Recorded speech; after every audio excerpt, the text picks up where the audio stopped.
Chapter 1 Transmigration, Europinatmerlia feudal domain. Piastodes tasks speak with the opposite sites 01 eta satisfying meal 53.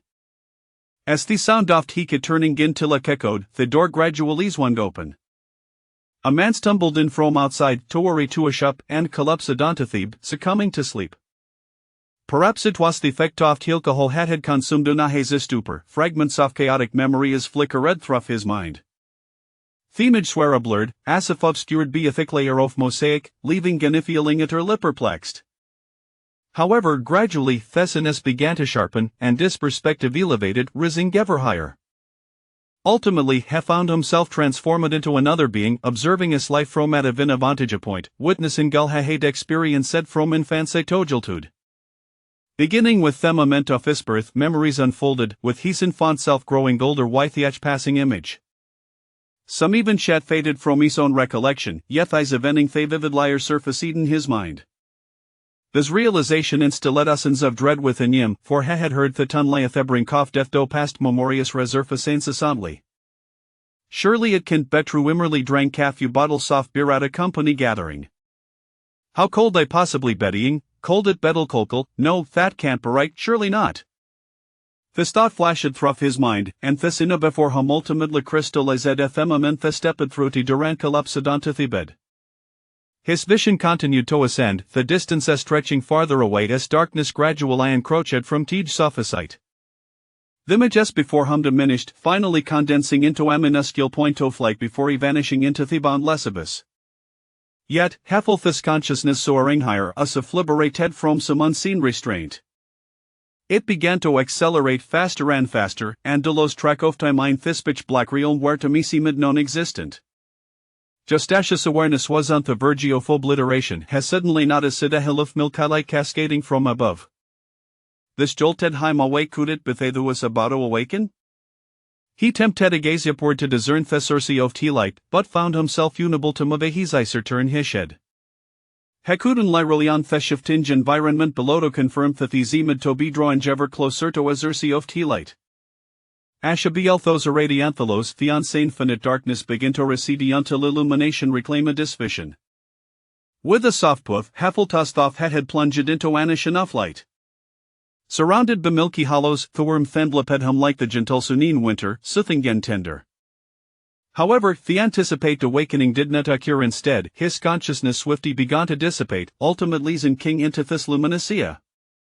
When Heffanel regained consciousness, he appeared as a stobhole dog group of golden-haired, blue-eyed individuals, leaving him somewhat bewildered. What on earth was happening? Was he still dreaming? The people around him seemed to be scrutinizing him, chattering in a language he could not comprehend. Then, Heffeltasher pain in his bottom, prompting an involuntary wail. This reaction only deepened his confusion as she set the people around him fussing over him. He gradually came to the realization that they had transmigrated. No way, he had merely consumed a few bottles of beer. How could this lead to transmigration? Coldly truly bubadalcal, surely it couldn't be that a few bottles of counterfeit beer could be fatal?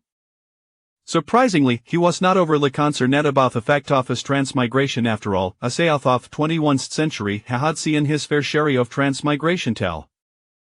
What troubled him was the manner of his transmigration. What was these? To have died from counterfeit alcohol, that seemed rather pathetic, lacking any grandeur, and discrecy to full out transmigrators. Suddenly, a thought struck him, his pupil dilating in shock, and the previously uncontrollable cry ceased abruptly. He remembered, he had left abruptly, and his brows aristora hadiatoba cleared. Dawn, Algona Hyzenosens had vanished. Facilin sethathaden lepedhums hottered, and disgrace resumed, louder and more anguish than before. After what felt like eternity, he emerged from the depths of profound shame and began to survey his surroundings. Up and closer inspection, Hanada said that the attire of toes around him resembled that of 18th and 19th centuries, prompting him to ponder whether he had been transported to the past. Then he spotted several individuals dressed like priests, their solemn expressions suggesting they were engaged in some whispered discourse, which excited him unexpectedly. Could it be they had transmigrated to a world steeped in mystery? However, it was sapity that, many years later, he would find no trace of such a mysterious realm. These world appeared to be astonishingly ordinary, which left them feeling somewhat disheartened. After all, if there were any mysterious limits, these worlds seemed far too backward in comparison to his own. The most advanced invention herustillstimungen and the most popular forms of entertainment were opera, dancing, and horse racing, making him long for its smartphones, computers, and Wi-Fi of 21st century. He suddenly understood why his father was so eager to produce so offspring. He already had 12 siblings, and now it was rumored that 12 his father's mistresses were pregnant, bringing the total to 14. The endless illustrious that his familiar circumstances were quite favorable indeed, who was born into privilege, a true prodigy. His father was a Duke of Holy Cross Empire, possessing his own fiefdom, which meant he was born into a life of superiority, free from the burdens of 996 or 997 work schedules. Moreover, he need not worry about the siblings vying for his inheritance. According to the laws of this world, they were illegitimate if they held no claim to the state. He, on the other hand, was the legitimities enough to duchess, the rightful heir to the principality. The golden throne felt as if it were well dead to his for being none could usurp it. Yet, upon further reflection, he recollected that he might have a full-blooded sister. But it mattered little did the wretched sister truly believe she could challenge him, such thoughts were utterly ludicrous. Having reaped the benefits of transmigration, he could spend the common tongue of Cross Empire effluent liberty as of 7 months. By 3 years old, his mathematical prowess shade astounded the principality's leading mathematicians. At 5, he was already proposing valuable suggestions at the principality's council meetings. And whereas that sister of his at the time, but the wretched sister was probably still playing in the garden, muddied and carefree. Now his reputation as a genius spread throughout a principality, with men even across the empire having heard of his brilliance. His position as share was from lysicordy twasistaba as could be. Thank you all for your support. Note this book is a fictional Western backdrop with custom sand world views aligned accordingly. Please refrain from imposing modern Chinese or historical Chinese perspectives. After all, I am writing a Western fantasy, a completely fictional world. The political system of 10 nations within this narrative I characterized be absolute monarchy, also referred to as autocratical. While the historical nation strictly adhered to absolute monarchy, ye have constructed this fictional world to feature such a system, which will pass a noise, right, hee. The cultural customs draw inspiration from the historical Georgian dynasty, subject to Theodor's interpretations. Chapter 2 A world that seems far from ordinary monarchical autocracy is not feudalism. Hawasam wait astonished by his own remarkable capabilities, especially considering that what his small framery say dead the solophanagelt. Thus, while could he solidify the ancients with his mathematical genius, he understood the Thuasnamer product tofanini compulsory education system. However, the extent of his proasino their domains left the mutterly incredulous. He discovered that his memory was exceptionally sharp. Will it have phrase photographic memory might be an exaggeration. He could indeed recall almost things after a single glance. Thistled him to ponder, could this be golden finger of a transmigrator? Putting aside his suckedly thoughts, today he made a significant discovery. He uncovered clues related to the mysterious realm, specifically ancient mysteries. While perusing a comprehensive history of Croatian continent, he stumbled upon a passage indicating that after the entire Ilvan race departed from Croatian continent, a tumultuous conflict ensued among the nations lasting over 300 years, marking the end of second era and the gradual emergency of third era. The Croatian continent was the virulent and now inhabited. And the Ilvan race, as per his memory is from his previous life, was intrinsically linked to the mysterious realm that appeared far from ordinary. Such historical texts as a comprehensive history of Croatian continent were unlikely to fabricate an entire race. However, it was regrettable that records of events from second and third eras were exceedingly scarce, as the spans of his eras extended over 10,000 years, and when a resident the fifth era. Thiel shed a part to 3 millennia ago, and to have even a fragment of their history documented was a considerable fiat. However, what left the mutter lip perplexed was that, according to Theta Millennifopox, humanity in this world that developed for an astounding 50,000 years far surpassing the ancient civilizations of Earth. Yet, huevasit that the most advanced invention tode to as merlidstimingen, this conundrum la fimonesta ta bewildermentifis rebirth, one might have imagined at the 10,50,000 years, they would have already burst forth from the confinus of the galaxy. Alas, such a predicament, fortunately had finally stumbled upon a clue if this world possessed a mysterious aspect more accurately, if the dance harbored such a facet. This revelation stirred a flicker of excitement within him after all, what was the point of merely existing Isiduk, living the life of fiddleness in such a dull world, judging by the pace what Castimangini had been developed over the last 50,000 years, one could only wonder how long it would take for them to invent mobilophones and the internet bethin hemike no teben havia grave to calison. Nonetheless, this discovery brightened his spirits forth a day. With a book tucked under his arm, helmet and indiscernible tune, striding along with a swagger that suggested a disregard for kinship. Lestino whirlwind of thoughts, his reverie was abruptly interrupted by a voice calling out to him.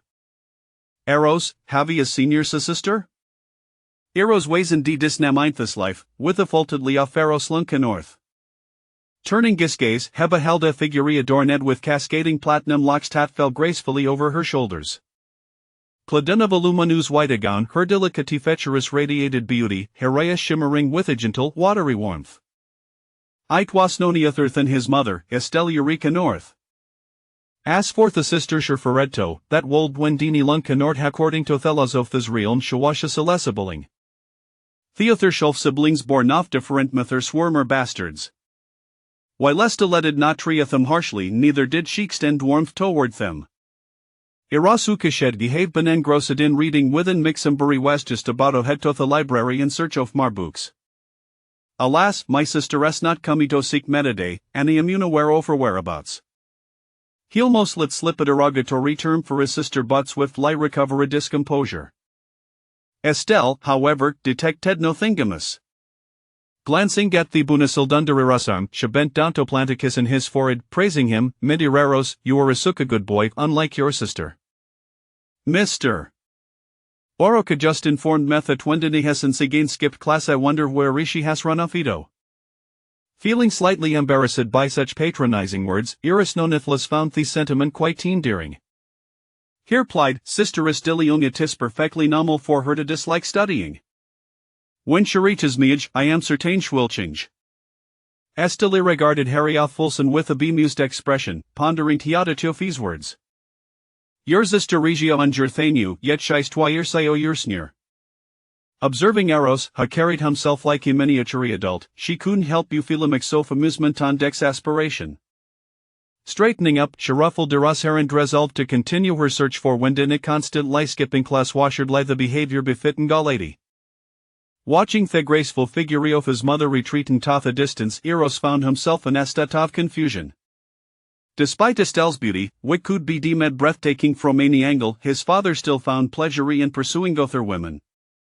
It perplexed him, sighing, Horizon dis in steady march toward the library, only to be suddenly tackled by a shadow leaping from the flower bed. Eros looked down to Suwenda na perch a data fees waist, her cloa saturned with leaves. In that instant, understood. No wonder Estelle could not find her, she had been hiding amidst her flower bed. When de glared fire Celia her brother, curtain emanacing, confess wasitio wine formed mother that he had ruined her carefully arranged flowers, resulting in me punishment of standing for anure? Eras met her gaze, and though she peered fires, her striking resemblancito thermotherendera derundinaiable adorable. Despite her ferocity, he found her irresistibly and felt energy to tease her. Thus, Hebildly replied, Indeed, it was I was spoky of it. Wasted notio hasha to read them? Wendini, seeing her brother beneath her, defiant and unrepentant, grew increasingly furious. Just as I suspected, you shall see how I deal with ya. With that, she produced a bodily offing from her pocket, clearly intending to seek to draw an Eros face. However, Befaresha Koldak, Eros interjected, Ifudera Tadrawan, Ishaltul mother that the missing necklace was lost by you.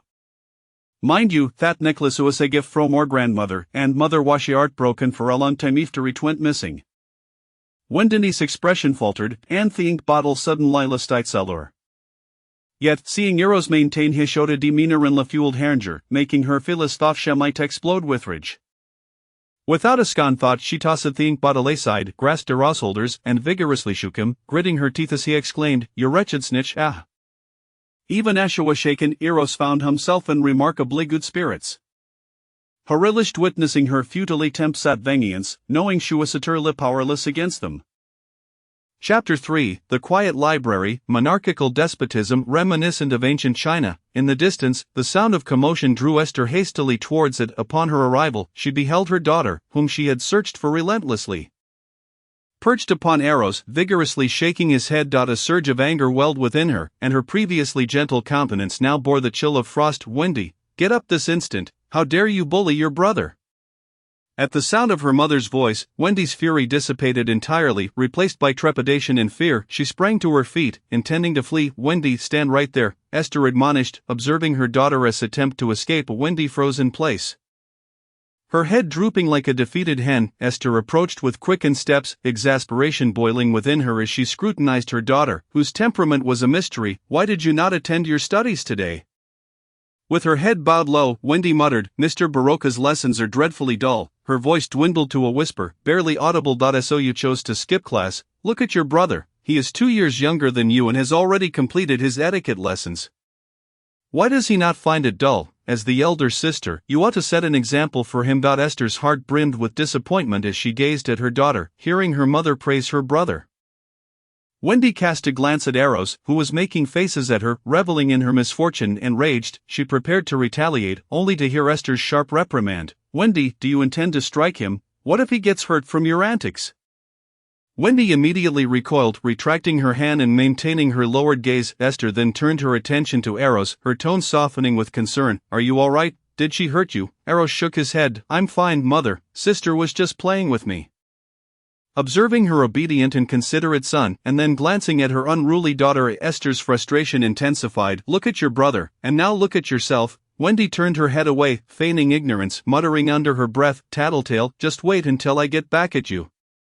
Before long, Esther seized Wendy by the back of her collar and led her away, leaving Eros astonished. Although Wendy was not overweight, her emerging figure certainly could not be described as light. It was quite unbelievable that Esther could so effortlessly lift her with her slender arm. Despite the distractions, Eros remained resolute in his purpose for visiting the library. With a mind full of questions, he continued toward the grand repository of knowledge, hoping for more discoveries. This was his first visit to the family library. And upon seeing the imposing structure, he marveled at his family's wealth. He could hardly fathom how the inhabitants of this technologically primitive society had constructed such a magnificent edifice. He dismissed further thoughts and extended his hands, intending to push open the heavy doors, only to find it surprisingly easy. However, he was puzzled by the absence of any attendants, as he had heard the library was manned, with no one in sight. His intention to inquire about the location of historical texts fell through. "Well, I suppose I must search on my own," he sighed, walking along the aisles, scanning the shelves filled with titles on how to attract the attention of noble women, how to interact with them, and how to win their hearts. What on earth are these books? He wondered, exasperated. After wandering for some time without discovering any historical literature, he stumbled upon a plethora of novels. Most were tales of knights, depicting valiant rescues of princesses, only for the princess to ultimately choose a prince, yet the knight remained steadfast in his devotion. What a farce, he thought, irritated, and he shoved the book back onto the shelf. Fearing his mind might burst from the absurdity of it all, however, upon discovering a book titled The Treasure of Pirate King Sally, he felt a surge of unexpected delight. The opening passages contained descriptions of the seas surrounding the Croatian continent, knowledge he had never encountered before. His family's territory lay deep inland, far removed from the ocean, and thus few had shared tales of the sea with him. After all, there was little need, and he was still quite young. Having not yet mastered the geography of his own land, the thought of the distant sea seemed like a fanciful dream. Thus, his knowledge of the ocean was alarmingly sparse. The book's depiction of the surrounding waters invigorated him. It revealed that all seas would connect to a singular region known as the Misty Sea, which was perpetually shrouded in fog. Any life that ventured into its realm would become lost. With survival being a rare occurrence, for millennia, many exceptional individuals had attempted to conquer this domain, yet all had failed, earning it the moniker of the sea forsaken by the gods. Eros was taken aback. If the book's accounts were accurate, it suggested that all humans on the Croatian continent possessed only the coastline extending 500 kilometers into the sea. This was indeed astonishing, while fog at sea was commonplace. A perpetual mist was rather unusual. Moreover, the fog's range remained consistently 500 kilometers beyond the shoreline. Such phenomena hardly seemed natural. Could this be a manifestation of the mysterious events of this world?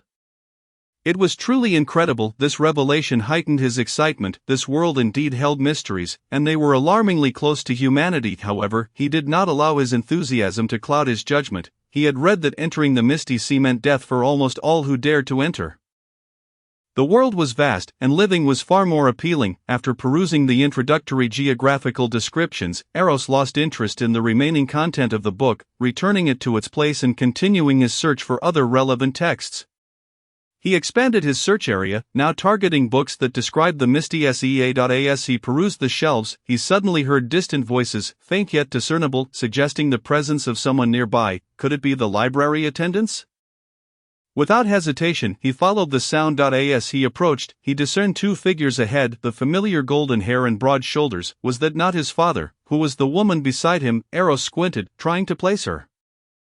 The woman facing Eros noticed him as he emerged from the bookshelf and paused momentarily. She nudged the man beside her, his father, Duke Lenka Auric North. Someone's coming, she whispered urgently. Duke Lenka, unfazed, replied nonchalantly, do not worry. I sent all the servants away this morning. No one is allowed near the library today. There is no one here now. Despite his words, he turned to glance behind him only to find his brilliant son, the pride of the family. The shining star of the duchy, standing there, looking bemused. The Duke paused, then offered Eros an awkward yet polite smile, nodding in acknowledgement before hastily departing with the woman. No wonder he had not encountered anyone during his time in the library.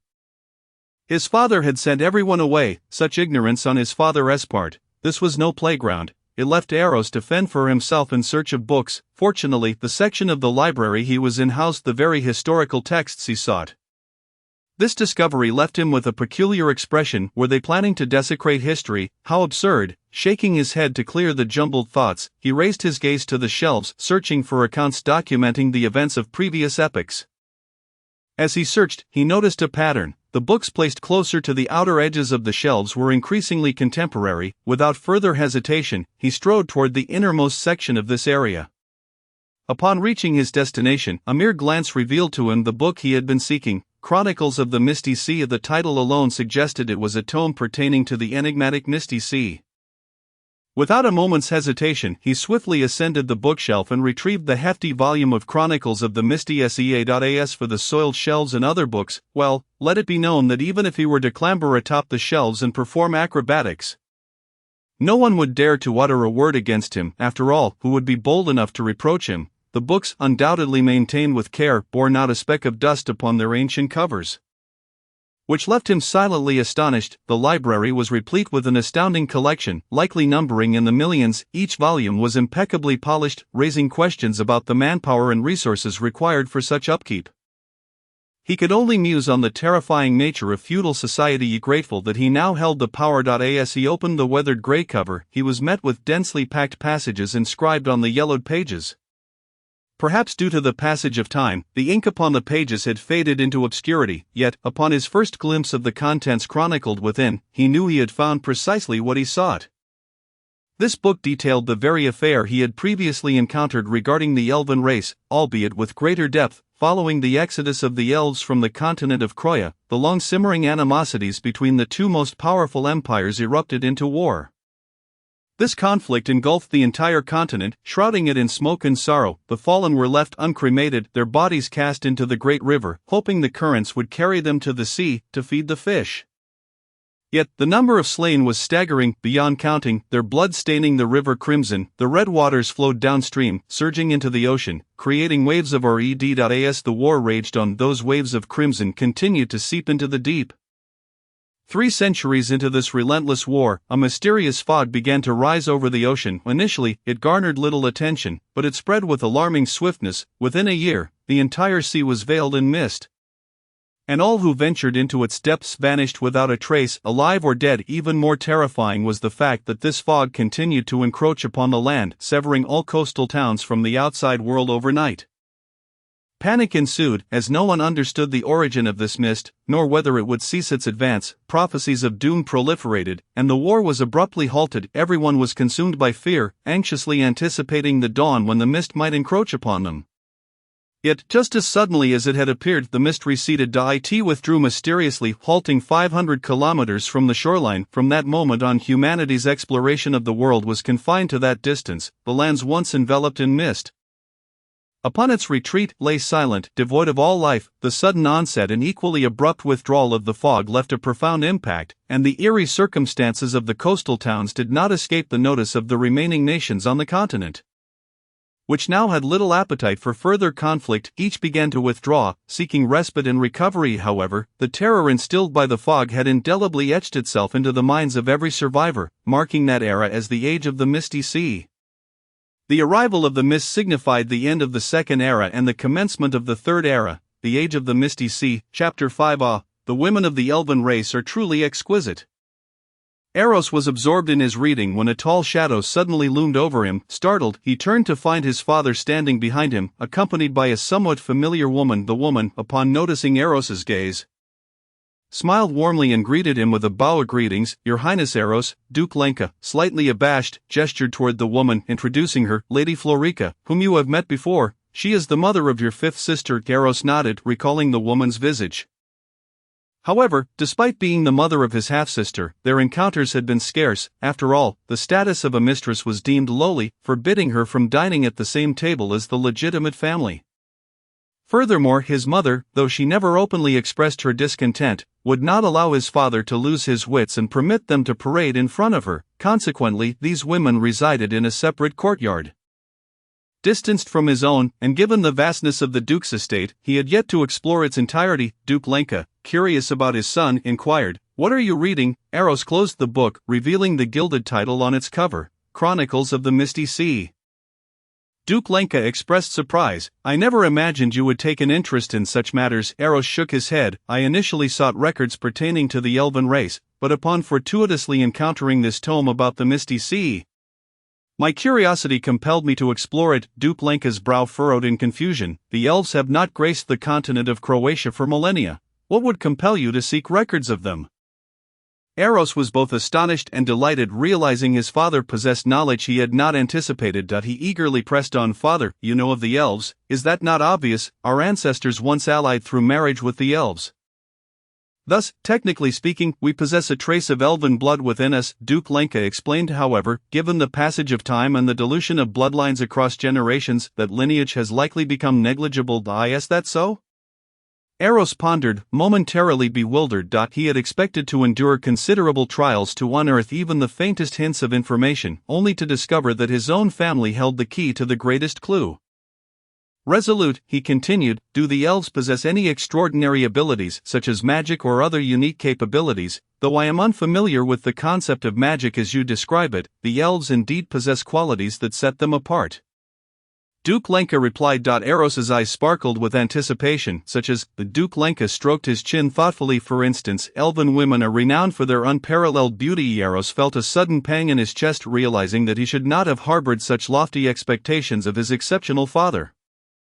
Duke Lenka chuckled, ruffling Eros's hair, then, his expression turning serious, he spoke, "I understand your curiosity, but such knowledge is fraught with danger. Even merely knowing can carry great risks. However, since you have shown interest in these matters, as my son, I shall not withhold the truth from you. Yet, it cannot be today. We must prepare. Once you reach adulthood, we will share everything with you." With that, Duke Lenka turned and departed, preoccupied with other pressing matters. As for what he would do next, well, that was self-evident. He would continue with his unfinished business. Upon witnessing his father leave, Lady Florica offered Eros another smile and a polite bow before following suit. Yet Eros, now lost in contemplation, forgot to return the gesture. This, however, was of little consequence. A sense of urgency gripped him. The mere knowledge that such truths carried considerable risk echoed ominously in his mind. Why did this narrative feel eerily reminiscent of the infamous sea? Could it be that he had truly been reborn into a world where sea exists? Surely not. After a moment of worry, Eros resolved to abandon his musings. Enough of that. In truth, having the opportunity to approach the mystical side of existence is a blessing. After all these years of traversing this realm, I shall finally glimpse the true nature of this world, and all I must do is wait until I turn 18, as for what lies ahead. It is something to be experienced before passing judgment. Relax, breathe easy. Chapter 6. The night sky sparkled with stars, the moon casting its gentle glow. Estelle carefully placed the slumbering Eros aside, tucking him in with a soft blanket. Gazing at her peaceful child, she let out a quiet sigh. The tranquility that had once graced her features was now replaced by an expression of deep concern. Duke Lenka had informed her of Eros's burgeoning interest in the mystical. And this revelation was the source of her anxiety. Typically, only upon a child's reaching maturity at 18 years are the elders compelled to unveil the twisted, bizarre, and malevolent truths hidden beneath the veneer of civilization. It is believed that young minds are too impressionable, too susceptible to the corrupting influence of the unknown. While she recognized her child as more astute and mature than his peers, behaving almost as though he were no mere child. It did little to assuage her worries, yet what could she do? The moment Eros expressed curiosity about the arcane, he had already become a target for its gaze. She softly murmured, a truth stained with the blood of countless souls within the realm of the mysterious. When you peer into the abyss of the unknown peers back at you. When you dare to touch the arcane, it draws near. With a resigned sigh, she gently bent down and planted a kiss upon Eros's forehead, murmuring, "Forgive me, my child, for stifling your curiosity about the real world." At this juncture, to shield her child from the taint of mystery, she found herself compelled to seal away his inquisitiveness regarding the tangible realm, locking away the memories that had begun to perceive the truth. As her words fell, a covert force descended from the night sky, enveloping the slumbering child in his bed, unbeknownst to Eros, who remained blissfully lost in his dreams. This transformation unfolded at the break of dawn. Eros was abruptly awakened as Wenini pulled the covers from him. Startled, he opened his eyes to find his mischievous sister holding the blanket aloft, a triumphant smirk plastered across her face. Meanwhile, the previously adjacent Estelle had vanished without a trace. Eros, exasperated, gazed at Wenini and exclaimed, "What are you doing, you pesky sister?" With her little face brimming with pride, Wenini retorted, "At your age, still needing mother to hold you while you sleep, how embarrassing." Eros scoffed disdainfully. "You are but a bothersome sister. What do you know? Call me brother, bothersome sister, call me sister, call me sister." The two continued their playful banter as the two maids stationed outside, upon hearing the commotion, understood that their young master had awakened. They promptly opened the door, one approaching Eros to assist him in dressing, while the other prepared his toiletries. Having grown accustomed to the sibling squabbles, the maids merely exchanged amused glances. Eros had become all too familiar with the service of the maids. A consequence of the corrupt society that had tainted him that he wished to resist, yet the allure of the maids proved too enticing, leading to his complete moral decline. Meanwhile, Wenini, puffing up her chest with pride, declared, "I can dress myself now." "Wow, Wenini, how impressive that you can dress yourself." Eros played the part of the supportive brother. Wentini's cheeks flushed with a hint of embarrassment as she let out a few shy huffs. The anger she had previously harbored over her brother's refusal to call her sister dissipated entirely. The two maids stifled their laughter, amused by the sight of Wenini clearly captivated by her brother. Once Eros was fully prepared, he stood in the courtyard, soaking in the sunlit world around him, taking a deep breath, and marveling at the beauty of it all. Life as a wealthy landlord was refreshingly simple. A celebration of his newfound existence. As the years passed, Eros noticed something peculiar. After turning 18, Wenini had mysteriously vanished for several days. Upon her return, she seemed enigmatically aloof, smiling proudly yet divulging nothing when questioned. During that same period, his father inexplicably rewarded the household staff with a generous bonus, claiming he was in a splendid mood. Eros found this odd, particularly since the day of the reward coincided with Wentini's return. He could not shake the feeling that there was a connection, though he could not quite grasp it. 2 years later, on a day following his 18th birthday, an unfamiliar male servant approached him. Bowing respectfully and stating, "Your Highness, the Duke wishes to see you." Eros stood frozen, as if this phrase were a key unlocking a door within his mind. Familiar yet foreign memories began to surface, all of which he felt he had forgotten until now. The recollections culminated in a haunting voice echoing in his mind, "Forgive me, my child, for stifling your curiosity about the real world." Awakened from his reverie, Eros lifted his head, realization dawning upon him as he met the smiling eyes of the servant. So it has finally come to this: the world indeed possesses mysterious forces. and his family harbors such power. It seemed they had deemed him too young to confront these dangers before he turned 18, thus employing some means to erase those memories that perhaps today marked the time for him to reclaim what had been forgotten. With newfound determination, he nodded and followed the servant. Soon, he found himself in the presence of his father, Duke Lenka, who regarded him with a grave expression and instructed, "Come with me." With that, he turned and led the way. Eros's lips curled into a smile. He felt no hesitation as he followed, eager to uncover the truth of his world. The two arrived at the small chapel within the Duke's estate, a place Eros recognized well. Having frequented it in the past, within its walls stood the statue of the god of death and rebirth, to whom his ancestors seemed devoted. Initially, Eros had believed such deities were mere fabrications, akin to those on earth. Yet now, given that the realm of mystery was indeed real, was it not reasonable that such gods existed as well? To his surprise, Duke Lenka did not enter the main hall of the chapel. Instead, directing his steps toward a back door, after entering, he turned a corner and halted before the entrance to the basement, where the chapel's clutter was stored. Duke Lenka turned to Eros, his expression grave as he instructed. "Whatever you see, do not shout, maintain a sense of reverence in your heart, for we are about to enter the hall of our ancestors, a sanctuary of greatness." His father's tone grew fervent, a hint of excitement breaking through. Sensing the gravity in his father's voice, Eros straightened, his demeanor becoming solemn. Observing his son's seriousness, Duke Lenka nodded and proceeded down the steps, ultimately stopping before a wall directly opposite the staircase. He extended his right hand, murmuring an incantation in a tongue Eros could not comprehend. A dark gray light coalesced in his palm, and as he pressed it against the wall, the marble surface transformed into an abyssal black. Eros's pupils dilated in shock as he witnessed his father step into the void, disappearing into the darkness that seemed to devour all light, though his heart raced with a cacophony of thoughts. He heeded his father's words and stifled any cries of alarm. Taking a deep breath, he followed suit, walking towards the engulfing darkness. Upon crossing the threshold, he found himself in a long corridor, curiosity piquing as he glanced up at his father. Duke Lenka did not disappoint, stating, "This is the Shadow Realm, the shadow of the world. Our ancestors carved a segment of this shadow and, through alchemy, forged a unique realm." Eros gaped, at a loss for words.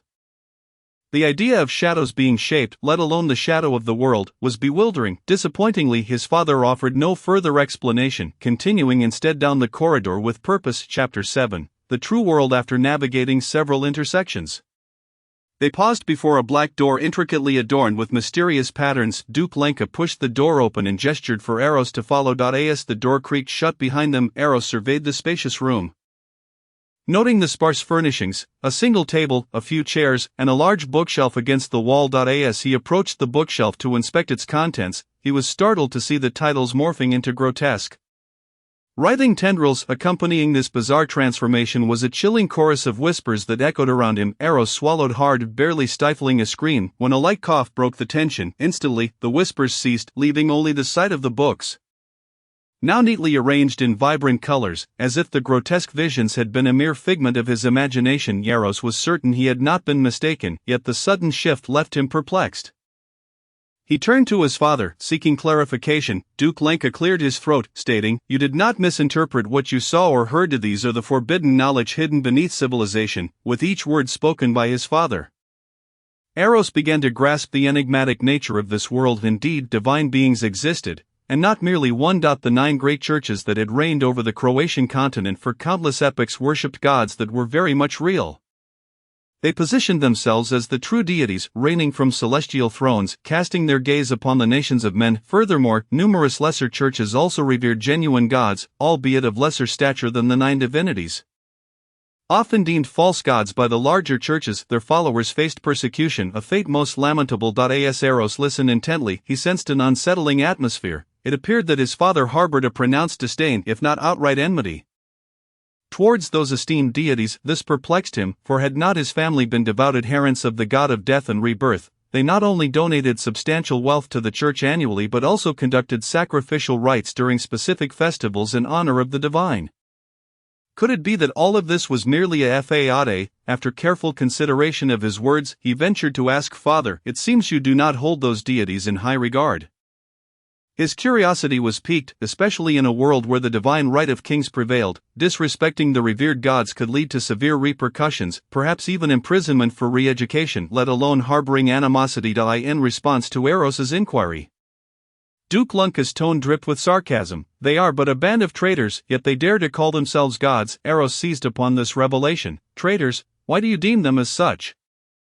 Who have they betrayed? Our ancestor, the goddess of night, was once their companion. Indeed, 2 among them were even her disciples, yet they turned against her, employing vile schemes to slay her and devour her essence, thus becoming the most powerful deities in existence. However, our ancestor, being a figure of greatness, could not be so easily extinguished. Before her demise, she prophesied her return. Upon learning of this prophecy, those traitors grew fearful, casting aspersions upon our ancestor, branding her as a malevolent deity, and ruthlessly slaughtering her followers and descendants in a desperate bid to obliterate her faith and prevent her resurgence. At this juncture, Duke Lunka's tone shifted from rage to a somber gravity, leaving Eros momentarily speechless. The Duke reined in his emotions and continued, "For thousands of years, we have hidden in the shadows. Once our lineage was the most illustrious and revered. Yet now we are derisively referred to as remnants of the night, reduced to the status of a despised outcast." Eros felt a bead of sweat form on his forehead. It dawned on him that he had unwittingly antagonized the 9 most formidable powers in this world right from the outset. After millennia of slaughter, the enmity was indeed irreconcilable. What a hellish predicament he found himself in. Was it too late to reconsider his reincarnation? Of course, this last thought was merely a jest to lighten his inner turmoil. Noticing his son's anxiety, Duke Lunka offered reassurance. "Fear not, we are presently safe." 3 centuries ago, our ancestor made a pivotal decision to split our family in 2. One part willingly sacrificed themselves to secure an opportunity for the other to join a certain church. This plan has been remarkably successful. Even the 9 major churches likely remain oblivious to our affiliation, believing us to be a family under their aegis. This unexpected maneuver was indeed clever. It seemed their ancestor had discerned that the most perilous places often offer the greatest safety. Surely, the church could not fathom that such a blood feud would lurk right beneath their noses. Not only did they contribute substantial resources annually, but during festivals, they also conducted ceremonies embodying the very model of devoted followers.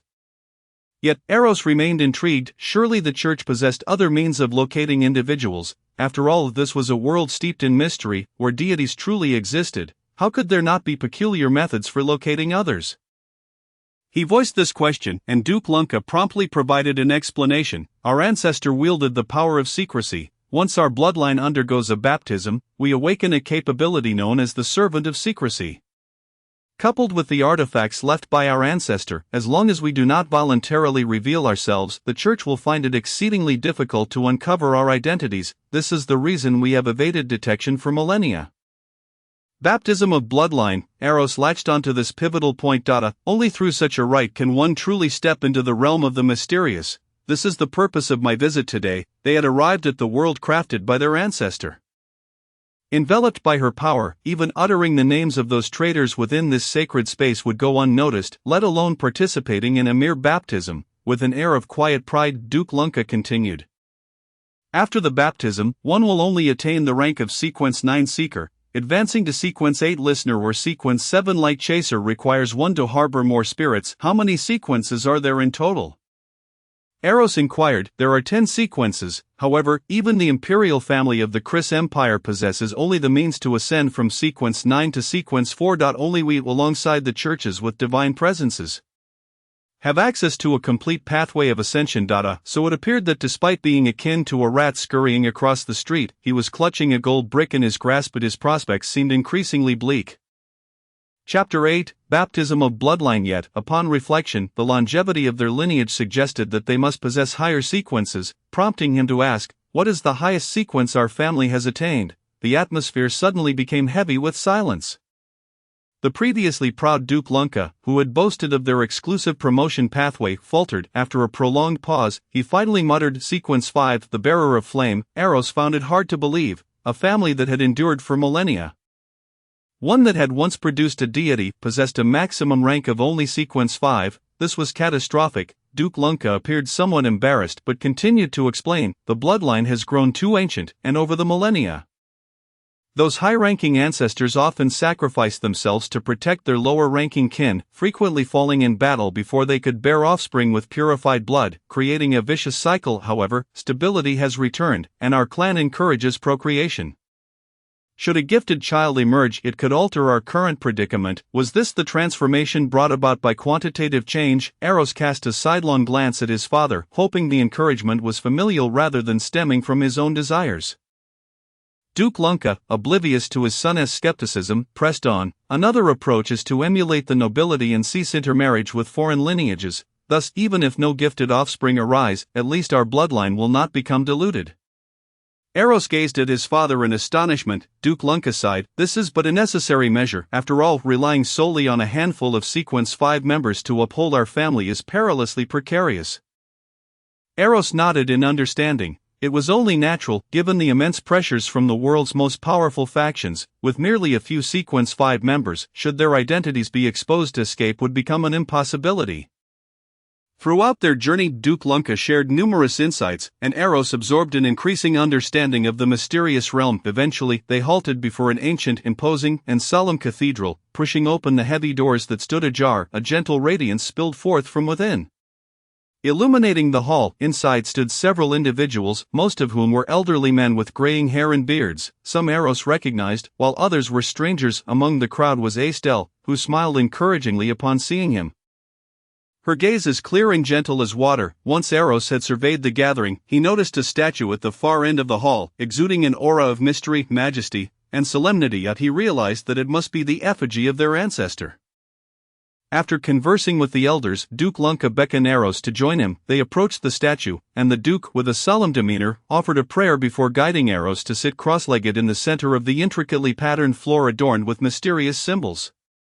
With a serious tone, he addressed the assembled elders. Prepare to commence the baptism of bloodline. As his words echoed in the air, the elders began to arrange several pre-prepared milky white essences along the serpentine patterns etched into the floor.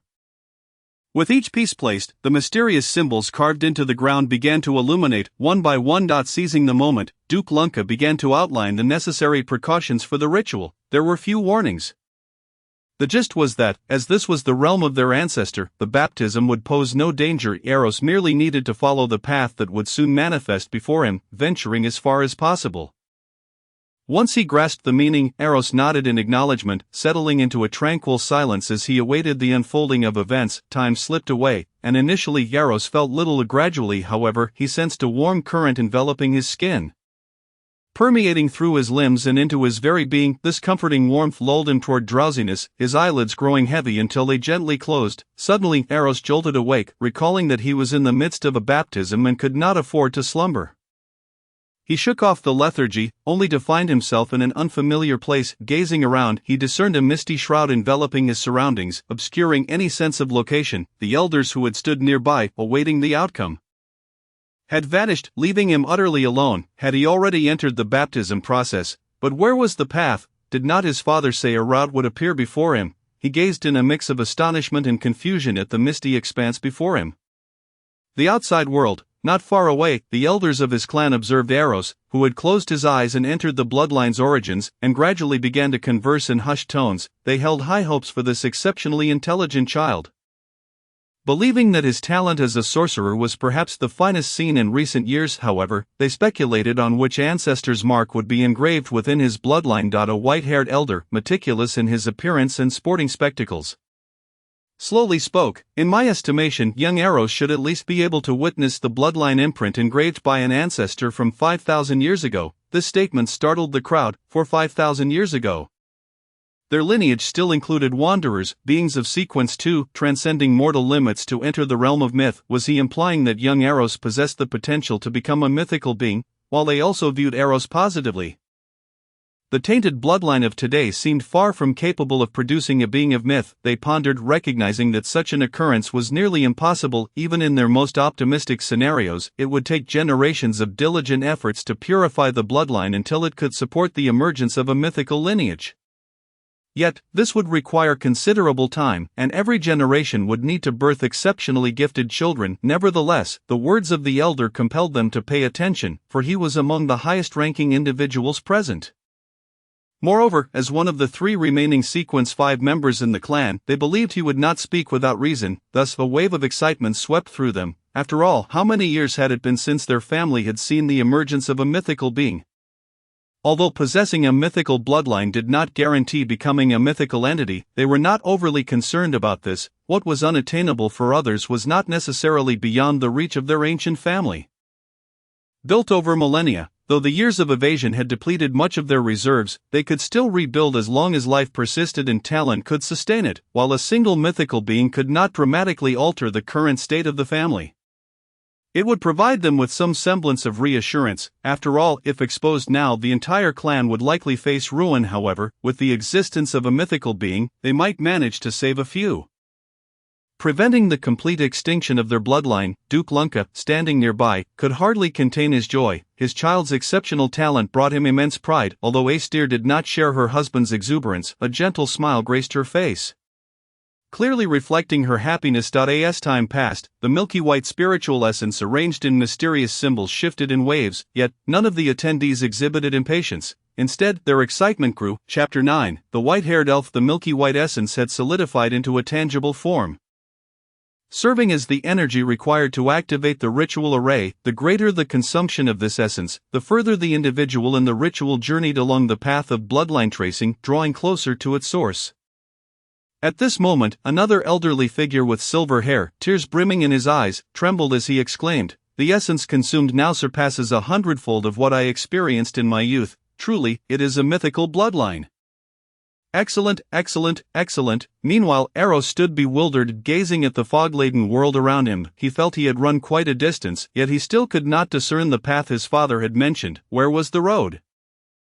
Wasn't it promised that a path would appear? Was this a glitch? What was he supposed to do next? Continue forward? He decided it was best to heed his father's advice, to venture as far as possible, even if the road remained elusive. Thus, he wandered aimlessly through the mist, moving in one direction until fatigue compelled him to rest briefly before resuming his journey. Time passed slowly, and he lost track of how long he had been running or how far he had traveled, for this desolate place offered no point of reference. Suddenly, he spotted a small point of light ahead, jolting him into alertness as he finally glimpsed something beyond the fog. Excitedly, he sprinted toward the glowing point.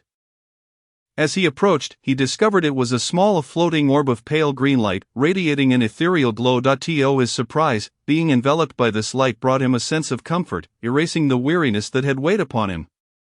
Could this be the bloodline mark his father spoke of? Eros reached out with a finger, intending to touch the orb. However, the moment his fingertip brushed against it, the world before him shimmered, and he found himself suspended in mid-air, plummeting toward the ocean below. He gasped in alarm, but before he could react further, a vine appeared out of nowhere, wrapping around his waist and pulling him in another direction. Regaining his senses, he beheld a woman adorned with a floral crown. Clad in a flowing, pale green gown, Nero stared at her in awe. His heart raced. Goodness, this woman was strikingly captivating. In an instant, a line from his previous life echoed in his mind, as lovely as a peach in spring, pure as a chrysanthemum in autumn. Was this not a description of her, not to mention her cascading white hair, pure perfection? The beautiful goddess regarded the child before her with a hint of surprise.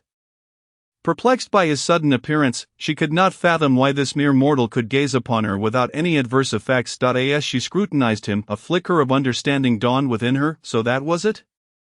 Just then, Eros was jolted from his reverie by an eerie laughter. He turned toward the source, only to be startled, instinctively exclaiming, "Whoa!" Before him loomed an indescribable mass of flesh, sporting a single enormous eye surrounded by a multitude of writhing tentacles. The creature seemed to take notice of him, its colossal pupil locking onto him. As if it had discovered something amusing, eyes began to emerge from its exposed skin and tentacles, multiplying until its entire form was covered in a myriad of eyes, all fixated upon him, emitting an unsettling chorus of giggles. He. Eros felt a wave of discomfort wash over him as he gazed at the multitude of eyes, experiencing a visceral unease. If someone with a fear of clusters were to witness this scene, they might very well succumb to shock. He quickly turned away from the grotesque sight, unable to endure the discomfort any longer. Despite his confusion about how he had arrived here, it seemed that these two entities were at an impasse, and his sudden appearance had disrupted the balance. Fortunately, he found himself closer to the beautiful woman than to the grotesque creature. Otherwise, he might have been in grave danger. Suddenly a thought struck him. Was he not in the midst of a bloodline baptism? According to his father's explanation, a bloodline baptism involved tracing the origins of the bloodline. during which one would encounter various imprints left by ancestors. His task was to select the most powerful ancestors and awaken their bloodlines, but this raised a question: was the woman before him one of his ancestors? Just as he grasped the significance of his presence, Cecilia, realizing the child's intentions, lost interest in the grotesque creature and cast a glance before vanishing from sight, taking Eros with her in the embrace of the vine.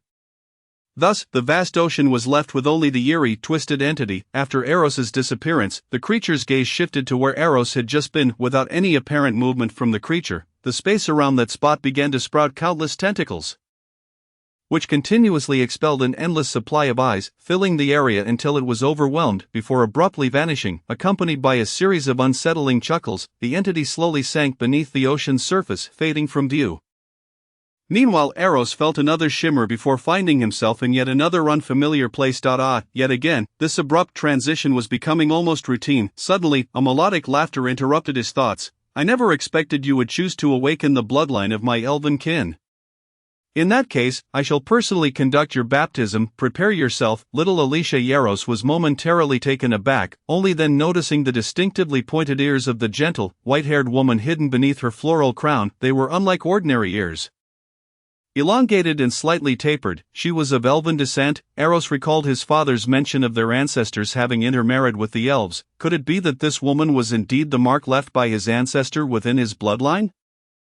And what of the tentacled creature? Could it possibly be? Is the bloodline imprint truly like this? And who is Alicia? What does she mean by calling herself Alicia, although she is undeniably strikingly beautiful in this lifetime? It is hardly enough to obscure her gender. Chapter 10, Divine Arrival. Eros was engulfed in perplexity, and just as he was about to voice his inquiries, a slender, pale finger gently pressed against his forehead. Before he could comprehend, the scene shifted once more, and he found himself back in the initial misty realm. Cecilia gazed at the suddenly vanished child, momentarily taken aback, before shaking her head with a soft chuckle. So it seems it was merely a lack of power. Without hesitation, her gaze followed the river of bloodlines downward, ultimately focusing on the child seated at the center of the ritual array. With a slight exertion of her delicate fingers, she drew a small incision on her fair rosy fingertip. Observing the crimson blood oozing from the wound, she pointed, as if transcending the bounds of time and space, directly marking Eros's forehead from the very source of the bloodline. In the shadow realm within the grand hall of the temple, the elders awaiting the outcome of the ritual were struck with alarm as Eros abruptly vanished before them, some unable to contain their urgency. Immediately advanced to ascertain the cause. At that moment, the silver moon wheel adorning the back of the ancestral statue at the forefront of the hall emitted a faint glow accompanied by a soft hum.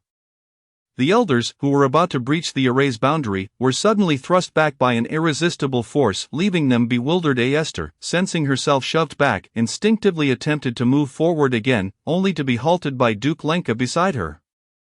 He shook his head gently, saying, "Since that esteemed being has intervened to prevent our approach, it is likely that no danger lurks." After uttering this, he subtly indicated the now unremarkable silver moon wheel to Esther. Her anxious heart eased somewhat, for she was aware of the moonwheel's origins. It was an artifact forged by their ancestors, and thus should not pose a threat to their descendants. Others nearby reassured her. "The array remains operational, and we are currently in the temple of our ancestors. Nothing will happen." As if to affirm their words, Eros, who had previously vanished, suddenly reappeared in his original spot, prompting a collective sigh of relief from all present.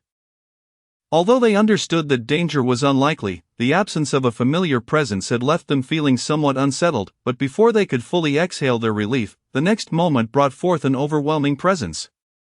An indescribable aura descended from the heavens, seemingly freezing the very fabric of time and space within the shadow realm. The attendees felt a chilling tremor course through their bodies, as if something had seized their hearts with an iron grip.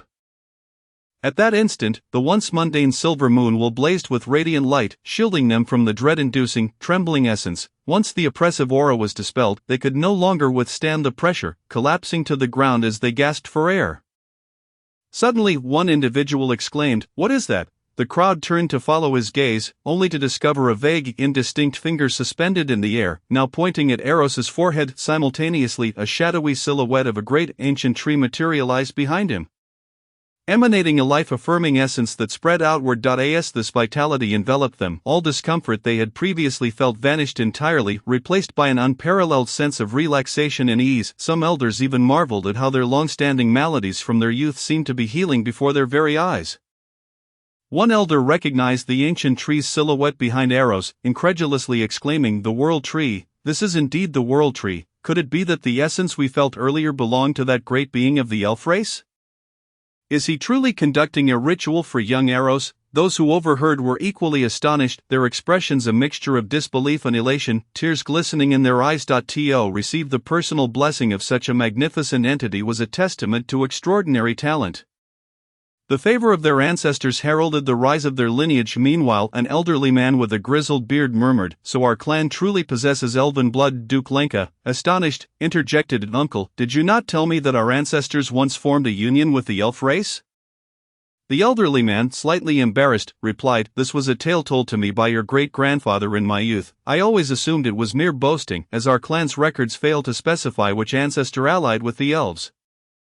Duke Lenka, perplexed, thought, "So you were using a rumor you didn't even believe to mislead me?" Seemingly grasping his nephew's thoughts, the elderly man scratched his head awkwardly. "It appears to be true now.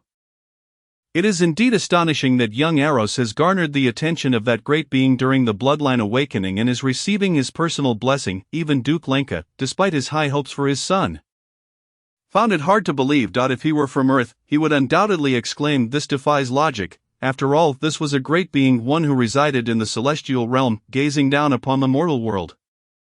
After a considerable time, as the silhouette of the ancient tree solidified behind Eros, the ethereal finger slowly withdrew from his forehead, gradually fading into the void, just as the crowd anticipated the conclusion of the ritual. They realized that the array continued to operate, indicating that the ceremony was far from over. However, Eros remained blissfully unaware of the unfolding events outside. At that moment, he was wandering aimlessly within the misty realm. Finding little of interest amidst the fog, suddenly a pale golden sphere materialized before him, accompanied by a passage of text that appeared in his mind. After reading it, Eros gazed at the golden orb in astonishment. "Is this a skill derived from my bloodline?" By his understanding, this was akin to a personal ability, but how could he have gained such knowledge without any effort? Regardless, he decided to explore the skill labeled Divine Art, Chapter of Life. Reaching out, he touched the golden sphere, which transformed into a streak of light, soaring from his palm into his mind. Chapter 11. Is this the skill? In the next moment, a torrent of knowledge regarding various skills flooded his consciousness. He began to comprehend. The golden orb was akin to a compressed file, brimming with hidden documents. However, he found it curious that all the skills pertained to healing and buffs. Was he to become a healer? He suddenly grasped the significance of the phrase, "Life shall be etched upon your fingertips." Each skill focused solely on healing and buffing, while he desired to deal damage. A healer who does not deal damage is hardly a good healer. As if responding to his sentiments, another pale golden orb appeared before him, labeled Divine Art, Judgment of Life. Eros's eyes brightened at the name, understanding that this was surely an offensive skill.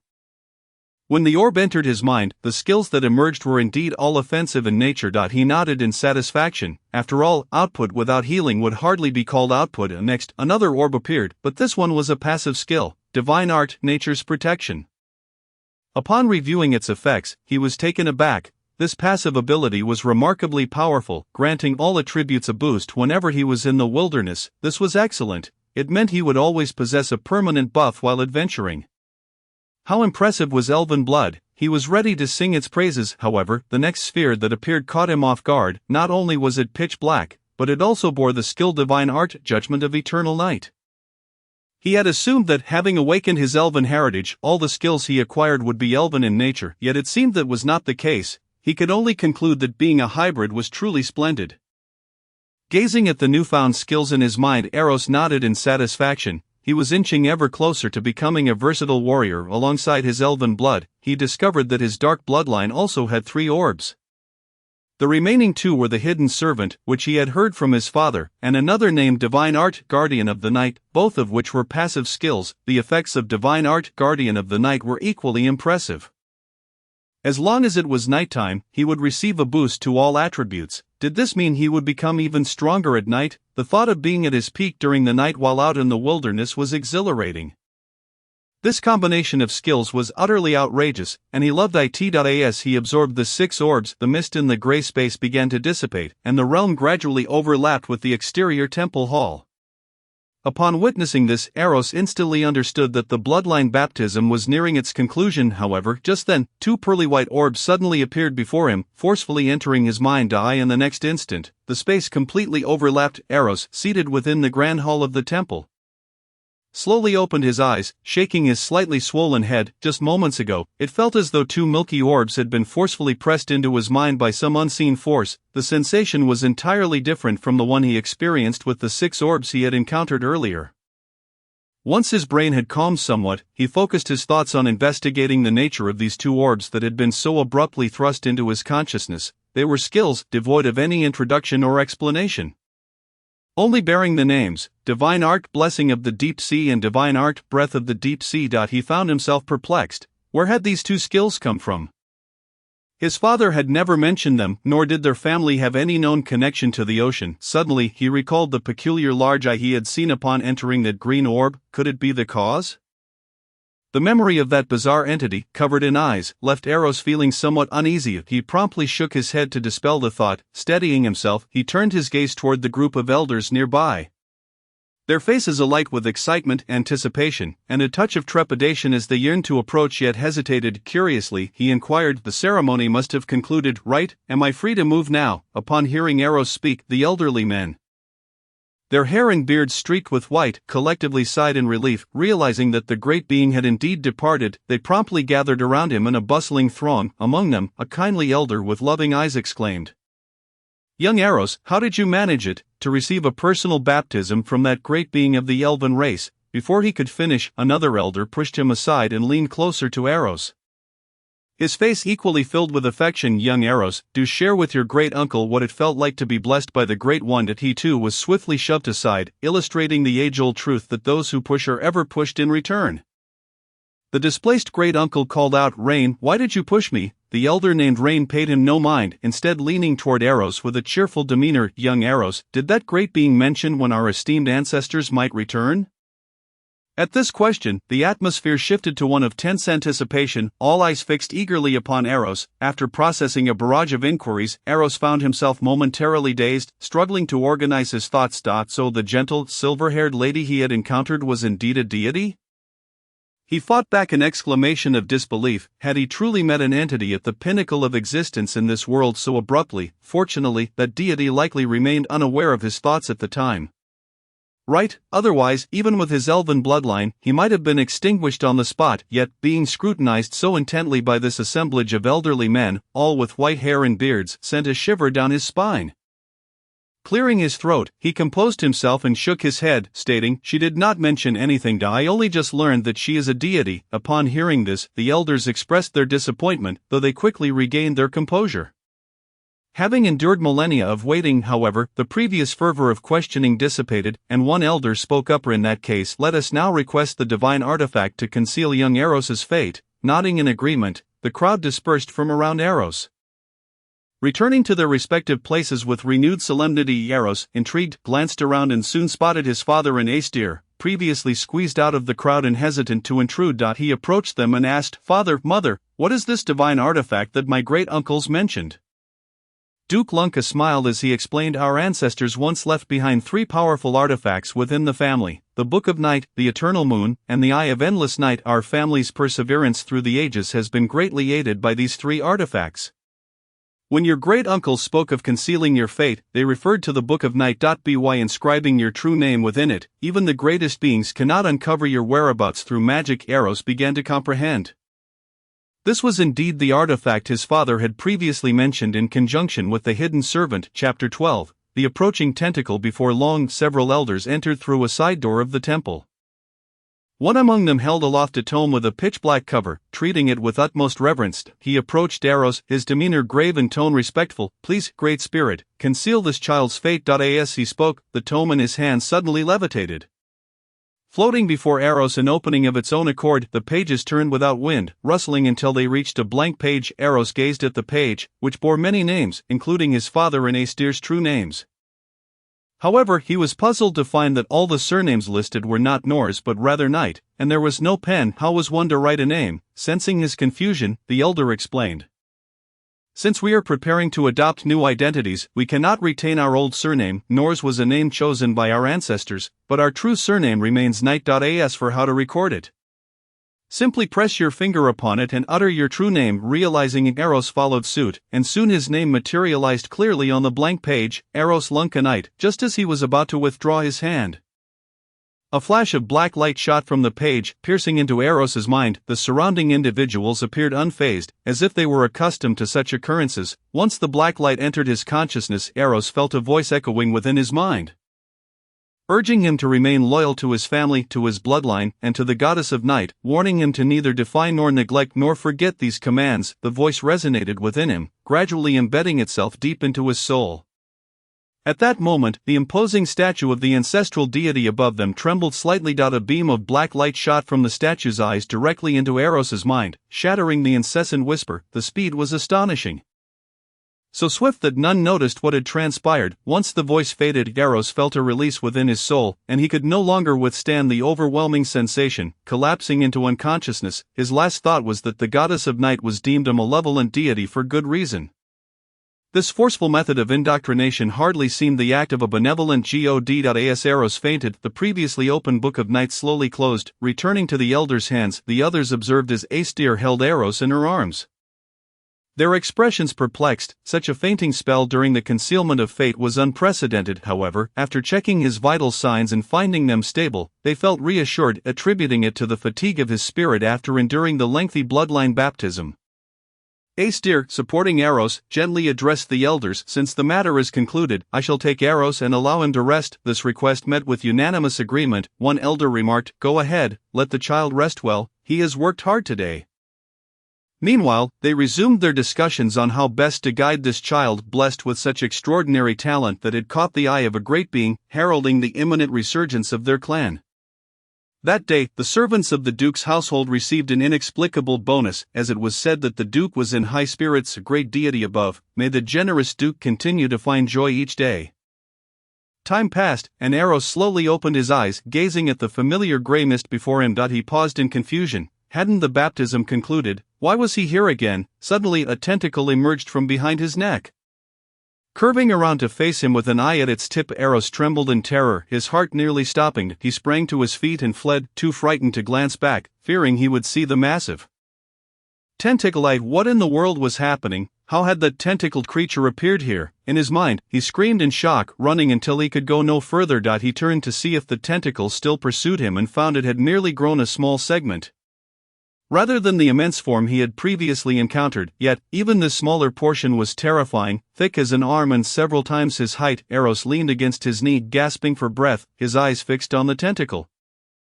Realizing he was trapped and could not escape, he understood that this creature was far beyond his capacity to confront, for it was capable of standing against deities, certainly not a mere weakling.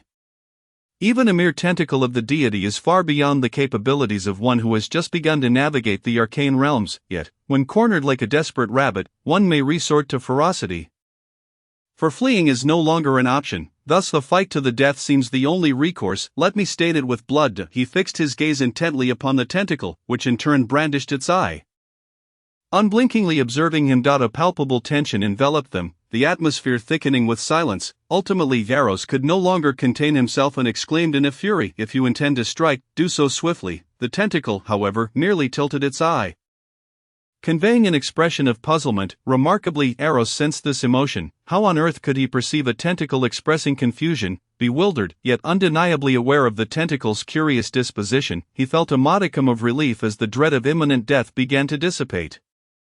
As the tentacle continued to observe him, he cautiously ventured, "You do not wish to harm me, do you?" To his astonishment, he sensed curiosity emanating from the tentacle. Though still wary, he noted that its intentions seemed devoid of malice, and his trepidation eased, leading him to collapse onto the ground in a state of exhaustion. Chapter 13, Testing Skills. The tentacle swirled around him, and after several revolutions, the eye at its tip split open, revealing a maw filled with sharp teeth that suddenly erupted forth, emitting an eerie, high-pitched laughter of hee-hee. Witnessing this horrifying spectacle, Eros felt the color drain from his face. What on earth was this? And I sprouting a mouth, goosebumps prickled his skin as that unsettling laughter echoed around him, saturating the air with a sinister hee-hee-hee. Helpless, Eros lay flat on the ground of the misty realm, covering his ears, yet he soon realized this was futile, for the laughter resonated directly within his mind. Finally, he could no longer endure and shouted, "Could you cease your laughter? If you must, then just kill me." The laughter abruptly ceased, and the tentacle retracted its mouth, resuming its watchful gaze. Eros had surrendered to despair, lying still upon the ground until sleep overtook him. Upon awakening, he found himself in a familiar room, Aster's chamber. As he surveyed the surroundings with a dazed expression, he pondered whether the tentacle in the fog had merely been a dream. Aster, who had been vigilantly watching over him, approached and gently inquired, "Are you thirsty?" Gazing into her clear, beautiful eyes filled with affection, Eros felt a profound sense of gratitude for life itself. He instinctively reached out for an embrace. Although puzzled, Aster bent down to wrap her arms around her child. Noticing the strength in his grip, she assumed he had experienced a nightmare and softly reassured him, "Do not fear, dear, mother is here. There is nothing to be afraid of." Hearing such comforting words, Eros felt a mix of amusement and sorrow. Recalling the torment he had endured from that insidious voice, suddenly a dark light surged into his mind, shattering the voice, and he had fainted. Unable to suppress his curiosity, he asked, "How long have I been asleep?"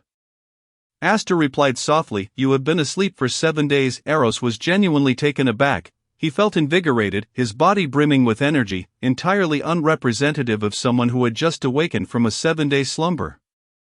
While attuning to his body, he suddenly sensed a peculiar energy coursing within him. "Is this the spirit my father spoke of?" His father had mentioned that one would acquire a spirit only after undergoing a baptism, marking the official entry into the realm of the arcane. "So I am now a Sequence 9 seeker of secrets." Intrigued, he sought to test his newfound abilities, delving into his mind for usable skills. The divine arts, eternal night's judgment and life's verdict were clearly off limits, being inherently offensive in nature. Thus, he settled on a skill from the divine art of life, selecting one called Life's Benediction, and began to channel it according to the knowledge in his mind. However, he overestimated his reserves. In an instant, he felt utterly drained, and the skill merely manifested a tiny emerald light, no larger than a mung bean, at his fingertip. As it flowed towards Aster, he promptly lost consciousness once more.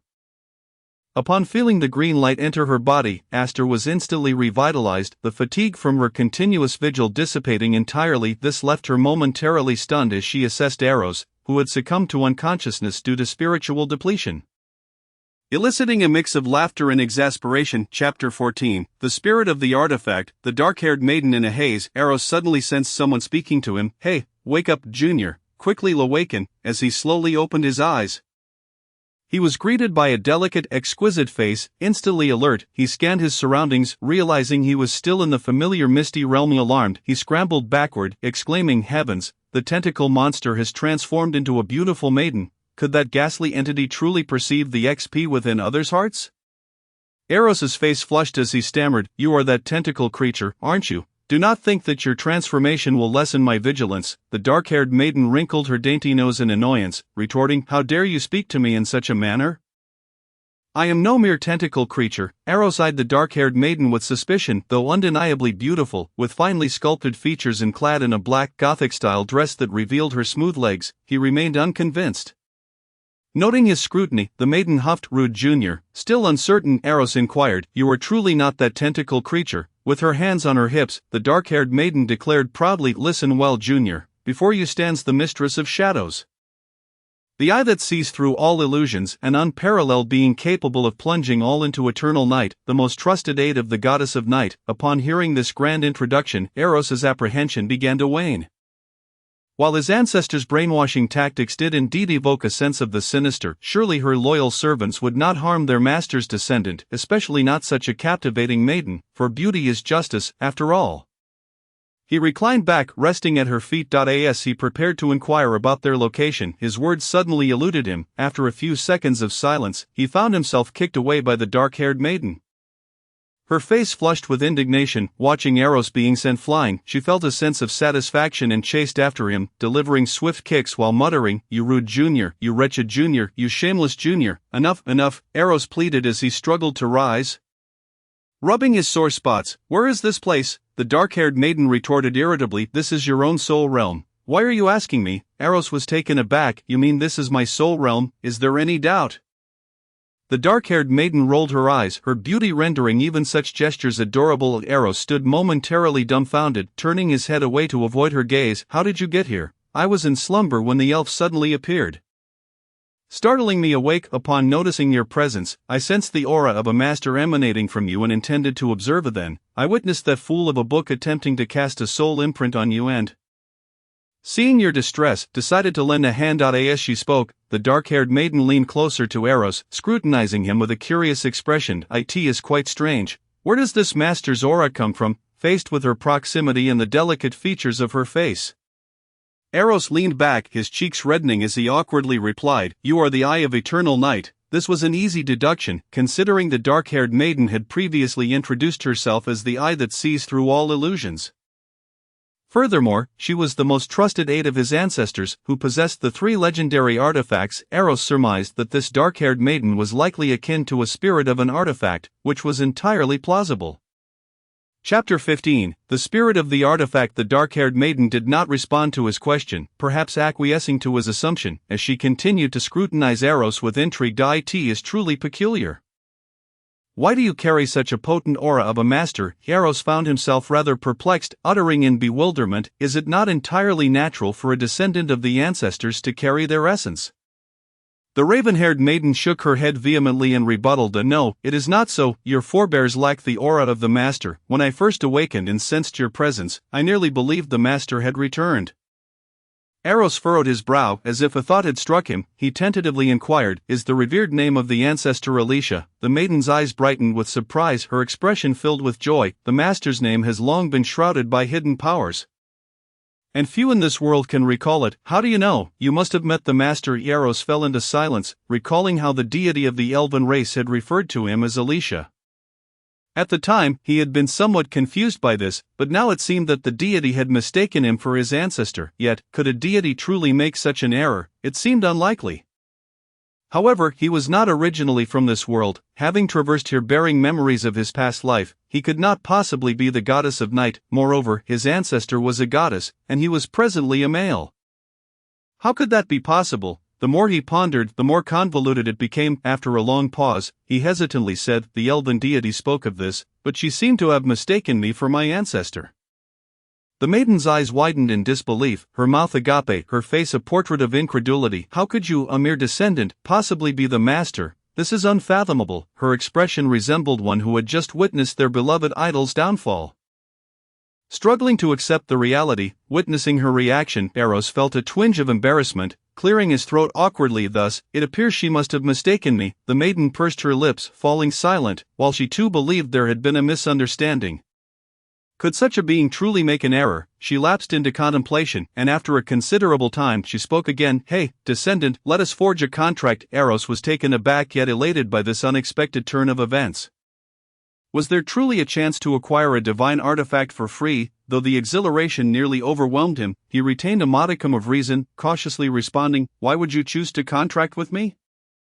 "My powers have been depleted over millennia in the relentless pursuit of the master, and I have remained in slumber for ages, awakening only sporadically, although your ancestors have offered me some spirit essence. During my dormancy, those 2 wretched beings seized it all, leaving me feeble, barely able to manifest an appearance." At this point, a faint blush crept onto her cheeks, yet she continued, "It is likely that I shall soon fall into slumber once more.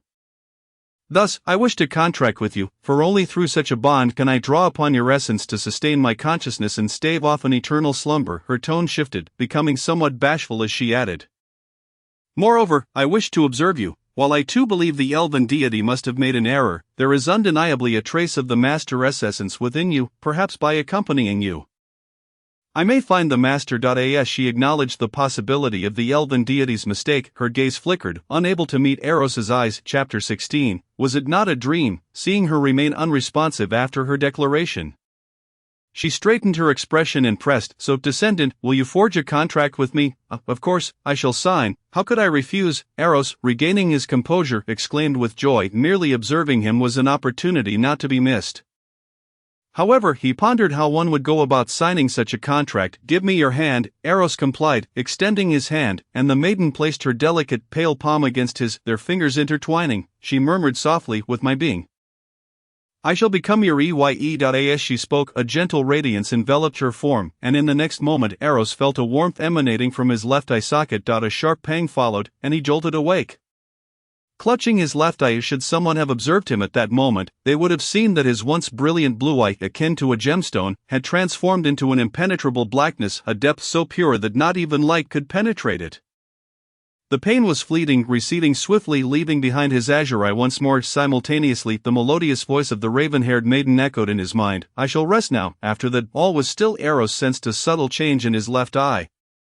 Though he dared not experiment further, aware of his body's lingering emptiness, clearly, the aftereffects of his reckless attempts at utilizing his newfound abilities had yet to subside. The room was empty, and as he glanced outside, he noted that the sun had set, casting the last rays of twilight upon the potted plants by the window, dusting their leaves with golden hues. It was mealtime, and he felt ravenous, yet his body felt as though it had been hollowed out, rendering him reluctant to move. Thus, he reclined once more, deciding to eat tomorrow instead. At that moment, the door creaked open, and Asteria entered with two maidservants, who were carrying exquisitely crafted dishes. Eros's eyes sparkled at the sight, his earlier lethargy vanishing as he exclaimed, Asteria, I cannot thank you enough. Asteria smiled, clearly accustomed to her son's occasionally absurd remarks. That night, as Eros lay in bed, he gazed at Asteria seated beside him and softly confessed, Asteria, I had a dream today, and I thought I might never return to you. He refrained from calling her mother, addressing her directly. A testament to the fright he had experienced, the dream of the tentacled creature had indeed shaken him. Seeing that appendage had nearly caused his heart to stop. It was the first time he had felt so close to death, the sheer enormity of the being that loomed over the ocean. Its eerie eye, and its contorted tentacles left an indelible impression on him. Though he later realized he had frightened himself, the initial terror was undeniable, especially since he was still merely an ordinary human. Despite the combined age of his past and present lives surpassing Asteria's, he had once been an ordinary human, and now he had only recently begun to delve into the mysteries of this world. Coming face to face with creatures that could confront deities, such encounters were not without their fears. Asteria gently patted Eros's hand, soothingly assuring him, Fear not, for mother is here. As she comforted him, Eros soon drifted off to sleep, the exhaustion from their contract weighing heavily upon him. Chapter 17, The Origins of the Tentacles. Upon reopening his eyes, Eros found himself once again in the familiar gray mist space. He sighed in resignation. Questioning how he had returned. Lying languidly on the ground, he found a tentacle, adorned with an eye, staring back at him. The sudden appearance startled Eros, causing him to momentarily lose his breath. After a long pause, he finally spoke to the tentacle with a hint of exasperation. Why must I encounter you again? The tentacle tilted its eye, conveying a sense of confusion. Eros chose to ignore it, turning his body to lay in another direction. This continued for a month. Every night upon falling asleep, he would find himself in the gray mist space, the twisted tentacle appearing beside him. Initially, he felt discomfort, but soon he grew accustomed to the surreal encounter. Aware that something was amiss, he considered confiding in Asteria and the others, but each time the thought arose, an inexplicable fear gripped him, as if speaking of it would summon events he wished to avoid.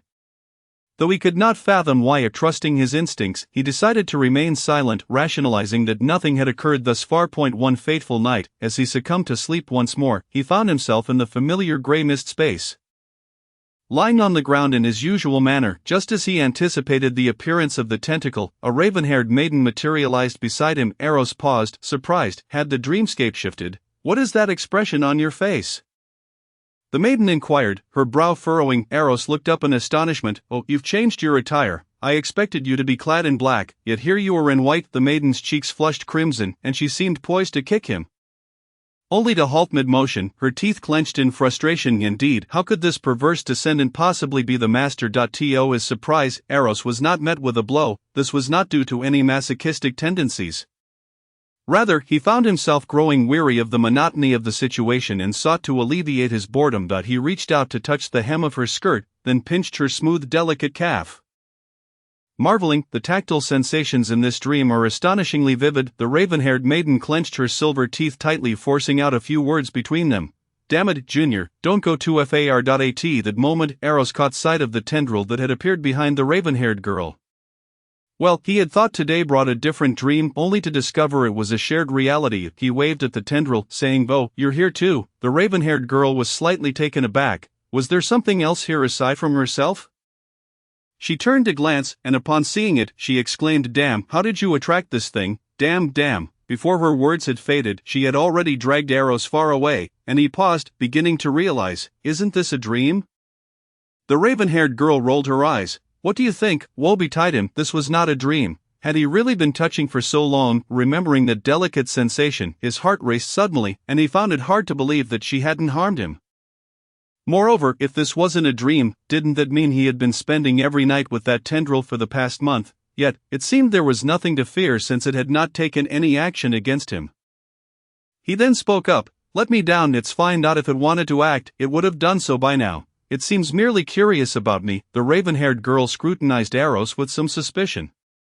Gradually coming to a halt, yet she remained vigilant, watching the tendril following behind. After a long moment, seeing that the tendril appeared to have no further intentions, she finally sighed in relief, though her expression still bore disbelief. "How did you attract its attention?" Eros explained with a hint of helplessness. "During the bloodline baptism, I encountered a deity from the elven race who was confronting it. I don't know how I attracted its attention, ever since the baptism.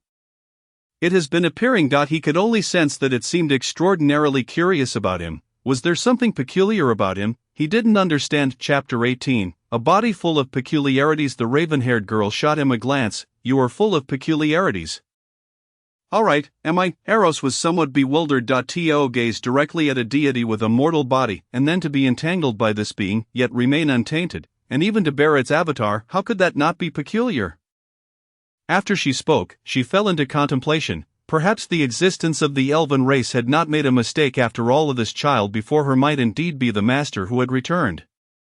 For how else could a mere mortal achieve such feats? It was well known that only divine beings, aside from mythical entities, could gaze upon deities. Furthermore, only a deity could harbor the avatar of that being from the depths of the sea.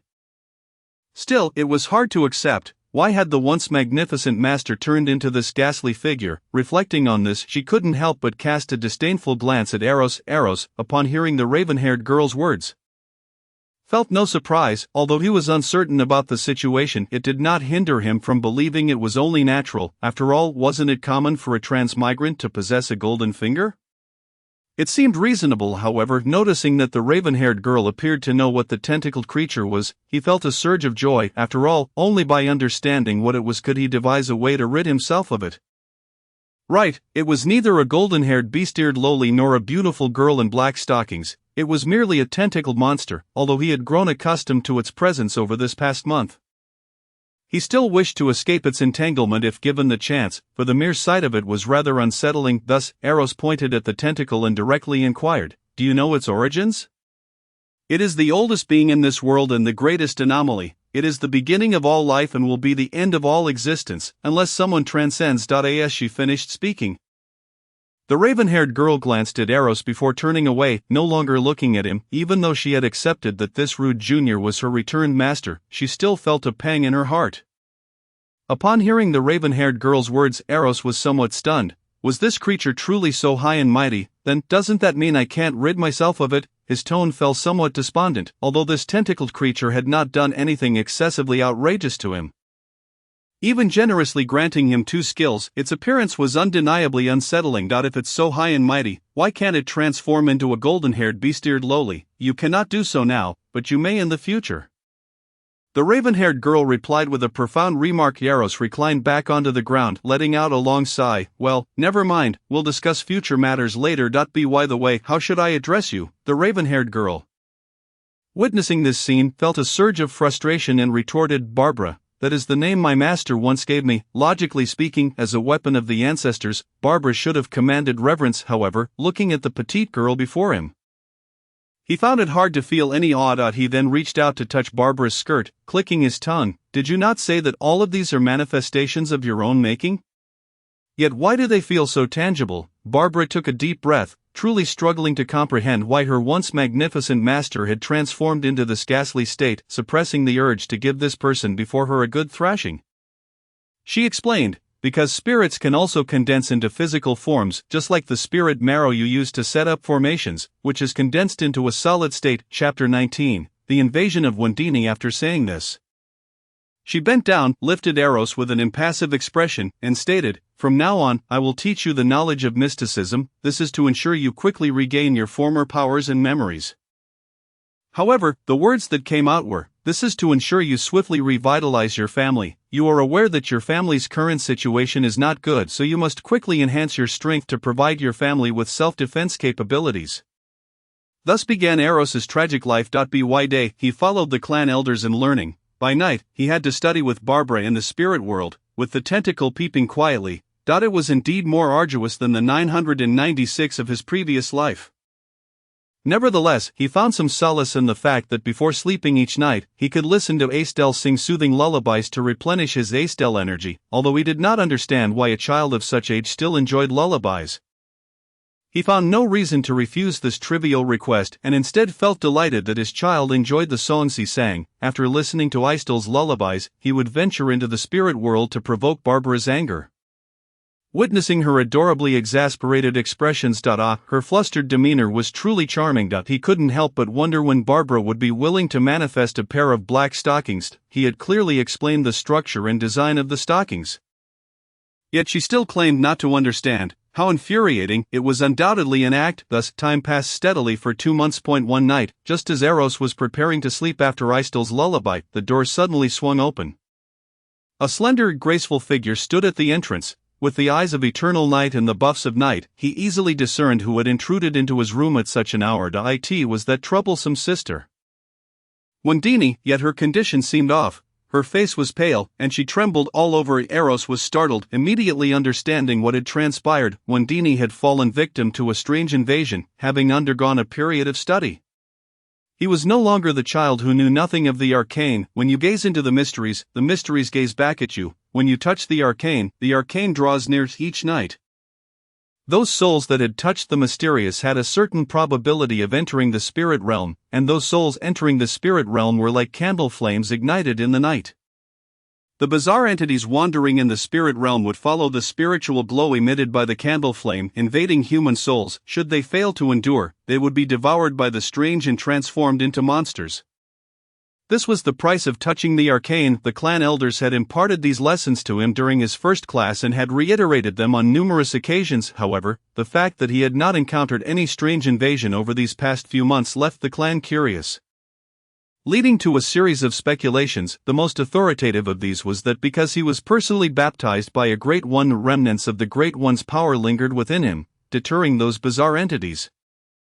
Thus, even Astel, who occasionally stayed with him at night, was spared from such invasions. When he first heard these speculations, Eros's expression was somewhat peculiar. Perhaps remnants of divine power existed, but he suspected the primary reason was the tentacle creature aimlessly wandering within his soul realm.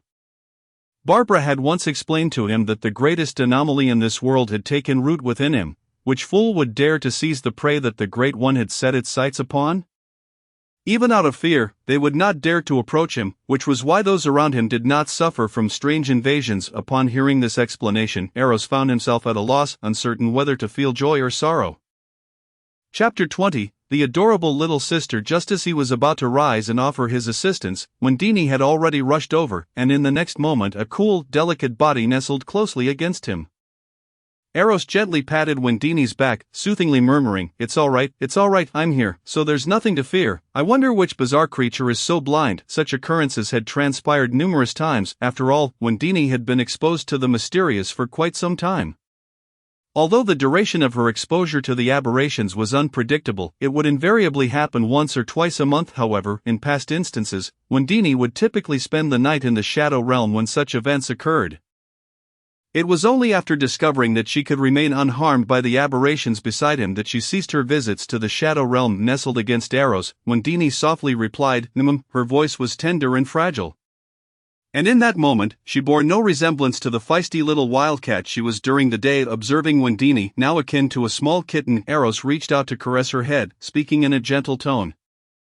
"Sleep now, it's all right." With a blink of her beautiful, large eyes, Wendini playfully ruffled Eros's hair a few times, her tone laced with mild irritation. "But I am the elder sister." Eros chuckled in exasperation, feeling the calmness of her petite form beside him, and affectionately replied, all right, you are the elder sister." Internally, he praised his tentacled brother for his effectiveness. When Dini let out a soft hum, nuzzled closer, and soon closed her eyes, falling silent. The following morning, a drowsy Wendini slowly opened her crystal clear, beautiful eyes, rubbing her eyes. She then nudged Eros's legs, which were unknowingly draped over her. Her voice was soft, still laced with sleepiness. "Time to get up, you should be awake." Eros, without opening his eyes, mumbled in response, "Just a little longer, I'm so tired." The previous night in the realm of souls, while practicing with Barbara, she had deviated from her usual defensive stance, incessantly attacking him, leaving him in a state of utter exhaustion.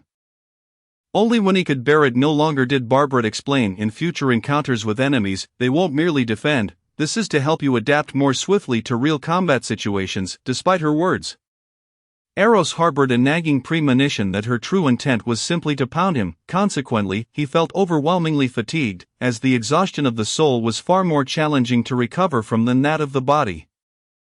However, Wendini remained oblivious to these matters, feeling Eros's leg resting on her. A blush crept onto the face of the delicate girl as she huffed, "If you don't get up, I swear I'll kick you off the bed." Eros mumbled incoherently, showing no inclination to rise. Taking a deep breath, Wendini made her decision. Her long, graceful leg propelled him off the bed. Feeling the sudden jolt of his body hitting the ground, Eros became slightly more alert. Still bewildered, he glanced back at the bed in confusion. The early morning sunlight bathed Wendini's skin, slightly exposed due to her disheveled nightgown, creating an almost blinding brilliance. Chapter 21. Advancing. Eros squinted, his eyes struggling to adjust to the radiant Wendini. Puzzled, he inquired, "Why did you kick me?" Standing with her hands on her hips, Wendini replied defiantly, "What's wrong with kicking you? I wanted to, and it's already so late. You still wish to sleep." Witnessing the return of this domineering and audacious sister before him, Eros felt a sense of helplessness. Although the wildcat-like Wendini was undeniably charming, he preferred the image of her as a cuddly kitten from the previous night. Alas, such scenes were rare. Hearing a knock from a maid outside the door, inquiring if it was time for their morning wash, Eros found his sleepiness had dissipated after being kicked. He instructed the maid to bring in the toiletries. Time continued its relentless march forward, and Eros's studies progressed in a methodical manner. Initially, the elders of his clan expressed confusion and disbelief regarding Eros's pace of growth, despite possessing a talent that warranted a personal blessing from a great one.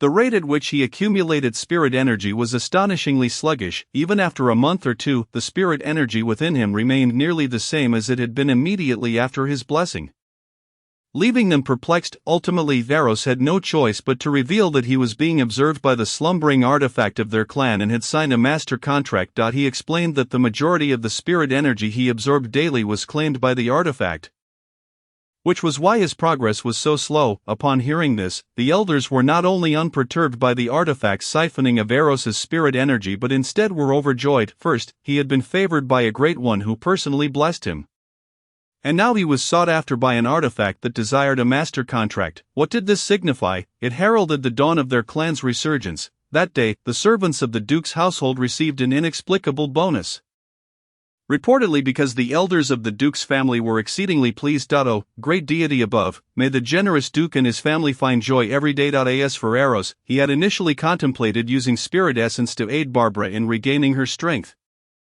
but after inquiring, he discovered that most of the spirit essence within the clan had been expended during his blessing, and the remaining essence was required for various other purposes. Although the elders suggested halting other uses to allocate the spirit essence for his benefit, Eros declined the offer. He did not possess the audacity to hold up the operations of the entire clan for his own sake. He would manage his own supply, even if it meant a slower pace. After all, he was not attempting to restore Barbara to her full strength, merely to maintain her from falling into slumber again. That should not take long and was not a significant issue. Thus, until Eros turned 19, Barbara finally declared, "The recovery is sufficient for me to remain awake for a considerable time." Upon hearing this, Eros exhaled in relief, grateful that he would no longer have to work for Barbara. Within a few days, the spirit energy within him reached the limit allowable for Sequence 9. The clan also produced the long-prepared advancement materials, inscribing the advancement ritual array, which proved to be quite straightforward, enabling him to ascend to Sequence 8. The listener, however, he understood that his ease was partly due to the advancement ceremony taking place in the Shadow Realm. Chapter 22. It is time to venture outside. This place was immune to aberrant incursions. And he had the protection of his tentacled brother, which deterred any aberrations from approaching. Had he advanced elsewhere and under different circumstances, it would not have been so effortless. In fact, it could be described as a matter of life and death. For Sequence 8 is regarded as one of the most perilous early stages. If Sequence 9, the seeker, is akin to a candle flickering in the night, then ascending to Sequence 8, the listener, transforms that candle into a roaring bonfire illuminating the surrounding darkness. And such a bonfire directly beckons the aberrations lurking in the night, saying, "Come, dear creatures, come play with me." Thus, almost everyone advancing to Sequence 8 is beset by a swarm of aberrations, with few exceptions unless one possesses means to isolate themselves from such entities. The title of listener is derived from the fact that those in this stage, if not protected, can almost nightly hear the twisted, eerie whispers of the aberrations. Many low-tier sorcerers succumb to the influence of these entities at this stage, spiraling into madness before being completely consumed. However, for Eros, these concerns were negligible. He felt a sense of relief, grateful that his tentacled brother had taken an interest in him. After all, observing Wendini, who had also ascended to Sequence 8, displaying her frail demeanor nightly, only served to highlight the terrifying nature of the aberrations. Even if the aberrations themselves were not visually frightening, the incessant barrage of nonsensical chatter in one's mind each night could drive anyone to madness. Yet, his tentacled brother was a different matter. Ever since he had playfully confronted him a year ago, he had ceased to smile, merely lurking quietly each night. Though his appearance was somewhat unsettling, it was no longer a significant concern. As Eros had learned to obscure his gaze. One fateful night, just as Eros was reveling in the promise of a bright future, Barbara fixed her calm gaze upon him. Was there something amiss with him today? Just as he was about to voice his inquiry, Barbara spoke in her serene tone, "It is time for you to venture outside. No saint has ever been born in comfort." Eros was taken aback.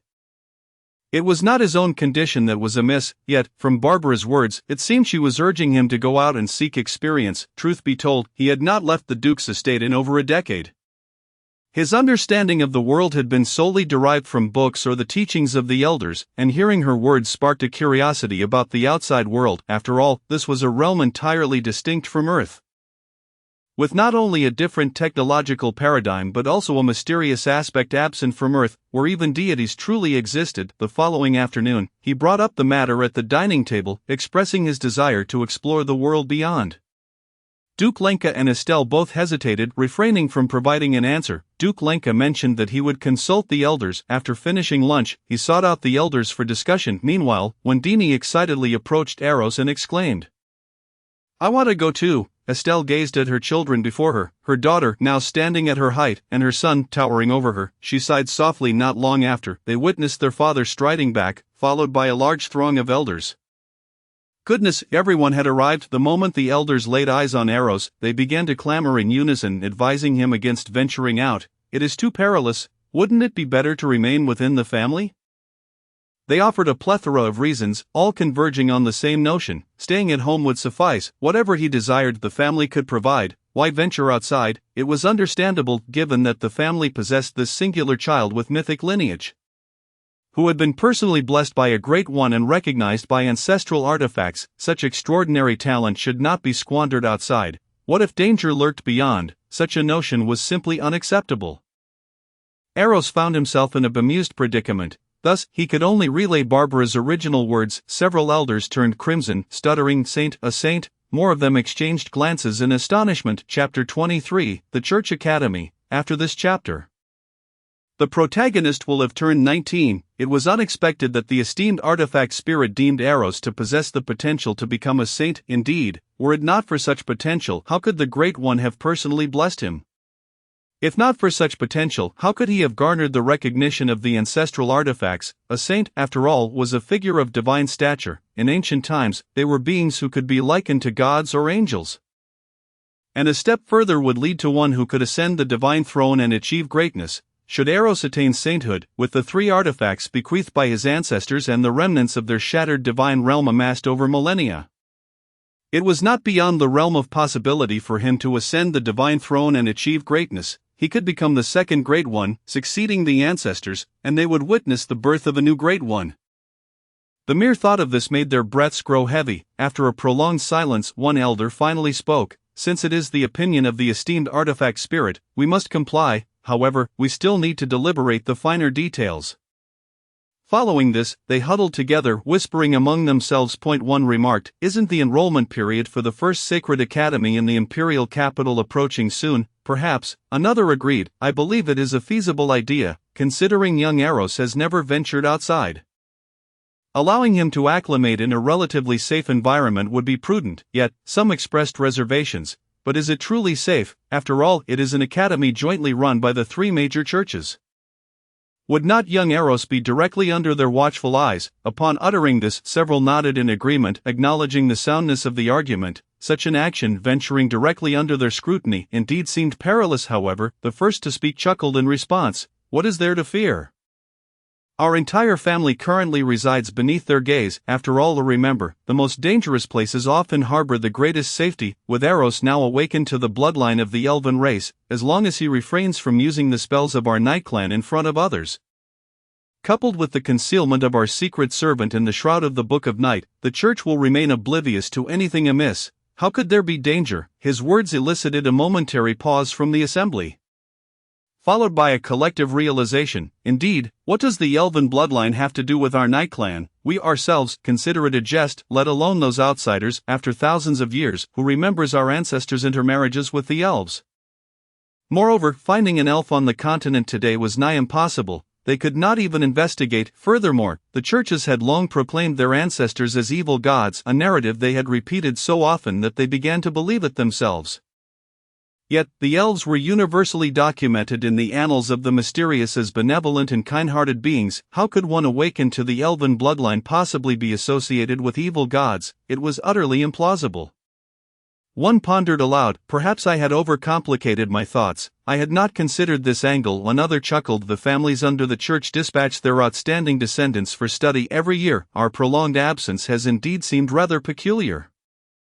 Thus, let young Eros attend this time. Who knows, his elven heritage might even enhance our safety. Chapter 24. Preparations before departure. However, despite such assurances, safety remained a pressing concern. As they deliberated on whom to accompany them, Estelle, who had been silently listening, spoke up. "Why not let me go? In recent years, I successfully acquired a blasphemous fire seed, and I am now a sequence 6 fire thief. Additionally, my former family resides in the imperial capital, so my presence would be of greater utility." After contemplating Estelle's words, the elders responded, "Then Estelle, you shall go. However, for the sake of caution, it is best to bring along additional companions. We should also inspect the warehouse to see if we can unearth any useful sealing items for you." With the decision made, they did not linger, as they had to explore the warehouse for any items that might prove beneficial for this occasion. Once the elders departed, Duke Lenka also took his leave, intending to determine who would be appropriate to accompany them. Soon, only the three of them remained in the vast hall. Upon receiving the family's approval to venture into the outside world, Eros felt a surge of excitement. However, as he glanced at the silent Estelle, his enthusiasm gradually waned. It struck him that Estelle had not returned to her family home in an exceedingly long time. In his memory, it seemed she had never ventured far. In other words, she had not been back in at least 19 years. If one counted from the day she married, it had been nearly 21 years since her last visit. She had married at 13 and given birth to Wendini at 14. Oh, his father was quite the character. Then, he was born at 16, and it continued until now. To put it exaggeratively, Estelle could be considered someone he had grown up watching. Right, after all, he was born with memories. How odd did that sound, growing up watching his own mother? Ridiculous. He decided to dismiss such thoughts. Eros shook his head, clearing his mind of the chaotic musings, and gently addressed Estelle, who seemed lost in thought. "Are you missing your maternal grandparents?" In Eros's recollection, Estelle shared a deeper bond with her maternal grandmother than with her grandfather, whom she likely viewed with more reverence and fear. In fact, during the early days of her marriage, she had harbored some resentment towards her father, who had married her off merely for resources. She had not even known what her future husband looked like on the day of her wedding. Estelle softly replied, "I think of them often." Eros paused in surprise, quickly realizing the truth in her words. After all this time, even the deepest resentments must have faded away. Moreover, Estelle had mentioned that her feelings of resentment had only lingered during her first year of marriage. Subsequently, she discovered that everyone here treated her with kindness, leading her to gradually accept her new life, leaving no room for lingering bitterness. Wendini, meanwhile, hugged Estelle and rested her head on her shoulder, her eyes sparkling. "I have never met my grandfather or grandmother. The siblings' playful banter momentarily lifted Estelle's earlier gloom, though her tone remained tinged with nostalgia. In the pendant of my previous necklace, there were images of your grandfather and grandmother, but alas, that necklace has gone missing. Wendini's expression froze, her gaze becoming unfocused. Chapter 25. Call me brother then. She noticed her younger brother seemed eager to say something. Immediately she shot him a glare, releasing one hand from Estelle and gesturing a threatening sign behind her. The implication being if he dared to speak, he would be in serious trouble. Eros scoffed, rolling his eyes, and opened his mouth as if to speak. Wendini's expression grew anxious as she frantically waved her hands, then turned back to form the shape of her lips into a silent plea. You mustn't say anything. As long as you keep quiet, I can do anything. And Eros raised an eyebrow and flashed a mischievous grin, using his lips to suggest, then call me brother a few times, and I won't say a word. Wendini fumed, but ultimately gritted her teeth and relented. Sensing the playful exchange behind her, Estelle turned with a hint of suspicion. Do you know anything about my necklace? Eros feigned confusion, shaking his head. I have never seen it. Estelle then looked at her daughter, who chuckled awkwardly. I haven't seen it either. Although she found her daughter's expression somewhat peculiar, Estelle dismissed it and continued, I must prepare some belongings to take with me. Thus, the hall was left with just the two siblings. Wendini promptly locked her hands around Eros's throat, prompting him to cough. I never said anything, you know. Wendini let out a soft huff, glancing around to ensure no one was watching. With a pouting expression, she murmured in a voice as delicate as a whisper, brother, I have fulfilled my promise. Eros, however, expressed his disappointment, saying, Is that all? I could hardly hear it. Infuriated and embarrassed, Wendini was about to retaliate when Eros quickly retreated. Conceding, all right, fine, you've done it. Once at a safe distance, Eros shifted his tone, adding, however, the elders earlier did not mention you could join us outside, which means you still have to stay home. Wendini stood frozen, her vibrant eyes dimming to a hollow gaze. Observing her demeanor, Eros cleared his throat and continued, but if I wish to speak. He paused, winking at Wendini. Her vacant expression brightened, and she rushed towards him, wrapping her arms around his arm and shaking it fervently while repeatedly pleading, my dear brother, please help me. I want to go out and play too. Eros coughed heavily, and Wendini immediately understood, a blush creeping across her charming face. Biting her lip, her beautiful eyes filled with bashfulness, she whispered, I'll agree, but it must wait until evening. That night, with a voice devoid of emotion, Wendini reluctantly proclaimed, thank you, brother. Afterward, she let out a haughty huff, reflecting her displeasure. What a lack of emotion, utterly insincere, Eros remarked dismissively. Enraged, Wendini shot him an angry glare, but Eros paid her no mind and turned to enter the soul space to study with Barbara.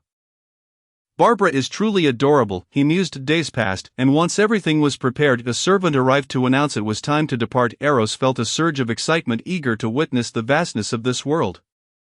Curious about how it compared to Earth in the 18th century, beside him, Wendini mirrored his enthusiasm, and together they followed the servant to a vast clearing in the back courtyard of the Duke's estate. Chapter 26. The floating airship in another world. At that moment, a throng of people had gathered, which puzzled him. Aren't we heading to the imperial capital? Why have we stopped at our own backyard? Eros voiced his confusion, but Duke Lunka's response only deepened his curiosity. The Duke simply stated, just wait a moment, we shall arrive shortly. Indeed, before long Eros's confusion was resolved. A low whistle echoed through the sky as a dark speck emerged at the cloud's edge, gradually approaching the Duke's estate. As it drew nearer, Eros finally discerned what it was, a dirigible. Duke Lunka patted Eros on the shoulder with a chuckle, exclaiming, surprising, isn't it? When I first saw it, I was equally astonished. To think that such a massive ion construct could soar through the heavens without any alchemical assistance, simply by human ingenuity, is truly unimaginable. Eros fell silent, contemplating whether to feign disbelief. After all, it was merely a dirigible. Although he had never seen one in person, countless images were available online, yet, to indulge his father's boastfulness, he decided to exhibit a modicum of astonishment, exclaiming, this is indeed remarkable. Meanwhile, Wendini's mouth had formed an O shape in awe. Unable to resist, Eros nudged her chin to close her mouth. Wendini swiftly swatted his hand away, glaring at him. Eros chuckled mischievously. On the other side, Estelle watched the antics of her spirited children with exasperation, clearing her throat to intervene. Enough of this. At last, they composed themselves and continued to observe the enormous iron vessel, which was a marvel to the inhabitants of this world, as it descended gracefully. With a thud, the airship finally landed, and the butler directed the servants to load the prepared luggage onto the craft. Duke Lunka then reminded the children of the necessary precautions for their journey to the imperial capital. Once you arrive, make sure to visit your elder brother and fourth sister. They are now managing the family affairs in the capital. Should you need assistance, go directly to them. I've already informed them of your impending arrival through the Shadow Raven, so the Duke's residence should be ready for you. You may also choose to stay with your mother's family for a while if you wish. Eros listened attentively to his father's lengthy instructions. Nodding earnestly, I understand. Duke Lunka felt reassured by his astute son. However, seeing his daughter, who was fixated on the airship and seemingly ignoring his words, he sighed. Take good care of your sister. Wendini, feeling slightly offended, interjected, I will look after my brother. Please rest assured, father. I have complete faith that Wendini will care for Eros. Duke Lunka praised, his demeanor unwavering even as he fibbed. At that moment, Eros chose not to undermine his sister's confidence. Rolling his eyes at her pompousness, pesky sister. As the last piece of luggage was hoisted aboard the airship, Duke Lunka realized that his fledgling was finally ready to leave the nest and soar into the sky. Chapter 27, Another opportunity for divine artifacts. He fell silent, filled with mixed emotions. This was not the first time he had bid farewell to his children, yet this occasion felt different. After all, Eros was the child upon whom he had the highest hopes.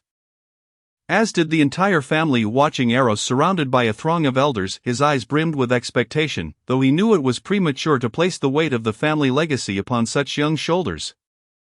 The family was precariously balanced on a tightrope. One misstep could lead to their catastrophic downfall, resulting in extinction and severance of their bloodline. Thus, the entire family had pinned their dim hopes on this one child, hoping he could bring about a change, wishing for him to mature swiftly. This way, should their circumstances be revealed, they could at least preserve some semblance of their lineage, ensuring their bloodline would not vanish entirely.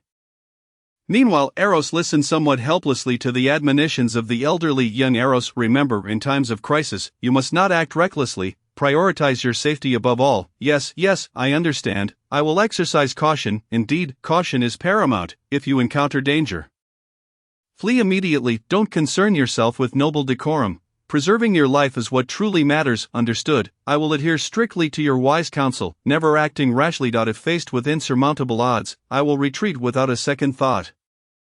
Precisely. After Eros assured the group of elderly men repeatedly, they reluctantly released his hands. Finally, Eros stepped onto the airship's deck. The vessel emitted a low hum, its propellers gradually spinning faster as the entire structure began to lift off the ground, ascending into the sky. At that moment, Wendini had cast aside her earlier doubts, perched excitedly on the railing, exclaiming, Look, we're really flying. Eros glanced over, his expression indifferent as he responded with a simple "Oh." Wendini, undeterred by her brother's calmness, continued to shout with glee. The airship climbed higher, shrinking the figures below, and as their view expanded, the once massive Duke's estate became increasingly diminutive. Just then, Eros's mind resonated with Barbara's melodious voice, It's here. Eros paused momentarily, but in the next instant, two deep black streaks shot forth from the Duke's estate, seamlessly merging with Eros's being. Bewildered, Eros wondered what these entities were, yet, as they entered him, he sensed an inexplicable connection forming with two particular items. However, the black light that surged into him showed no signs of slowing down, heading straight for his skill orbs. One entered the orb labeled Servant of Secrets, while the other penetrated Divine Art, Eternal Night's Judgment. He then noticed the two black orbs expanding, one slowly transforming into a tome with a jet black cover, the other morphed into a crescent-shaped dark moon. He recognized the book's design. Wasn't it the Book of Night?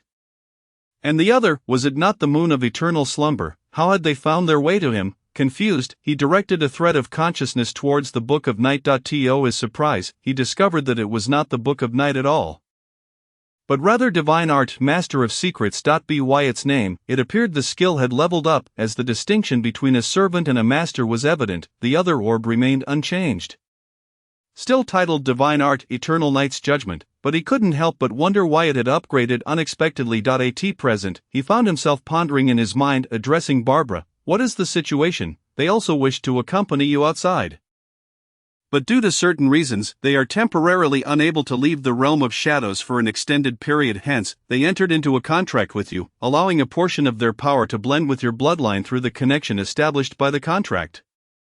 Although their true forms cannot depart, a fragment of their consciousness can accompany you. Barbara's tone was somewhat sullen, akin to someone who has painstakingly nurtured an exquisite watermelon only to have two uninvited guests attempt to partake in its bounty before she herself has had a taste. It irked her that they contributed nothing, instilling a sense of dissatisfaction and a twinge of unease within her. What does this imply? Have I inadvertently acquired two divine artifacts for nothing? To say for nothing seems somewhat inaccurate, as they are indeed hers, yet the essence remains. This thought brought him a measure of joy, for while others might venture forth with merely a sword of iron, he was bestowed with the formidable weapons of breaking army, breaking dawn, and the magnificent three divine armors enveloping him in a profound sense of security. Chapter 28. I shall not reveal it to you. Suddenly Eros felt a gentle push against him, snapping him back to reality as he beheld the curious expression on Wendini's face. "What is it?" she inquired, her gaze scrutinizing her brother. "What was that just now? How did it fly into your body?" Clearly she had witnessed the two streaks of black light entering Eros's form. Eros cast her a sidelong glance and chuckled. "Want to know?" Wendini eagerly nodded. Yes, hurry and tell me." Eros cleared his throat, preparing to divulge the secret. "Well, I might just tell you," he teased. Wendini nodded vigorously, eager for the revelation. "I want to tell you." Eros made a silly face at her, chuckling mischievously. "You?" Wendini huffed, her frustration mounting, her fists clenched, suddenly feeling a strong urge to strike him. Sensing the tension, Eros discreetly shifted to the other side of the airship. Wendini scoffed, turning her back on her infuriating brother. Night fell in the realm of souls. Eros gazed in disbelief at Barbara, more specifically at her legs. The sight of her slender, elongated legs adorned in white silk left him in a state of astonishment. After all, she had repeatedly insisted she would not wear such attire, so what had changed today? He scrutinized her, and Barbara, feeling the weight of his gaze, responded with a hint of irritation. "What are you staring at?" Eros, still skeptical, asked. "Didn't you say you wouldn't?" Why the sudden change of heart? With her characteristic fierceness, Barbara retorted, "Mind your own business." Just then, two entities, one black and one silver, zoomed towards them, miniatures of the Book of Night and the Moon of Eternal Sleep.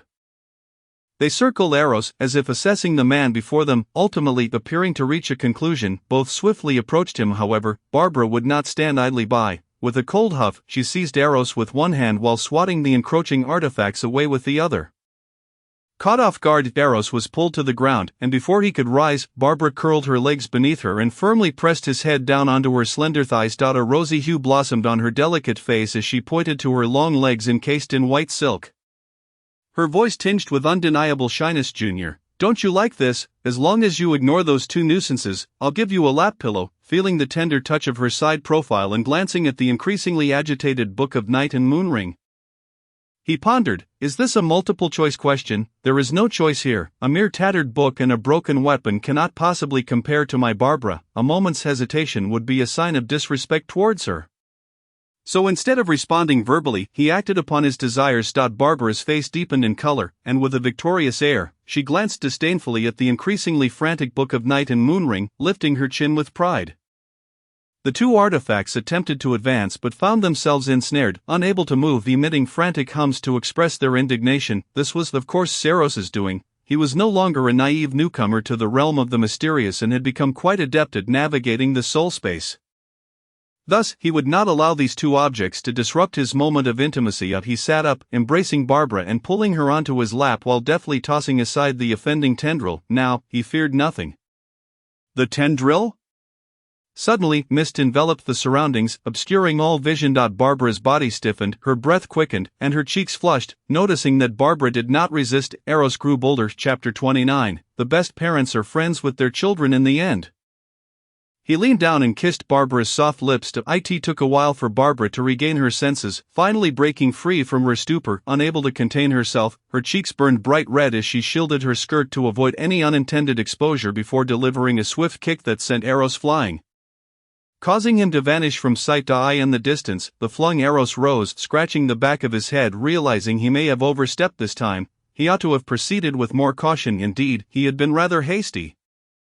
But little Barbara was simply adorable. However, disappointment soon followed, for regardless of how many times he called for Barbara, she did not reappear, nor did she even respond. Alas, had he gone too far, for several consecutive nights thereafter, Barbara remained absent. Even the persistent Book of Night and Moonring, which sought Eros's attention, could not summon her. This left Eros feeling disheartened. Evidently, his earlier actions had significantly impacted Barbara.as for the outside world.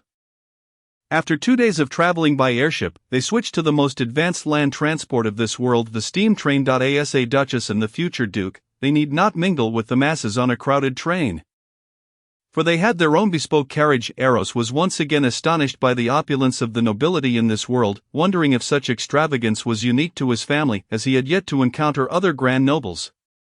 In stark contrast to Eros's indifference, Wendini was filled with curiosity about the steam train. No, more accurately, she was fascinated by everything beyond their confines. The train rumbled along, occasionally passing other trains. Each time this occurred, Wendini could not help but exclaim, pointing excitedly at the passing train, "It's so much longer than a carriage." Eros, maintaining his calm demeanor, nodded, "Yes, much longer." Seeing her brother's unenthusiastic reaction, Wendini soon lost her earlier excitement and slumped against the sofa in the carriage. "How much longer until we reach the imperial capital?" she asked, her voice lacking energy. Esther, noticing her daughter's slouched posture, frowned and admonished, "Sit up straight." Reluctantly, Wendini complied, attempting to present herself as a proper lady. Satisfied, Esther replied, "We should arrive in 2 days. 2 more days." Wendini sighed dramatically. Finally, after what felt like an eternity of Wendini's lamentations, the train clattered into the imperial capital of the Holy Chris Empire. In delay, Chapter 30. I thought someone was being very arrogant as the family disembarked from the train. They were promptly surrounded by a throng of well-dressed servants. Eros raised an eyebrow in surprise, but the subsequent actions of the crowd made everything clear. I thought someone was being particularly arrogant. It turns out it's just my family, so all is well. The multitude first bowed respectfully before them, then formed a human wall, clearing a path from the throngs of disembarking passengers. At that moment, a man and a woman approached from the opposite side. The man, in his early 30s, donned a sharply tailored suit, his handsome features exuding an air of sophistication. The woman, appearing to be in her late 20s, was tall and elegant, dressed in a sleek black gown, her exquisite visage radiating grace and composure. They were none other than Eros's half-brother, Michel Renka-Nos, and his elder sister, Sylvie Renka-Numbers. The pair approached Esther and bowed respectfully. "Greetings, madam." Esther nodded slightly and fell into silence. Michiel and Sivir paid her no mind, turning to greet Eros and Wendini with cheerful smiles. "It's only been 3 years since we last returned. And look how tall little Wendini and little Eros have grown. Come, let us board the carriage first." With that, she beckoned everyone and made her way toward the luxurious carriage waiting at the station's exit. Once everyone had boarded, Michiel lifted the carriage curtain and instructed the coachman and the knights riding ahead, "Hang out the family banner." After issuing her command, she returned to the cabin and began to update Esther on the family's developments in the imperial capital over the past few years, as well as some challenges they had encountered. Eros, however, found the myriad of trivial matters uninteresting, so he leaned closer to Wendini, both of them gazing out at the city's architecture and the bustling crowds outside the carriage. To tell the truth, Eros felt a tinge of disappointment. After all, this was supposed to be one of the most prosperous cities on the continent of Croatia, yet the state of the roads was disheartening. While there wasn't a complete mess of litter, cleanliness was certainly not a hallmark. The passers-by were mostly ragged, hastily lowering their heads as they caught sight of their carriage, too intimidated to look up. A few well-dressed individuals stood out among the throng, yet even they doffed their hats and offered a slight bow upon seeing the carriage. Wendini, however, was filled with enthusiasm. "There are so many people here."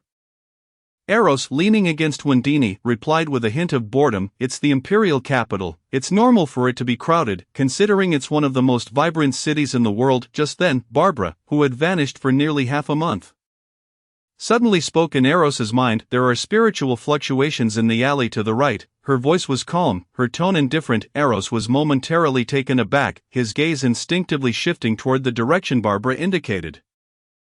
Deep within the shadowy alley, his keen eyesight caught a glimpse of a slender figure with wine-red hair impaling a disheveled man against the wall with a dagger. Sensing the scrutiny, the red-haired woman turned her head to glance in Eros's direction. As their eyes met, a peculiar force surged from her gaze, penetrating into Eros's mind. Defenses breached. The red-haired woman seemed equally startled, yet Eros's lips curled into a smirk. "What an intriguing occurrence on my first day in the imperial capital. It appears I shan't be bored after all." However, he felt a slight vexation as Barbara fell silent once more, unresponsive to his calls. "Alas," Wendini nudged Eros, "what are you staring at?" "Oh, there's a red-haired woman over there. Quite striking, so I lingered a bit longer. When Dini rolled her eyes in response, the carriage continued its journey, soon traversing the outer city and entering the inner city area. The condition of the inner city was evidently far superior. With cleaner and neater streets, even the passers-by were mostly dressed elegantly, clearly of decent means. Before long, they arrived at their new home in the imperial capital. Chapter 31, The Disappearance of Elisha. Unfortunately, after merely one night of rest, Esther was awakened early the next morning by her summons to the Count Bain's residence, her maternal grandparents' home. The household had evidently received advance notice of their arrival. As a large group was already waiting at the entrance, Esther appeared somewhat agitated, tears welling in her beautiful eyes. After over 20 years away from her family, the usually stern Count Eureka Highspain was visibly moved. And beside him, the Countess was already in tears. This gentle-faced woman could no longer contain her emotions and rushed forward to embrace Esther, gently patting her back in comfort. Witnessing this scene, when Dini's eyes were red like a rabbit's, tears cascading down her fair cheeks, while Eros merely rubbed his slightly sore nose. After a moment of emotional release, Esther seized Eros and Wendini's hands, urging them to greet their grandparents. She pointed to the others standing nearby, introducing them one by one, occasionally stumbling over names, as it was only natural to struggle to recognize faces after nearly 20 years. Fortunately, the Countess, their grandmother, was delighted to take their hands, introducing each of them in turn.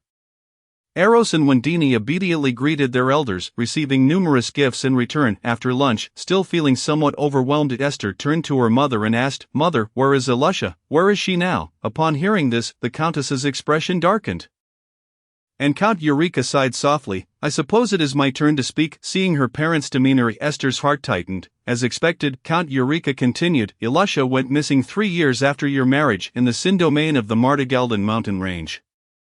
We sought the church's assistance, but to no avail. The only certainty is that Elisha is still alive, trapped somewhere within that Sin domain." The Countess wiped her tears, her voice laden with sorrow. "My poor Elisha. She was so young then. Who knows how she has endured these lost years? Oh, great divine beings, please have mercy on my dear Elisha." By the end, Eros's grandmother had even begun to pray, seeking blessings for her granddaughter. Elisha was Esther's younger sister and thus Eros's aunt. As for the Sin domain, in Eros's understanding, it was akin to a dungeon-like realm. The beliefs of the living ascended to the heavens, while their sins sank into the abyss. The abyss was the dwelling of malevolent deities, a realm of chaos and turmoil. Thus, the space there was highly unstable, occasionally spewing forth fragments into the primary world, forming Sin domains. Most mysterious alchemical materials and array materials originated from these Sin domains. For instance, the commonly used soul essence was produced within the Sin domain, hence its dungeon-like designation. Esther fell silent for a moment. "Since we are certain she is alive, I shall personally search for her tomorrow." Count Eureka immediately interjected, "No, it is far too dangerous. Besides, if the church couldn't find her, what use would it be for you to go?" The Countess hastily echoed his sentiment. "Indeed, it is far too perilous. It would be best to refrain." After all, she had already lost one daughter and did not wish to lose another. Chapter 32, Longing for Barbara. Every day Esther was not surprised by this reaction. She softly replied, "It's all right, the family has provided me with plenty of useful sealing items for this journey." Among them was a spatial item, which could facilitate an immediate escape should any trouble arise. "Furthermore, I am now at sequence 6. I have heard of the Sin domain in the Martagaldan mountain range and should be able to navigate it with caution." Upon hearing the term "plenty of sealing items," Count Eureka's mouth twitched slightly. Indeed, the affluent had their advantages. While other families struggled to gather a few sealing items, Esther had managed to bring a considerable supply. Seeing his daughter so resolute, Count Eureka chose not to oppose her. Since safety was assured, she could proceed as she wished. However, upon hearing Esther declare her current status as sequence 6, he was somewhat astonished. After all, the strongest in the Bain household was merely sequence 7. And how young was Esther now? What a pity, she was already someone else's daughter. That evening, Esther busied herself preparing for her expedition to the Sin domain in the Martagaldan mountain range. Eros had initially wished to accompany her, as he had never ventured into a dungeon before. However, Esther firmly refused, insisting they remain at home until the academy commenced. Eros, employing all his persuasive skills, found them futile against Esther's steadfastness, with a hint of resignation.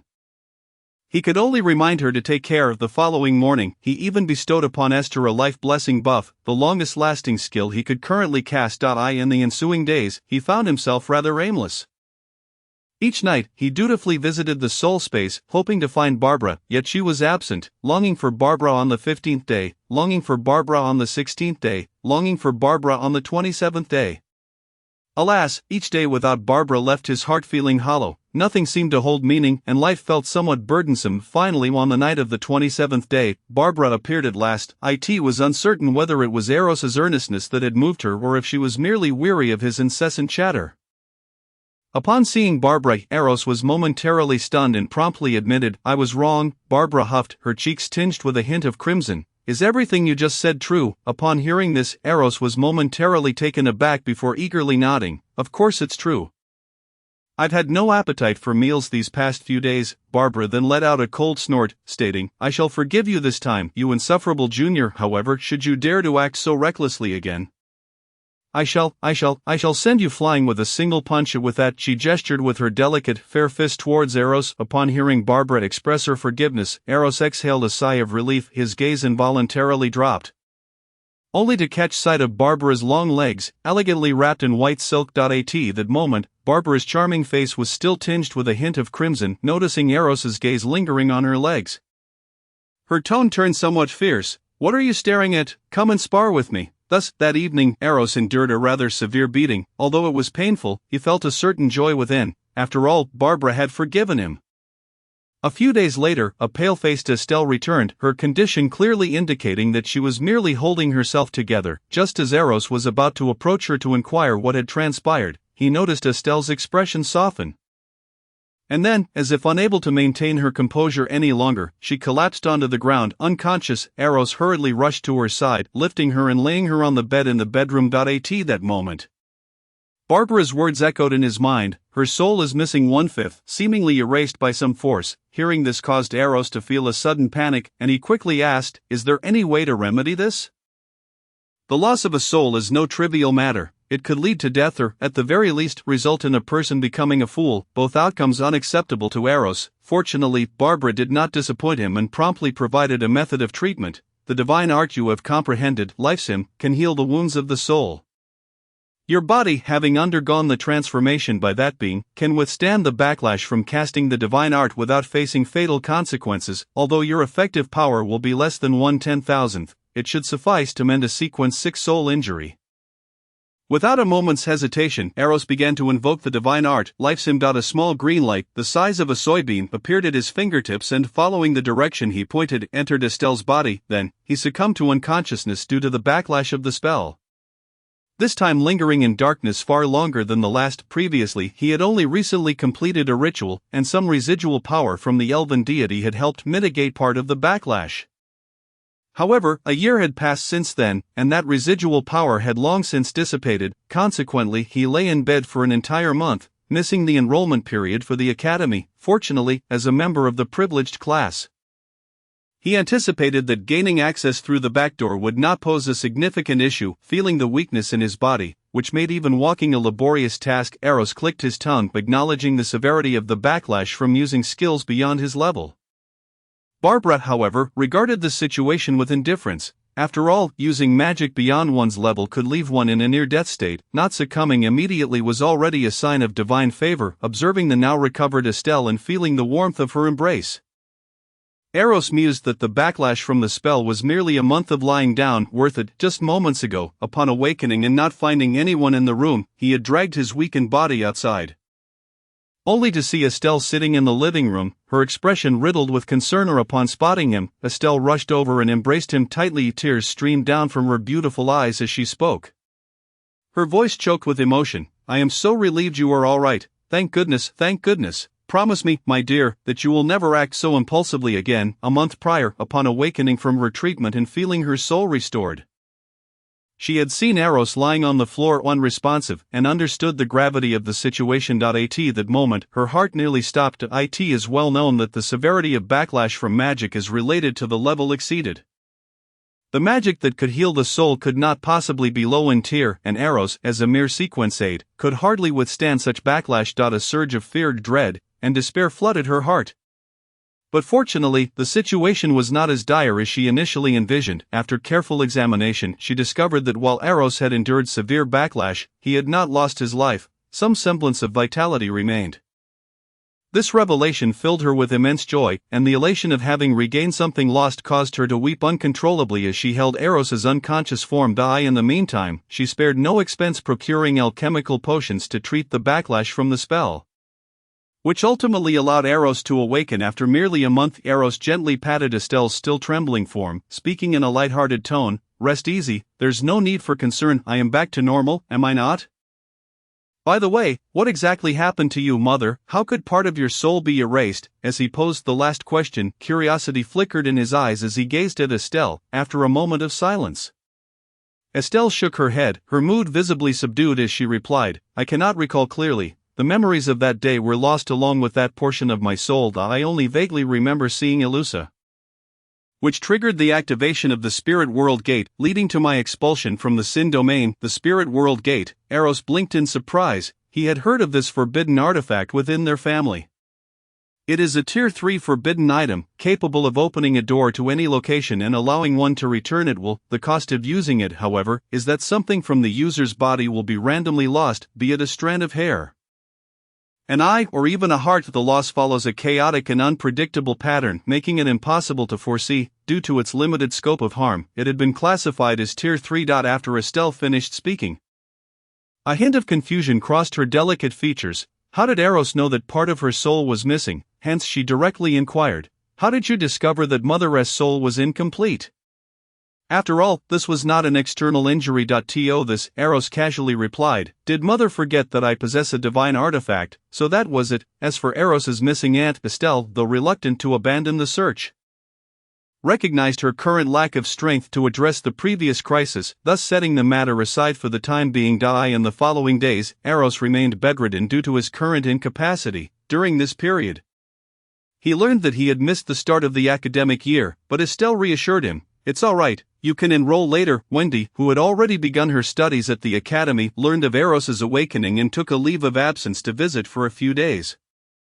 After hearing Wendy recount her experiences at the academy, Eros gained a clearer understanding of the institution where he would spend the next few years. The so-called First Sacred Academy of the Imperial Capital is an establishment founded collaboratively by the Reincarnation Church, the Ocean Church, and the Covenant Church, aimed at nurturing sorcerers by recruiting children with magical potential from across the Empire. However, the Academy only teaches knowledge from Sequence 9 to Sequence 7. If one wishes to advance further, well, one must join a church. After diligently serving for a few years, the church may consider whether to share the methods for advancement with you. As for those who choose not to join, they need only pay their tuition fees from the past few years to return from whence they came. However, that tuition is an astronomical sum for ordinary commoners. Consequently, most students opt to join a church upon graduation, becoming their low-level workers. Of course, for many, being a worker for the church is not viewed negatively. After all, they are affiliated with one of the top 10 powers on the continent, and the benefits and pay are certainly generous.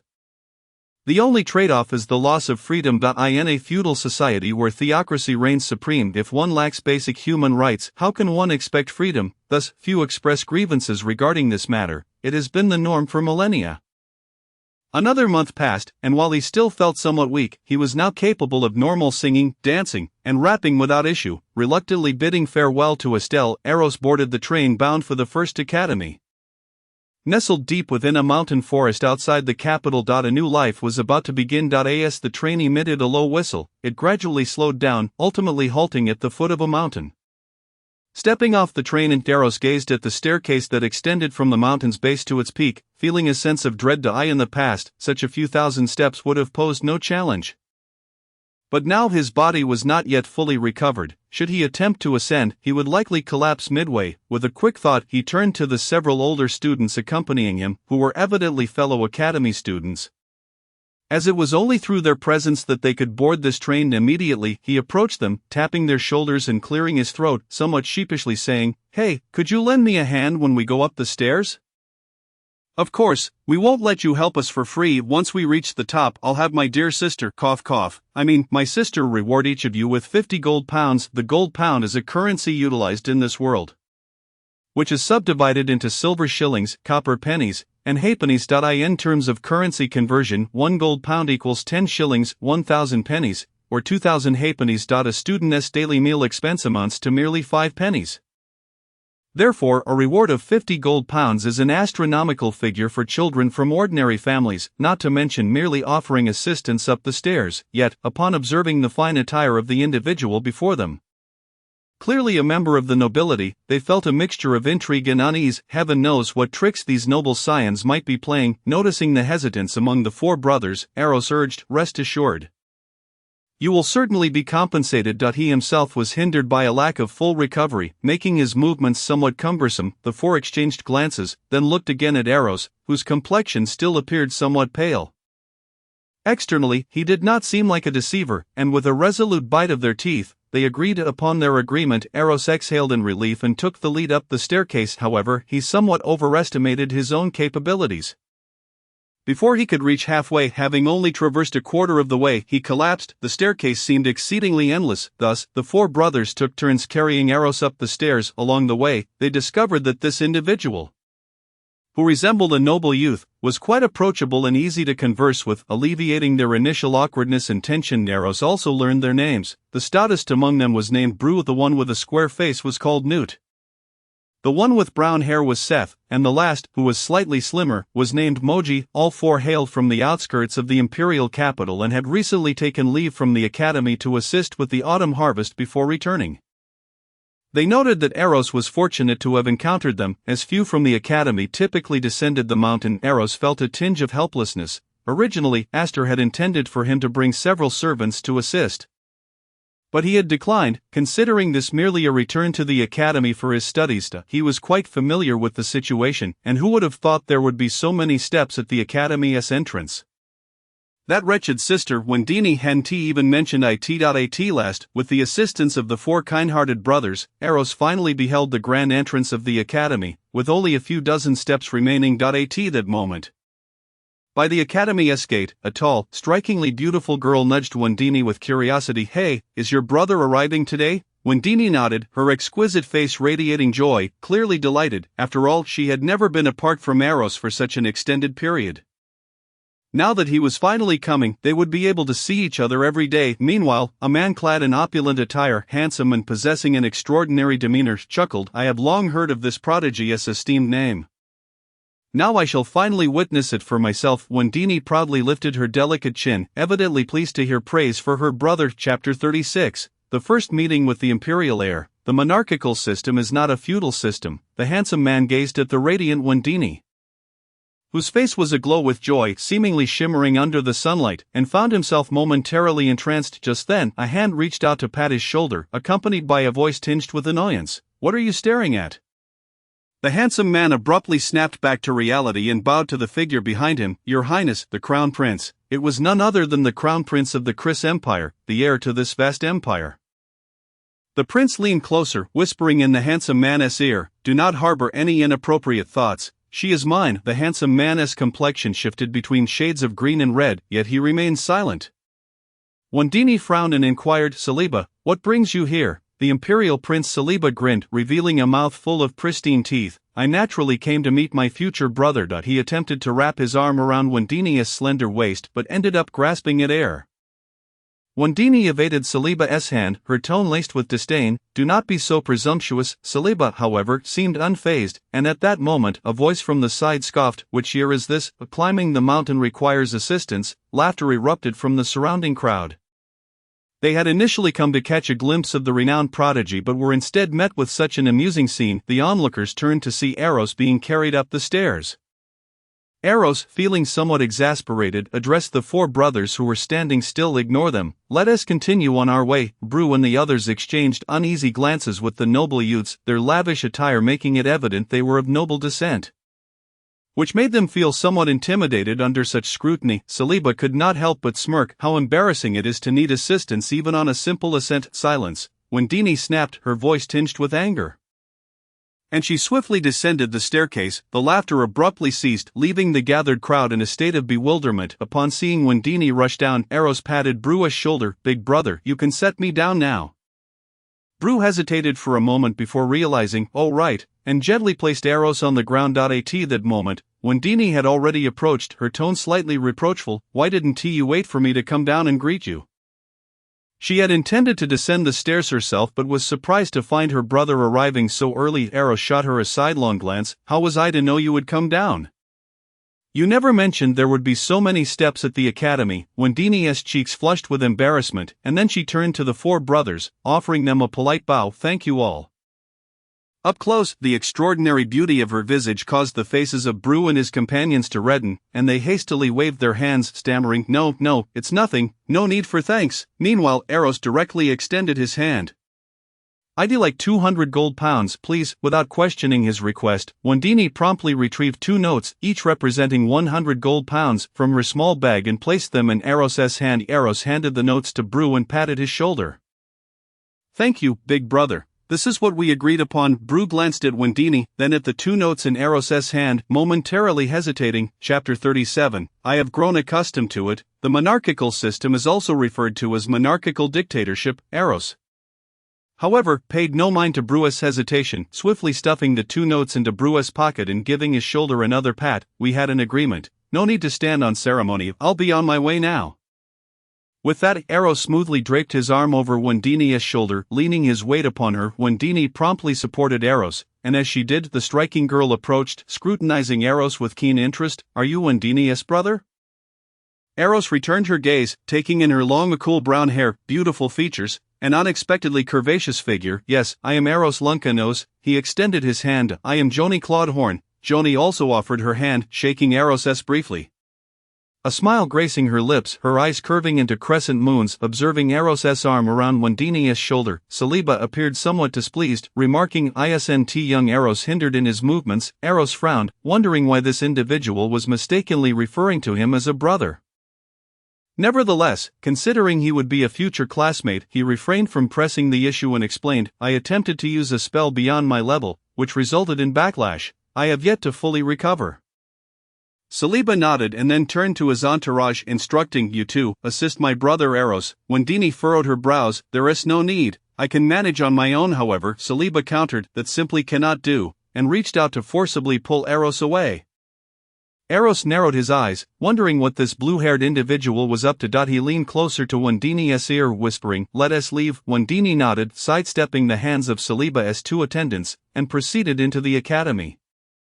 Meanwhile, Saliba's frown deepened at the sight of Eros whispering to Wendini. The other noble youths, observing Eros and the 2 girls departing, trailed behind at a distance, curious to witness the talent assessment that awaited new students. After walking a short distance, Eros, having regained some strength, withdrew his arm from Wendini's shoulder, puzzled. Who was that blue-haired guy? Hearing Eros's question, Joni let out a soft laugh. That is the distinguished emblem of the Augustine family. It is not blue hair, Eros replied with an O, realizing, so that blue-haired fellow is from the royal family. I couldn't help but notice he seemed rather interested in our Wendini. Upon hearing the name Wendy and I. A faint blush graced Wendini's lovely countenance. However, her demeanor shifted to one of irritation upon hearing the subsequent remark, Ignore that fellow, he's utterly bothersome. Yet, Joni chuckled, remarking, It seems the esteemed Prince Saliba is pursuing Sister Wendy and I.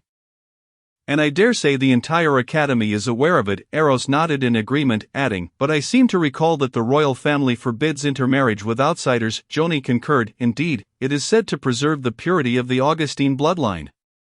TSK, is he intending for that insufferable sister to become his mistress? How absurd, Eros scoffed, his words dripping with disdain. Joni chose not to respond to this, instead leaning closer to Wendy and I, her voice laced with curiosity.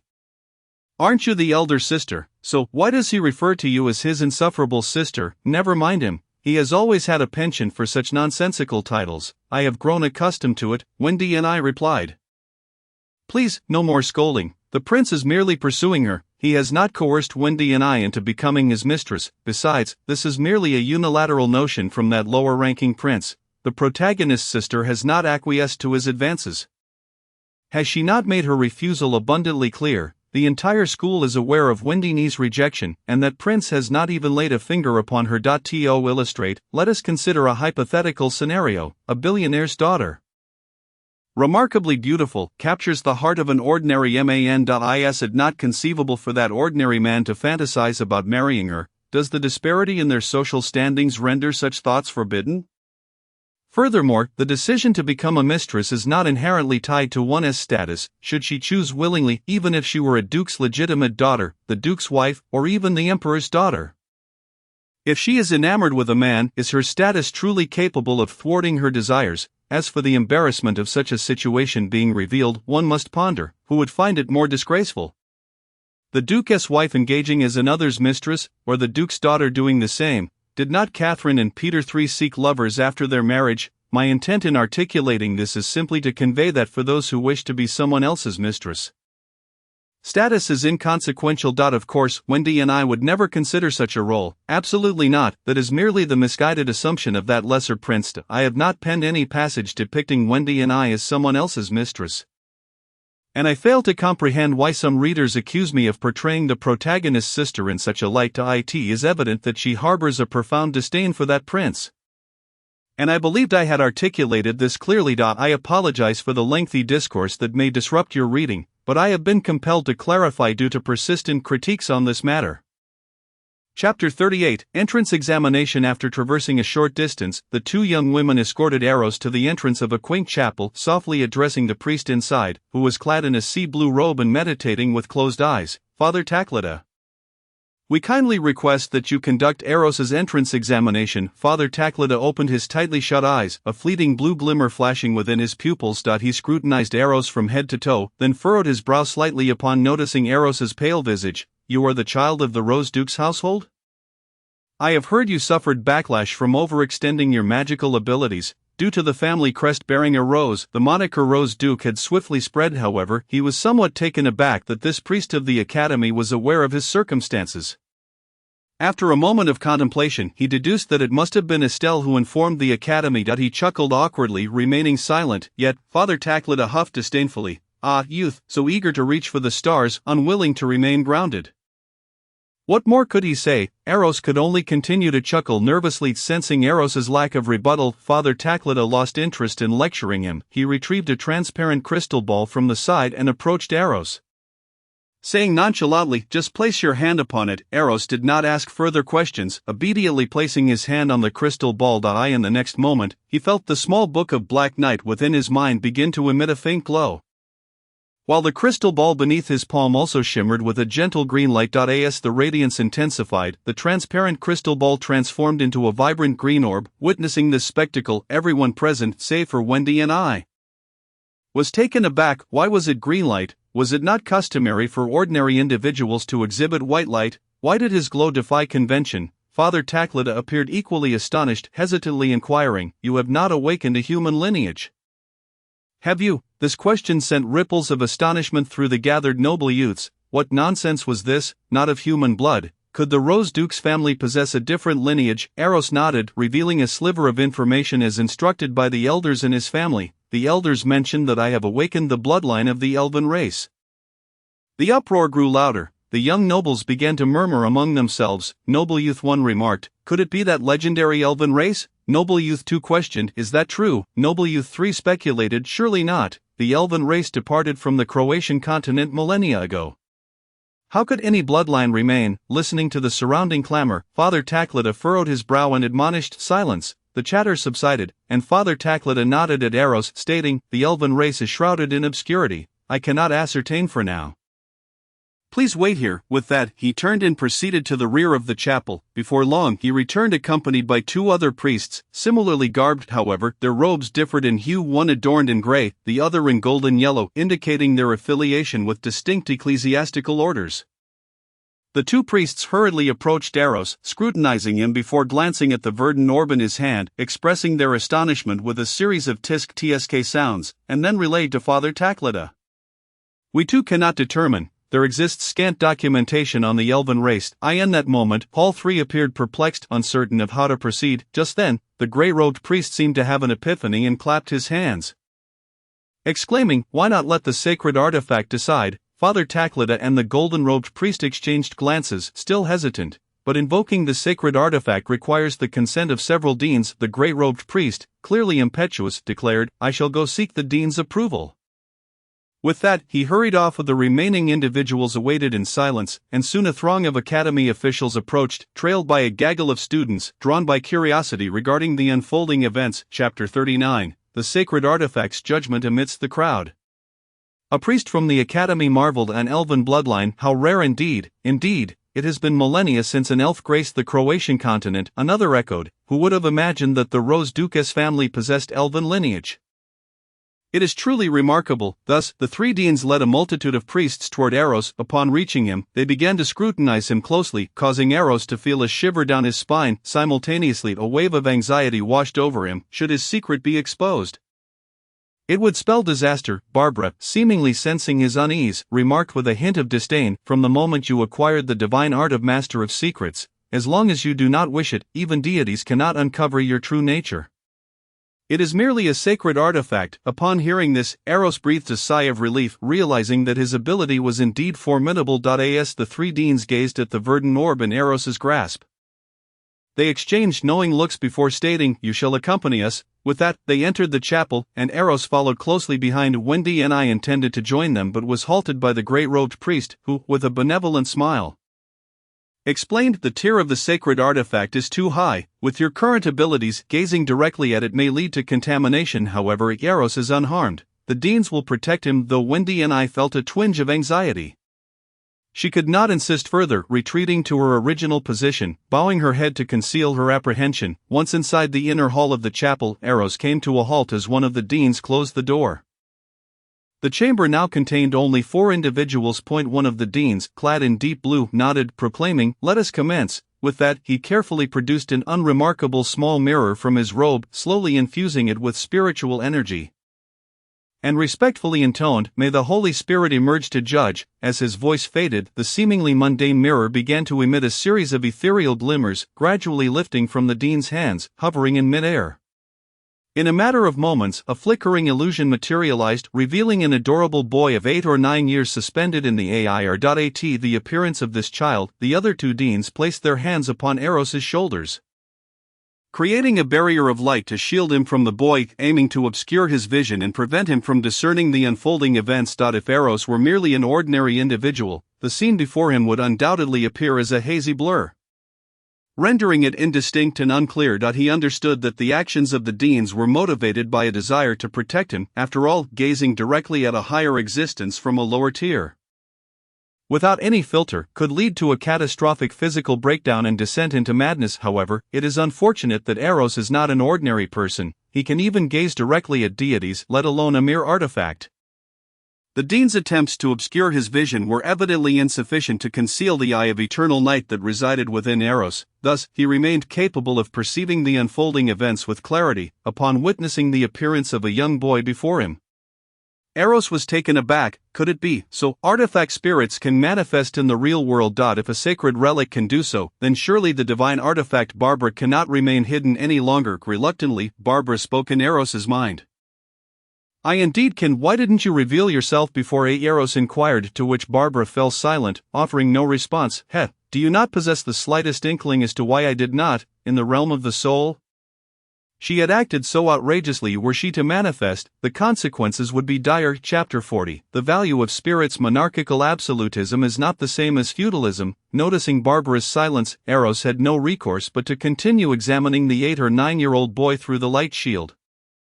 Curious as to his forthcoming actions, unfortunately, he was met with disappointment, for the boy merely furrowed his brows and stared at him, offering no further movement. After a considerable pause, the boy finally spoke. "The aura of the elves is quite strong.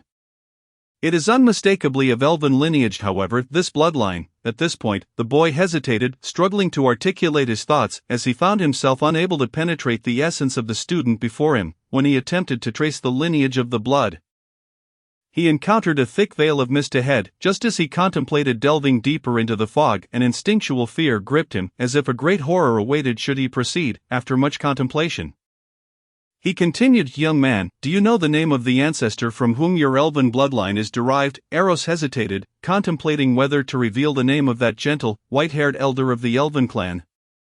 Yet, Barbara interjected, this is neither the shadow realm nor your peculiar soul world. Should you utter her name here, she will undoubtedly sense it and direct her gaze toward you. Such attention will surely rouse the interest of the 9 great ecclesiastical courts.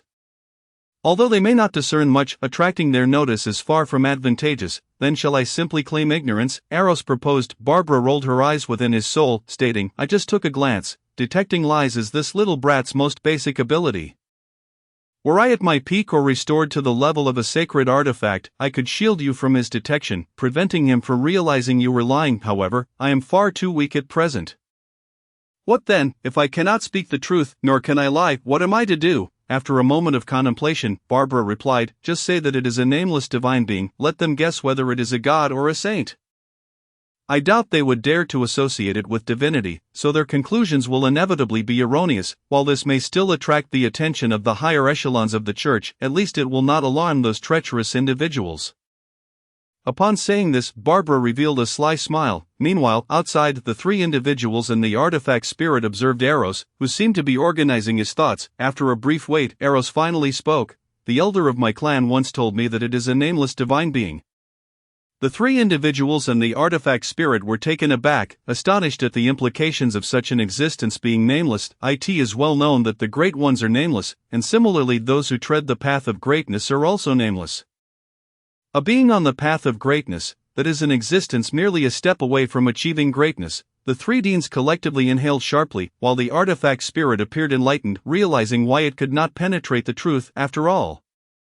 It was merely a sacred artifact, whereas the one who bestowed that bloodline upon the boy was a being on the path of greatness. This individual was far superior to its former master. To the extent that one could argue that its previous master was not even worthy of comparison. With this realization, the artifact spirit nodded gently at Eros, affirming that will suffice. Following this, a flicker of light and shadow occurred, and the spirit transformed back into the unremarkable small mirror it had been before. Observing that their reactions aligned perfectly with Barbara's predictions, as they had not even contemplated the notion of divinity.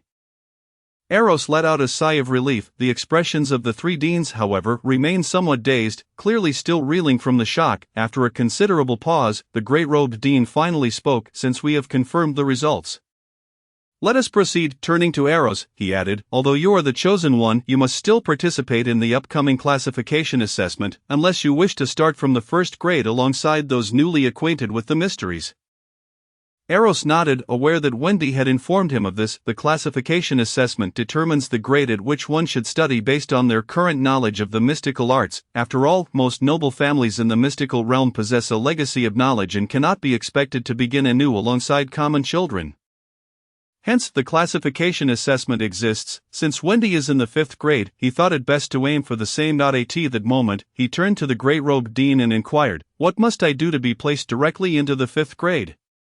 The great-robed dean paused for a moment before responding with a smile, you need only answer 80% of the questions correctly. As he spoke, they approached the entrance of the small chapel, where a throng of onlookers had gathered outside. Upon seeing Eros emerge unscathed, Wendy breathed a sigh of relief, realizing he had not been discovered. Meanwhile, the priests employed at the institution were eagerly anticipating his arrival, and some, unable to contain their excitement, immediately approached the grey-robed dean, asking Dean Como, what is the verdict? Is it truly the bloodline of the elven race? Dean Como, the grey-robed figure, glanced at Eros and whispered, due to the peculiar nature of your bloodline and its implications of a higher existence, I advise that you keep your identity as the chosen one confidential for the time being. It would be best to wait until we report this matter to the church and receive their response before deciding whether to disclose it publicly.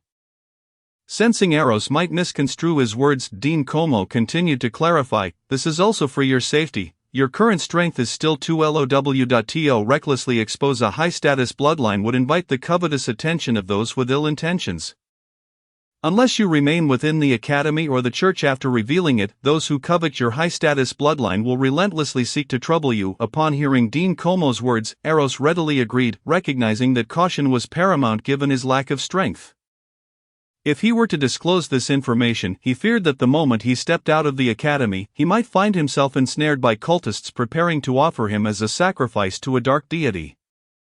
Any entity associated with high status could easily become a coveted offering. Seeing Eros nod in agreement, Dean Como displayed a look of approval before turning to the inquisitive priests, affirming, "Indeed, it is the bloodline of the elven race."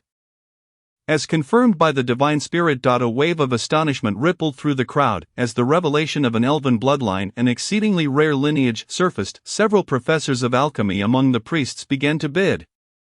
"Eros, I am willing to offer 100 gold pounds, no 200 gold pounds, for just a small vial of your blood. I bid 250, I bid 280. The alchemical priests began to engage in a bidding war. Curiously, Eros inquired in his mind, "Is elven blood truly valuable?" After a moment of silence, Barbara replied, "To be precise, every aspect of an elf is invaluable. Each part of their body can serve as alchemical material, utilized for concocting potions or crafting mystical items." The exodus of the elven race from the continent was partly due to this reason. Despite their formidable power, they could not constantly safeguard every member of their kin.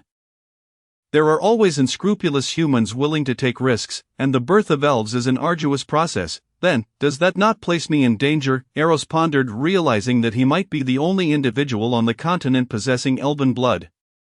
Barbara, with a hint of schadenfreude, remarked, "Indeed, once it becomes known that you possess elven blood, many will undoubtedly set their sights on you. After all, the elven blood can be used to concoct various longevity potions, and longevity remains a subject of great fear for humanity." Upon hearing this, Eros fell into contemplation, and after a while, he expressed gratitude. "I am fortunate that the deans are willing to help me conceal my identity as the chosen one."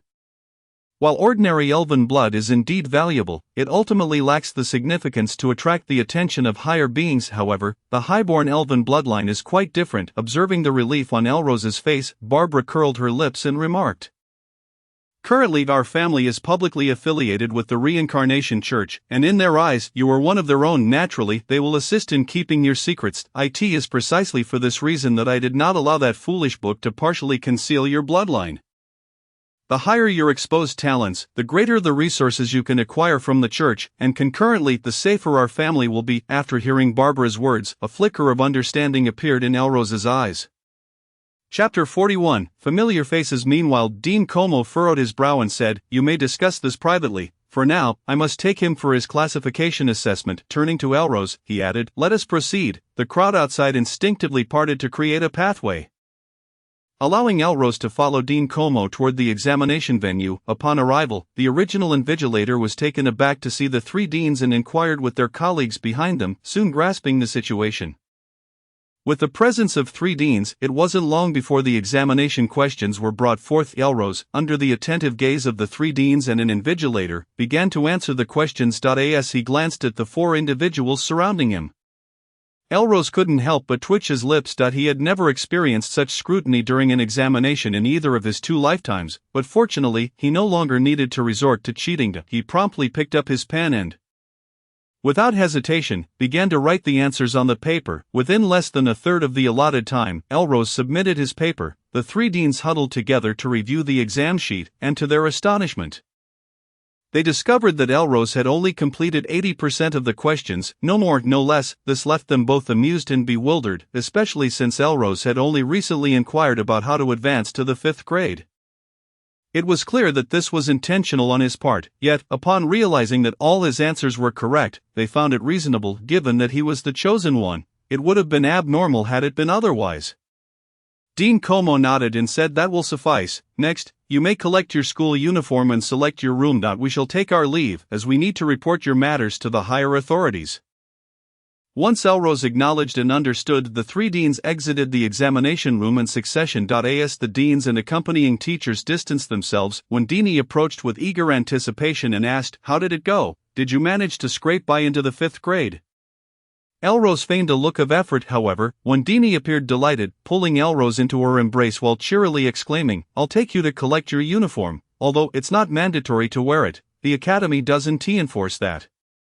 Since that's the case, let us head straight to my villa. You'll be living with me from now on." Outside the crowd, Saliba's frown deepened as he observed the scene. He instructed his attendant, "Go and relay the news of the elven bloodline's emergence back to the palace. Also inquire whether the elders of our clan have any interest in the elven bloodline." The attendant complied and departed. While Saliba's gaze turned cold as he watched Wendini, Elrose, and Joni moved further away that night. Wendini had initially planned to share a room with Elrose, but with Joni also staying over, it was impossible for the three of them to sleep together. Thus, Wendini had no choice but to send Elrose to another room, leaving herself and Joni to share a space. However, she soon noticed that ever since Joni learned about Elrose awakening his elven bloodline, her curiosity towards him had intensified. Throughout the night, Joni incessantly questioned her about Elrose's past, causing alarm bells to ring in Wendini's mind. She began to suspect that her friend harbored an interest in that troublesome boy. The following day, Elrose was brought to the 5th grade classroom, which was already populated with students. Upon their arrival, curious expressions adorned the faces of the onlookers. After all, the news had spread, and most were aware that the heir of the Roast Duke had awakened the elven bloodline. Now, seeing the person himself in the flesh, their curiosity was piqued, for he was a legendary being thought to have vanished for millennia. As they scrutinized Elrose, he too surveyed his future classmates. After scanning the room, a slight smile crept onto his lips as he noticed an intriguing figure. In the far right corner sat a frail boy, at least that was how he appeared to others, but to Elrose, it was a girl with flowing red hair. Her face seemed familiar, reminiscent of the red-haired woman he had glimpsed shortly after arriving in the imperial capital, yet, this girl appeared considerably more youthful. While the woman from the alley was more mature and alluring. Were they sisters? How fascinating. She had even gone so far as to disguise herself to infiltrate the academy, clearly not aligned with the three churches that founded this institution. It seemed there would be some intriguing developments ahead. The red-haired girl, evidently curious about her classmate who had awakened the elven bloodline, turned her gaze toward Elrose. Their eyes met, and Elrose flashed a friendly smile at her. Surprised to garner the attention of this new student, the girl responded with a shy smile. Meanwhile, Wendini waved from her seat, beckoning Elrose to sit beside her. Elrose shook his head in refusal, and as Wendini's expression turned to confusion, he strode confidently to the side of the red-haired girl and plopped down beside her. He then draped an arm around her shoulder and leaned in, exuding warmth as he said, "Hey there. Can I sit here from now on?" The red-haired girl stiffened momentarily, but quickly regained her composure and feigned surprise, stammering, "Why yes, of course." Seeing this, Elrose chuckled and extended his hand, introducing himself. "I am Elrose Lunkanoth." The red-haired girl hesitated but eventually reached out her somewhat roughened hand, introducing herself in a stammer. "I'm Thomas. Thomas, do you have a little train?" "Huh?" The red-haired girl was momentarily bewildered. What was that about? She had disguised herself as an honest, unassuming commoner. Surely that was evident. Why would this noble boy ask her about a train? Did he think everyone had a private train? Was he perhaps a bit foolish? Unaware that he had been branded as foolish by the red-haired girl, Elrose had merely recalled a childhood show about Thomas the Tank Engine upon hearing her name, prompting his offhand remark. The girl attempted to withdraw her hand from Elrose's grasp, but after several attempts she found it stuck. Elrose held her hand, giving her wrist a gentle squeeze, and exclaimed in surprise, "Your hands are so delicate." Feeling his hand roam over her slender fingers, the red-haired girl was overcome by a chill. She had yet to realize her disguise had been exposed and assumed this noble boy had some peculiar trait.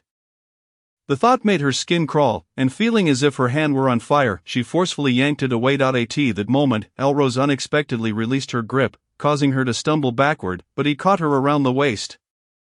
Elrose's hands explored her waist, and he frowned, questioning, "Why is your waist so slim? A big man like you shouldn't have a waist as slender as a woman. Haven't you had enough to eat?"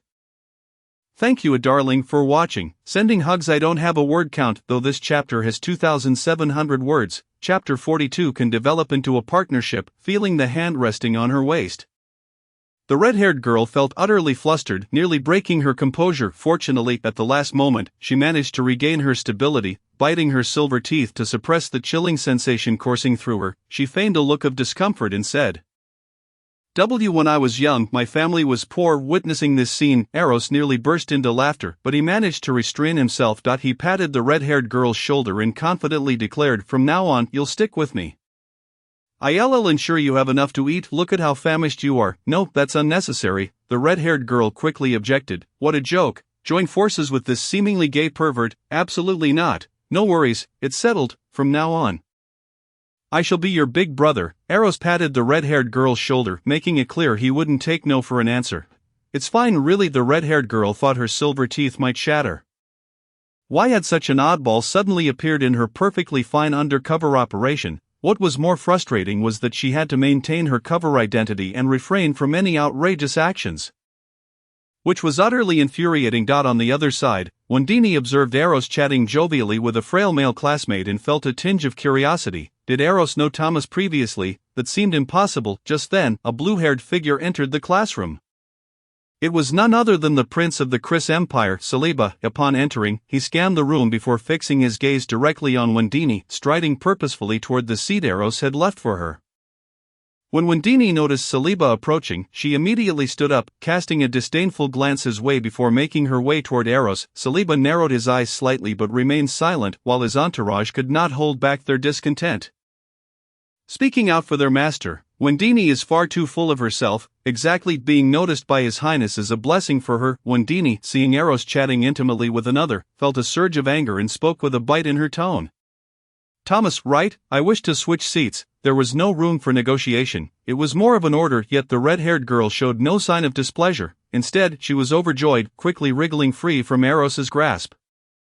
Praise the goddess, I can finally distance myself from this pervert. The red-haired girl swiftly gathered her belongings and dashed away. Eros sighed, feeling somewhat unsatisfied. When Dini sat beside him, her pretty face filled with confusion. What is wrong with that person?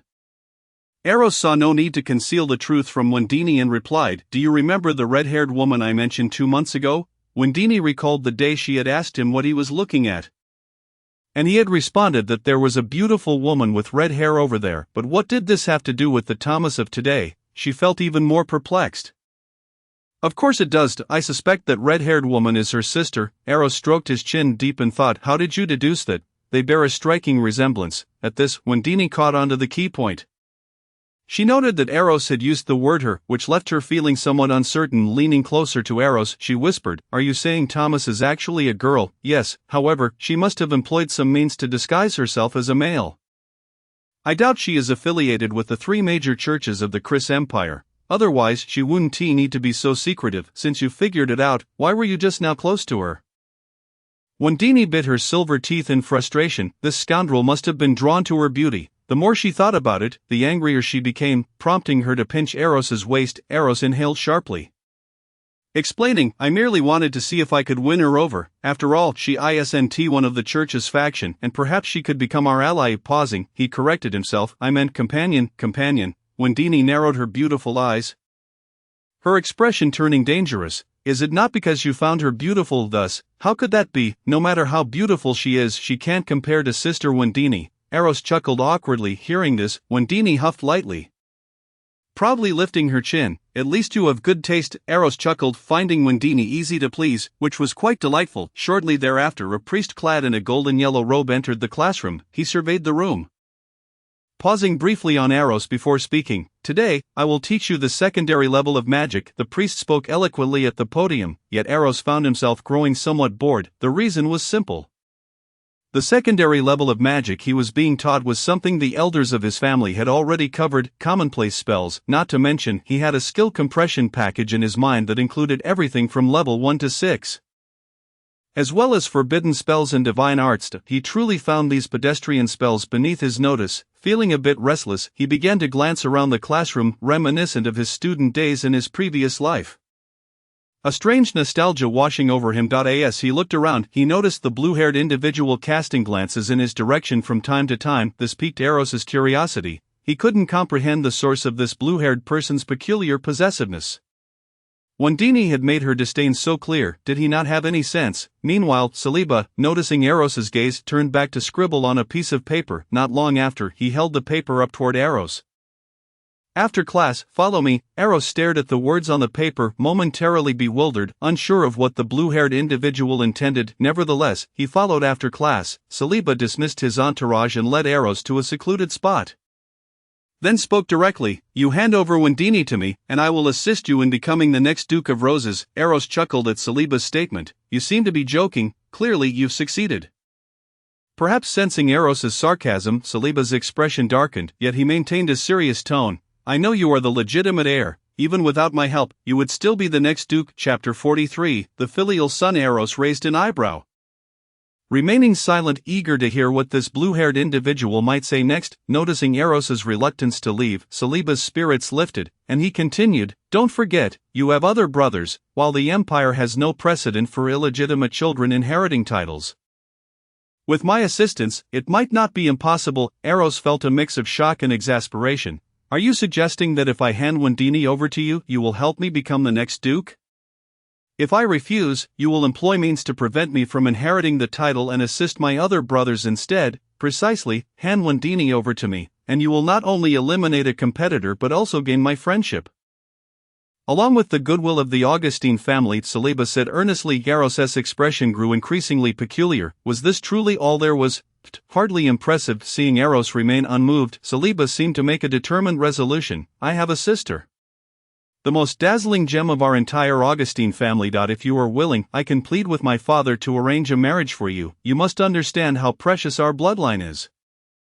Eros rolled his eyes. "Then I am also of the legendary elven bloodline. Doesn't that mean I would be at a disadvantage?" Saliba fell silent, realizing that the person before him had awakened the elven bloodline.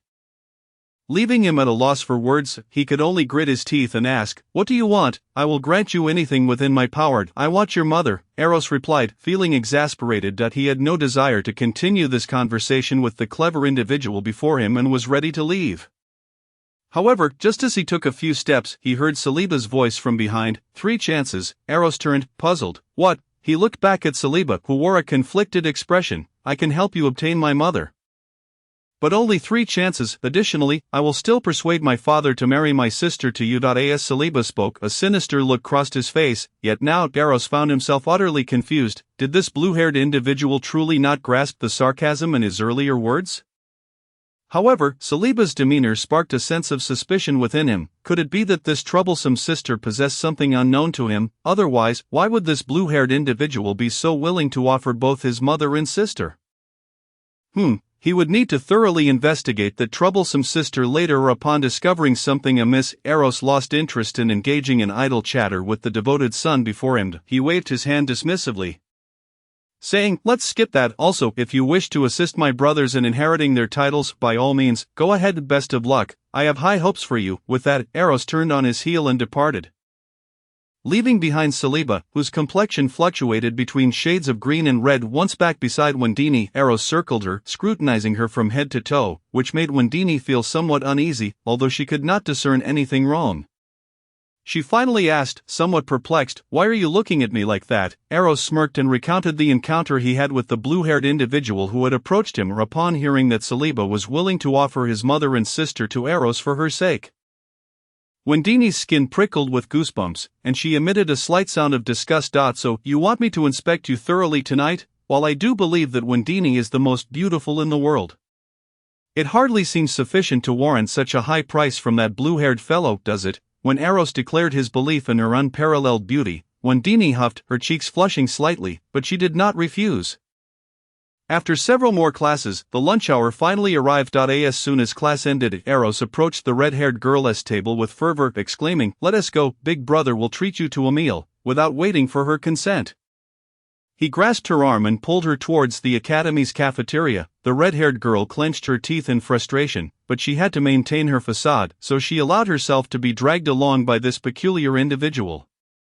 Upon joining Wendini and Joni midway, Wendini showed no signs of concern. However, Joni regarded the boy being towed by Eros with curiosity and asked, "Who is he?" Since Joni was not in the same class as Wendini, it was natural for her not to know him. After all, it was unlikely for noble ladies like them to lower themselves to be acquainted with a commoner. Eros flashed a wide grin, revealing his pearly whites, and replied, "I just took him under my wing this morning." Joni could not help but chuckle at Eros's explanation, her eyes sparkling with allure. Consequently, Wendini innocently wedged herself between Joni and Eros, inadvertently separating the two. Once they reached the cafeteria, Wendini led them to the 3rd floor and into a private dining room. After a brief wait, the food was served, and the red-haired girl stared in astonishment at the 3 portions laid before her. Eros, laughing heartily, patted her shoulder and said, "Don't be shy, dig in, you're as thin as a woman." The red-haired girl glanced at her slender waist, then at the 3 servings of food, and finally met Eros's eager and encouraging gaze. Her lips quivering, everything was for the sake of her persona, so she dove in without hesitation. After what felt like an eternity of forcing down the 3 portions, she heard Eros's devilish whisper.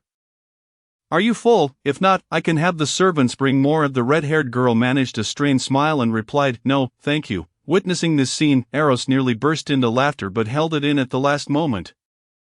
Feigning disappointment, "Well then, since you've finished, it's time for us to leave." As they exited the cafeteria, the red-haired girl quickly concocted an excuse to escape. Once free from Eros's clutches, she sighed in relief. Finally distanced from that peculiar individual. "Oh, I'm so stuffed," she thought, believing that was the end of it. However, she could not have anticipated that this was merely the beginning. After class that evening, she was once again cornered by Eros, who dragged her off for yet another dinner comprising 3 portions. Throughout the meal, he incessantly inquired if she needed more, leaving the red-haired girl utterly despondent. She had merely wished to remain a quiet and inconspicuous observer. Yet somehow, she had become the target of this eccentric individual. Chapter 44. This cannot be spoken if she did not contemplate the possibility of exposing her true nature, for even the heads of the academy had failed to see through the art of transformation. How could a mere student possibly uncover the truth? That night, after bidding farewell to Joni, who wished to stay over, Wendini curiously looked at Eros and asked, "How are we to check?" Eros's eyes twinkled mischievously as he replied, "Lie down and remove your clothes." Wendini's face flushed with embarrassment as she raised her small fist in mock threat. "Do you believe I won't knock you away? Ahem, of course, you can keep your clothes on. Just lying down will suffice." Eros quickly amended with a cough. In the next instant, he composed his features, closed his eyes, and covered his right eye with his hand while opening his left eye. In an instant, his formerly clear, gem-like gaze transformed into an abyssal black as if it could consume light itself. Eros scrutinized Wendini with his left eye and mentally inquired, "What do you see? Any insights?" As expected, Barbara did not disappoint him. "I see it now. It all makes sense." "What do you mean? What is the issue?" "She is an excellent offering," Barbara finally articulated after a moment of silence. Eros was taken aback. "An offering? What does that mean?" "A spirit-blessed body. She is a spirit-blessed body. Those possessing this trait are favored by the spirit realm, receiving protection while their souls traverse it." Eros felt a twinge of confusion. What did this have to do with being an offering? Barbara contemplated before continuing her explanation. While being favored by the spirit realm, this trait is also highly coveted by the strange entities, and of course, those malevolent gods in the abyss greatly desire the flesh and blood of such individuals. Eros began to understand, so the offering referred to, precisely, by treating individuals with this trait as offerings and sacrificing them to those malevolent gods, one not only receives a gift from the divine but also has a small wish fulfilled. Eros grasped the concept. It seemed that the blue-haired individual had discovered Wendini's nature as a spirit-blessed body, intending to sacrifice her to the malevolent gods in exchange for gifts. This was not difficult for Eros to comprehend. As malevolent gods were indeed deities, great beings, their meager gifts could be considered tremendous fortunes for mortals, not to mention the prospect of fulfilling a small wish. What may seem a minor request to a malevolent god could be a significant desire for a common person. However, he had not anticipated that the royal family of the Chris Empire had connections to malevolent gods. He wondered whether this was the blue-haired individual's personal scheme or a royal endeavor. If it were the latter, and the entire royal family entertained thoughts of sacrificing the smelly sister for divine gifts, then she would surely be in peril. Contemplating this, he felt grateful for his early discovery. Allowing him to prepare. Meanwhile, Wendini gazed at Eros, who seemed lost in thought beside her bed, her bright eyes blinking in anticipation of an explanation. After a while, Eros clicked his tongue and addressed Wendini, who had sat up from the bed. "Silly sister, your current predicament is quite perilous." Wendini looked puzzled, her face a mask of confusion, prompting Eros to recount everything Barbara had revealed in his speculations. By the end, Wendini was somewhat incensed, exclaiming, "Indeed, that blue-haired fellow is clearly up to no good." Eros chuckled, "Let us not forget that you are also favored by the strange entities. If I weren't here, or if you weren't within the academy, you might find yourself besieged by a horde of strange entities seeking to consume your soul every night." Hearing this, Wendini felt a pang of distress. Yes, this cursed body had yet to prove beneficial, yet it brought numerous drawbacks. Noticing the effect of his words, Eros wore an enigmatic smile, prompting Wendini to beam with delight. "Do you have a solution?" Having grown up together, Wendini could easily discern that Eros was resourceful. In truth, resolving this matter was not particularly challenging. Barbara had informed him that the current situation arose from Wendini's insufficient mastery of the hidden servant, preventing her from concealing her entire essence. Since her understanding was lacking, he would assist her in casting a spell. Ever since his hidden servant had evolved into a hidden master, it had transformed from a passive ability to an active one. Furthermore, with a portion of the night book's projection at his disposal, he could perform the spell without fearing backfire. Without hesitation, he reached out a fragment of his consciousness to connect with the small black night book in his mind and placed a finger on Wendini's brow. There was no immediate reaction. The surrounding darkness seemed to deepen. Moments later, a mark from a small booklet emerged from Wendini's brow, gradually vanishing into her being. Eros then clapped his hands, exclaiming, "All done. I've concealed your spirit-blessed body. Now no one will discover your true nature." Wendini touched her brow, frowning as she pondered. "It seems you have left something within me." Eros's eyes twitched, and he hastily waved his hands. "That cannot be discussed." That cannot be discussed. Chapter 45, Master of the Lavatory. Wendini appeared puzzled, unable to fathom why her words would not be considered factual. She indeed felt as though something had been stuffed into her mind. And she was not mistaken. However, Eros showed no intention of explaining, his smile appearing somewhat peculiar. The following days passed in tranquility, attending classes during the day, then dragging the red-haired girl out for meals, and in the evenings amusing himself with Wendini or occasionally with the overnight guest, Joni. Meanwhile, Saliba seemed somewhat incredulous, his gaze occasionally sweeping over Wendini before shifting to the motionless pocket watch in his hand, his face a portrait of confusion and bewilderment. On one occasion, while Eros was wandering aimlessly, Saliba approached him directly, exclaiming in exasperation, "You discovered it, didn't you? It must be you." Eros looked at the blue-haired boy with a touch of astonishment, responding curiously, "What are you talking about? What did I discover?" Saliba, utterly exasperated, blurted out, "The spirit-bound body. Where has Wendini's spirit-bound body gone?" Upon hearing this, Eros's eyes narrowed slightly, and his expression became more serious. It was evident that this blue-haired boy was indeed after that matter. In an instant, however, Eros's demeanor relaxed, and he dismissively remarked, "Oh, that, after the discovery, it was sacrificed. Is there a problem with that?" Saliba's expression froze, and he incredulously replied, "Impossible, that cannot be. If she was sacrificed, how could Wendini still be alive?" Eros, appearing somewhat speechless, countered, "Isn't a wish granted after a sacrifice? Surely you know that, and my wish was to resurrect Wendini." Saliba opened his mouth, his expression contorted as if he had swallowed a fly. "After all that was a chance to make a wish to the great ones, and you simply wasted it?" Saliba, in disbelief, took a moment to recover and then said, "Do you not realize that the Wendini who has been resurrected is no longer her?" "I know," Eros retorted, "all I need is an obedient Wendini. Whether or not she is the original, what difference does it make?" Eros chuckled lightly and turned to leave. Saliba stood there momentarily speechless, and after a long while, his expression twisted into a grimace. "How dare they seize opportunities from the Augustine family and expose themselves before me? You are doomed, absolutely doomed." He promptly prepared to report Eros to the headmaster for secretly worshipping an evil god. As for whether Eros would drag him down as well, he was not the least bit concerned. His family was royal, possessing countless means of concealment. Even if the church truly came to investigate, he had nothing to fear. Eros, after all, was merely a rural noble who gained the church's favor through his ancestors' extermination of the remnants of the night. In terms of means, his family would not even be worthy of carrying his shoes, yet such a family had the audacity to repeatedly defy his will and snatch away what rightfully belonged to him, truly a path to destruction.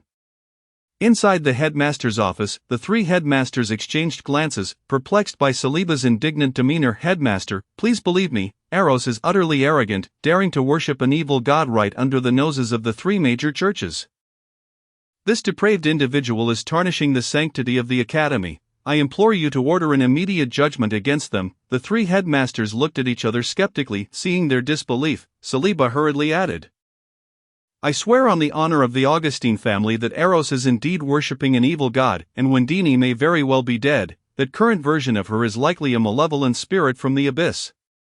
The three headmasters still wore strange expressions. One of them, recalling that Saliba had pursued Wendini but been rejected, explained the situation to the others. Suddenly, the headmasters appeared enlightened. Headmaster Como, unable to suppress a mix of laughter and exasperation, said to Saliba, "Do you know Eros's lineage?" Saliba, somewhat bewildered, replied, "Yes, he is of elven descent." "What of it? it seemed that a realization struck him, and he wore an expression of shock, confusion, and disbelief. Seeing this, Headmaster Como nodded and explained, "Our church's historical records portray the elven race as inherently kind, compassionate, elegant, and peaceful. How could a descendant of such a lineage possibly worship an evil god?" Moreover, he left the latter part unsaid.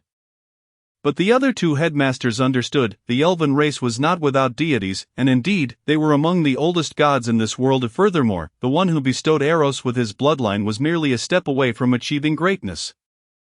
Would he truly need to worship an evil god? Even after exiting the building, Saliba's mind buzzed with confusion. What on earth was going on? That fellow was clearly worshipping an evil god. He had undoubtedly sacrificed Wendini, yet, why did no one believe him? Was it simply because he was of elven blood? Yes, why would a being of elven blood make a sacrifice to an evil god?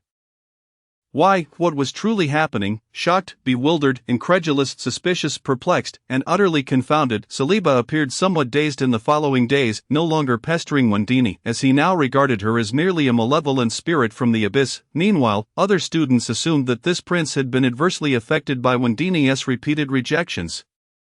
Thank goodness Eros remained unaware that this fellow had reported him. Otherwise, he would have surely laughed out loud. Chapter 46, Eating Melons Only to Find Yourself in Trouble. Another month passed. Eros, feeling the power coursing through his body, let out a sigh of relief. He had finally made a full recovery. The backlash of that magic had been exceedingly difficult to recover from, taking him a full 3 months. To this, Barbara remarked nonchalantly. That was divine magic. If it were anyone else, even a transcendent being would likely be obliterated. How could they still be alive? Eros couldn't help but marvel at the sheer terror of divine magic.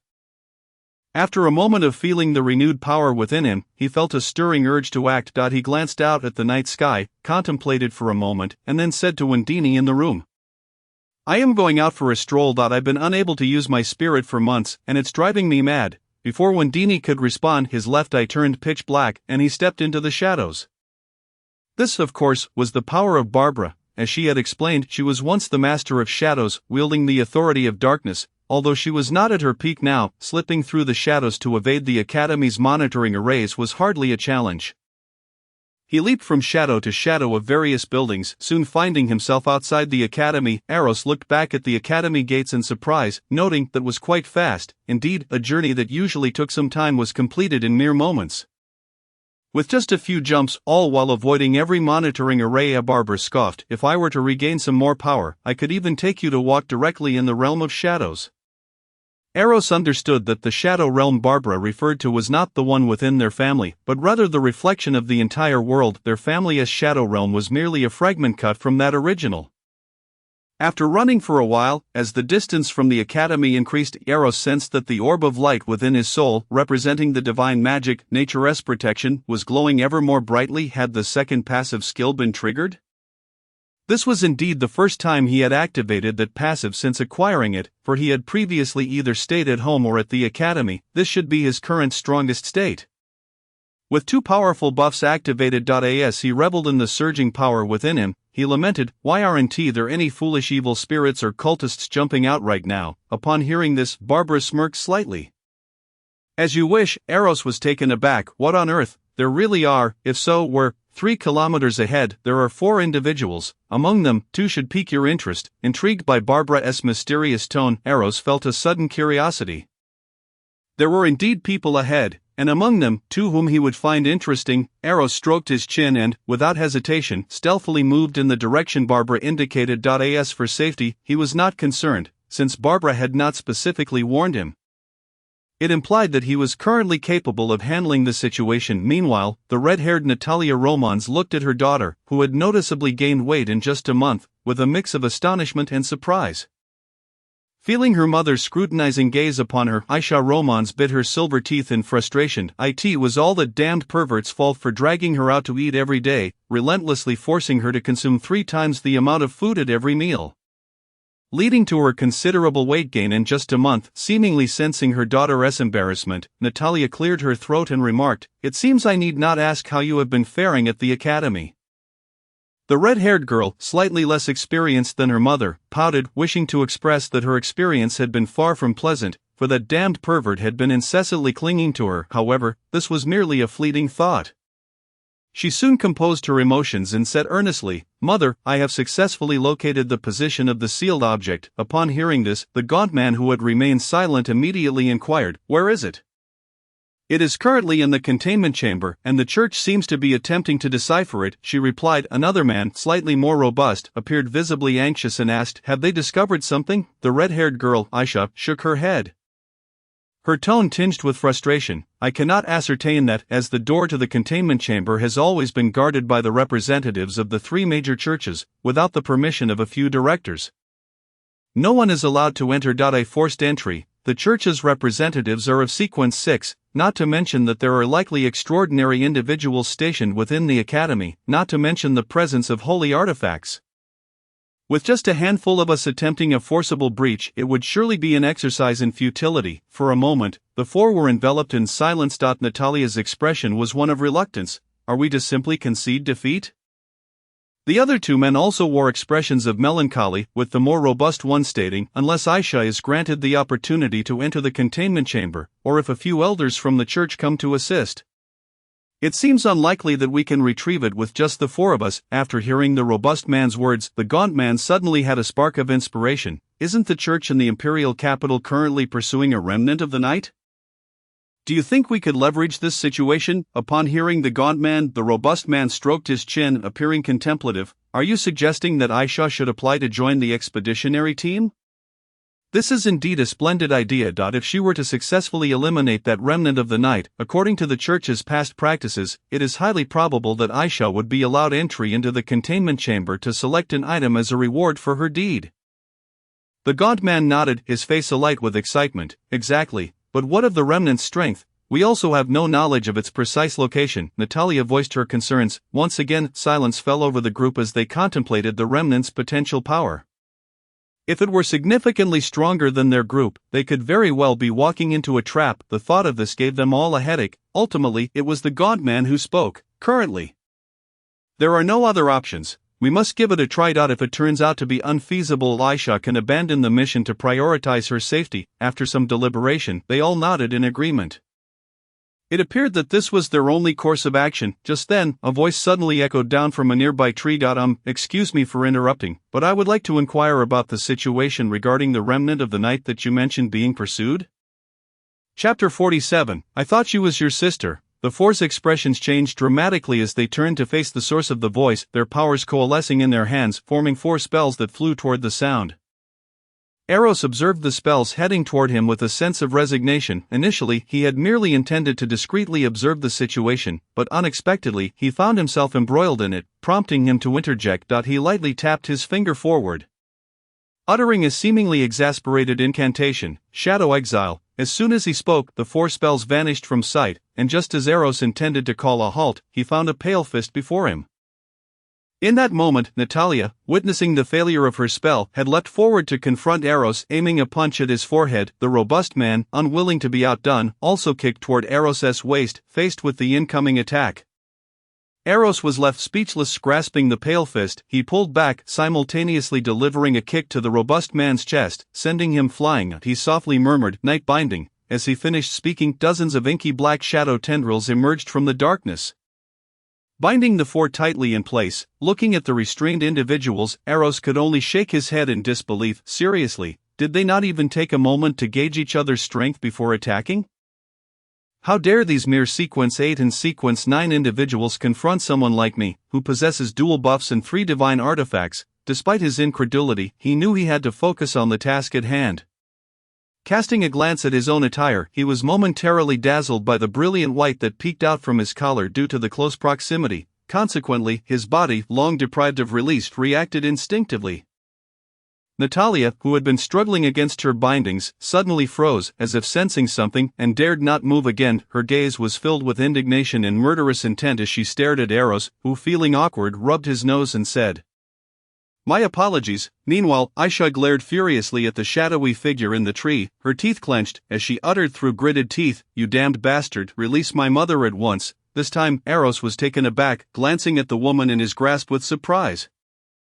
I thought you were her sister. Natalia remained silent, her icy gaze still fixed on Eros. Observing this, Eros found himself harboring a mischievous impulse. He reached out, gently lifting Natalia's delicate chin, and playfully kissed her on the eyes. Natalia was compelled to shut her eyes, and after the kiss, Eros laughed heartily, looking down at Aisha. See, I won't let go, and I even kissed her. Aisha, incensed, repeated you, but could not articulate further, observing Natalia's now slightly rounder face.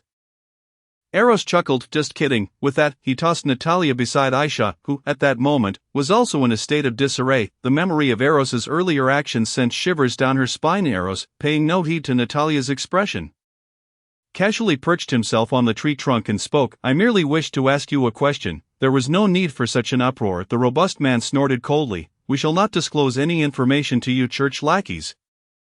The other three shared similarly resolute expressions. Eros, clicking his tongue, replied, You may not divulge information to the church's lackeys, but I am not one of them. The four exchanged glances, their expressions reflecting confusion. You are not from the three major churches? Eros stroked his chin, a hint of skepticism in his voice. Surely you can discern from the spells. Upon hearing this, the four focused intently on the shadowy tendrils binding them, their faces paling. You are the remnant of the night? Eros narrowed his eyes. He was not fond of the term remnant, yet he smiled amiably. Correct, but there is no reward for that answer. The four exchanged glances, their expressions growing grim. They had just made a decision to eliminate the remnant of the night, only to find themselves ensnared by it moments later, all while conspiring right beneath its nose. This was undeniably awkward. The robust man straightened his neck and asked directly, What do you want? I merely wish to inquire about the recent events concerning the church's pursuit of the remnant of the night. Eros stated. The four were momentarily taken aback. Wasn't the remnant they were hunting you? Why were you asking us, since it did not involve anything they were forbidden to disclose and could actually hinder the church? They felt no need to conceal the facts. After hearing their account, Eros grasped the situation. It appeared that about a week ago, in a city not far from the imperial capital, a certain clan member had exposed their identity for some reason, leading to a pursuit. Now that clan member had fled close to the imperial capital. After the robust man finished explaining, Eros narrowed his eyes. Typically, unless one was entirely certain of their escape, they would not venture toward places where other clan members resided.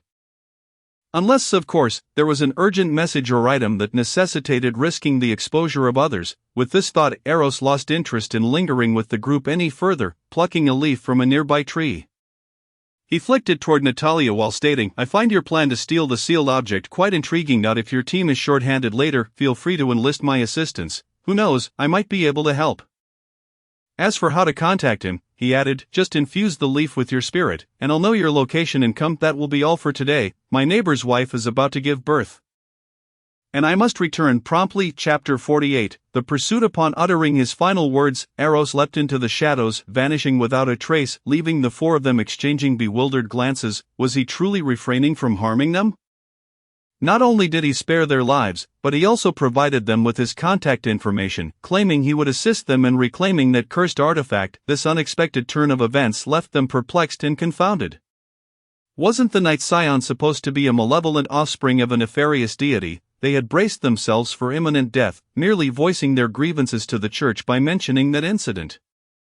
Why did this diverge so drastically from the rumors surrounding the Night Scion? Moreover, what did the neighbor's wife giving birth have to do with him? Did he truly need to return swiftly? The expressions of the two men turned peculiar at this thought. While the mother and daughter exchanged a silent snort of disdain, Natalia picked up the leaf that had fallen from her chest.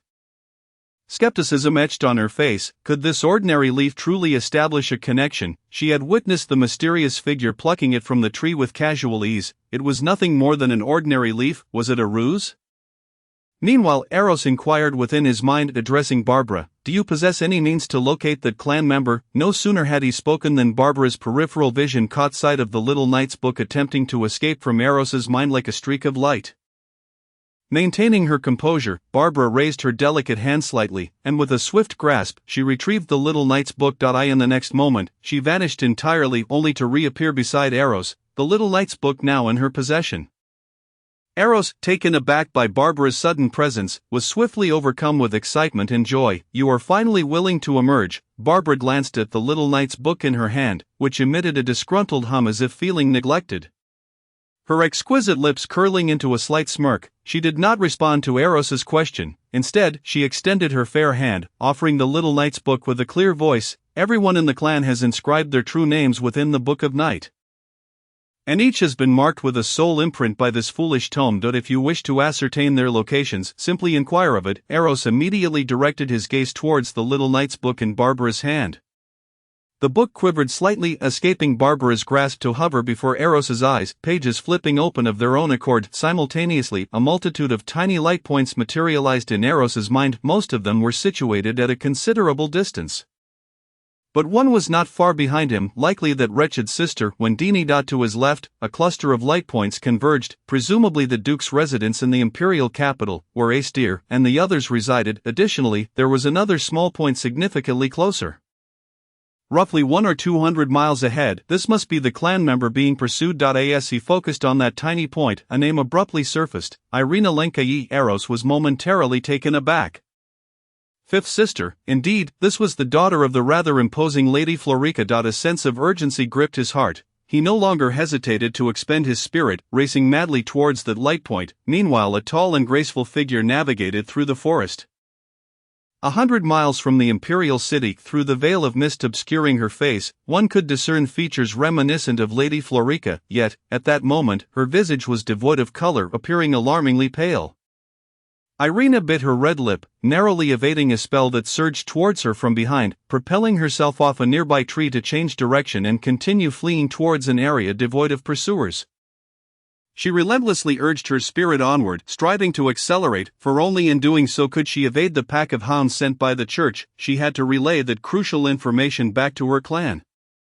She had discovered a fragment of her ancestors' divine realm, and it was imperative to communicate the location of that fragment. For millennia, they had steadfastly believed that by reassembling the shattered divine kingdom of their ancestor, their forebear could be resurrected from the annals of time. Thus, the fate of their clan would be rewritten, liberating them from the shadows of the world, allowing them to escape the precarious existence they had endured for countless generations.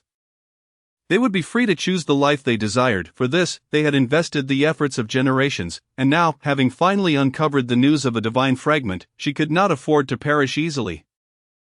Faster, she urged herself, faster still. If she could just reach the imperial capital, she could convey the message of the Night Scion. Relinquish your struggle, you cannot escape, a voice echoed from behind. Irina ignored it, bending slightly to evade another incoming spell.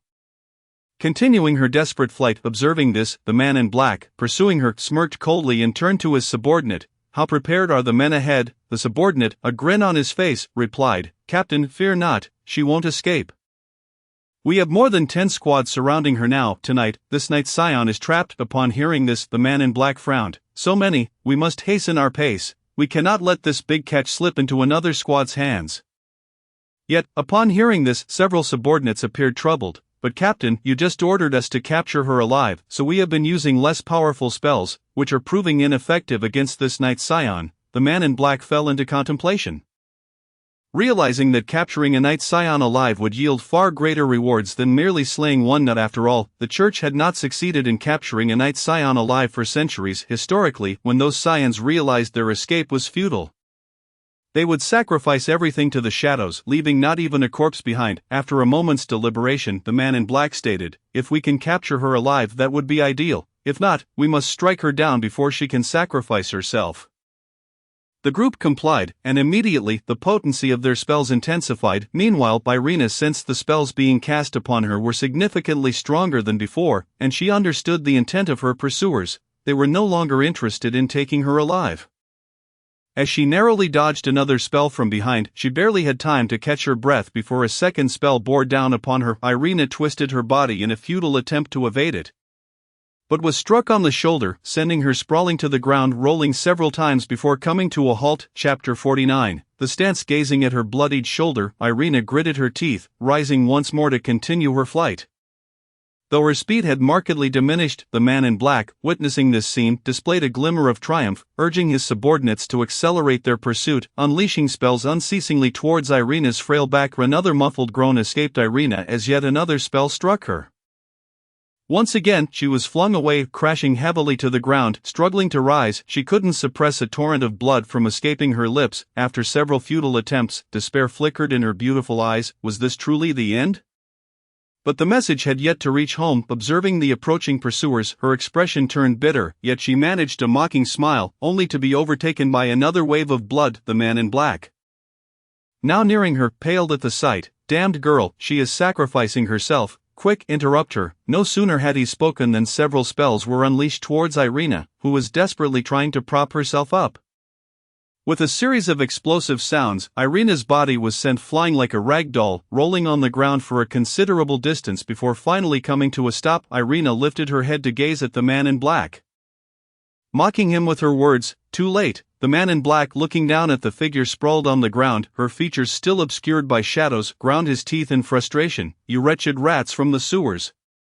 I will surely unearth you all one day. Upon hearing this, Irina scoffed, seemingly disdainful. Then she lay still on the ground, feeling her body and soul gradually being consumed by the shadows. Points of light began to escape her body, rendering her increasingly transparent. Just then, a figure enveloped in mist raced towards her from a distance. Irina's peripheral vision caught this sight, and a flicker of astonishment crossed her face, quickly replaced by a glimmer of hope. Perhaps the message could still reach her clan in Eros. Witnessing Irina sprawled on the ground, her essence dissipating, felt a wave of sorrow wash over him. In his desperate rush to arrive, he had exhausted his spirit without a second thought, even drawing upon Barbara's power. Yet had he still arrived too late, he observed a group standing beside Irina, their expressions mirroring his own astonishment, soon transforming into joy. The man in black, exhilarated, declared, "Another one has arrived. This time, the credit should suffice for all of us to advance further." Hearing their captain's words, the team members also displayed delight, with one speaking up. "We must be cautious this time. We cannot allow this Night Scion to sacrifice herself again." Upon hearing these words, the crowd erupted in agreement, eager to unleash their magical prowess and strike first. Meanwhile, Eros observed the scene with pursed lips, murmuring softly to himself, "I suddenly feel a desire to kill." "Then do it," Barbara responded with an air of calmness. Eros often pondered how his family had never committed any heinous acts, continually engaging in good deeds and earning the affection of their subjects. Yet, this very family could only exist in the shadows, for exposure would invite calamity. Indeed, the world shows no mercy simply because one is virtuous. A sardonic smile crept onto Eros's face as his gaze turned icy. Having made his decision, he would not waver. As he witnessed several attacks hurtling towards him, Eros lowered his eyelids and softly intoned the moon of judgment. With the final word spoken, the great moon above plummeted from the heavens. The group, clad in dark garments, looked up in horror at the colossal silver moon descending upon them, their faces betraying sheer terror. They ceased their assaults on Eros and frantically fled in all directions. However, their efforts were in vain, for the silver moon descended with an unstoppable force, crushing them into dust in an instant, leaving a massive crater in the earth. Only Irina remained untouched, seemingly shielded by some unseen force. Witnessing this, Eros felt an inexplicable lightness, as though some shackles had been shattered. He looked at his hands and murmured, "Is this what it feels like to kill?" Indeed, this was his first act of murder. Influenced by his past life and raised in a nurturing family environment, he had previously been averse to taking lives. Yet, the sight of Irina's plight and the memories of his family's enduring suffering ignited a fierce desire for vengeance within him. Sometimes certain matters could only be resolved through bloodshed. Remembering Irina, he swiftly dashed to her side, gazing at her form, which continued to radiate light, his lips trembling. "I'm sorry, I'm late," initially displaying relief at the arrival of a strong ally. Irina's expression shifted dramatically upon recognizing Eros. She hastily removed a necklace from around her neck and thrust it into Eros's hands, urgency lacing her voice. "Don't worry about me, you must leave now." Her own demise mattered little, but Eros was the most gifted sorcerer in their family lineage for millennia, personally blessed by the Great Ones and acknowledged by ancestral artifacts. The elders believed Eros was the key to their family's resurgence. The current state of the family could not bear the weight of his loss. Eros gently reassured her, "It's all right, the church's forces are still some distance away." After securing the necklace in his palm, he lifted Irina and sped towards the depths of the forest. Behind him, the moon of eternal slumber transformed back into a crescent, trailing Eros as he fled. Eros had just wielded the moon of eternal slumber to obliterate that group effortlessly.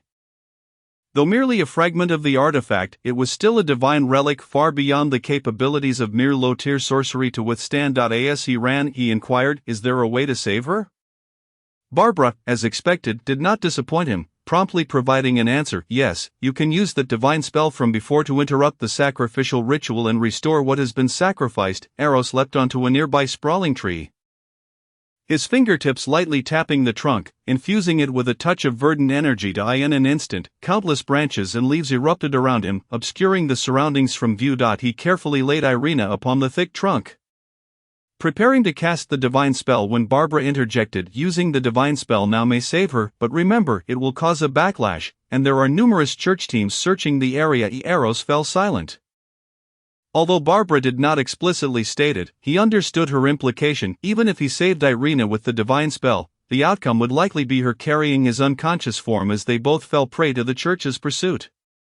He lowered his gaze upon Irina, whose form was becoming increasingly translucent, realizing time was running short for him to make a choice, to watch Irina perish or to save her and face death together. Irina seemed to sense Eros's turmoil, managing a smile as she spoke. Do not be sad. You should be happy. After all, I have found a fragment of the ancestral divine realm. I've recorded its location in the necklace I gave you. If you bring it back, it will all be worth it. Eros, you can do it, right? Eros offered no response, merely gazing at the fading silhouette of Irina. He longed to disregard everything and use his divine spell to save her. However, reason held him back. If he were discovered unconscious by the church, it could spell doom for his already precarious family. An overwhelming sense of desolation surged within him as he faced the impending loss of a loved one. Unable to act, forced to watch her gradually fade away before his eyes, perhaps there was still a way. Suddenly breaking the silence that had enveloped them, Barbara spoke again. What way? Eros's head snapped up. She chose to sacrifice everything to the shadows. And as the artifact carrying the shadow's authority, I can temporarily distort the ritual, allowing you to embody the concept represented by the shadows and transform the ritual into one of sacrifice to you. As she spoke, Barbara hesitated slightly. Only divine beings could accept sacrifices, and only a deity could embody the entire shadow concept. She did not voice this concern but cast a glance at Eros, her eyes flickering with enigmatic emotion. Eros, oblivious to Barbara's subtle shift, felt a weight lift from his heart upon hearing there was an alternative. With time slipping away, he dared not delay any longer and pressed her for details. But what? Barbara collected her thoughts, lowering her gaze as she calmly explained. However, you currently lack a divine realm. Even if you accept the sacrifice, you cannot store it, and she would still dissipate. Fortunately, her current state has become a mere shadow, which allows her to merge with your reflection, enabling her to continue living as your shadow. Yet, once she becomes your shadow, she will never be able to stray far from you, unless you ascend to the divine throne in the future.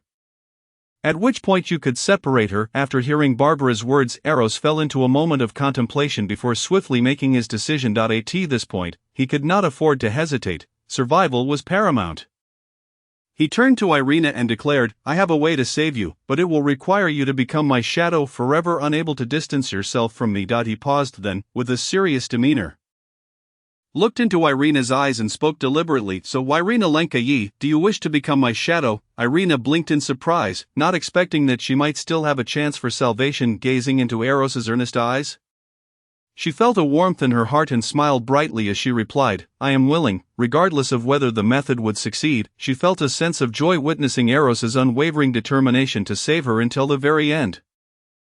As Irina's words echoed in the air, it was as if a pact had been forged in the ether. In the next moment, Eros's left eye turned pitch black as Barbara successfully took control of his body. Dark patterns emerged from within him, forming intricate and obscure sigils that enveloped the surrounding space. Irina, who had been radiating light, suddenly transformed into a beam of darkness, gradually merging into Eros's shadow after a time. Once Irina's essence fully integrated, the darkness in Eros's left eye began to recede simultaneously. He heard Barbara's faint voice in his mind. The consumption was too great this time. I will enter a period of slumber. With that, Barbara fell silent, unresponsive to Eros's calls. He felt a mix of helplessness and resignation. He had intended to ask her more questions, but it seemed he would have to wait until next time or explore on his own. Just then, two church teams suddenly entered his perception. Eros exhaled deeply, realizing the church had arrived to search the area. If that is the case, then let them perish, since personally taking a life, Eros's aversion to killing had diminished significantly. After all, this world was unforgiving. If one did not kill, they would themselves be killed, with no room for mercy. Had it not been for Barbara's formidable support, Irina might have long since faded away. Contemplating this, he felt no compassion for the two church teams that had intruded upon his awareness. Silently, he crept closer, and before the two groups could react, he unleashed the eternal sleep of the moon. Scattering their ashes into the air, with that, Eros prepared to return to the academy. Having saved the person, there was no need to continue accompanying the church's search teams in their futile endeavors. However, as Barbara was currently ensnared in slumber, he lacked assistance in detecting the surroundings. Consequently, during his journey back, he encountered several search teams dispatched by the church, and was compelled to engage in battle. Although his perceptual range was considerable compared to others of the same tier, it was evidently insufficient at present. Fortunately, perhaps due to Irina's relatively weak abilities, the church had sent search teams predominantly at Sequence 8. With only a few captains reaching Sequence 7. Coupled with the two powerful buffs he possessed and several divine artifacts, it was unlikely he could have escaped the encirclement otherwise upon returning to the academy. Dawn had already begun to break on the horizon, and the night spent outdoors had thoroughly exhausted him. Glancing at the still slumbering Wendini in the room, he chose not to disturb her. Instead, he ambled into another room, too weary to even wash up, and collapsed into bed. Chapter 51. Absolutely not. After all, an entire night of traversing hundreds of miles, combined with the considerable expenditure of spiritual energy required to wield the eternal sleep of the moon, and providing a portion of that energy to Barbara to aid her swift awakening, had left him utterly drained. He could hardly muster the will to attend his daytime classes, as he was merely going through the motions to maintain his identity. Especially since the subjects taught at the academy were ones he had already learned within his family. The church's establishment of such academies was merely to cultivate more grassroots members for themselves, commonly referred to as cannon fodder. Thus they would not impart overly profound knowledge. To learn the deeper mysteries, one must first join the church and serve it, accumulating enough contributions to eventually gain access to the inner academies for advanced study. In Eros's understanding, the current academy was akin to elementary school in his past life. If one wished to continue to middle school, high school, or even university after graduating from elementary school, they would have to work for the church until they earned sufficient tuition. Of course, those with exceptional talents might be granted special training. However, there was no precise criterion for what constituted such exceptional talent. Perhaps one might catch the eye of a prominent church figure due to their pristine appearance and captivating demeanor, thus receiving special training. For others, this exceptional training was quite challenging, but for Eros, ever since his identity as the saint had been confirmed and relayed to the church's upper echelons, as long as his identity verification was successful, he would essentially be granted a free pass. Aware of this, several deans at the academy treated Eros with considerable courtesy, particularly the director from the Rebirth Church, Dean Como, who was notably sincere. His demeanor was understandable, as Eros's family was also an affiliated power of the Rebirth Church, thus sharing the same organization. Eros, as the saint, had boundless prospects, and given their shared affiliations, it was prudent to cultivate a good relationship, as it might prove useful one day. Hence, regarding Eros's unexcused absences from class, he merely turned a blind eye. Meanwhile, Wendini was quite curious about her brother's whereabouts the previous night. Suddenly, she recalled seeing Eros that morning, his appearance bearing the marks of exhaustion, as if his very essence had been drained. As her thoughts wandered, she found herself blushing, murmuring, "That rascal, could it be that he went?" Suddenly, a similarly fair hand waved before her, and the next moment, Joni's charming face leaned in with a hint of suspicion. "What are you thinking so deeply about?" Nothing. What nonsense are you talking about?" Wendini snapped back to reality, hastily waving her hands, while casting a dubious glance at Joni, inwardly musing, "That rascal doesn't seem to know many girls at the academy. Could it be Joni? But she appears completely unbothered," noticing Wendini's occasional furtive glances. Joni felt puzzled. "What's up with you today? Why do you keep looking at me with such a strange gaze?" Wendini chuckled nervously, pondering whether she should voice her suspicion that Eros might have been out with another woman last night.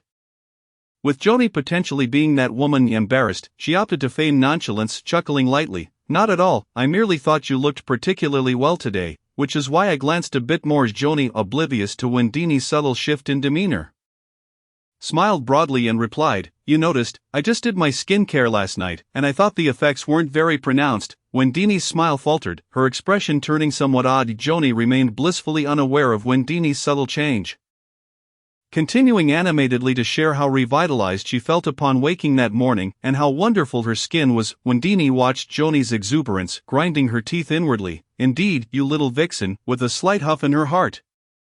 Curiosity surged, and she shyly asked, "What does that feel like? What is it like?" Joni assumed when Dini was inquiring about her skincare experience, and after pondering for a moment she replied, "I can't quite describe it.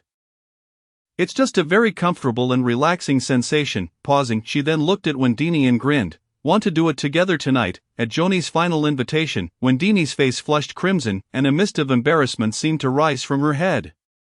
She stammered, hastily waving her hands, "And no, that's absolutely not allowed, we can't do that." With that, she fled in a panic. Watching Wendini's retreating figure, Joni felt bewildered and perplexed, sensing that she and Wendini were not discussing the same subject at all.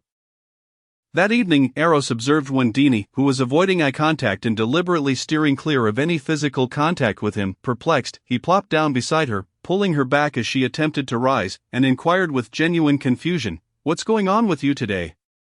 Why are you acting so strangely?" Wendini, her face flushed, stuttered, "And no, that's absolutely not allowed. You should go find Joni. I won't stop you." Eros was even more baffled. "What do you need Joni for?"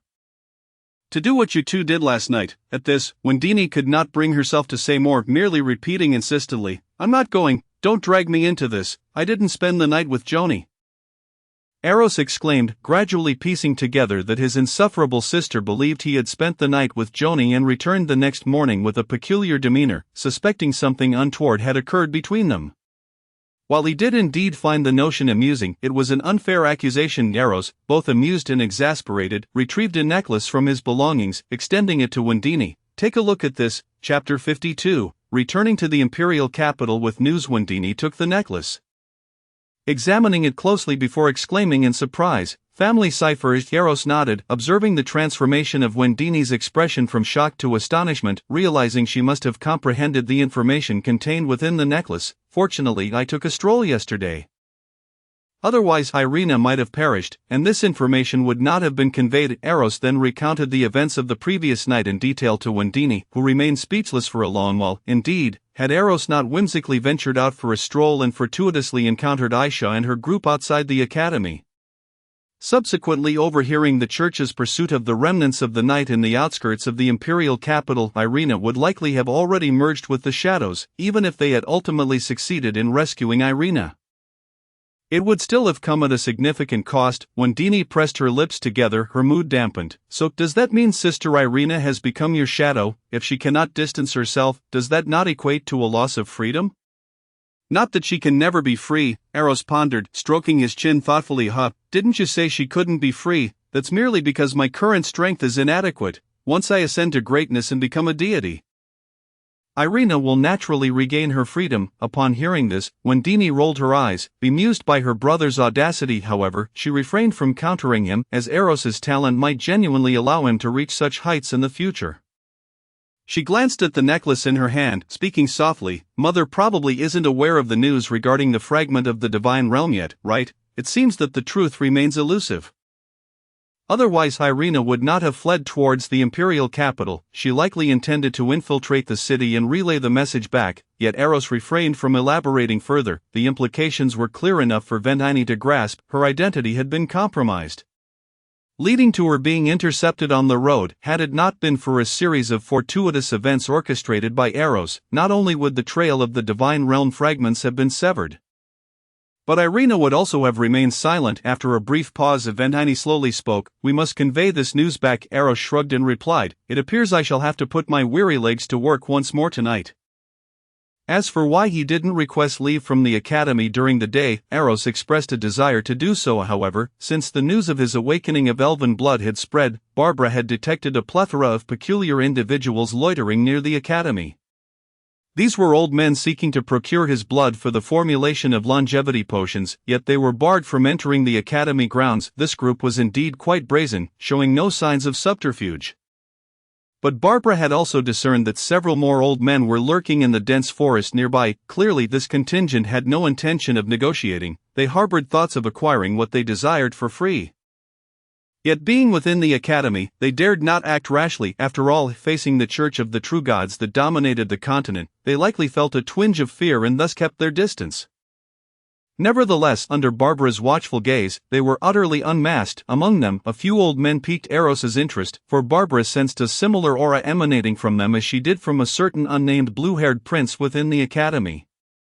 It was evident they hailed from the blue-haired clan, and after their prior confrontation, the blue-haired one had ceased pursuing Ventini. Eros had assumed he had given up, yet here they were, plotting against him?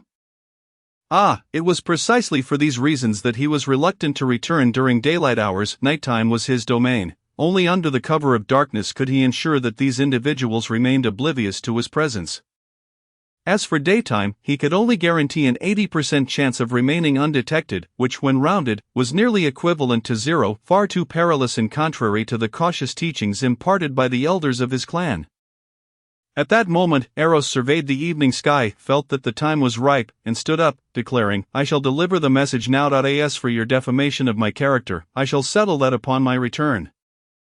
Ventini's cheeks flushed with a hint of embarrassment as she let out a few soft huffs. Eros accepted the necklace that Ventini had handed him. His left eye turned pitch black, and a thin veil of grey mist enveloped him.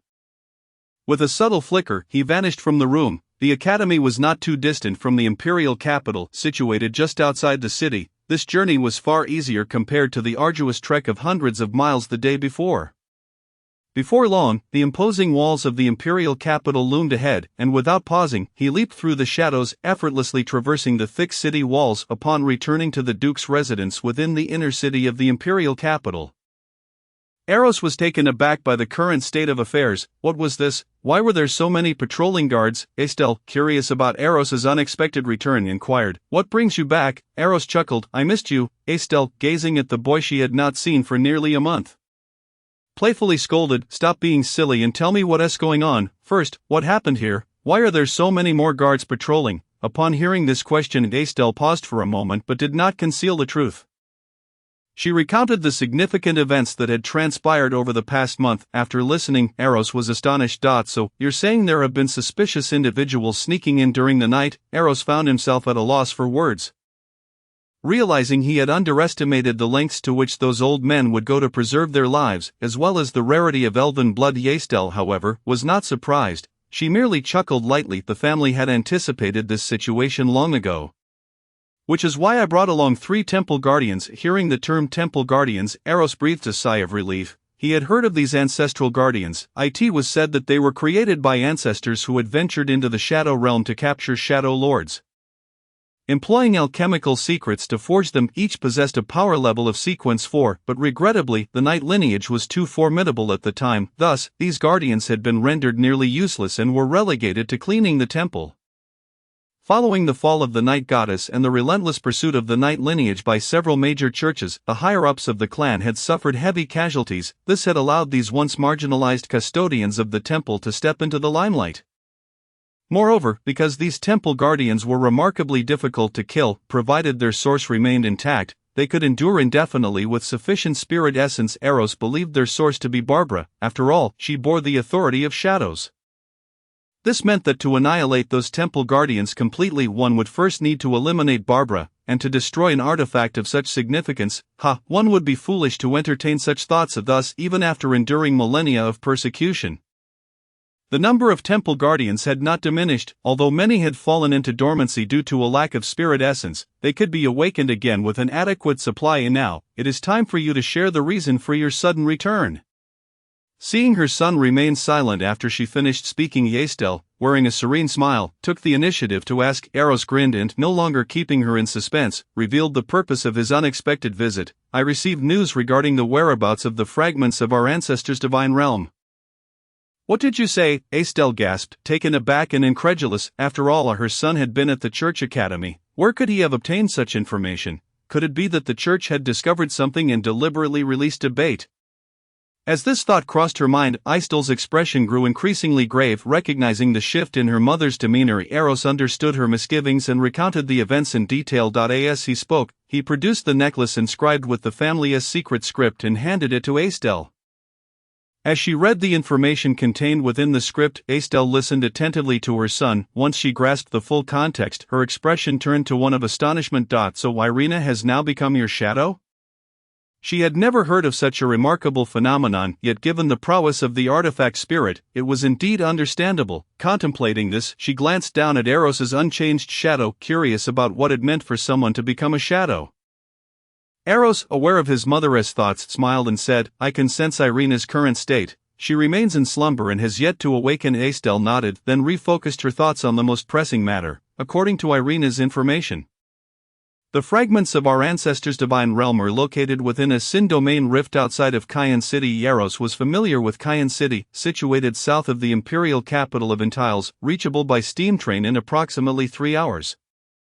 Shall we use the Shadow Crow to inform the family to send someone to handle this? Eros posed his question, but Estelle pondered for a moment before shaking her head. No, that would be too time-consuming.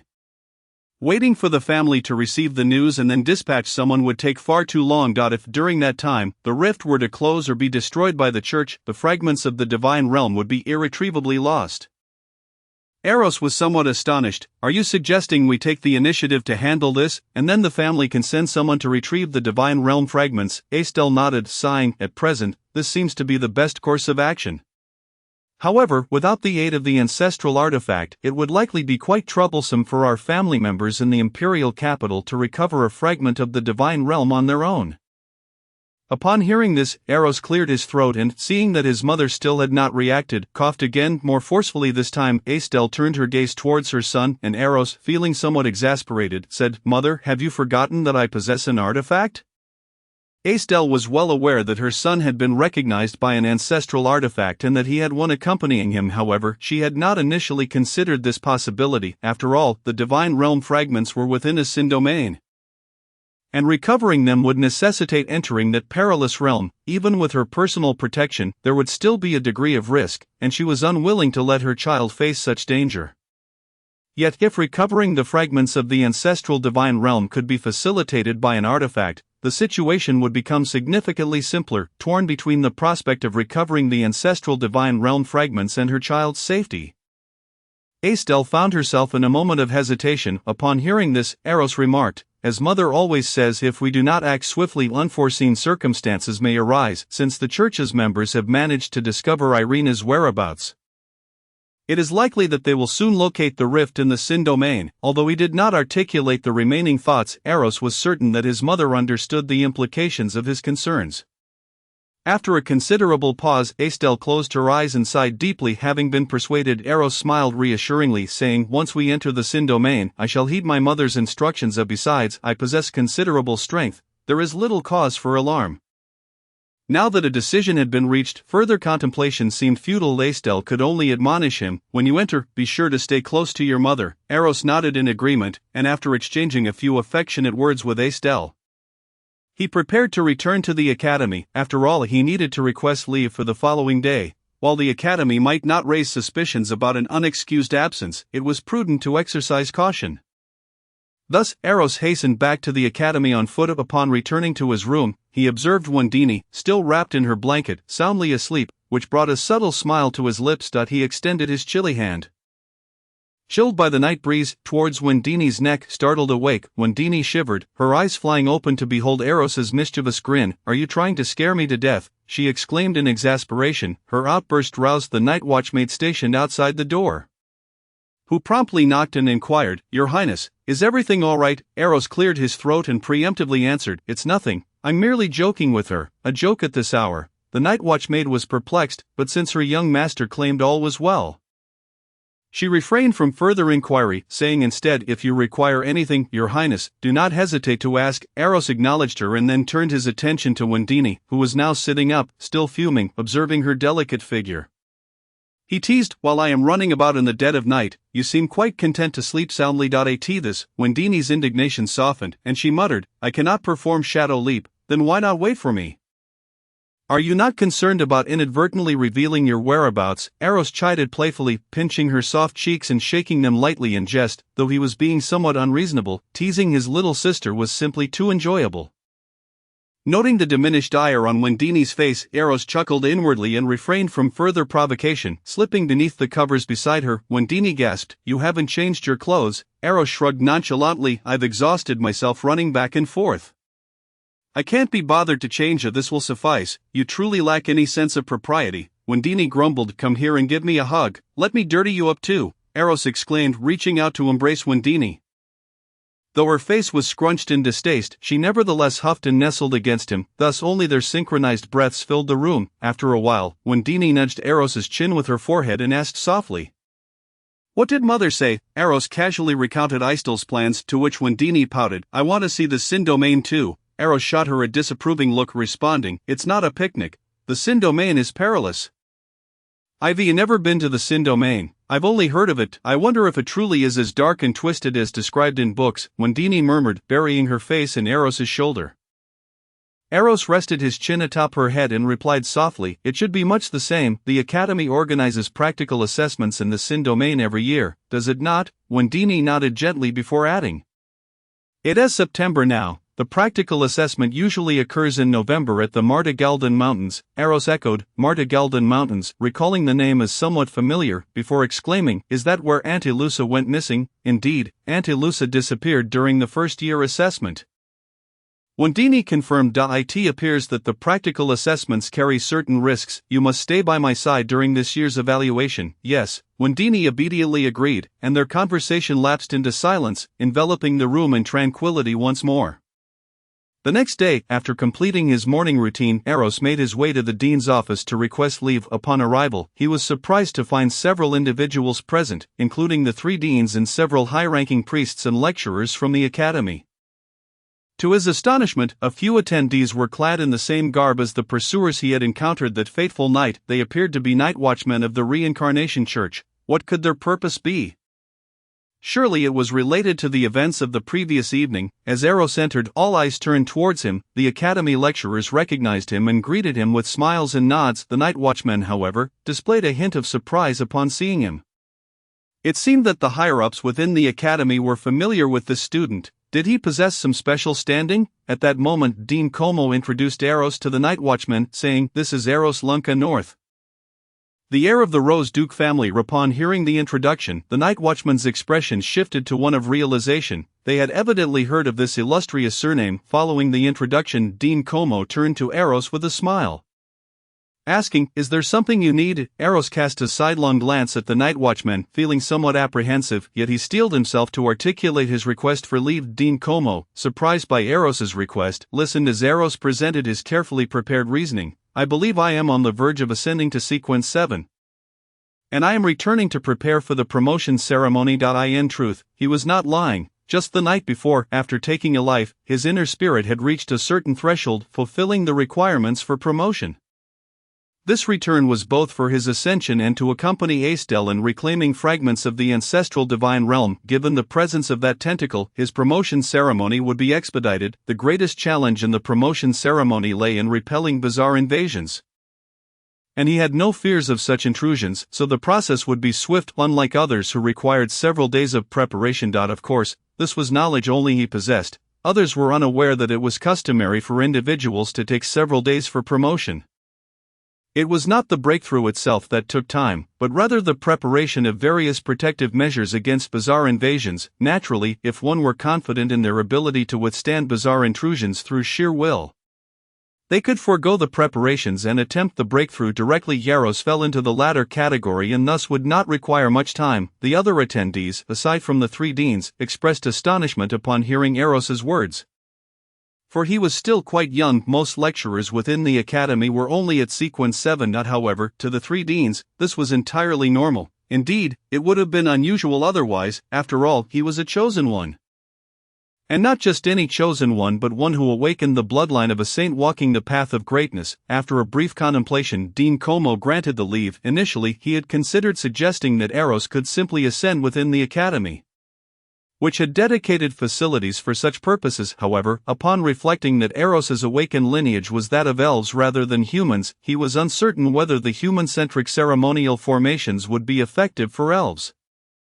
Thus, he abandoned the idea upon successfully securing his leave. Eros sighed in relief and prepared to take his leave. Just then, Dean Como seemed to recall something and remarked, "At the end of this month, Archbishop Anthony will come to the academy to meet with you." At this announcement, the faces of everyone in the room, save for the two other deans, were filled with shock. They were well aware of who Archbishop Anthony was, and this revelation left them astounded. He was the Cardinal Archbishop of the Reincarnation Church stationed in Inditalis, a figure with the stature to sit at the church's roundtable meetings, a member of the highest echelons.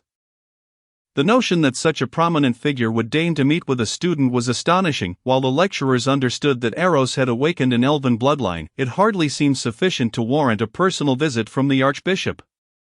There must be more to this story, and thus the thoughts of those present varied greatly. Eros had also heard of the Cardinal Archbishop and, to be frank, felt a twinge of anxiety. He was acutely aware of the Archbishop's purpose for visiting, to validate his identity as a chosen one. He had not anticipated that the church would send such an esteemed figure in person. Indeed, they were taking his status seriously upon recalling Barbara's assertion that as long as one does not wish it, even the divine cannot penetrate one's facade. He exhaled in relief, taking a deep breath. Eros bowed to Dean Como, signaling his understanding, before turning once more to depart. Yet, another voice interrupted him, this time belonging to one of the night watchers. Chapter 55, The Utility of Sealed Objects. He gazed at Eros, a smile emerging on his corpse-like visage. However, this self-satisfied grin appeared nothing short of sinister to onlookers. "Please, allow a squad of night watchers to escort you back. Recently, the vicinity of Intilis has been quite unsettled, with remnants of the night lingering here. I fear that should those remnants discover your identity, they may seek vengeance." Eros blinked, contemplating the notion of being avenged by the remnants of the night. Was he to retaliate against himself? Suppressing the urge to scoff, he bowed in gratitude to the speaking night watcher. Although he harbored no fear of retribution from the night, the presence of a night watcher squad would certainly mitigate numerous troubles, such as those lurking outside the academy seeking to procure his blood, or those who harbored ulterior motives against him in the shadows. Noticing Eros's acceptance of his goodwill, the corpse-like night watcher smiled even more broadly. He rose and approached the adjacent door. Knocking gently, the door swung open almost instantly, revealing a man who greeted him with respect. "Are you prepared to depart, Steward Umando?" The man, named Umando, shook his head and instructed the doorkeeper, "Joshua, please lead a small squad to escort His Highness to Intilis, then return to the academy." Joshua did not question the reasoning behind this, respectfully acknowledging, "Understood," before retreating inside. Shortly thereafter, 3 men and 2 women, clad in black cloaks, emerged from the room. Observing this, Umando nodded at Eros with a smile before returning to the dean's office. At this juncture, Joshua stepped forward and addressed Eros in a neither humble nor arrogant tone. "Your Highness, when shall we set forth?" Unaware of Eros's true identity, he merely echoed Umando's formal address. "The title of Your Highness was reserved for royalty or the offspring of dukes, judging by his hair color." It was evident he was not of the Augustine family, suggesting he was indeed the heir of some duke. What deeper significance could there be in Umando's decision to assign a squad to escort a duke's son? Joshua pondered privately upon hearing Joshua's inquiry. Eros wasted no time and replied, "Let us depart immediately." With that, Eros turned and strode towards the academy's exit. After a few paces, he suddenly caught snippets of conversation emanating from the dean's office. "Esteemed deans, based on recent developments, the night remnant we pursued days ago was rescued by its accomplices. Given the circumstances, it appears that the night remnant's allies are not of a low caliber. They are likely at least sequence 6. If not sequence 5. This poses significant danger. I recommend disbanding the student-led hunting squads. They are ill-equipped to confront such formidable foes. I understand the Academy's intention to enhance their practical capabilities, but this exceeds the boundaries of training. It is tantamount to sending them to their demise. At that moment, a voice that Eros recognized as belonging to the director of the Covenant Church interjected, "We have indeed overlooked this. It is surprising that the Night Remnant has such a powerful ally. We shall cancel the operation to hunt the Night Remnant." As Eros distanced himself from the dean's office, the voices faded gradually until they vanished entirely. Accompanied by the Night Watcher squad, Eros faced no harassment from those seeking to procure his blood and arrived smoothly at the steam train station at the foot of the mountain. Once aboard the train heading back to Intilis, Eros glanced at the serious-faced Joshua seated across from him, then curiously inquired, "Does this Academy's steam train typically carry so few passengers? Surely that is a waste of coal?" Occasionally, it is acceptable, but if this is a recurring pattern, the Academy must be incurring substantial coal expenditures daily. While I am aware that the church is affluent, such extravagance seems unwarranted, yet, he realized he held no grounds to criticize. His personal train also seemed to transport only a handful of passengers each time. However, his own train was rarely utilized, whereas the Academy's train was said to operate around the clock. In response to Eros's question, a woman with flaxen hair sitting beside Joshua smiled and replied, "I have heard that this steam train does not burn coal but utilizes sealed objects." Eros was taken aback. Sealed objects could replace coal? Noticing his astonishment, the flaxen-haired woman continued, "It seems they employ two grade 3 sealed objects, one called Eternal Flame and the other Endless Spring. As for how these sealed objects power the steam train, I cannot say."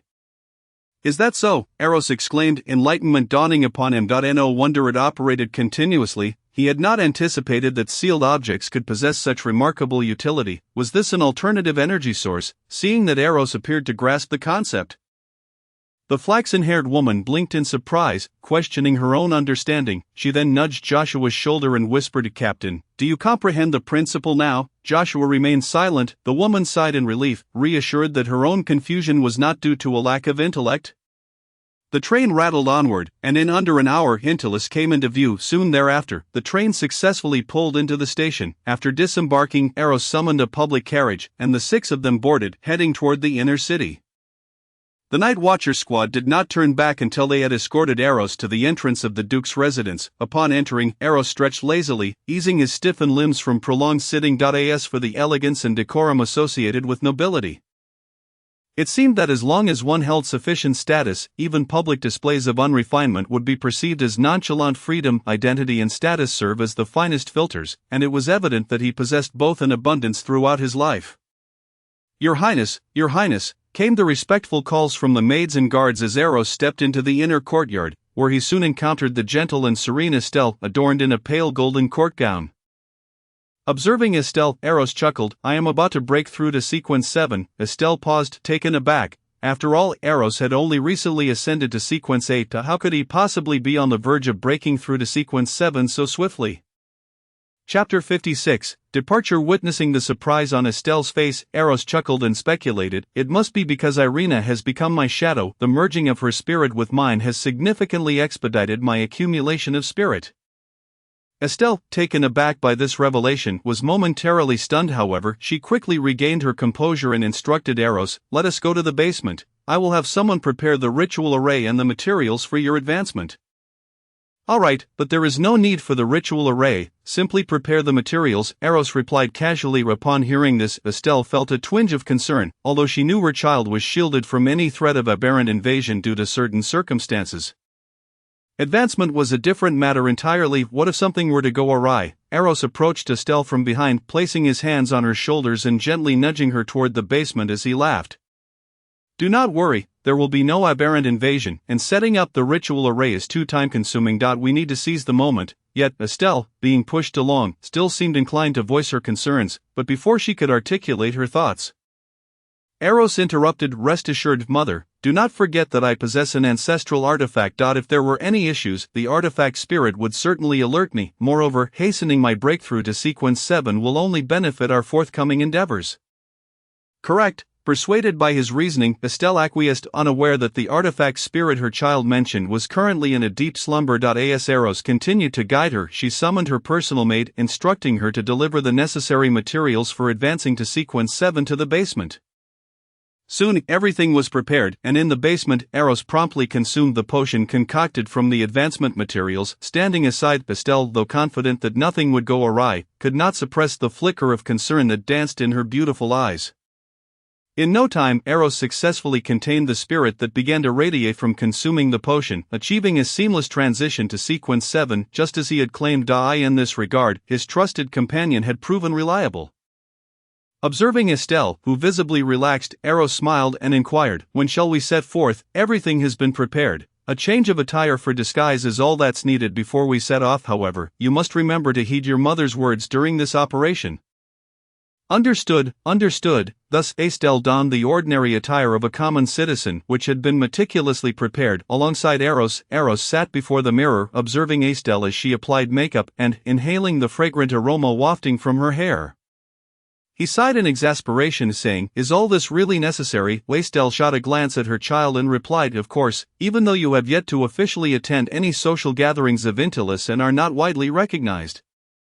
It is still prudent to exercise caution. Now, come closer so I can help you put on your colored contact lenses." Once everything was in place, Eros gazed into the mirror at the refined young man with brown hair and black eyes, appearing to be around 23 or 24, and marveled, "Indeed, this is the art of makeup, but this is hardly sorcery. It is not as if I am invoking a malevolent deity for this transformation, nor does it involve any form of blood magic.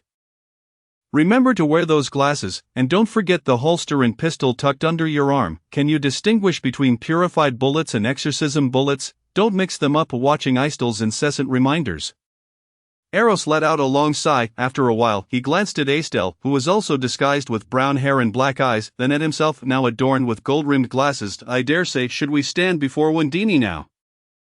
She would likely not recognize us." Upon hearing her child's somewhat exaggerated statement, Estelle's eyes curved slightly, her red lips pressed together in a gentle smile. Eros then followed Estelle into the underground passage beneath the Duke's mansion. Eros was not at all surprised that his family had excavated a secret tunnel. After all, one must always prepare for contingencies. Should the Duke's residence be compromised, this tunnel could very well serve as a means of escape. Following Estelle through a series of twists and turns, they opened several concealed doors before finally entering the sewers of Intilis. Yes, the sewers. After traversing a distance within the sewers, they pried open a manhole cover in a secluded area and emerged into an unoccupied alley in the outer city of Intilis. Eros surveyed his surroundings, cautiously articulating, "If, the goal is merely to avoid detection from those monitoring us outside, I could simply lead you into the shadow world to traverse stealthily, after advancing to sequence 7.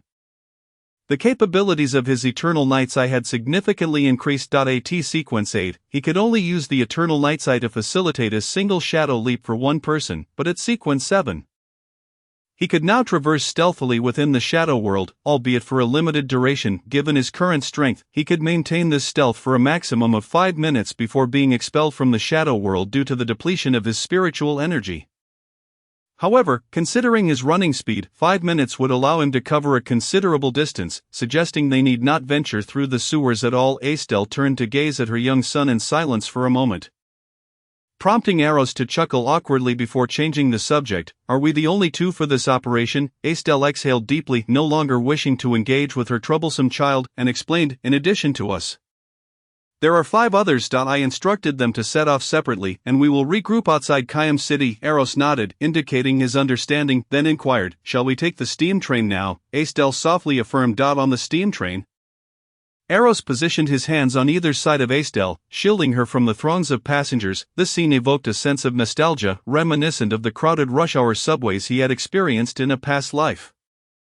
It was akin to the trains he had seen in short videos, where every conceivable space was filled with people. For instance, right outside Eros's window, a few gaunt men clung precariously to the train's seams. Resembling geckos adhered to the surface. Eros felt a pang of concern for their safety as he wondered if these men might fall. His worries proved unfounded, as these men demonstrated remarkable strength, managing to hold on until the train came to a stop. Eros later learned that steam trains in this era offered not only seated tickets and standing tickets but also hanging tickets. Indeed, hanging tickets entailed clinging to the exterior of the carriage, priced at merely 1/5 of a seated ticket, while the roof of the train was reserved for standing tickets. Upon arriving in Kayam City, Estelle and Eros successfully reunited with the 5 members of the Night Clan who had departed earlier. The 7 of them navigated through various modes of transportation before finally reaching the location of the Sin Domain Rift. As recorded in Irina's necklace, it was a secluded forest devoid of any wildlife, perhaps due to the presence of the Sin Domain Rift. Eros gazed at the rift ahead, an irregularly shaped, elongated black aperture. Standing approximately 1 person high, hovering quietly about 30 centimeters above the ground, the entrance exuded a deep, soul-sucking darkness, with twisted whispers emanating from within, as if a multitude of demons congregated inside. Indeed, the beings within the Sin Domain could rightly be described as demons. Astel produced a crystal sphere radiating white light. Eros recognized it as the star crystal used by the Night Clan to locate fragments of their ancestral divine realm. This crystal glowed in proximity to such fragments.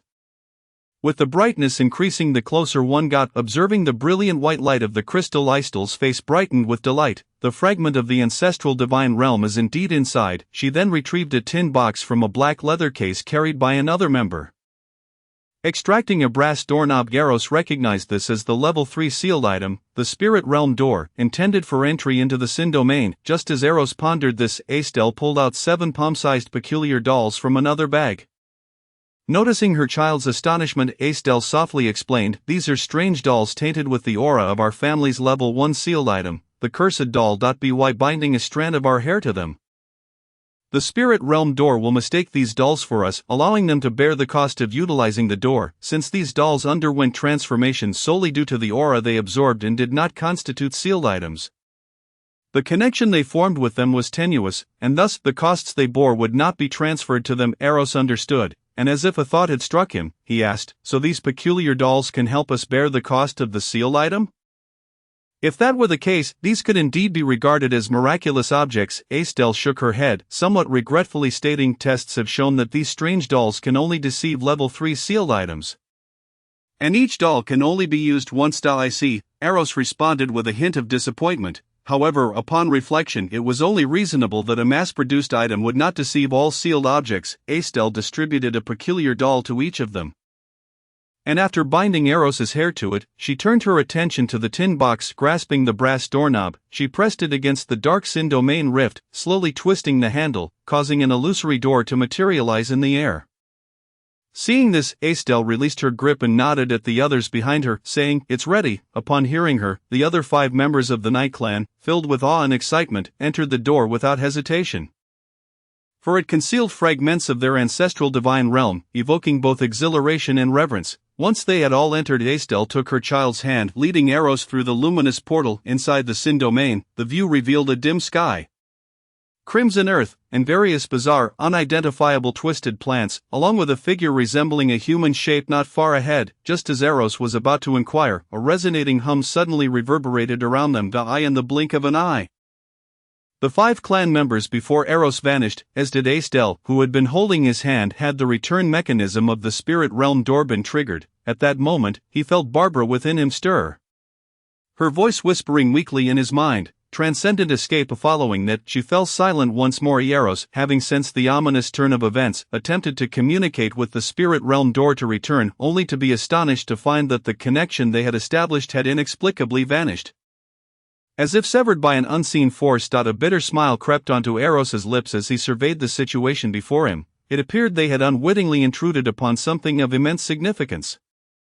Surely he wouldn't meet his end here. After all, his new life had barely begun. With no means to exit through the spirit realm door, Eros resolved to flee, distancing himself as far as possible from that shadowy figure.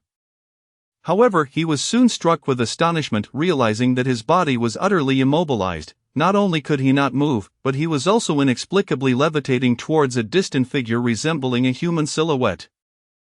Alas, this was the finality of his predicament. Eros sighed deeply within his heart. As he drew closer, his eyes pierced through the grayish-white mist enveloping the figure ahead. When he finally discerned the features of the silhouette, Eros gasped, "Mother!" Yet, he quickly came to the realization that this figure was not Astel. The reason was evident: the size did not match, for this apparition appeared even smaller than Astel when he first laid eyes on her at birth. It resembled a youthful version of Astel. He had heard tales of certain bizarre entities that could transform into the visage of one's deepest desires. In other words, was he now confronting the manifestation of his own innermost longing? Was he a lowly Khan? He reflected, he repented, he felt guilty, he truly deserved condemnation. Moreover, why was she devoid of clothing? Did this strange entity possess no sense of shame? Was this truly something he could behold? While Eros attempted to find humor in his misfortune, he had already arrived beside the silhouette, gazing at the diminutive young girl before him. His lips twitched in discomfort. As he drew ever closer, the girl extended her delicate, pale arm, which appeared lifeless, and seized Eros by the shoulder, opening her mouth to bite into his neck. Warm blood gushed from the wound, consumed ravenously by this enigmatic being. Feeling the life force within him ebb away, Eros began to comprehend the intentions of this mysterious entity. she was attempting to devour his vitality, just as he sensed that his essence was on the brink of extinction. An ethereal image of a flourishing world tree materialized behind him. In an instant, a surge of immense vitality erupted from the silhouette of the world tree, revitalizing Eros's previously weakened body had the circumstances been more suitable. Eros might have almost succumbed to a burp of nourishment. After several back-and-forth exchanges, Eros felt a dull ache in his neck from having to support it in midair for so long. Chapter 58, Who Taught You to Devour Vitality? Just as Eros believed that this situation would persist until the silhouette of the world tree behind him withered away, the strange girl made her move. She lifted her head from his neck and another buzzing sound resonated. Eros blinked, gazing at the pale, tender figure so close to him, observing the girl's face, which had regained some color from feeding on his life force. Truth be told, he felt no animosity towards her. Given her countenance, the girl's dark eyes regarded Eros with an expressionless demeanor, as if pondering the method by which she could more swiftly extract his vitality. Although he knew that many bizarre entities in the realm of sin were unable to communicate, being scrutinized by such a cold, lifeless gaze sent shivers down Eros's spine. Thus, he forced a chuckle and said, "Hello there, if you're full, could you let me go?" The strange girl paid no heed to his words, continuing to stare intently at him. Suddenly, a hint of pink flickered in her dark eyes, and an eerie power began to envelop Eros's body. Eros was taken aback. Was she attempting to corrupt him with her power? He promptly examined his own body, discovering that aside from a slight warmth, there were no other abnormalities. However, it was not without peculiarities. His clothing was disintegrating under the influence of that strange power. This meant he too was now unclothed, and he finally comprehended why the enigmatic girl was bare. Apparently, using her power would corrode any garments worn. Just as Eros felt embarrassed about his nakedness, a sudden pang of pain struck his back, forcing him to the ground. He was pushed down, initially intending to resist fiercely. Yet his body betrayed him. In the next moment, his life force seemed to find an outlet and surged forth uncontrollably. Eros was dumbfounded. "No, who taught you to absorb someone else's vitality like this?" This was unbearable, but that was not the end. As Eros stood frozen in shock, the strange girl, unable to reach his neck due to her size, sank her teeth heavily into his chest. This bite felt akin to piercing an artery, with blood gushing forth like a fountain, all of which was consumed by the strange girl without a trace left behind. Eros's body now resembled a dam that had opened its floodgates. And not just one, but two exits. Vitality poured out uncontrollably. Just as Eros felt he would be drained to the last drop, the silhouette of the world tree, which lay sprawled on the ground due to his prone position, illuminated. To be precise, one of the 9 nodes that composed the silhouette of the world tree glimmered, unleashing an endless flow of vitality outward. The once crimson, tainted soil of the realm of sin sprouted grass in an instant. Within moments, the landscape was cloaked in verdant hues. Seedlings burst forth from the ground, rapidly growing into towering trees. In mere breaths, a forest had emerged in this dark, twisted domain of sin. Sensing this sudden influx of boundless vitality within him, Eros blinked, and the strange girl evidently felt the shift in her surroundings as well. She lifted her head, her dark gaze still fixed on Eros, but now he could discern a palpable greed within her eyes. Tendrils of black mist began to emanate from her petite form, snaking their way into Eros's being. As these tendrils invaded him, they swiftly sought out his soul. Was she attempting to consume it? Witnessing this spectacle, Eros felt an unexpected thrill of joy, making no attempt to resist as the black mist surged into his soul space. A tendril, akin to a probing eye, suddenly extended from within Eros's soul space. Curiously examining the uninvited guest, a piercing scream of terror echoed in Eros's mind, and fine cracks began to appear on the strange girl's delicate, pale body, multiplying rapidly as if she might explode into a shower of flesh at any moment. Observing this scene, Eros felt a twinge of concern. Would he end up covered in her dismembered remains? At that moment, Eros sensed a wave of humble, appeasing emotion emanating from the strange girl. It dawned on him that if he merely accepted this feeling within his heart, the girl before him would become his possession. Eros hesitated, failing to respond, and in the next instant, that humble emotion intensified, while the cracks on the girl's body multiplied, just as the feeling of humility morphed into dread and despair. Eros's consciousness attempted to engage with that emotion. To his astonishment, the strange girl sitting upon him suddenly transformed into a swirling mass of grayish-white mist, compressing inward until it ultimately formed a gray-white ring that floated in midair. So the force that had thrust him was merely a ring? Had the ring come to life? or was that strange girl merely the spirit of this ring? Yet, would a spirit bleed? Eros examined the bloodstains adorning his body. Utterly perplexed, he reached out to grasp the gray-white ring suspended above him. The moment he touched it, he could feel a pulse of life emanating from within. It was as if he held not a mere ring, but a living entity. What could this mean? Before he could ponder further, he sensed an unusual movement from his shadow. Lowering his gaze, he watched as a figure began to emerge from his shadow. First came the top of the head, then the face, neck, and shoulders, gradually manifesting from Eros's shadow. It was Irina, transformed into a shadow. Had she awakened from her slumber? Yet, as he watched, Eros noticed something amiss. Why was Irina also unclothed? Wait, why did he say also? Oh, it dawned on him that he too was bare. In an instant, Eros reacted, awkwardly covering his vulnerable parts. Irina, staring at the exposed Eros, was momentarily taken aback, only to realize her own state. Having only her upper half emerged from the shadow, her cheeks flushed crimson, and she quickly retreated back into Eros's shadow, peeking out with curiosity to examine Eros's form. However, her current appearance, with just a head protruding from the ground, was rather unsettling. Where is this place? At last, Irina spoke, assessing Eros while also glancing around. The dim sky before them resembled that of the realm of sin, yet how could such a lush, life-filled forest exist within the confines of the realm of sin? Chapter 59. The sin of bearing life. It is not to say that forests could not exist within the realm of sin, but such a vibrant one could never be found there. Everything within the realm of sin manifests in a distorted and grotesque manner, regardless of what it may be. Hearing Irina's inquiry, Eros cleared his throat, turning his back as he replied, "This is the sin domain coordinate you provided.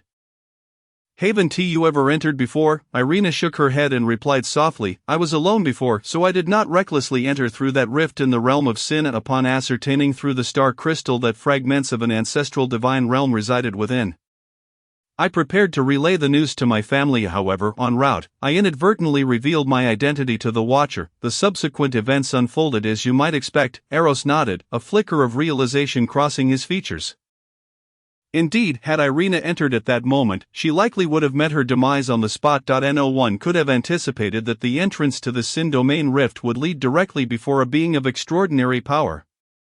Fortunately, this being's attention was momentarily diverted towards him, allowing Aster and the others to successfully activate the return mechanism of the spirit realm gate, thus escaping back to the outside world. Otherwise, the consequences would have been dire.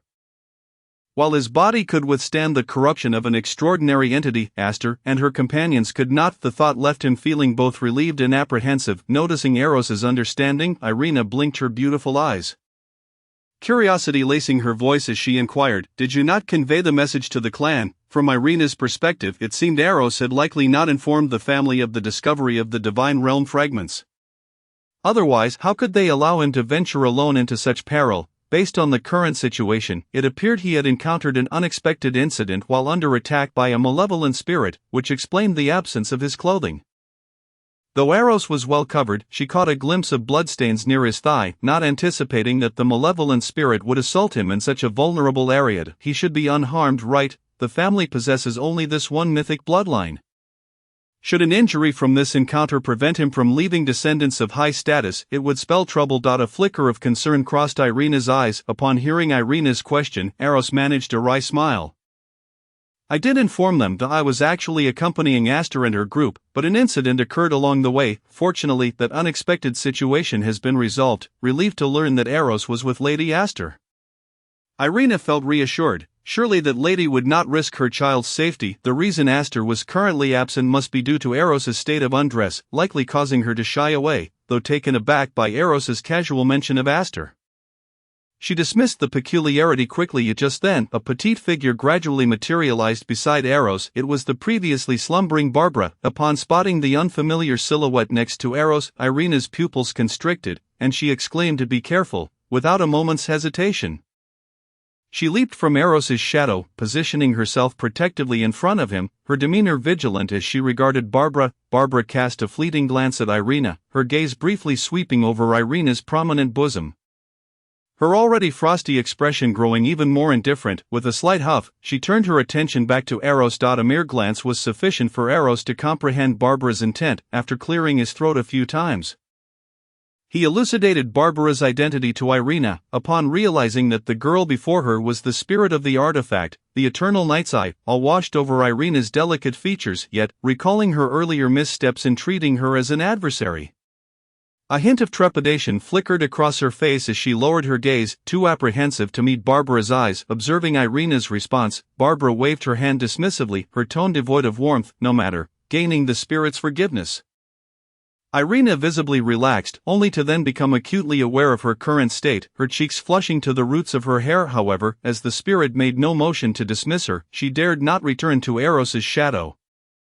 Opting instead to keep her head bowed, struggling to suppress her inner embarrassment, Eros, oblivious to Irina's tumultuous thoughts and unaware of the reverence that such artifacts commanded in this world, glanced at Irina, who stood silently with her head down, surprised by her sudden lack of pretense. It wasn't until Barbara cleared her throat that Eros redirected his curiosity towards her, asking, "Why have you awakened so soon?"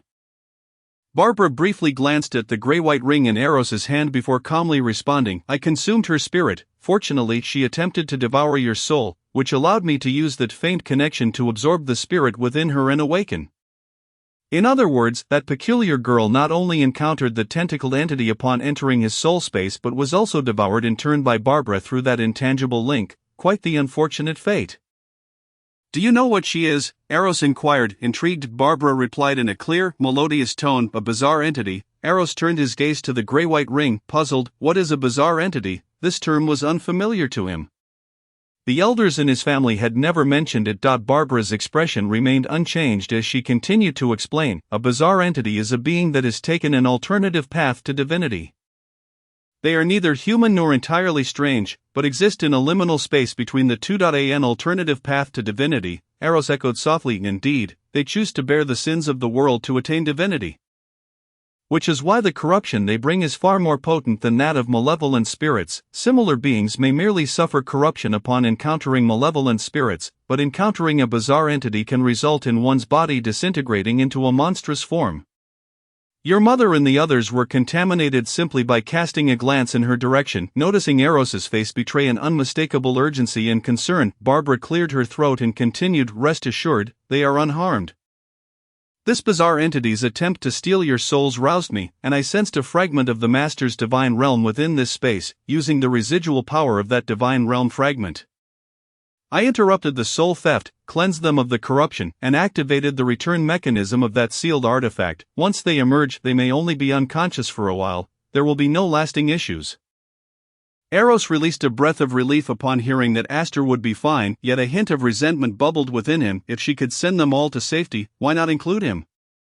Barbara caught the glint of grievance in Eros's eyes and continued in her unchanging tone, "I know you wish to ask why I did not send you along as well. It is not that I do not desire to, but rather that the sealed artifact is incapable of such. It is merely a Tier 3 sealed object, and the disparity in levels is too great. It cannot bear your weight. This is precisely why I left a message urging you to flee."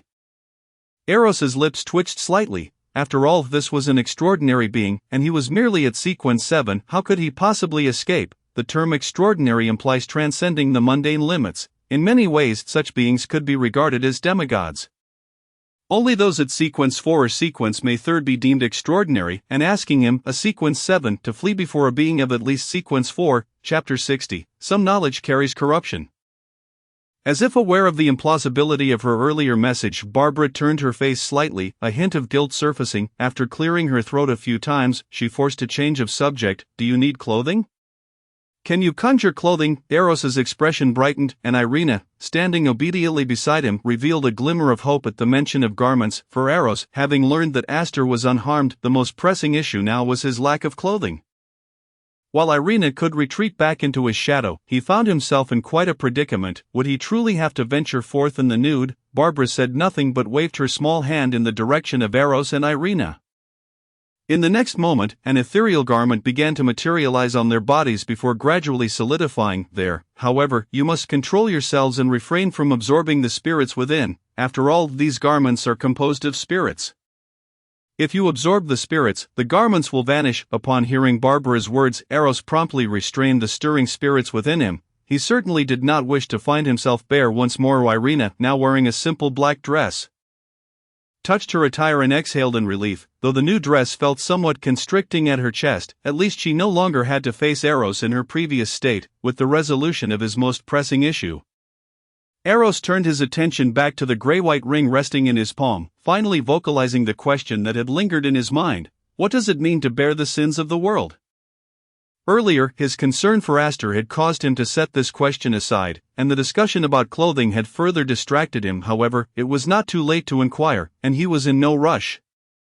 After contemplating Eros's question for a moment, Barbara appeared to be organizing her thoughts, eventually stating, "The faith of living beings ascends to the heavens, while sins sink into the abyss. These sins are categorized into 7 types: pride, envy, wrath, sloth, greed, gluttony, and lust." Upon hearing this, a contemplative expression crossed Eros's face. He had some understanding of the 7 deadly sins, and Barbara's sudden mention of them sparked a few speculations in his mind. Barbara, noticing Eros's thoughtful demeanor, continued, "To bear the sins of the world refers specifically to shouldering these 7 original sins." Indeed, it was as he had surmised. A faint smile graced Eros's lips initially when he heard Barbara speak of bearing the sins of the world. He was somewhat taken aback. Could the world itself harbor sins? It was not until Barbara mentioned the 7 deadly sins that Eros experienced a moment of clarity. The sins she referred to were those generated by the beings within the world. Had she articulated this sooner, he might not have been led to believe that the world he inhabited was a sentient entity, as only living beings could generate sin. So, this alternative path to divinity is to become the abyssal evil god? Not quite. Barbara shook her head. Eros was astonished, for throughout his upbringing he had been taught that the abyssal evil god was the amalgamation of the 7 deadly sins. Now, to learn that one could attain divinity by shouldering these sins seemed to suggest a desire to become that very sin-formed entity.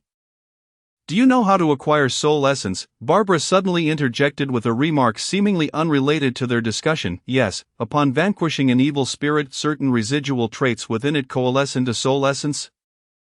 Meaning one must slay evil spirits to obtain it. Though Eros found Barbara's sudden inquiry somewhat peculiar, he answered earnestly, "After all, it was simple knowledge, was it not?" Upon hearing Eros's response, Barbara's delicate lips curled into a slight smile. "Then do you know how evil spirits come into existence?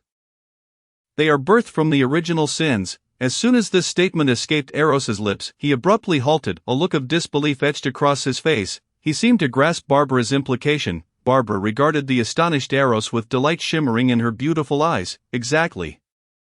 Evil spirits are born from original sin, the most vile of transgressions, yet they give rise to the purest of essences. I understand your meaning now. Bearing the sins of the world indeed signifies this. Extremes beget opposites."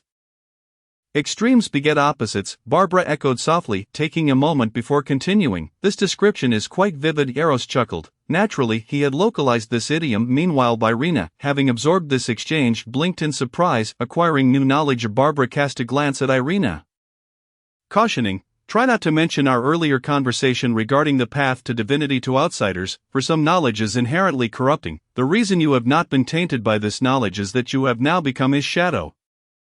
Sharing a portion of his authority, Irina shrank back slightly, nodding vigorously. "Rest assured, my lord, I promise not to speak of it to anyone." "Was that conversation corrupting?" Eros queried, bewildered, as he felt no such sensation.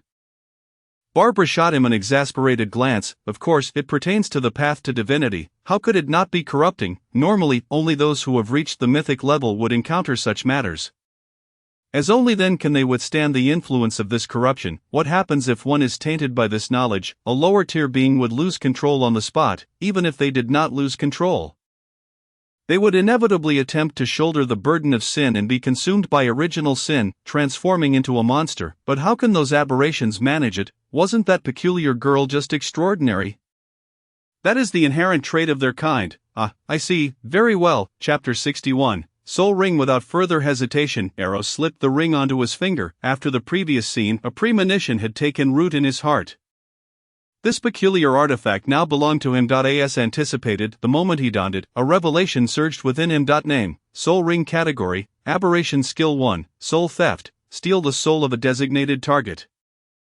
Skill 2: Soul Devour. Consume stolen souls to enhance power. Note: excessive soul consumption may lead to cognitive impairment in the aberration, gradually accumulating madness, ultimately resulting in complete loss of control and transformation into a monster. Current souls consumed. 1 Skill 3, Soul Herding, can herd stolen souls, allowing them to become malevolent spirits for one's command. Maximum herding capacity, 5. Currently 05, Interchangeable. Skill 4, Pride Assessment, successful assessment amplifies the target's inner pride. Skill 5, Envy Assessment, successful assessment amplifies the target's inner envy. Skill 9, Lust Assessment, successful assessment amplifies the target's inner lust. Note: the success rate for sin assessments against targets below the aberrations tier is 100. For targets of the same tier, the success rate is 50. For targets exceeding the aberrations tier by 1 level, the success rate is 25, diminishing progressively thereafter. Skill 10, Aberration Transformation, freely switch between life forms. Cost of use: the bearer will gradually be tainted by the aberration, ultimately transforming into a creature that craves flesh and life. Note: the cost of use can be waived. Description: a young aberration fortunate enough to gain 1 in 10,000 soul authority. After digesting this revelation, Eros paused momentarily, realizing it even came with a manual. Barbara, seemingly reading his thoughts, lifted her delicate chin and huffed, "You should be grateful to me, I helped you identify this information." So that's how it is, he mused, thinking it was absurd to expect the aberration to come with a manual. However, it was clear that dealing with something that bore original sin and interacted with it without tainting him was already quite remarkable. Observing the adorably smug expression on Barbara's face, Eros smiled and praised, "Barbara is the best." Upon hearing this compliment, Barbara feigned indifference, yet if one looked closely into her beautiful eyes, the uncontainable joy was evident. Eros, already familiar with Barbara's character, found this amusing. Indeed, Barbara is quite endearing. With the matter of the aberration resolved, Eros turned his attention to the ethereal image of the world tree behind him and the surrounding environment. What is the meaning of all this? He knew his vitality was robust, and it was likely this very trait that had drawn the attention of that enigmatic girl, intent on draining his life force, yet the scene before him was rather exaggerated. An endless expanse of grasslands and forests stretched before his eyes. Let us not forget, this was still within the tainted realm of sin. Creating such a spectacle in the realm of sin was far more challenging than in the outside world. Thus, Eros began to doubt, was it truly his life force that induced this transformation? To his inquiry, Barbara appeared unfazed, responding matter-of-factly, "The ethereal image of the world tree behind you was drawn with the blood of an elven deity.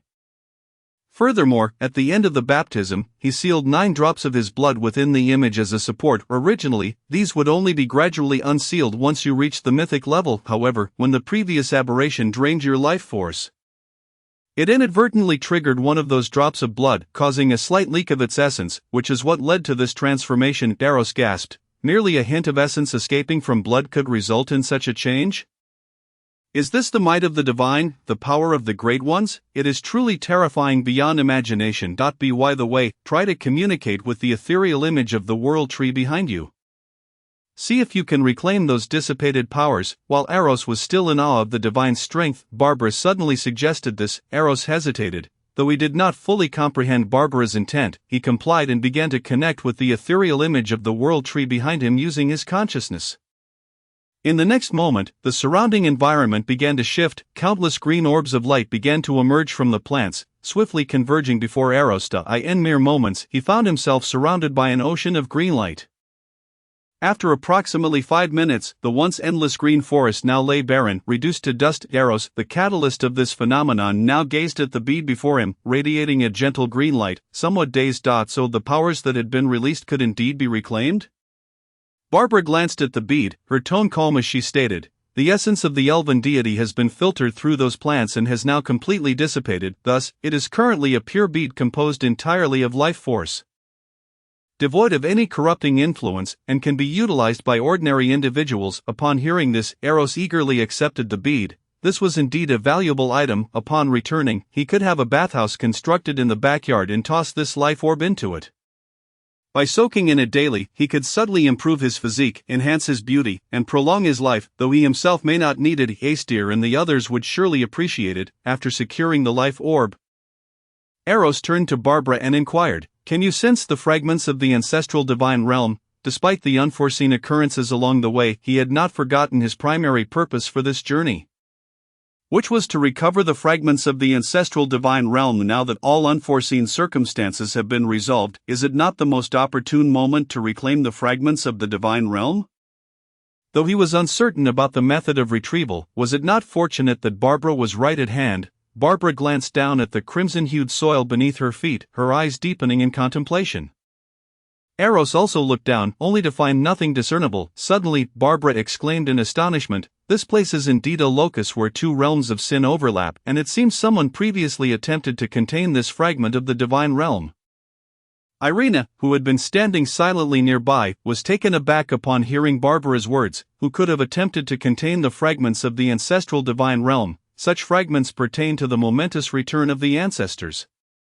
If they were tainted, it could lead to dire consequences. Although the divine realm of a deity is not easily tarnished, one must always prepare for the unexpected. In her anxiety, Irina hastily interjected before Eros could voice his concern. The fragments of the ancestral divine realm have not been affected.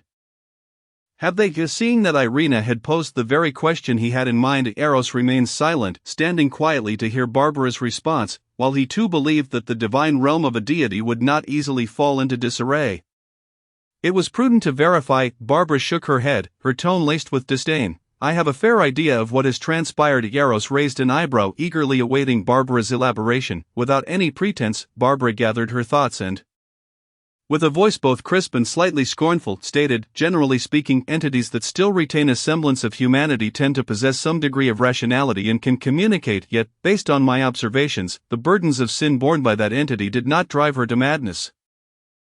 I was previously perplexed. If her burdens did not plunge her into insanity, why then did she act so erratically? Moreover, she was utterly reckless, disregarding the remnant aura of your ancestor and attempting to consume your vitality.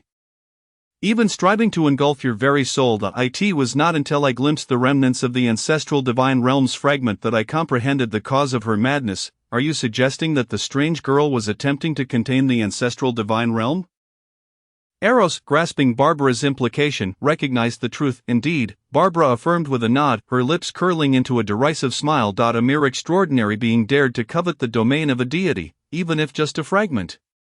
It is beyond her capacity to endure." The only reason she did not immediately transform into a monstrosity was likely due to the minuscule fragment of divine essence within her. That vestige of authority alleviated a significant portion of the corruption she suffered. However, even so, her transformation into a creature of aberration was imminent. Had she not encountered you, she would have lasted at most 3 to 5 days before succumbing entirely to her grotesque transformation. Upon meeting you, driven by her frantic instincts, she sought to siphon your vast and pure vitality to combat the insatiable madness within. This proved effective, granting her a fleeting return of reason. Had she not endeavored to devour your soul? It is conceivable that her madness might have been eroded by the life force left by the elven deity within you. Alas, there are no what-ifs. Her inner turmoil magnified her greed, knowing full well that your being bore the lingering essence of that deity.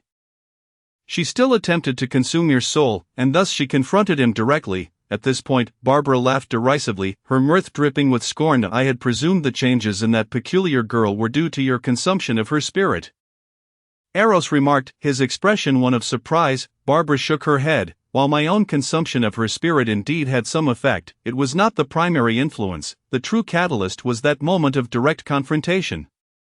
Had you not accepted her sacrifice at the last moment, she would have erupted into a cloud of blood mist, utterly perishing." "Sacrifice?" As Barbara nodded. "Yes, driven by her instinct for survival, she offered herself as the sacrifice. The sensation that surged within you at that moment was indeed her offering. When you accepted her sacrifice, you bore the cost of her direct gaze upon that entity, which is why she survived.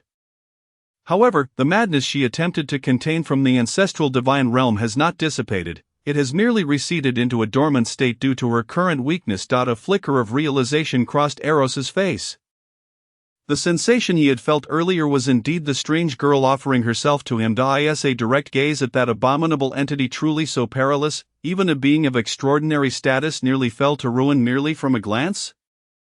Yet, I seem to witness it daily, and though it was unsettling at first, I have since learned to obscure my vision and remain unaffected. Meanwhile, Irina listened to this exchange, utterly bewildered. What was this essence of that entity? What was this sacrifice? What had she confronted? She was genuinely at a loss. Nevertheless, despite her inability to comprehend the dialogue, she caught a crucial detail. According to this esteemed spirit, the fragments of the ancestral divine realm had not undergone any aberrations. That is a relief. truly a relief, Irina exhaled softly, her tension easing. Irina's subtle reaction did not escape Eros's notice, though he had not anticipated this endearing facet of his fifth sister. Perhaps her alluring physique had clouded his judgment. Could it be that this sister of his was a cool-headed lady with a heart of a cute girl? Clearing his throat, Eros shook off such thoughts and refocused on the pressing matter at hand. After absorbing Barbara's narrative, he had already anticipated that the ancestral divine realm had remained unaltered. Indeed, he regarded it as a matter of course. The mere essence of a drop of blood from the elven deity could birth an expansive forest within the realm of sin, let alone that of a deity. Thus, his contemplation did not linger on the strange girl's attempts to contain the ancestral divine realm. Rather, his primary objective remained to recover the fragments of the ancestral divine realm. Consequently, after a brief moment of reflection, he inquired of Barbara, "What must I do to reclaim the fragments of the ancestral divine realm?" Hearing this question, Barbara redirected her thoughts to the main topic. For the earlier discovery had merely served as a diversion. Moreover, the entity in question was now Eros's possession. With her thoughts collected, Barbara glanced at the ground, speaking with an air of ease, "Having consumed the spirit of that entity, my strength has been partially restored, thus there is no need for additional rituals. I can singularly reclaim the fragment of the divine realm." As her words fell, before Eros could respond, a profound shadow began to emanate from Barbara's feet, spreading outward in all directions until it reached the very limits of Eros's vision. In the next moment, the ground trembled, initially with subtle quakes that escalated into a violent upheaval, as though some ancient beast beneath the earth was awakening. This phenomenon persisted for approximately 10 minutes, after which the shadow beneath Barbara gradually coalesced into a fist-sized, jet-black cube suspended in midair. Is that the fragment of the divine realm? Before Eros could voice his curiosity, Barbara exclaimed, "This realm of sin is on the verge of collapse." As her voice echoed, Barbara unhesitatingly seized Eros by the collar and bolted toward the rift in the realm of sin. Simultaneously, shadowy tendrils erupted from Eros's shadow, swiftly ensnaring Irina before she could react, pulling her back into Eros's shadow. Thus, the question Eros had been about to voice was abruptly stifled. As his surroundings blurred, he was pulled through the rift in the realm of sin and returned to the material world. In the next instant, a thunderous roar emanated from the rift, which gradually sealed shut with a deafening crack, fading into nothingness under Eros's astonished gaze. Dumbfounded, Eros stared at the spot where the rift had vanished, before finally murmuring, "What on earth just transpired? Indeed, how could an entire realm of sin simply dissolve?" Barbara glanced at the obsidian cube in her hand, her voice calm yet resolute. "If my deductions are correct, the reason the overlapping realms of sin did not collapse immediately was due to the fragment of the ancestral divine realm anchoring them, holding the two realms in a state of equilibrium, allowing only their intersecting portions to overlap. However, with the extraction of the divine fragment, the two realms lost their anchor, resulting in a catastrophic collision that led to their simultaneous collapse." "Ah, I see." Eros's face lit up with understanding. "Barbara has elucidated the matter quite clearly. It is akin to a three-story building where one has entirely removed the second floor, and it is indeed remarkable that the remaining parts do not collide. However, what perplexes Eros is how such a diminutive, pitch-black cube can confine two segments of the sin domain. Though it is a fragment of the divine realm, it seems rather too minuscule, does it not?" As if divining his thoughts, Barbara cast a pointed glance at Eros and retorted, "This divine fragment appears thus because I have diminished its size through magic. If it were to fully unfold, it would be approximately half the size of Intilis. Pardon the interruption. One must consider the vastness of Intilis, the capital of the Holy Kris Empire, one of the three great empires of the Croatian continent. Just how expansive is it? Eros was unaware, having never investigated, but he understood it to be quite large. If a portion of his ancestors' divine realm fragment is as grand as half of Intilis, then the entirety of the divine realm must be truly monumental. As Eros marveled once more at the might of the divine, Barbara suddenly tossed the divine fragment in his direction. Eros instinctively reached out to catch it, but halfway through, he recalled its considerable size. How could he possibly manage something of that magnitude? He withdrew his hand and took a step back. "Is your retreating gesture sincere?" Barbara smirked, a hint of exasperation in her voice. "Rest assured, you can handle it really," Eros replied, skepticism etched on his face, for this was, after all, half of Intilis. Indeed, Barbara gritted her teeth in irritation. Upon hearing this assurance, Eros cautiously reached out to grasp the floating Obsidian cubed it felt cool to the touch, weighing roughly as much as an equal volume of stone. Observing Eros successfully receive the divine fragment, a flicker of satisfaction crossed Barbara's eyes. She pressed her lips together. Her expression momentarily complex, but she quickly masked it, ensuring Eros remained oblivious. Then she tilted her chin and huffed, disappearing in an instant, leaving behind a voice that resonated in the surrounding air. They are awakening. Upon hearing this, Eros could no longer afford to examine the divine fragment. He tucked it into his pocket and hurried to where Ader was situated, true to Barbara's words. As he reached Ader's side, the unconscious figure let out a soft murmur and gradually opened her eyes. Eros extended his arms to support Ader as she leaned against him, though he had already learned from Barbara that she was unharmed. Nevertheless, he could not help but softly inquire, "Do you feel any discomfort in your body?" With half of her body nestled in her child's embrace, Ader appeared somewhat dazed, as if still not entirely emerged from her stupor. Witnessing her condition, Eros did not hesitate to cast a healing spell upon her and ensured the same for the other 5 kin. After the treatment, Ader's state noticeably improved, but furrowing her brow, she spoke in a bewildered tone. "What transpired? I recall we entered the Sin domain, but then, I cannot remember anything." This Ader emitted a soft, pained sound. Eros swiftly cast another spell to soothe her mind while reassuring her. "If you cannot recall, do not dwell on it. The task has concluded, and the fragment of our ancestors' divine realm has been successfully retrieved." "Ah, did I mishear?" Ader questioned, her confusion palpable. She had yet to recollect her actions. So how could the task be over? Was she dreaming? Her expression was one of bewilderment. Observing Ader gazing up at him with a dazed countenance, Eros found it somewhat amusing. His mother, in this moment, appeared unexpectedly endearing, an amusing contrast to her usual demeanor. After a considerable pause, Ader, now fully reoriented, murmured in disbelief, "The fragment of our ancestors' divine realm has truly been successfully retrieved. Indeed, allow me a moment to compose myself," Ader said as she rubbed her temples. The events before her feeling surreal. The other 5 kin, listening to this exchange, wore expressions of sheer bewilderment. They had yet to even act, so how could it be over?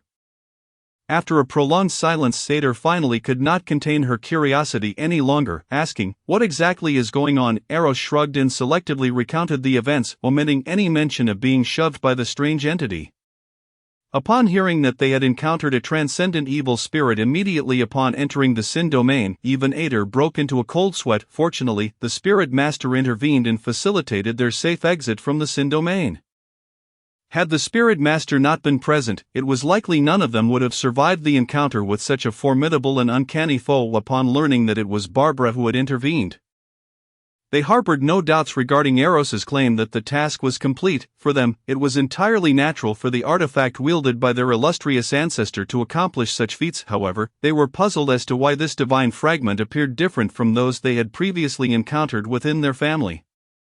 The family's divine fragments, even when diminished, revealed the architectural forms within, whereas Eros's held no signs of grandeur, merely presenting as an unremarkable cube, albeit one shrouded in an unsettling darkness, as if enveloped by the essence of shadows. Somewhat astonished by the fragment's appearance, they nevertheless believed Eros would not jest about such matters. Without hesitation, one among them opened a leather case he carried and carefully produced a completely black wooden box, intricately carved with various arcane patterns. "This is the bloodline box," he explained, balancing the box as he addressed Eros. "It is crafted using the blood of our family members combined with shadow wood from the Shadow Realm, forged through a unique alchemical process specifically to house fragments of our ancestors' divine realm. Only with the bloodline box can we effectively isolate the essence of the divine realm for extended periods. Our life levels are too low. Without such isolation, once the temporary sealing ritual fails, we would be unable to manage it." As he extended his hand to accept the divine fragment from Eros, the moment Eros released it, the man who had appeared so reverent suddenly felt an overwhelming weight, collapsing to the ground as he was pulled down by an unfathomable force. "This divine fragment is not sealed with any ritual array," the man exclaimed in astonishment. Upon hearing this, the remaining kin gazed at Eros in disbelief, unable to fathom how he could manage such a fragment without the array's protection. Eros himself was equally bewildered. What was happening? Observing the look of confusion on his child's face, Ader gently explained, "Even a shattered divine realm belongs to the Great One. Its status remains exalted, without the ritual array to temporarily seal it.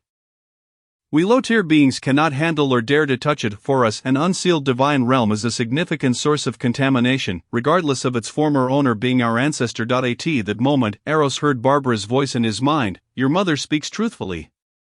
Traditionally, our family would establish a ritual before reclaiming the Master's divine fragments. Through this ritual, we would draw upon the hidden power of that foolish tome via our bloodline connection, concealing the pollution and status of the Master's divine realm temporarily before placing it into that special box to achieve isolation.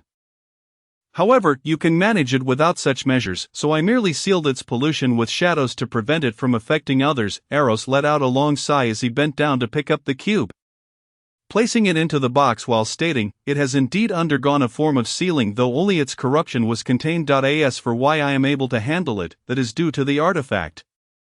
When confronted with matters that are difficult to articulate, he would simply redirect the inquiries to Barbara, indifferent to whether they believed him. After all, they had no means to verify his claims, judging by their bewildered expressions. It was clear they accepted Eros's explanation, for it was the only logical reasoning available. Otherwise, would they expect him to convince them that his status was equivalent to that of the Great Ones? Such a notion was preposterous. Having carefully stored the bloodline box and organized his suitcase, the man cast a glance at the spot where the rift of sin had vanished, lamenting, "It is a pity that this area of sin has collapsed. Otherwise, our family could have secretly developed this domain, significantly increasing our production of spiritual essence and providing us with greater resources." Upon hearing this, the man beside him interjected, "Don't be foolish, this place is far from our family. Do you think the church's enforcers are blind?" I was merely lamenting," Eros replied. "Let us depart swiftly. Now that our task is complete, we must leave before the church's hounds take notice." Thus, the group began to disperse, retracing their steps, with the sole exception being the suitcase containing the bloodline box, which Eros now carried. After Barbara had regained some of her strength, it was indisputable that he was the strongest among those present, making it safest for the item to be in his possession. Not to mention, he could stealthily enter the shadow realm if necessary, ensuring unparalleled security. In this manner, Eros and Estelle returned to Antilles as per their pre-arranged plan. They found themselves in an empty alley, and after glancing at the manhole cover on the ground, Estelle turned her gaze toward her child. Sensing Estelle's scrutiny, Eros coughed lightly and instructed, "Take my hand." As Eros closed his eyes and reopened them, his left eye transformed into a deep abyss. Taking a deep breath, he grasped Estelle's hand and stepped into the shadowy corner. Upon returning to the Duke's residence, Eros summoned the butler, who was curious about the sudden summons from the air. He soon received an unusual request from Eros to find some craftsmen to construct a bathhouse in the backyard.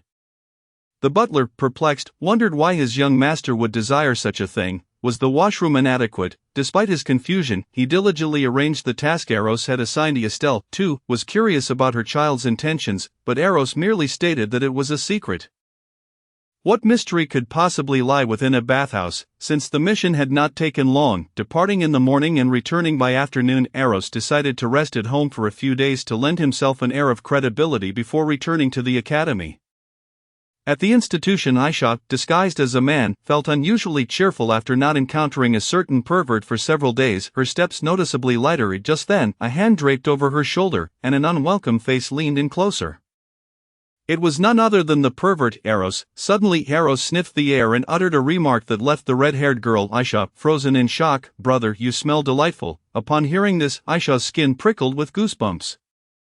She began to doubt whether she had forgotten to mask her scent during her morning disguise, yet her memory distinctly told her that she had indeed concealed it. If that were the case. Male on male. Aisha's pupils constricted sharply. She had long been aware of the debauchery that existed within the noble circles, and knew that same-sex relations were not uncommon among the aristocracy. However, she never anticipated that she would personally encounter such a situation. Heavens, the man she had disguised herself as was a thin, unremarkable, utterly ordinary commoner, while Eros, despite her disdain for him, was undeniably handsome, perhaps the most striking man she had ever laid eyes upon. How could such a distinguished appearance and lineage belong to a man who was evidently interested in other men? Was this not a tragic waste? Moreover, it was one thing to be gay, but why did his tastes have to be so peculiar? He had set his sights on her male disguise, to think. She had gone to great lengths to present herself as a lackluster man to avoid drawing attention, and yet he had found her appealing. Was he merely seeking a change of pace? Having overindulged in finer fare and now fixated on her as a substitute, suddenly Aisha recalled the scene of their first encounter when he had indeed made unwanted advances toward her. Clearly all of this had been foreshadowed. Observing the stunned and trembling red-haired girl before him, Eros's lips curled into a slight smirk. He playfully patted her rear, feigning confusion as he inquired, "What is the matter?" Feeling the unexpected contact, Aisha gasped. Snapping back to her senses, her face flushing a deep crimson, struggling to suppress her indignation and the sweat of embarrassment, she stammered, "Yen, no, nothing's wrong." Eros, stifling the urge to burst into laughter, spoke in a soothing tone. "That's good to hear." Aisha's petite chest, concealed beneath her loose-fitting uniform, rose and fell dramatically as she fought to contain her humiliation. If it weren't for the knowledge that this man had taken leave to prepare for Ascension Sequence 7, and that she was unable to overpower him, she would have relished the opportunity to punch him squarely in the face. Everything was for the sake of the mission. If she revealed herself now, all would be lost. She repeatedly reminded herself to endure. At that moment, a melodious voice rang out nearby. "Eros, what are you doing over there?" "Coming," Eros called back cheerfully. Upon hearing Wendini's voice, Aisha felt tears welling in her eyes. In that instant, the sight of Wendini, standing gracefully in the distance, appeared to her as an angel sent by the gods to rescue her, radiating purity and brilliance. This perverse individual was finally departing. Yet before she could fully exhale in relief, Eros turned to her with a smile, saying, "I'll be off now. I'll find you during mealtime." Aisha's expression froze, her mind momentarily blank. Eros, suppressing his laughter, nodded at the flustered red-haired girl before turning to leave. Just then, a young man in an ornate robe emerged from behind a nearby flowerbed. He observed Eros's retreating figure and the red-haired girl masquerading as Thomas, wearing a contemplative expression. He had merely been passing by, but stumbled upon this intriguing scene. To think that the heir of Duke Rose, the bearer of elven blood, and a renowned genius might very well be a participant in such affairs. How fascinating. In the distance, Wendini regarded her brother, who often caused her distress, with a hint of suspicion as she asked, "What were you just doing? Teasing a little girl?" Eros replied with a grin. At this, Wendini narrowed her eyes, her expression turning dangerously playful as she ground her teeth. "You little rascal, have you taken a liking to her?" Eros stole a sidelong glance at his annoying sister and declared with mock seriousness, "How could that be? She is nowhere near as beautiful as you, dear sister. In my eyes you are the epitome of perfection." In an instant, Wendini's cheeks flushed crimson, and she stammered, "What nonsense are you spouting? I can't understand a word of it. Just stop." With that, she quickened her pace, striding ahead without a backward glance. Watching this unfold, Eros couldn't help but smirk. His pesky sister was far too easy to tease.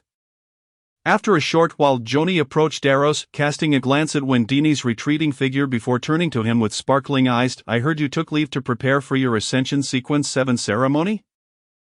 How does it seem that everyone is aware of this?" Eros inquired, somewhat astonished. Joni smiled mischievously, her lips parting slightly. "After discovering your absence, that prince inquired with the teacher, who relayed the information. Not by the way, when did you become so close with that prince? He seems quite concerned about your whereabouts." As she spoke the last part, Joni's curiosity piqued, her eyes fixed on Eros. Eros, taken aback by this revelation, did not believe the blue-haired prince had asked out of genuine concern. What, then, could his intent be? Well, from what Barbara had detected, it seemed a royal sorcerer was lurking outside the academy. If that were the case, he might have learned of Eros's absence shortly after he left, perhaps merely unaware of his purpose. Thus, was he inquiring about Eros's activities to uncover his intentions, especially since he had been accompanied by the church's night watchman?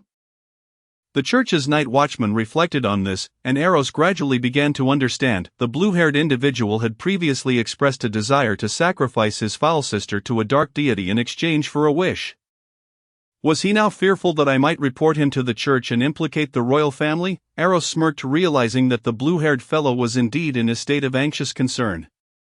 Logically speaking, if his actions were genuinely motivated by fear of being reported, why would he involve the very person he feared would expose him? They were not in a face-to-face confrontation. Furthermore, why would he risk his own safety by reporting the royal family?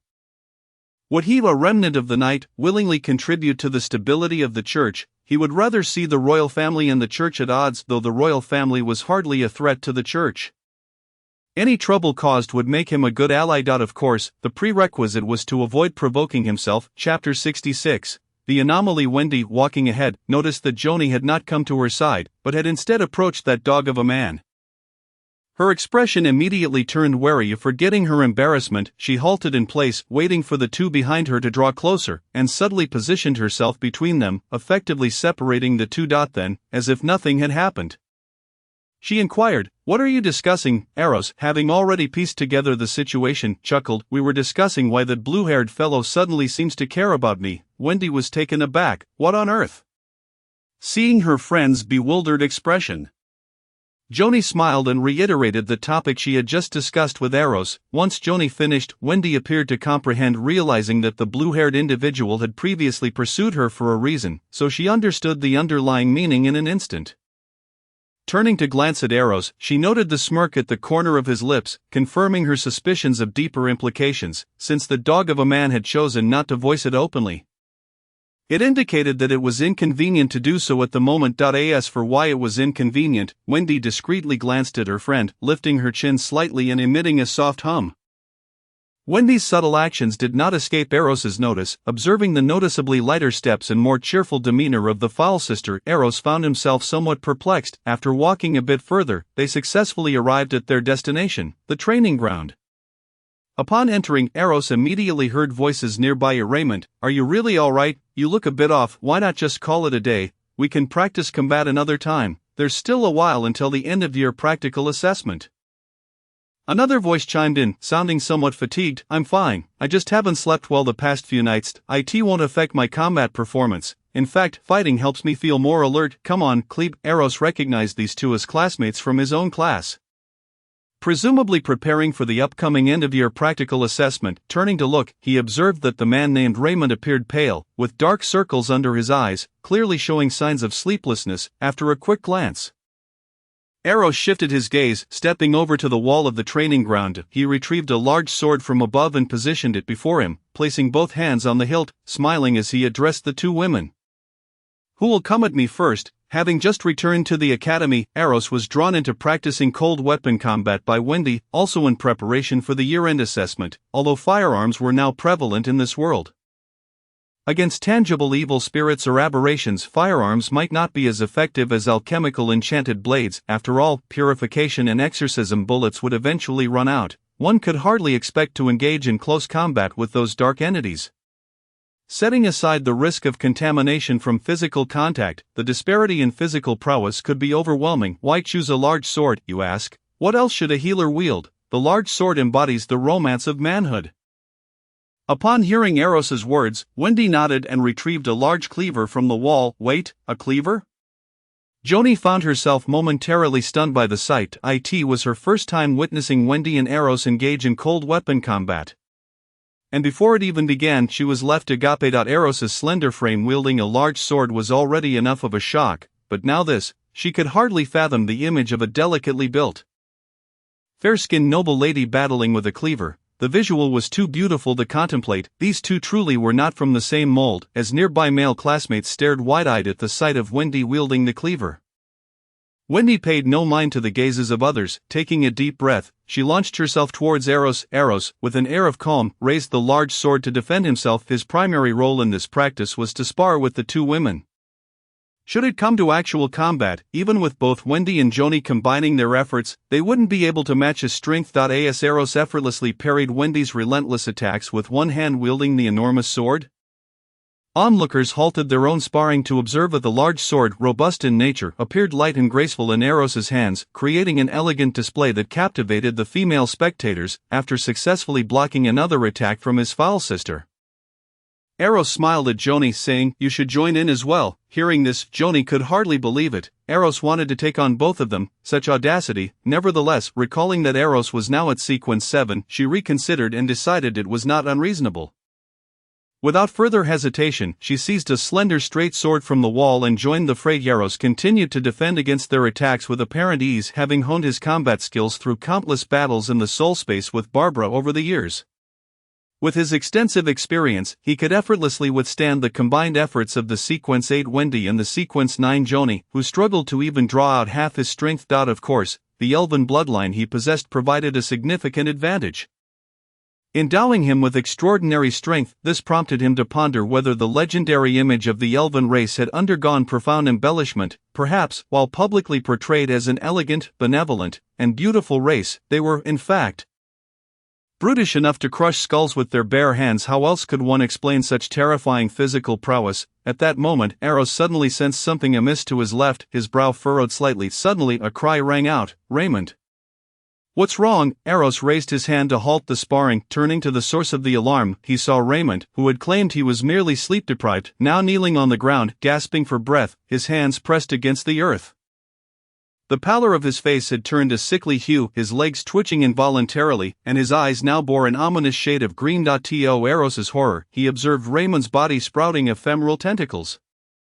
Seeing this, Eros's pupils dilated, and he shouted, "Be careful!" Simultaneously, he hurled the large sword towards Raymond. Unfortunately, it was too late. In the blink of an eye, Raymond's transformation completed. Before anyone could react, a tentacle pierced through Clebe's chest. In the next moment, the massive sword flew by, severing the tentacle, but it was already too late. Clebe's heart had been impaled. He had been tainted. The source of the corruption was well concealed, having evaded my scrutiny. Though this could also be due to my lack of careful observation. Eros's expression grew grave upon hearing Barbara's clear voice in his mind. Chapter 67. Unfathomable malice. Even Barbara seemed momentarily caught off guard by the high-ranking nature of the source of corruption. Raymond, tainted by such a formidable source, would likely not be easy to confront. Moreover, having previously engaged, only to be unable to save him, Eros resolved to protect those around him. After all, this creature before him appeared to be a formidable opponent. And since he couldn't utilize the spells of the Knight lineage, engaging in combat would hinder him. It would be wiser to bide his time and wait for the Academy to send assistance. With this in mind, Eros discreetly began to step back. However, after a few paces, he suddenly recalled that he was currently the heir of the elven bloodline. Legends suggested that elves harbored a profound disdain for such malevolent entities. Would it not be unbecoming of him to simply stand by and observe? Just as Eros hesitated over whether to intervene, the abomination that Raymond had transformed into let out a roar. In the next instant, the tentacle that had pierced Clebe's chest and had been severed by Eros reconstituted itself, oozing a viscous substance from Clebe's chest cavity, slowly flowing back into the creature. The tentacle regained its integrity, seemingly unaffected by the previous blow. The monster roared again, its three crimson eyes locking onto Wendy, who stood not far behind Eros. Eros's pupils contracted. He had initially thought the creature was fixated on him due to his earlier throw. However, Barbara's voice echoed in his mind, clarifying that the creature's gaze was directed at that foul sister. Why amidst so many individuals has that wretched sister captured their attention? Is it due to her being the vessel of a spiritual affinity? Yet has she not concealed this very affinity with her clandestine authority? What on earth is happening? Could it be that the hidden authority has lost its efficacy? Eros pondered softly within his mind. Barbara's expression was somewhat peculiar. No, the hidden authority still envelopes her. Then why has that monstrosity fixated upon her? Perhaps it is the creature's instinct, Barbara tentatively responded. Eros's lips twitched. Indeed, that unfortunate sister seems to be beset by calamity. Taking a deep breath, Eros turned his gaze to the six-legged beast charging towards him, realizing he had no choice but to intervene. Fortunately, the creature's current behavior appeared directed at him, and it was unlikely anyone would associate it with Wendy behind him. After all, his prior strike had been witnessed by many. It was only natural for the creature to pursue him. Having made his decision, Eros no longer hesitated. As the creature approached, he called out, "Guardian of the forest." Upon the emergence of green light from his hands, he delivered a powerful punch to the creature's chest, only to be met with a nauseatingly slick sensation instead of the anticipated hardness. It felt as if he had plunged his fist into a pool of muck, sinking deep into the creature's form, which seemed utterly unfazed. As it swung its tentacles towards Eros, Eros extended his left hand to block. As tendrils surged forth from his sleeves, forming a shield before him, these were plant seeds he habitually carried, as many elven spells required them for casting, thus he always had some on hand for emergencies. A resounding crash echoed as the tentacle struck the vine shield, the immense force forcing Eros to stagger back several paces. Shaking off the impact, Eros narrowed his eyes. From the sheer strength of this blow, he could ascertain that the creature's power undoubtedly reached sequence 7. No wonder it managed to elude Barbara's detection, transforming a sequence 9 into a beast of sequence 7 prowess. I am the rear. Wendy, witnessing her brother's confrontation with the creature, was poised to rush to his aid without hesitation. Eros turned his head slightly and barked, "Give me the knife, stay back." Wendy halted, pursed her lips, and tossed the large cleaver in her grasp towards Eros. Although uncertain of the reasons, she had complete faith in her brother's judgment not to allow her assistance. Eros caught the thrown cleaver, adjusted to its weight, and observed the creature before him, which seemed to grow agitated at Wendy's proximity. His gaze deepened. The battle was now officially underway. Eros drew his left hand across the blade, allowing the sharp edge to slice into his palm, blood oozing forth, trailing along the knife's edge. This cleaver was merely a mundane weapon, lacking any enchantments that could effectively harm such a creature. Thus, he decided to infuse it with his own blood. Pure pollution could erode life, yet conversely, pure life could likewise erode pollution. His blood undoubtedly represented pure life, both a delicacy and a poison to such pollutants.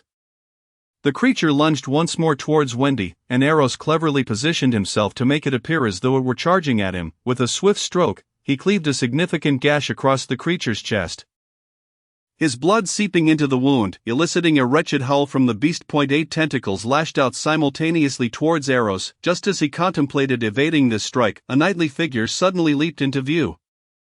Brandishing a longsword and shouting, "Prince Eros, I am here to assist you," Eros's eyes narrowed. He recognized this individual, Baron Lavervat, son of Count Sibir, and also his classmate. However, he was puzzled as to when he had offended him. The reason was clear. Although Lavervat's sword appeared aimed at the creature, it was in fact obstructing Eros's escape route. Should Eros attempt to dodge, he would surely be struck by Lavervat's blade, and Eros was certain this was intentional. Why else would he approach with a mere ordinary weapon to assist? Moreover, the angle of his strike was rather devious. Was he aiming to lead Eros to his demise? If Eros were merely an ordinary Sequence 7, he might indeed face either being struck by the creature's tentacle or being hit by Lavervat's sword, potentially leading to his death at the hands of the monster. Alas, Eros was not an ordinary Sequence 7. Yet he remained bewildered by Lavervat's motives. Did he truly believe he could execute such a performance without revealing a single flaw? Did he think that an attack aimed at the creature could mask an attack against himself, fooling the church? Or did he believe that Eros's demise would somehow benefit him? If Eros were to perish, Lavervat's family would face the church's retribution as well as vengeance from Eros's own lineage.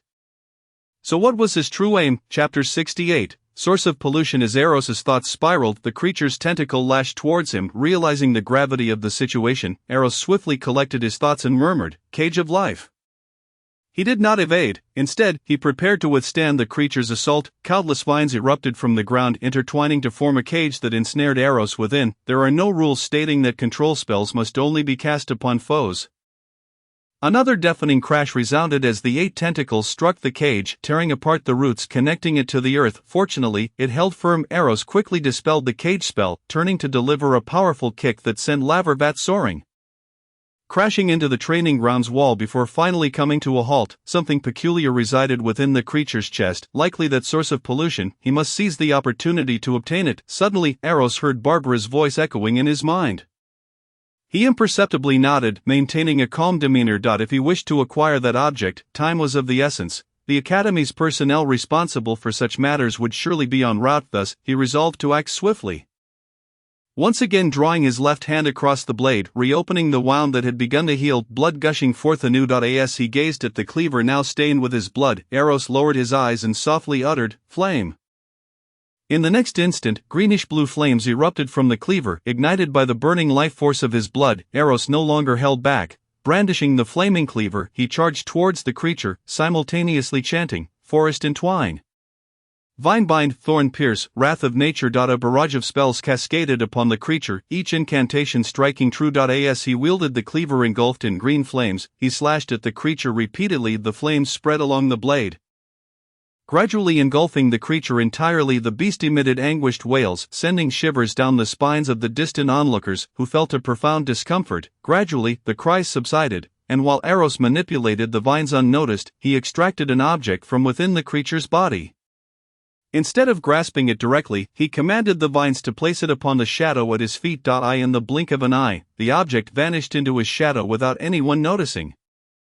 Just then, the Academy's response team arrived at the training ground. All members donned sea blue uniforms, indicating they were likely a squad of enforcers from the Ocean Church stationed at the Academy. The squad leader first glanced at the swirling green flames. Then at Eros, who stood nearby with a somewhat pale complexion. He raised his hand, signaling his team to secure the area, and then approached the flames. Upon closer inspection, the leader's expression shifted from relaxed to grave. He had received word of a Sequence 9 student undergoing a transformation, but he had not taken it seriously, considering it merely a Sequence 9. How strong could it be even if it turned into a monster? However, as he drew near and sensed the lingering aura of the creature, he immediately understood that the situation was far more complex than he had anticipated, based on the aura and pollution levels he sensed. This creature likely possessed at least Sequence 7 strength. The ability to transform a Sequence 9 into a Sequence 7 beast was no trivial matter. Furthermore, how had such a potent source of pollution manifested within the Academy? Taking a deep breath, the leader spoke solemnly. Aro, immediately request the third-level sealed item, Heart of the Flame Sun, from the Academy's containment room. John, investigate how many individuals have left since the appearance of this creature and whom they encountered afterward. Bring them all here. After issuing his orders, the leader turned his gaze to Eros, pointing at the creature's carcass in astonishment, and asked, "Did you slay it?" Eros calmly nodded. "Are you the heir of the elven bloodline from the Duke of Roses?" The captain inquired once more. Eros nodded again. "I heard you just took leave a few days ago to prepare for the ascension ceremony to Sequence 7. Does that mean you are now a Sequence 7? Eros nodded for the third time. TSK. To have just ascended to Sequence 7 and be capable of single-handedly slaying a Sequence 7 monster, such as the might of the aberrant bloodline. The captain's expression bore a hint of astonishment. Yet he evidently attributed Eros's prowess to his elven lineage. Eros chose not to clarify, as a misjudgment was perhaps more beneficial. Shortly thereafter, a large group of individuals, their expressions tinged with panic, entered the training ground.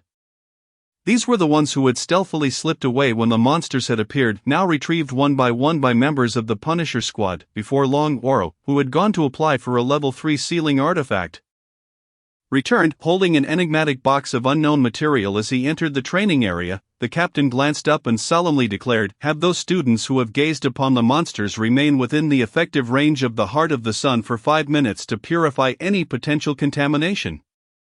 And then use the Mirror of the Seers to check for residual taint." The team members promptly set to work, and soon the training ground was bustling with activity. The captain observed the still burning monster carcass on the ground and pondered for a moment before turning to Eros and asking, "Can you expedite the purification process?" Eros hesitated briefly before nodding, "Absolutely." Afterward, he took a knife and made a cut on his wrist, allowing his blood to flow into the greenish flames below. As Eros's blood mingled with the fire, the flames surged in intensity several-fold. Witnessing this spectacle, the captain suddenly remarked, "I heard your blood was selling for 350 gold pounds per small cup, and yet you refuse to sell? How much gold are you wasting with this action?" As he spoke, a look of genuine concern crossed the captain's face, as if the gold burning in the flames below was his own. Eros, seeing that he received no response, the captain chuckled awkwardly and fell silent. With Eros's blood, the monster's remains were soon reduced to ash, leaving only a few scattered pure white solids and a yellowish-brown crystal. Eros was taken aback by the sight of the pure white solids, realizing that even the contaminated human body could produce spiritual marrow. The captain furrowed his brow at this sight, crouching down to pick up the yellowish-brown crystal. Expressing his confusion, if the contamination is only to this extent, it should be impossible for him to have transitioned from Sequence 9 to Sequence 7. What on earth is happening? Eros observed silently. Maintaining a composed demeanor, after a moment of contemplation, the captain turned to one of his team members and instructed, "Investigate what this student has been in contact with recently. If anything unusual is discovered, do not act rashly, return to inform me first, and then we shall determine how to proceed." Once the team member acknowledged, the captain then turned back to Eros and added, "Though you are now a Sequence 7 and unlikely to be contaminated by a monster of the same sequence, we must still follow the necessary protocols to ensure safety. After all, the source of this monstrous contamination remains unclear, and exercising caution is prudent." Eros nodded in agreement and prepared to remain within the effective range of the Heart of the Sun for 5 minutes. However, after taking a few steps, he suddenly recalled the previous incident and halted, turning back to the captain to briefly recount the actions of Baron Larawut. The captain, upon hearing this, appeared taken aback. "Is that so?" Rest assured, we will conduct a thorough investigation shortly. If what you say is true, the church will impose penalties on him. Can you inform me of the results once the investigation is complete? His curiosity was piqued, as he did not recall any grievances with Baron Larawat. Knowing the reason would aid him in formulating a targeted strategy, rather than worrying about when a lunatic might unexpectedly attack him. Although Baron Larawat was no match for him, what if next time he were to wield a Maxim gun in his back? Such a thought made it imperative to eliminate any potential threats. However, he had just reported the matter to the church. Would it not raise suspicion if he were to take lethal action? It was best to first ascertain the motives behind the Baron's actions before deciding on a course of action. The captain, upon hearing Eros's words, laughed heartily. Even if you did not ask, we would still inform you of the investigation's outcome. That is your right. With this assurance, Eros proceeded into the effective range of the sealing artifact. Undergoing purification from the sun's domain, after 5 minutes had passed, a member of the Punisher squad approached Eros, holding a mirror that was circular at the top tapering downwards, with a silver gemstone embedded at its apex. He scanned Eros with the mirror several times. Observing this, Eros felt relieved that he had chosen to conceal the contaminant within his shadow rather than keeping it on his person, for otherwise it might have been revealed in the mirror's reflection. The act of clandestinely harboring a contaminant could lead to significant repercussions, though it could also invite unnecessary troubles, after being cleared by the mirror of the seers. Eros exited the training ground, immediately spotting Wendini and Joni, who had completed their procedures and were waiting outside. Upon seeing him emerge, Wendini let out a small sigh of relief, her face breaking into a light smile.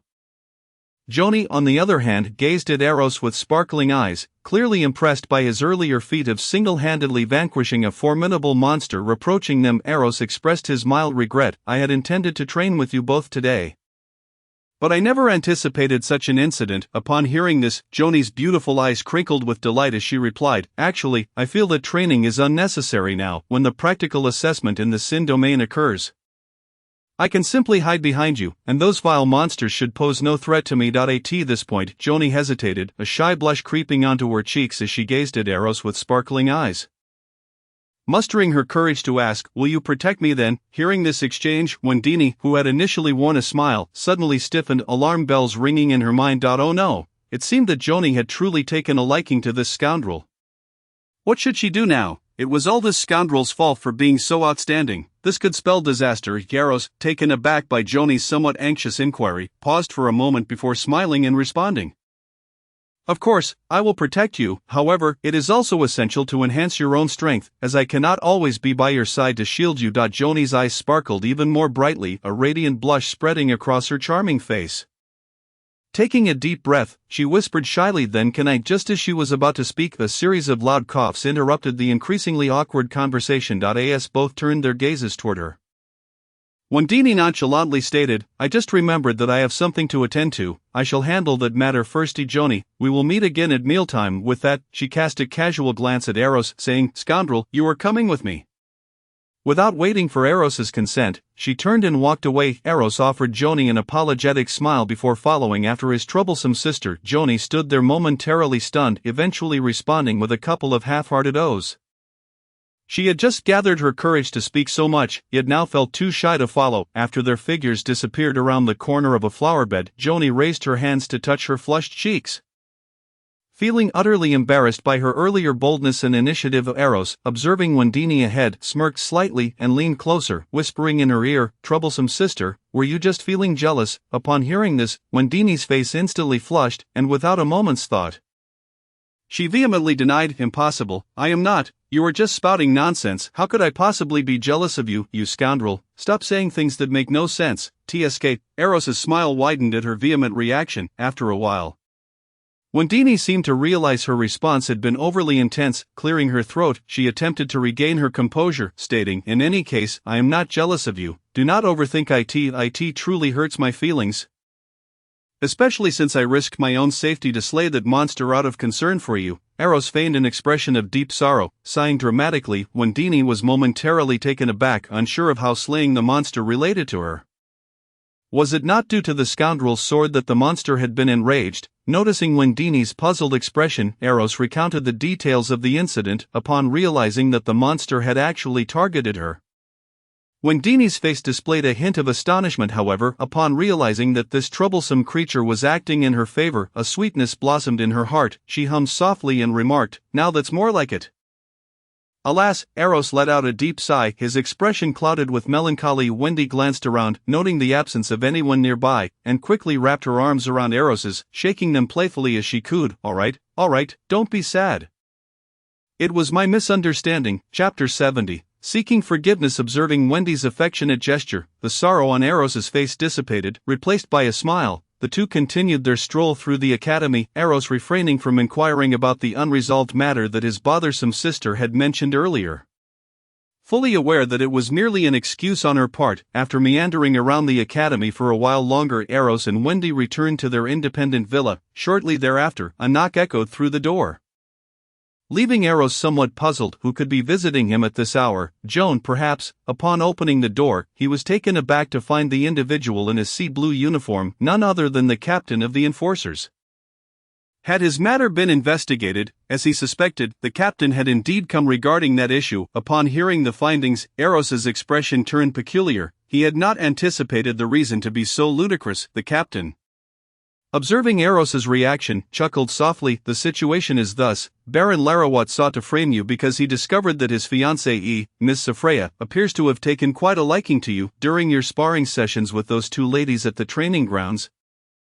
His fiancée was discreetly watching you, completely ignoring him. Consequently, while you were battling the monster, he was unable to suppress his malicious thoughts and acted accordingly. After understanding the sequence of events, we contacted the enforcer team from Indiless, who informed Viscount Shibois of the situation. Upon learning of these developments, Viscount Shibois was willing to offer 200,000 gold pounds in cash, along with two estates located outside Indiless valued at over 60,000 gold pounds and a garment factory in the western district of the outer city, in hopes of securing your forgiveness. At this point, the captain couldn't help but express his astonishment. After all, his annual salary was merely 520 gold pounds. Such a sum could afford him a considerably respectable life in the imperial capital of Indiless. The compensation offered by Viscount Shibois was undeniably generous. These nobles truly possessed vast wealth. Safreya Yulia Kenfield, the daughter of Viscount Kenfield, Eros recognized her as a classmate. Yet he had not anticipated the situation would unfold in such a manner.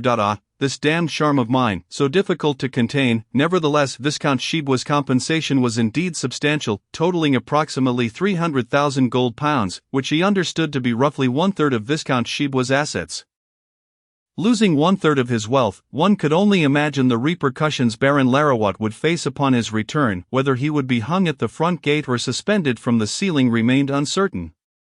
With a slight smirk, Eros nodded and stated, "I can accept his apology. As for the division of assets and the transfer of the factory, since my mother, Estelle, is currently not in Indiless, he may contact my elder brother, Lord Mitchell, to handle the matter." The captain nodded in acknowledgement, indicating his understanding. "Then I shall not intrude any longer." After a polite farewell to Eros, he prepared to take his leave. Once Eros had escorted the captain to the door, he returned to the hall, elated at the sudden increase in his private fortune. He had previously conducted research and established that 1 gold pound in the Holy Chris Empire was roughly equivalent to 1,000 soft sister coins from his past life. In other words, he had just received a windfall of 300 million. How delightful! He hoped for more such fortunate events in the future. In the living room, Wendy, seated on the sofa, blinked her beautiful eyes at the evidently joyful Eros. She was not particularly interested in the amount of wealth he had acquired, rather, her curiosity lay elsewhere. "Isn't your mother in Indiless right now?" Eros nodded and casually replied, "A few days ago, she returned to the family with 2 temple guards, escorting the shards of our ancestral kingdom." Wendy responded with an "oh" and fell silent, the two remaining in the house for a while longer until it was nearly time for dinner, at which point they departed the villa. Eros instructed Wendy to head to the dining hall first while he cheerfully made his way to the dormitory of the red-haired girl, Aisha, to drag her out. He hadn't fed her in several days, and it wouldn't do for her to grow thin. Aisha's hidden face beneath Thomas's guise bore an expression of utter despair, though she had considered hiding. The thought of pretending to be a commoner while facing the command of a top noble heir left her no choice but to endure the humiliation and accompany this eccentric for meals daily. Eros could easily see through the facade of despair on Aisha's face. Amused by the situation, he turned to her and said with a smile, "Hey, how about coming over to my place tonight?" Aisha shuddered, her face showing a flicker of terror. The implications of a male classmate inviting her to his home were all too clear. Observing her rigid demeanor, Eros feigned disappointment, saying, "If you are unwilling, then never mind." Upon hearing this, Aisha's heart finally eased. She had been so tense moments ago that the sudden relaxation left her feeling somewhat drained. Had he pressed the issue, she would have been at a loss for how to respond. As her character was meant to be one who would not dare refuse a prince, this meant that if he were to insist further, she would face one of two fates, either declining him and act likely to provoke his wrath, potentially leading to coercive actions against her, which would inevitably expose her identity and ruin her mission, or agreeing to his request and maintaining her disguise, all while bearing the humiliation of submission. Aisha suddenly yearned for her mother. Realizing the danger of her assignment, she had contemplated giving up, but the significance of the sealed item was paramount for their organization. If the academy were to transfer that item to a certain cathedral in India, their chances of acquiring it would diminish greatly. Thankfully, he had relented. What a relief. Chapter 71. Who holds the divine throne? Watching the girl's expression shift, Eros smiled and refrained from teasing her further. Recognizing the need to maintain a balance, he patted her on the backside and declared, "Let us move quickly, they are all waiting for us." Upon arriving at the dining hall, Eros escorted Aisha upstairs into their exclusive private room. The dinner was marked by an unusual silence. Joan, feeling shy, had lost her usual vivacity, and even the bothersome sister remained quiet, concentrating on her meal. The only sounds were Eros feeding Aisha, and once they had finished dining on 3 servings, they each returned to their respective quarters. After washing up in his room, Eros sat at the edge of his bed, and in the next moment a tall, graceful female figure emerged from his shadow. Seeing this apparition, Wendy exclaimed in surprise, "Sister Irina." She had known that Irina had become Eros's shadow, but she had initially thought that his reference to a shadow merely pertained to the shadow on the ground. She had not expected this situation. Reaching out, she touched Irina's form, feeling that it was indistinguishable from that of a real person, even radiating warmth. Did this mean that when Eros spoke of her becoming his shadow, it implied that Irina had taken residence within his shadow, or was there some detail she was unaware of? Irina smiled at Wendy, then extended her hand toward Eros, revealing a copper-green metallic ring resting in her palm. Eros took the ring, examining the strange patterns etched upon it. He counted 7 distinct designs. "Do you recognize what this is?" Eros inquired mentally. In the next moment, Eros's left eye turned pitch black and profound, revealing a residual power of a sequence 1 saint. No wonder I was caught off guard. Eros's expression shifted to one of astonishment upon hearing this. Was this object of such high rank to be linked to a sequence 1 saint? What exactly is it? He asked once more. Barbara's tone grew grave as she replied, "It carries the essence of original sin in 7 kinds, to be precise. I believe I have an inkling of its purpose." Upon hearing Barbara's serious demeanor, Eros's expression turned solemn as well. "What is it meant for? Do you recall what I previously mentioned regarding the path to divinity?" Barbara refrained from providing a direct answer and instead spoke of something else. "To bear the sins of the world." Eros pondered for a moment before responding, "Indeed, to become a deity, one must bear the sins of the world. This matter is intrinsically linked to that. This is a sacred ritual prepared for the ascension of a saint." As she concluded, Barbara articulated the answer with deliberate clarity. Eros's pupils constricted sharply. "Ascension to godhood. Someone is attempting to elevate the divine throne and achieve greatness." Yet, a troubling thought struck him. How could the ceremonial artifacts for a saint's ascension fall into the hands of someone like Remnant, who was merely at sequence 9? It was not that he looked down upon Remnant, but rather, it seemed utterly absurd. Barbara let out a low chuckle. "Who told you there is only one of such artifacts?" Eros was momentarily taken aback. Is the burden of the world's sins truly so easily borne? The purpose of this item is to filter the taint of sin. Once someone acquires this ring, they become contaminated by it, unable to control their own inclination towards original sin. Subsequently, this ring will, in some manner, transmit the divine attributes embedded within original sin into the body of that saint, leaving the pollution within the host. This is precisely why I assert that there is more than one of these artifacts. The sins required to elevate the divine throne cannot be amassed by just 1 or 2 individuals. It must be said, this is a remarkably clever and intricate method, leaving the pollution external while absorbing only the pure characteristics, thus averting the risk of being tainted by sin and ensuring the ritual does not fail and descend into the abyss. However, this method likely demands the sacrifice of many souls. After hearing this, Eros fell into silence. At that moment, he sensed someone approaching him, and turning to look, he found it was his troublesome sister, Wendini. She was staring vacantly at the ring in Eros's hand.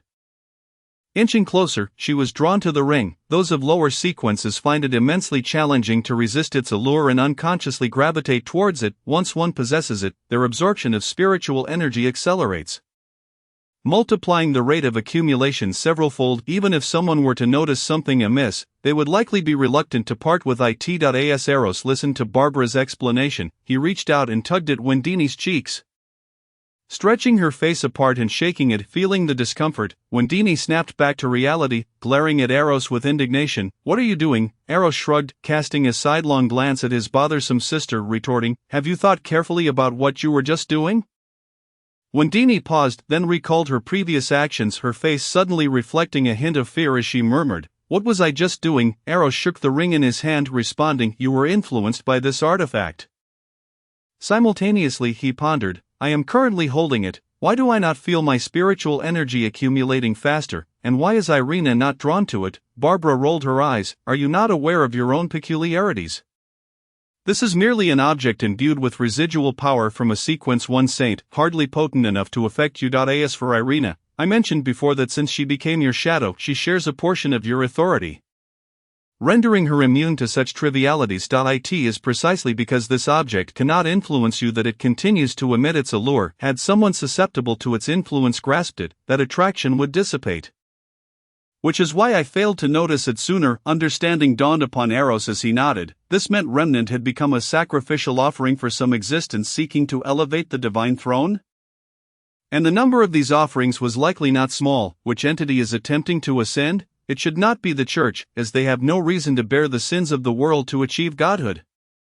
They already possess a complete path to ascension. If not the Church, then it must be some other clandestine organization. This seems to be the first instance in thousands of years where an entity is preparing to elevate the divine throne.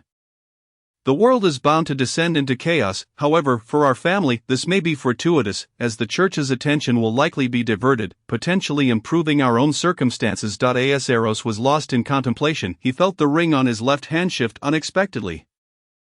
Before he could react, a petite figure suddenly pinned him onto the bed. Chapter 72. A traitor among us. In the next moment, gray-white mist began to swirl, instantly dissolving his robe. Eros's pupils dilated in shock as he urgently called out in his mind, "Barbara." Upon hearing his call, Barbara replied calmly, "Do not worry. The moment she appeared, I shielded you from the pollution she carries. It will not affect your sister." Eros. Is that what he meant? In truth, he had intended for Barbara to restrain this peculiar girl, ensuring she did not cause chaos, especially with others present. How embarrassing to act under the gaze of others. Alas, it was too late to say anything now. Eros wore a somewhat bitter expression, pondering who truly held dominion over this body.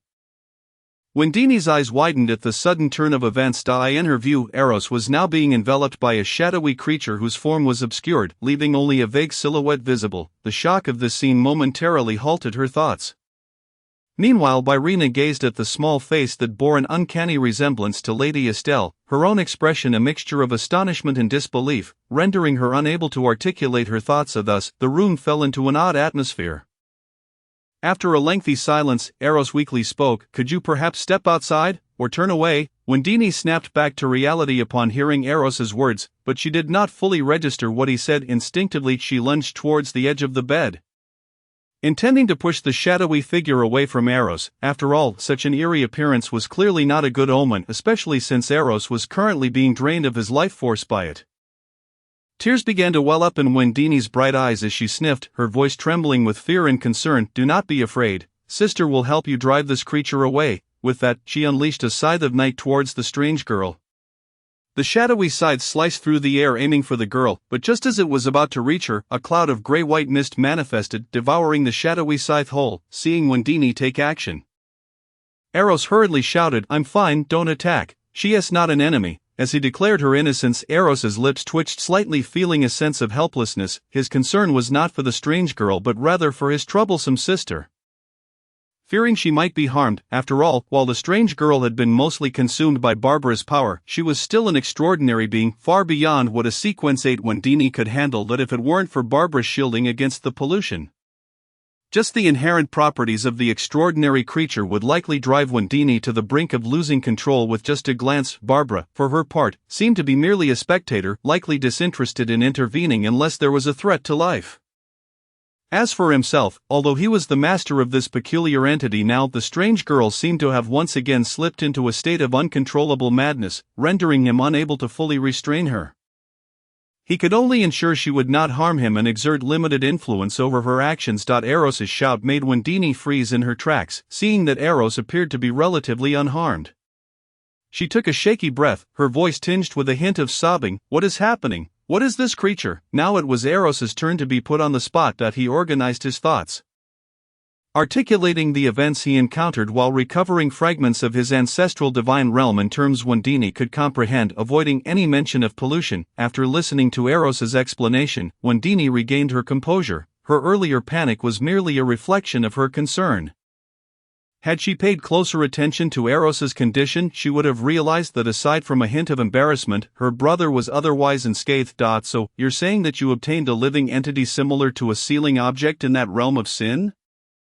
Wendini summarized Eros's account. Eros nodded. "And the cost of wearing this sealing-like object is the consumption of the host's life force?" she inquired, her cheeks flushing with embarrassment. Eros confirmed her conclusion with another nod.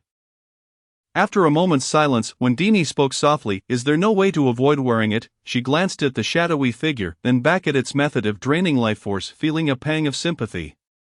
The brother she usually enjoyed teasing, in pursuit of their family's legacy and the revival of their ancestors, was silently enduring such immense suffering, trapped by a creature whose form was barely distinguishable.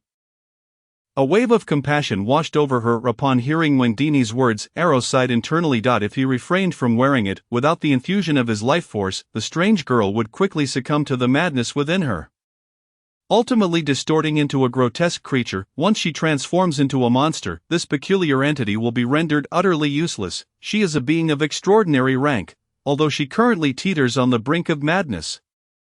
The essence of the extraordinary remains. In the context of the present family, she could serve as a trump card. If I allow her to metamorphose into a monster before my very eyes, would my previous efforts not be in vain? The sunk cost is far too considerable. Moreover, the enigmatic girl is not unattractive. On the contrary, she possesses a striking beauty, which means I stand to lose nothing. Initially, I intended to wait until this strange girl awoke before stealthily accompanying her in the consumption of life force. However, who would have anticipated that the girl, having fallen into slumber due to the spiritual essence consumed by Barbara, would awaken so abruptly and immediately enter a frenzy? Upon awakening, a vague suspicion began to form in my mind. Perhaps it is related to the new ring I acquired. After all, the peculiar girl embodies the burden of original sin, and that ring is also a vessel for carrying such sin. Perhaps it was the ring's allure that precipitated the girl's premature awakening, catching me utterly unprepared. Reining in my wandering thoughts, Eros recalled the question Wendy had just posed, letting out a soft sigh, and crafted a rather plausible excuse. "Because it has already bound itself to me. Even without wearing it, it would be of no use. But fret not, I am fine. I can endure it." Chapter 73. Guess what? Irina silently observed this scene, initially taken aback by the girl's appearance. As Eros's shadow, she could sense the state of his body and the profound connection between him and the enigmatic girl. From the very beginning, she had known that Eros would be unharmed, thus she did not exhibit the same panic as Wendy. Only after hearing Eros's explanation regarding the girl's origins did Irina feel a dawning realization. No wonder Eros had appeared in such a manner upon her awakening. It turned out he had been affected prior. As for why the girl's visage bore such a striking resemblance to Lady Estelle, she had her own speculations. It was said that certain bizarre entities could transform into the likeness of individuals most familiar to others. Perhaps this girl belonged to that category, yet seeing her with such a face still felt profoundly disconcerting. After Eros reassured Wendy not to worry, she pursed her lips and fell silent, her eyes brimming with concern and compassion. Under the gaze of those compassionate eyes, Eros felt an inexplicable wave of guilt wash over him. Clearing his throat, he awkwardly inquired, "Can you leave? Is it truly all right?" Wendy reiterated her question. "Really, indeed," Eros responded, a hint of exasperation in his tone, for he understood that this bothersome sister was merely worried about him. Just as Wendy was about to voice another question, Irina suddenly took her by the arm and led her outside. Thus, Wendy found herself being pulled out the door, glancing back 3 times before the door slammed shut behind them. Now, only Eros and the intensely focused peculiar girl remained in the room. Eros exhaled deeply, his body relaxing at once. Simultaneously, he pondered, what on earth is happening? Though he had formulated some suspicions, he would need to consult Barbara to ascertain their validity.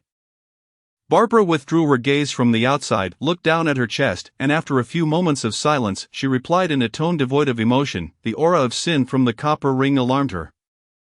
After the previous incident, she had indeed regained a modicum of sanity. However, the allure of the ring also exerted its influence on her, and her remaining sliver of rationality was clearly insufficient to resist this pull, leading her to become lost. Once reason was lost, madness naturally took control, resulting in the current scene. Indeed, this aligned with Eros's suspicions. However, having possessed the ring for some time, why had there been no prior disturbances? He promptly voiced his confusion, to which Barbara answered in her unflappable tone, "Your shadow obstructed its aura. Could it be due to her unique nature?" A contemplative expression crossed Eros's face. Fortunately, he had cast the ring into the shadow immediately upon acquiring it. Otherwise, if the peculiar girl had chosen to act against him in plain sight, he would have been utterly humiliated. Focusing his thoughts, Eros glanced at the peculiar girl before him and issued a command through his consciousness. Suddenly, the girl's movements faltered, and seizing this fleeting opportunity, Eros drew upon the life force until, after a considerable time, the girl as form transformed, reverting to the ring upon his finger, leaning back against the headboard in a state of ease. He began to contemplate the essence of life. After a long while, he seemed to recall something and posed a question in his mind. By the way, since this entity known as the soul ring lacks the ability to alter its appearance, how could she manifest in that form? Her physical body has always looked that way, Barbara answered calmly. Outside, Irina observed Wendy's still worried expression and noted the thoughtful look that crossed her face. Given Wendy's demeanor, it seemed she had not seen the girl's appearance. Otherwise, her expression would surely mirror Irina's own shock and astonishment. Why could she not see the girl's visage while Irina could? It must be due to her current role as Eros's shadow. That was likely the only explanation. Should she inform Wendy? After contemplating, Irina ultimately decided against it, as such matters were not particularly suitable for discussion.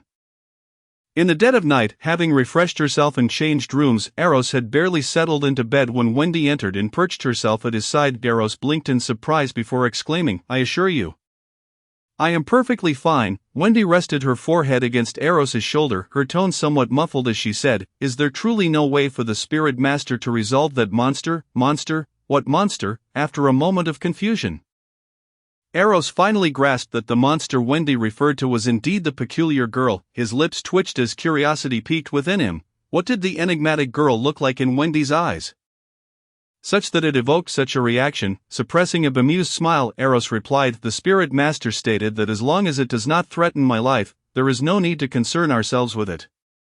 After all, the life force it demands from me feels akin to plucking a single hair from a 9-headed bull." Utterly inconsequential, Barbara. Wendy pursed her lips, a hint of complaint in her voice. "How can the spirit master be so indifferent? That is a monster. How can you continue to engage with it in such a manner? I will take a leave of absence tomorrow and return to Indilas, informing the family of your predicament in hopes they might have a solution." Eros cleared his throat, interjecting hastily, "That would be futile. It is an extraordinary being, and our family currently lacks any extraordinary members. Aside from those few spirit masters, I fear others would be of no assistance." "What then?" Wendy raised her head. "Fear not, for the sake of our family and our ancestors, I can endure this. That if you truly wish to aid me, perhaps you could help me cleanse my eyes." Cleansing my eyes? How does one do that? To cleanse one's eyes involves gazing upon something profoundly beautiful immediately after witnessing something terrifying. Where would I find something profoundly beautiful for you? Wendy's face reflected a hint of distress. Then, she caught sight of Eros's gaze fixed intently upon her, and after a moment of surprise, she seemed to comprehend his implication. Was he suggesting that she herself was the embodiment of something profoundly beautiful? Realizing this, Wendy's cheeks flushed crimson. Chapter 74. the Archbishop strikes the following day. Eros returned to class, and as he entered the classroom, he felt the piercing gaze of Prince Saliba with his blue hair upon him. Eros met the prince's gaze, deliberately offering him a knowing smile. Saliba's heart raced, and a flicker of doubt arose in his mind. Why is he smiling at me? Does he know something? How much does he know?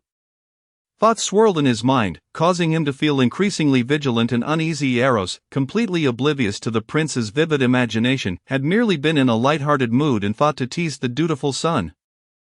Meanwhile, Saliba remained ensnared in his own web of uncertainty, likely to be plagued by it throughout the day. On the other side, Joan had recovered her usual vivacious and spirited demeanor after a night of rest. However, her gaze towards Eros now carried a softness that left Wendy feeling quite conflicted. After Eros surveyed the classroom, he noted the absence of Baron Larawat, presumably having returned home for a reprimanding. His attention then landed on a girl with light golden flaxen hair cascading down her shoulders. Miss Safreya Uliel Kenfeld, the fiancée of Baron Larawat, appeared to have sensed Eros's gaze upon her.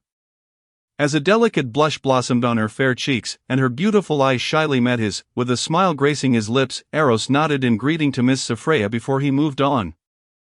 Taking his seat beside the crimson-haired girl he had been feeding, Aisha shivered slightly, yet she endeavored to maintain an air of composure. Fixating her gaze ahead, Eros raised an eyebrow and leaned closer. Inhaling deeply at Aisha's neck, remarking, "Good brother, you seem to smell even more delightful today." Aisha trembled more noticeably, and observing this, Eros stifled a chuckle, deciding not to tease her further, once assured that this peculiar fellow would not engage in any further excessive antics. Aisha subtly exhaled, allowing her racing heart to settle. During class, Eros refrained from disturbing the red-haired girl beside him, opting instead to mind his own business and focus on his fishing, while Aisha felt a wave of relief. A tinge of disappointment also crept in, as Eros had previously been prone to playful interruptions during lessons, often engaging in small antics that she had grown accustomed to. A sudden, surprising suspicion arose in her mind. Had this odd fellow developed an affection for another man? The moment the thought surfaced, Aisha swiftly reined in her musings, chiding herself internally. What does it matter if he likes someone else? Why are you overthinking this? Taking a deep breath, Aisha forced herself to stabilize her wandering thoughts. Adopting the guise of a diligent student after class, as Eros prepared to tease his troublesome sister Wendini, the classroom fell into an unexpected silence. Eros, with his keen instincts, turned his gaze toward the door, where he spotted Dean Como approaching. As he walked, the dean gestured for the students to exit, and soon the classroom was left with Eros as its sole occupant. Dean Como stood before him, a warm smile gracing his face as he spoke gently. "Your Excellency, the Archbishop will be visiting the Academy tomorrow morning. I have come to remind you to be prepared to meet a person of exalted status." Eros's expression conveyed just the right amount of reverence and tension as he replied, "Understood, Dean Como." The dean nodded kindly, placing his hand on his chest. "May the divine bless you." Eros mirrored the gesture, his expression solemn as he proclaimed, "Praise the divine, praise the divine." After a final nod and smile, Dean Como departed the classroom. After some time had passed following the dean's exit, a student cautiously re-entered the room, followed by the others who returned one by one, filling the space with chatter once more. During lunch, Eros casually fed Aisha while conversing. "Tomorrow, His Excellency Archbishop Anthony from the Reincarnation Church will visit the Academy." The moment these words left his lips, the atmosphere in the room stilled for a few seconds, an unusual quiet enveloping the group. Eventually, Wendini broke the silence. "Was that why Dean Como came to see you this morning?" Eros glanced at Aisha, whose body stiffened and cheeks flushed with a hint of panic, as he gently wiped away the food crumbs from the corner of her mouth, casually responding, "Yes, the Archbishop's purpose for visiting is to meet me." Wendini ground her teeth in frustration. "Why didn't that dog mention it when I asked? He claimed it was a secret, yet now he speaks so freely." Sitting across from them, Joni mused, "An archbishop is a figure of absolute authority within the church. A true exalted being. It's remarkable that such a person would come to the Academy just to meet Eros." Pausing, Joni turned her gaze to Eros, teasingly adding, "I dare say, if this news spreads, those noble ladies would do anything to squeeze themselves into your room." Eros smirked, his eyes twinkling with interest as he replied, "What about you, Joni? If it were you, I certainly wouldn't refuse." Joni's face flushed bright red, nearly burying herself in her chest. "Ahem." Wendini cleared her throat, interrupting the slightly charged exchange. Chapter 75, The Cat That Can Perform Backflips. Eros winked at Joni before redirecting his attention to the crimson-haired girl beside him. Upon catching Eros's playful wink, Joni's face turned even redder. Prompting her to lower her head and focus intently on the food before her. Once more Eros offered a piece of dessert to Aisha, who mechanically opened her mouth to accept it. That moment, her mind was a whirlwind of confusion, still reeling from the earlier revelation. The Archbishop of the Reincarnation Church, an exalted being, every word resonated with immense power and authority. Could a mere mouse in the sewers like her maintain her guise without being uncovered in the presence of such an existence?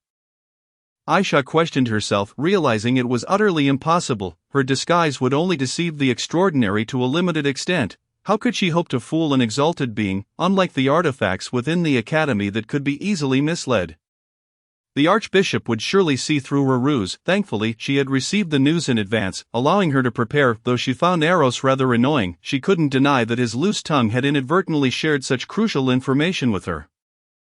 Suddenly Aisha noticed an odd taste in her mouth and snapped back to reality, realizing she was holding Eros's finger in her mouth. Instinctively she wanted to recoil and spit it out, but just as she prepared to act, she recalled her carefully crafted persona, freezing in place. Earlier, when Eros had witnessed the crimson-haired girl mechanically consuming the dessert he offered, an unexpected impulse surged within him, leading him to extend his finger toward her.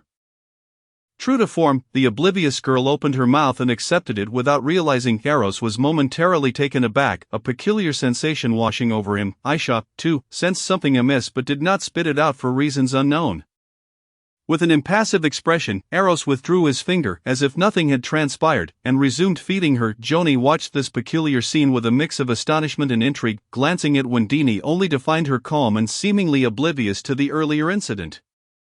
A sliver of doubt crept into Joni's mind. Could Eros? After a moment's contemplation, she realized such occurrences were not uncommon among the nobility, yet it seemed out of place for Eros. She resolved to help him correct this. To remind him that women were the appropriate choice, the thought made Joni's cheeks flush. Their lunch concluded with 4 individuals lost in their own thoughts. Afterward, Joni followed Wendini to their villa for a midday rest. While Aisha returned to her single dormitory following afternoon classes, Eros keenly noted Aisha's absence but felt no surprise, chuckling softly as he settled into a random seat. Before long, he was enveloped by a fragrant aroma, prompting him to turn his head and glance beside him. There sat Miss Sophia, her light golden hair cascading down. Upon noticing his gaze, she smiled gently. "May I sit here?" "Of course, it is my honor to have a beautiful lady beside me," Eros replied, his eyes sparkling with ease. Sophia's lovely hazel eyes curved into crescent moons as she responded playfully, "To receive such praise from a noble prince is indeed my honor." Eros chuckled, "I fear our compliments may continue indefinitely."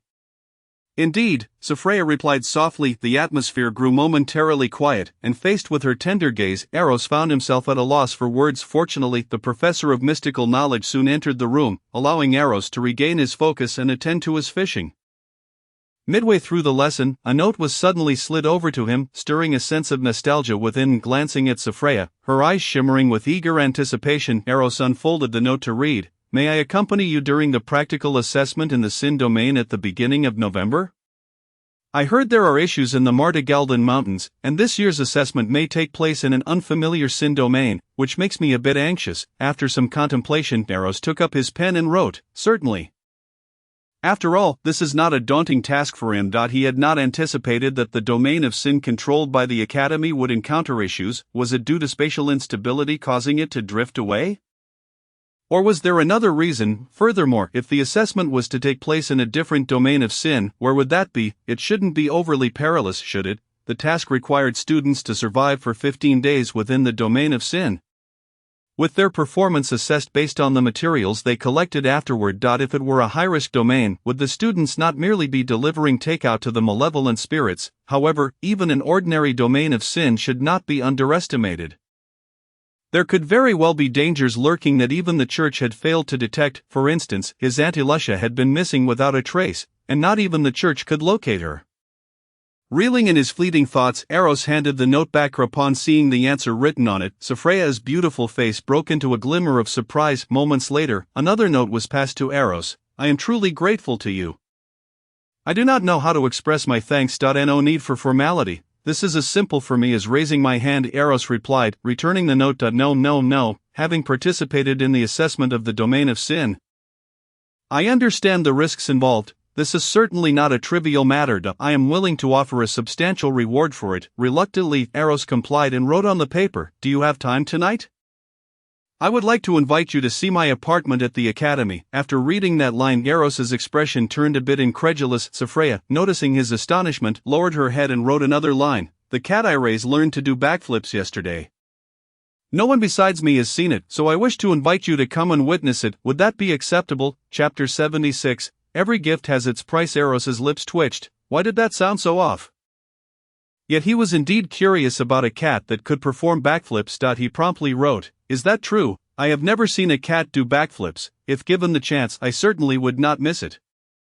After finishing, he passed the note back. Sophria, upon reading it, wore an even brighter smile on her already lovely face. That night, as Eros lay in bed, he gazed at Sophria, who nestled against him, revealing her smooth shoulder, and remarked with a hint of peculiarity, "I did not expect that you had never experienced such things before." This revelation genuinely surprised him. Who would have thought that a noble lady capable of such bold actions was still an innocent girl? He had initially assumed this was merely a game to pass the time among the nobility, for indeed, the world of the aristocracy was rather chaotic and private. Thus, he had decided to indulge in the customary practices. Besides, Sophria was undeniably beautiful, not to mention she was the fiancée of Baron Larawat, who had previously sought to eliminate him. Was it not reasonable for him to seek some form of revenge?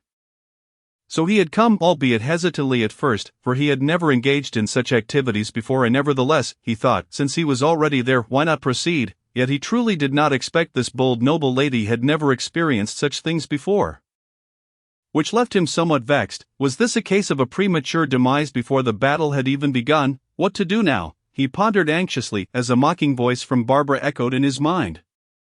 Upon hearing Eros's words, Sophria, as if attuned to his thoughts, turned to face him and chuckled softly. "Do you think I am quite audacious? Hence, you assumed I should be quite liberal." Eros found himself at a loss for words. Sophria, with a playful glint in her eyes, tilted her lips and said, "Is it possible that I am only daring and open with you?" Eros was utterly flummoxed by her statement, although he had heard the captain of the punishment squad mention that Baron Larawat wished to murder him due to his fiancée's fondness for him. He had merely thought it was a matter of admiration for his appearance, not anything deeper. Not to boast, but his visage was indeed akin to that of a divinely crafted being. It was entirely normal for others to admire his looks. Much like encountering a handsome man or a beautiful woman on the street, one might appreciate their beauty without harboring desires for further engagement. Yet now, it seemed the situation was taking a rather unexpected turn. Eros finally managed to stammer out a response. Sophria, unfazed, pressed her lips against Eros's chest and mused aloud, affection is a rather inexplicable thing. From the very first moment I laid eyes on you, an unexplainable emotion surged within me. It is not derived from your striking appearance, nor your noble lineage. Rather, it seems as though you possess some form of power that perpetually draws me in. Fortunately, my skills proved effective, allowing me to attain you. I can sense your lack of experience in this regard, or rather, your complete inexperience. It appears you do not behave as other noble offspring who rely on their esteemed status and looks to act rashly. What nonsense are you spouting? I am quite experienced. You are the one lacking in experience. How dare you slander me? Eros interjected, interrupting her with a flurry of denials. How could he let such a remark go unchallenged? Absolutely intolerable. Sophria paused in surprise before stifling a laugh, eventually replying with a playful smile, "All right then, I misspoke." Hearing her tone, which resembled that of someone soothing a child, Eros felt somewhat disconcerted, yet he retorted with a huff. Of course, after uttering that statement, a brief silence enveloped the room until Sophria broke it a few minutes later. "I should be your first woman, right?" Eros averted his gaze, responding awkwardly, "No, indeed, she was mistaken." His first experience had been with that enigmatic girl. Sophria blinked, momentarily taken aback, but continued, "Then perhaps the second or third. In any case, it should not be many." Eros's lips twitched. Was she implying that he was inexperienced? How infuriating! When would he finally stand tall? Yet he refrained from countering Sophria's assertion. Her lack of rebuttal suggested acceptance, and a smile graced her face, just as Eros was about to express his intent to take responsibility for her. Sophria preempted him. "Rest assured, I do not require you to take responsibility, for I understand that my status and talents do not match your noble bloodline, thus I do not need you to be accountable for me. I merely wish for you to keep a small place for me in your life, just a little bit will suffice. I shall not demand your constant presence. I only wish for you to remember me when you need someone. Regardless of the nature of that need, Eros opened his mouth, utterly astounded by Saphraya's words. What was going on? Saphraia lifted her face and pressed a kiss to the corner of Eros's mouth. Continuing, as for my engagement to Baron Larawat, if you disapprove, I can ask my father to annul it. Alternatively, if you prefer my status, I could marry him, but rest assured, I shall not allow him to touch me.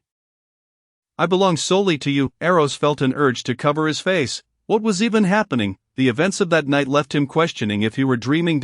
Whatever, why overthink, as the old saying goes. When the car reaches the mountain, a road will appear. When the boat reaches the bridge, it will be straight. With that thought, he simply pulled the covers over them both and went to sleep. The following morning, after a sleepless night, Eros emerged from Saphraya's apartment, brimming with energy. While Saphraia would likely miss class that day upon returning to his solitary villa, Wendini observed her brother entering and calmly stated, "Speak up, where were you last night?" Eros shrugged casually. "You know, the cardinal from the church is coming to meet me today. He is at least a sequence too exalted being. I certainly need to prepare." Barbara, upon hearing this, Wendini paused momentarily before reflecting that her brother had a valid point. It was reasonable to prepare for an exalted being, thus her expression softened slightly, though she still huffed. What preparations could possibly require secrecy from me? Eros rolled his eyes. Of course, there were things he needed to keep from her. Chapter 77. The great are great because of their greatness. Collecting his thoughts, Eros cast a sidelong glance at his insufferable sister and boldly declared, "How could a sequence 8 brat like you comprehend the arrangements for an exalted being? I possess a divine artifact that shields me from the pollution of such high-tier powers. What about you? You have no divine artifact. A mere glance might give you a sty. I am not telling you for your own good." Wendini's demeanor quickly shifted from defiant to defeated as Eros's words struck home.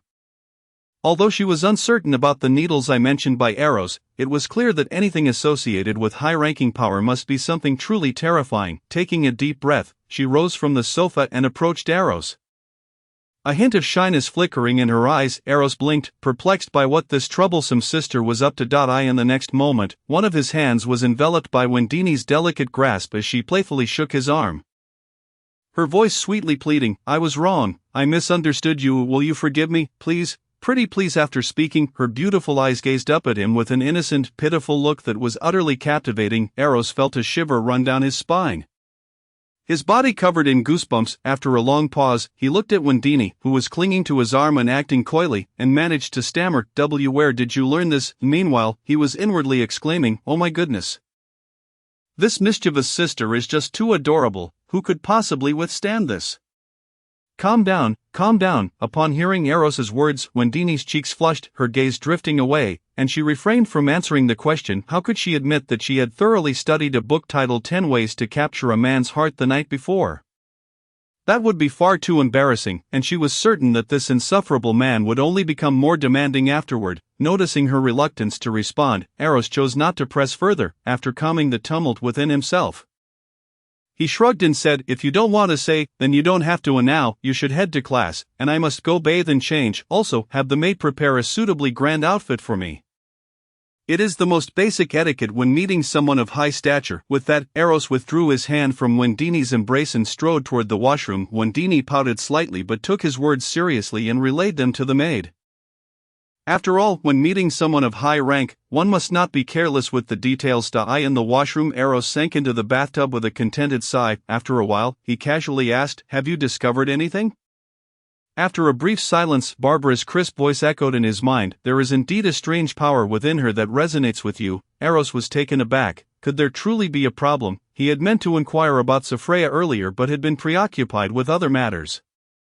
It wasn't that he suspected Saphraia was problematic. Rather, the situation felt overly peculiar. Primarily, Saphraia had offered so much, and it was all freely given, with no apparent cost to him. Then again, that wasn't entirely accurate. He had certainly invested quite a bit himself. Nevertheless, that wasn't the crux of the matter. The real issue was that Saphraia had given far too much. Such a windfall was unheard of, unless she was simply infatuated. Even if she were infatuated, it would be wise to remain cautious, especially since he bore the weight of his family's legacy on his shoulders. If it turned out he had misjudged her, he would undoubtedly make amends, for how could he fail to cherish a true angel of generosity? Yet, he had not anticipated that there was indeed a problem. she has a power resonating with me? Why do I not sense anything at all? Eros voiced his concern. Perhaps it is due to your uniqueness. Thus, the resonance may be one-sided. Barbara pondered thoughtfully. Well then, can you determine what that power specifically is? Barbara shook her head, her tone tinged with uncertainty. I cannot discern it. The power's rank is too high for me to grasp. I only have a vague sense of familiarity, but I cannot recall what it might be. Perhaps my current state is too poor. Once I have recovered significantly or fully, I may be able to identify it. I see. Eros felt a twinge of disappointment, but it was fleeting. He then voiced his greatest concern. Are you suggesting that Sophria's feelings for me are influenced by that power? And also, is there any harm that power might inflict on her? After a moment of contemplation, Barbara replied in a calm voice, her affection for you stems from her own inner choice. That power merely amplifies your influence over her.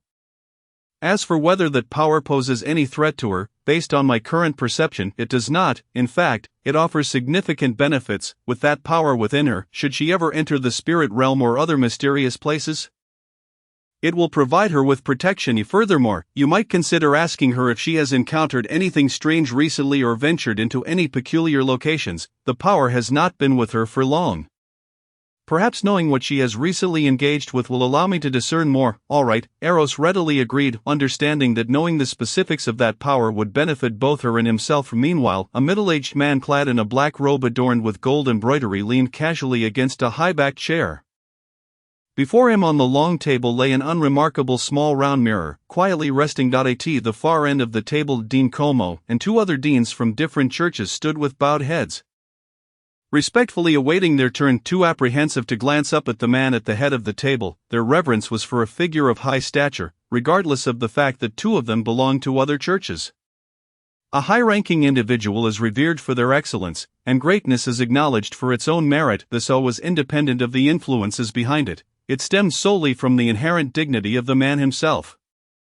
The middle-aged man lightly tapped his fingers against the table, his gaze as still as an ancient well, and spoke in a calm tone. Speak. As his words fell, the small round mirror before him suddenly erupted into a cascade of light and shadow, coalescing into the image of a small boy. As soon as the boy appeared, he nodded respectfully to the man seated at the head of the table, addressing him with a tone that balanced respect and confidence. Greetings, Your Eminence Cardinal. In rank, he was not inferior to the exalted figure before him. Thus, he referred to the position rather than the name, implying that his respect was for the title held within the church rather than the individual's rank. Good morning, Lord Salitos, the Cardinal acknowledged, his tone measured and calm. Salitos was the name given to this spirit child by his first master. Good morning, Lord Anthony Toulon. The boy Salitos replied in kind. And now share what you have observed. Once the pleasantries were out of the way, Anthony wasted no time in getting straight to the point. The boy Salitos nodded and recounted everything he had witnessed that day. After listening to Salitos' account, Anthony furrowed his brows, falling into deep contemplation. After a considerable pause, he spoke. The white mist that envelopes the upper reaches of the Bloodline River. When you attempted to probe further, your spiritual senses warned you that continuing would invoke great terror and danger? Indeed, the boy Salitos affirmed with a nod. A wise course of action. If that boy truly is a saint nearing a great existence, then the power of that mist may very well approach that of a being of greatness. To recklessly intrude upon such divine might could attract the attention of that being, and they might perceive you as a threat and eliminate you. The elven race is kind and pure, but that does not mean they will not kill, especially when you are not human. Anthony commended Salitos for his prudence. Salitos shook his head, and Anthony, noticing this, raised an eyebrow in curiosity and asked, What, do you disagree with my assessment? Not at all. Rather, I felt that the mist gave me an impression akin to those found at sea. After collecting his thoughts, Salitos shared some details he had discovered. At sea, mist is common, but the fact that I specifically mentioned it indicates it is no ordinary fog. Thus, there was only one possibility. It referred to the lost mist that shrouds the entire Sea of the Forsaken. In an instant, the eyes of Anthony, the Cardinal of the Reincarnation Church, widened, his body straightening, and his expression turned grave. He immediately addressed the three deans standing respectfully with bowed heads at the foot of the long table, who were still somewhat lost in the conversation. You three leave at once. His tone brooked no argument. Once the three deans had exited the meeting room and closed the door behind them, Anthony turned to the boy before him.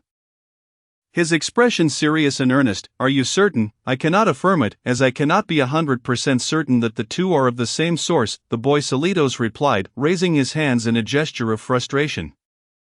Why was that detail not included in the report submitted earlier? Anthony narrowed his eyes at the boy before him. It was only upon reflection that I became aware of it, and by that time I had already learned of your intention to visit in person, thus I thought that face-to-face communication might be more convenient. The young boy, Osito, shrugged his shoulders, his tone tinged with innocence. The atmosphere in the room fell into silence.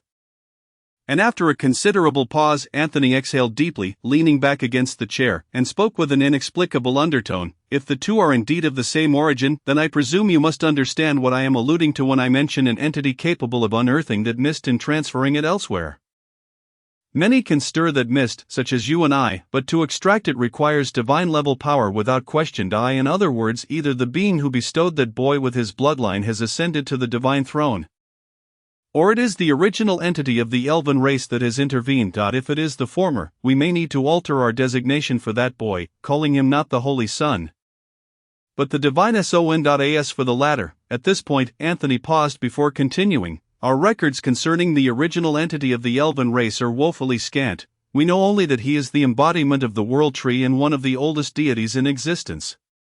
Yet, from the fragments of information available, it is not difficult to infer his stature. One ancient text recounts this passage. The saint stands humbly and devoutly by the side of the deity, speaking, "Great God! Those ignorant and self-degrading lambs dare to question your greatness, believing that you are not the greatest being in this world." Such blasphemous words filled with original sin audaciously appear in your pasture. Therefore, I beseech your permission to bring divine retribution upon these blasphemers. The deity replies, those lost in sin are not entirely incorrect. There exist entities beyond the divine, those greater than the Great One. The saint, filled with trepidation, kneels humbly to listen. The deity continues, first, the pillar of the world, Lord of life. Second, the primordial chaos, Lord of the deep sea, and half of the Lord of the night. Upon completing this passage, Anthony sighed softly. The pillar of the world, Lord of life, undoubtedly refers to the world tree of the elven race, while the second refers to the being of the deep sea, whose awakening has shrouded the entire world in mist. The half refers to the dark god of the night. As for why it is half, the deity did not elaborate. Suddenly Osito's form, composed of light and shadow, exploded into a myriad of shimmering fragments, only to reconstitute into human form after a while. His youthful face was etched with astonishment, and his body trembled slightly upon hearing such profound secrets.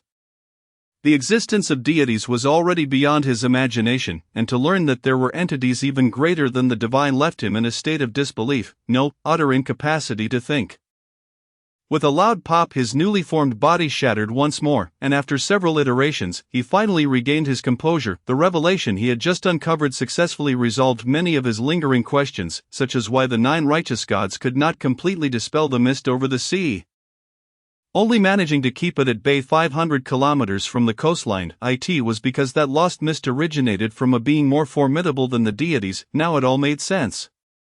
After a prolonged pause, he recalled the matters Anthony had previously discussed with him, and after calming himself, he offered reassurance. I have heard that the elven entity cares deeply for its kin. Perhaps it is precisely for this reason that he would extract a portion of the mist and place it deep within that child's bloodline to prevent others from prying. Chapter 79, Divine Son. However, after speaking, he sensed something amiss. It is a well-known axiom in the mystical realm that the act of a lower order gazing upon a higher order is tantamount to courting death.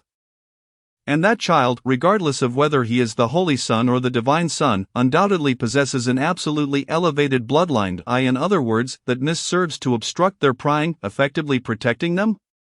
Upon contemplating this, Osito could not help but exclaim in admiration, truly, he is a deity renowned for his compassion and kindness. Anthony evidently arrived at the same conclusion, but the final outcome still required his personal verification. For all of this hinged upon whether the other party genuinely bore the bloodline of the elven race. If the individual indeed possessed the elven bloodline, even if he were not the divine son, the church would still accord him the treatment befitting one. The reasoning is simple. Since he harbors the mist arranged by the deities, it signifies that he is under divine scrutiny. In such circumstances, even if he were merely an ordinary elf with that bloodline, he would still be considered a divine son. Perhaps this is a harbinger of the elven race's return to the continent of Croatia or a fortuitous opportunity for an alliance between the church and the elven race. Anthony gathered his thoughts and steadied his emotions, feeling a flicker of nervousness about the impending meeting. How long had it been since he, as a high-ranking individual, experienced such a sensation? Perhaps it was merely excitement. If the other party were indeed of the elven race and under the watchful eye of that being, then history would unveil a new chapter on this day, at this moment, and in his hands. Just then, a sudden knock echoed from the door, followed by the voice of Dean Como reporting, "Your Excellency, the Archbishop, His Highness Eros Lenka North has arrived." With a sigh of relief, Anthony regained his customary composure. Responding in a tone that was both calm and natural, "Let him enter." The door to the conference room slowly opened, and Eros, clad in formal attire, took a deep breath before stepping into the room. If he could successfully navigate today, he would earn the church's unwavering trust, and his family would be safer than ever before. After all, the church sought the remnants of the night, not the inheritors of their elven bloodline. Once he entered, the door to the conference room closed once more, leaving only the two of them and the spirit entity. He recognized that spirit entity, which meant that the esteemed figure seated at the head of the long table was none other than the Cardinal Archbishop Anthony. The high-ranking individual of the Reincarnation Church stationed in Intiles, feeling the gaze of both the individual and the spirit upon him, Eros could not help but feel a twinge of anxiety. However, the passive skill of the Master of Secrets instilled confidence within him, allowing him to calm his nerves. After only a brief moment of trepidation, Eros took a few steps forward, preparing to pay his respects to the Cardinal Archbishop. But just as he was about to make his move, he was astonished to find himself unable to move at all. This realization caused his pupils to constrict, and a thought raced through his mind: could it be that my identity as a member of the Knight has been exposed? Yet, he quickly dismissed this notion, for if that were the case, he would not be standing there unscathed. What, then, was happening? His gaze instinctively turned towards the esteemed figure at the head of the long table. He then noticed that the Cardinal Archbishop's eyes had transformed into a brilliant golden hue, fixated upon him as if attempting to see through him entirely. With just one glance, Anthony confirmed that this child indeed bore the bloodline of the elven race. Following the lineage of the bloodline, he soon glimpsed the mist spoken of by the spirit Osito deity bore a striking resemblance to the lost mist enveloping the sea. Taking a deep breath, he began to silently recite a prayer in his heart. "O Lord of the ancient underworld, ruler of the river of reincarnation, you are the salvation of the living, the resting place of the dead, the tranquility of countless souls. I, Anthony Toulon, beseech your protection and your gaze." After finishing, he disregarded the warning of his spiritual intuition and directly gazed into the mist, yet beyond the mist lay only more mist. In the next moment, a great power severed his line of sight. Golden blood trickled from the corners of Anthony's eyes, yet he continued to murmur softly, "Thank you, O merciful Lord, praise the merciful Lord." Just moments ago, the deity he revered had bestowed a fragment of divine power upon him, severing his gaze. Had it not been for this intervention, his line of sight might have followed the connection of the mist to confront the distorted, indescribable entity in the deep sea. Though facing that being would not result in his demise due to his stature, who could say whether that existence would trace his gaze back to his mind? His current status could not bear the presence of that being's avatar, hence he had preemptively prayed to the deity for protection while seeking to ascertain the origin of that mist. Now he could confirm that the mist upstream of Eros's bloodline indeed shared a common source with the lost mist enveloping the sea. Whether it was laid by the new god of the elven race or the handiwork of that even greater being remained uncertain. Of the two hypotheses, he leaned toward the latter, as it appeared that no one had successfully ascended to the divine throne in the past few thousand years. If a new god were to be born, their deity would undoubtedly issue a divine decree, yet the 9 great churches had received no such revelation, providing strong circumstantial evidence to support his earlier conclusion. Meanwhile, Eros looked on in bewilderment at the Cardinal Archbishop, whose eyes flowed with golden blood. Perplexed by the unfolding events, he dared not inquire of Barbara, fearing that the esteemed figure might take notice, which would lead to complications. Nevertheless, he harbored a faint suspicion that the Cardinal Archbishop had undoubtedly been using some method to peer into him, and that this attempt had ultimately failed. However, he is only at sequence 7. If he glimpses his own failure, it shouldn't cause him harm, right? Could it possibly be due to his uniqueness, or perhaps there are aspects unbeknownst to him? Just as a myriad of speculations surfaced in his mind, Anthony, seated at the head of the table, spoke in a gentle, soothing tone, "Your lineage is equally noble, thus you need not pay me homage." Lineage, Eros pondered. He had just been peering into his own bloodline, a gift bestowed upon him by a deity of the elven race. This implies that he might have indeed glimpsed that deity. Leading to a backlash, that makes sense. Gathering his scattered thoughts, Eros allowed a hint of astonishment to grace his features and inquired, "Are you referring to my elven bloodline, my lord?" Anthony nodded with a smile. "Upon my confirmation, there is no doubt that you are a divine child rather than a holy child. Your family is a devout follower of our Lord, and you shall also become a divine child of our faith. However, I regret to inform you that, for certain reasons, we cannot publicly disclose your identity as a divine child. We can only present you as an ordinary inheritor of elven bloodline. Nevertheless, rest assured, the Church will provide ample compensation for you and your family. This meeting shall conclude here. Remember, do not speak of our conversation to anyone now. You may leave." Eros felt somewhat bewildered. Was that it? It seemed rather muddled, but perhaps it was for the best, as speaking too much often leads to errors. Chapter 80. What a pity. I am an undercover agent. Upon exiting the conference room, it wasn't until he had walked a considerable distance that Eros quietly wondered in his mind, is it truly over just like that? Did they not verify anything thoroughly? They simply bestowed the identity of a divine child. What if I were a false believer or an undercover agent? It seemed he indeed was both a false believer and an undercover agent. But could the Church be so careless? It shouldn't be. If they were that reckless, the Church would have long been stripped bare by the followers of the god of fraud just moments ago. A deity had cast a glance upon him. It must have been that traitor Raoul Breton from the Reincarnation Church. Barbara spoke the most shocking words in the calmest tone, and Eros, upon hearing her, displayed a flicker of astonishment and shock. "You mean he has looked upon me?" "Yes, that is precisely why the Archbishop spared many necessary steps," Barbara explained. "Indeed, if a deity had scrutinized him and found no issues, could one truly presume to see clearer than a deity? Does that imply he has passed his political review? Moreover, it was the very deity the Church venerates who conducted this scrutiny. If anyone were to question his identity in the future, wouldn't that equate to questioning a deity who would dare to challenge that?" Eros gasped. "The hidden authority is truly terrifying. Even a great one saw no anomalies." Upon hearing this, Barbara cast a glance at the now somewhat jubilant Book of the Night beside her, lightly scoffing. "This is also related to the fact that you have been reciting his prayers since childhood with your family. Even if you are a false believer, as long as you pray to him, a trace of faith will manifest within you. Although it cannot compare to that of a devout believer, it certainly accumulates over time. While the hidden authority played a significant role, it was not solely reliant upon it. The reason you could pass scrutiny so swiftly is also linked to the power of faith that envelopes you." Eros suddenly understood. So this meant he was perceived as one of his believers? No issues were detected in his thoughts, and he possessed a high-ranking bloodline. Most importantly, he was indeed a believer. If he is not a divine child, then who is? All three aspects are indispensable, although the title of divine child is merely nominal and does not involve the Church's governance.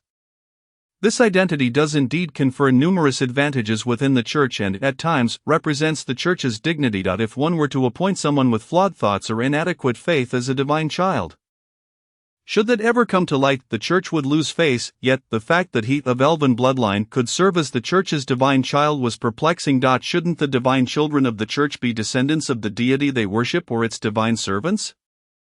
Eros found this somewhat confounding. He had previously assumed that after the Church confirmed his identity, they would merely acknowledge him as the holy child of the elven race. Little did he expect that Archbishop Anthony would directly grant him the title of divine child of the Church.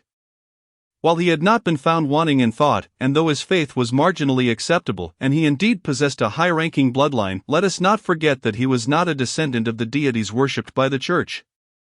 By all rights, this alone should have disqualified him. The distinction between being a divine child of the elven race and a divine child of the Church is immense. While the Church might acknowledge his noble identity and afford him certain privileges, ultimately he would still be an outsider. However, being a divine child of the Church means he is one of their own. Although he cannot partake in governance, his authority is considerable, as long as he desires. He has the right to know many matters within the Church. Could it be that, inadvertently, he has risen to a high position within an opposing faction? This should herald a new game of strategy. Barbara pondered and speculated. A game of strategy? It should be so. The 9 great churches are not a monolith. they too have factions that constitute three alliances, each ruling over the three mightiest empires on the Croatian continent. Possessing the most anchors, they appear harmonious on the surface, yet secretly vie for greater control of the anchors. Your emergence may, in their eyes, present a new opportunity. Barbara articulated her hypothesis. Is it due to my elven bloodline? Eros mused, evidently forming some conjectures. The re-emergence of the long-vanished elven bloodline on the Croatian continent is hard not to evoke associations. Could it be that the elven race is returning to this land?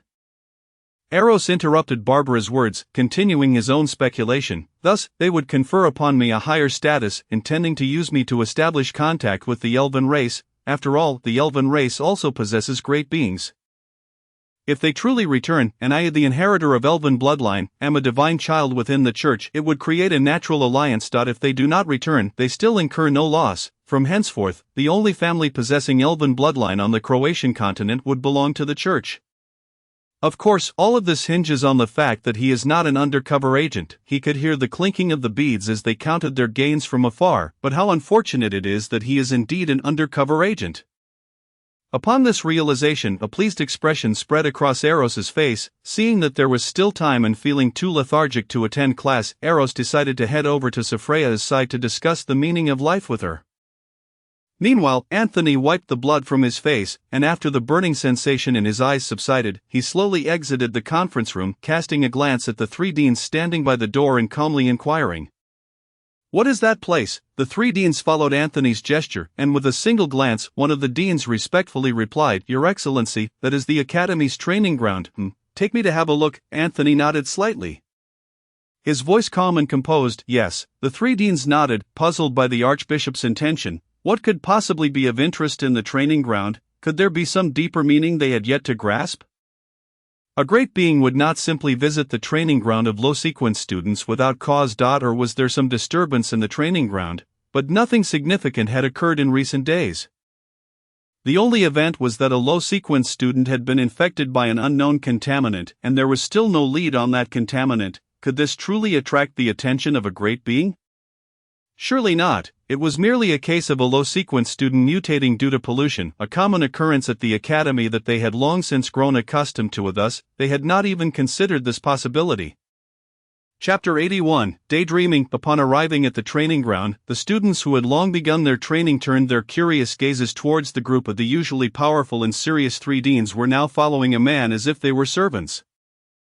Who is this man? A significant figure from the church. What brings them here? Anthony surveyed the training ground and proceeded straight to a particular location. Had Eros been present, he would have easily recognized that the place the Cardinal Archbishop was heading to was where the body of Raymond lay after his death.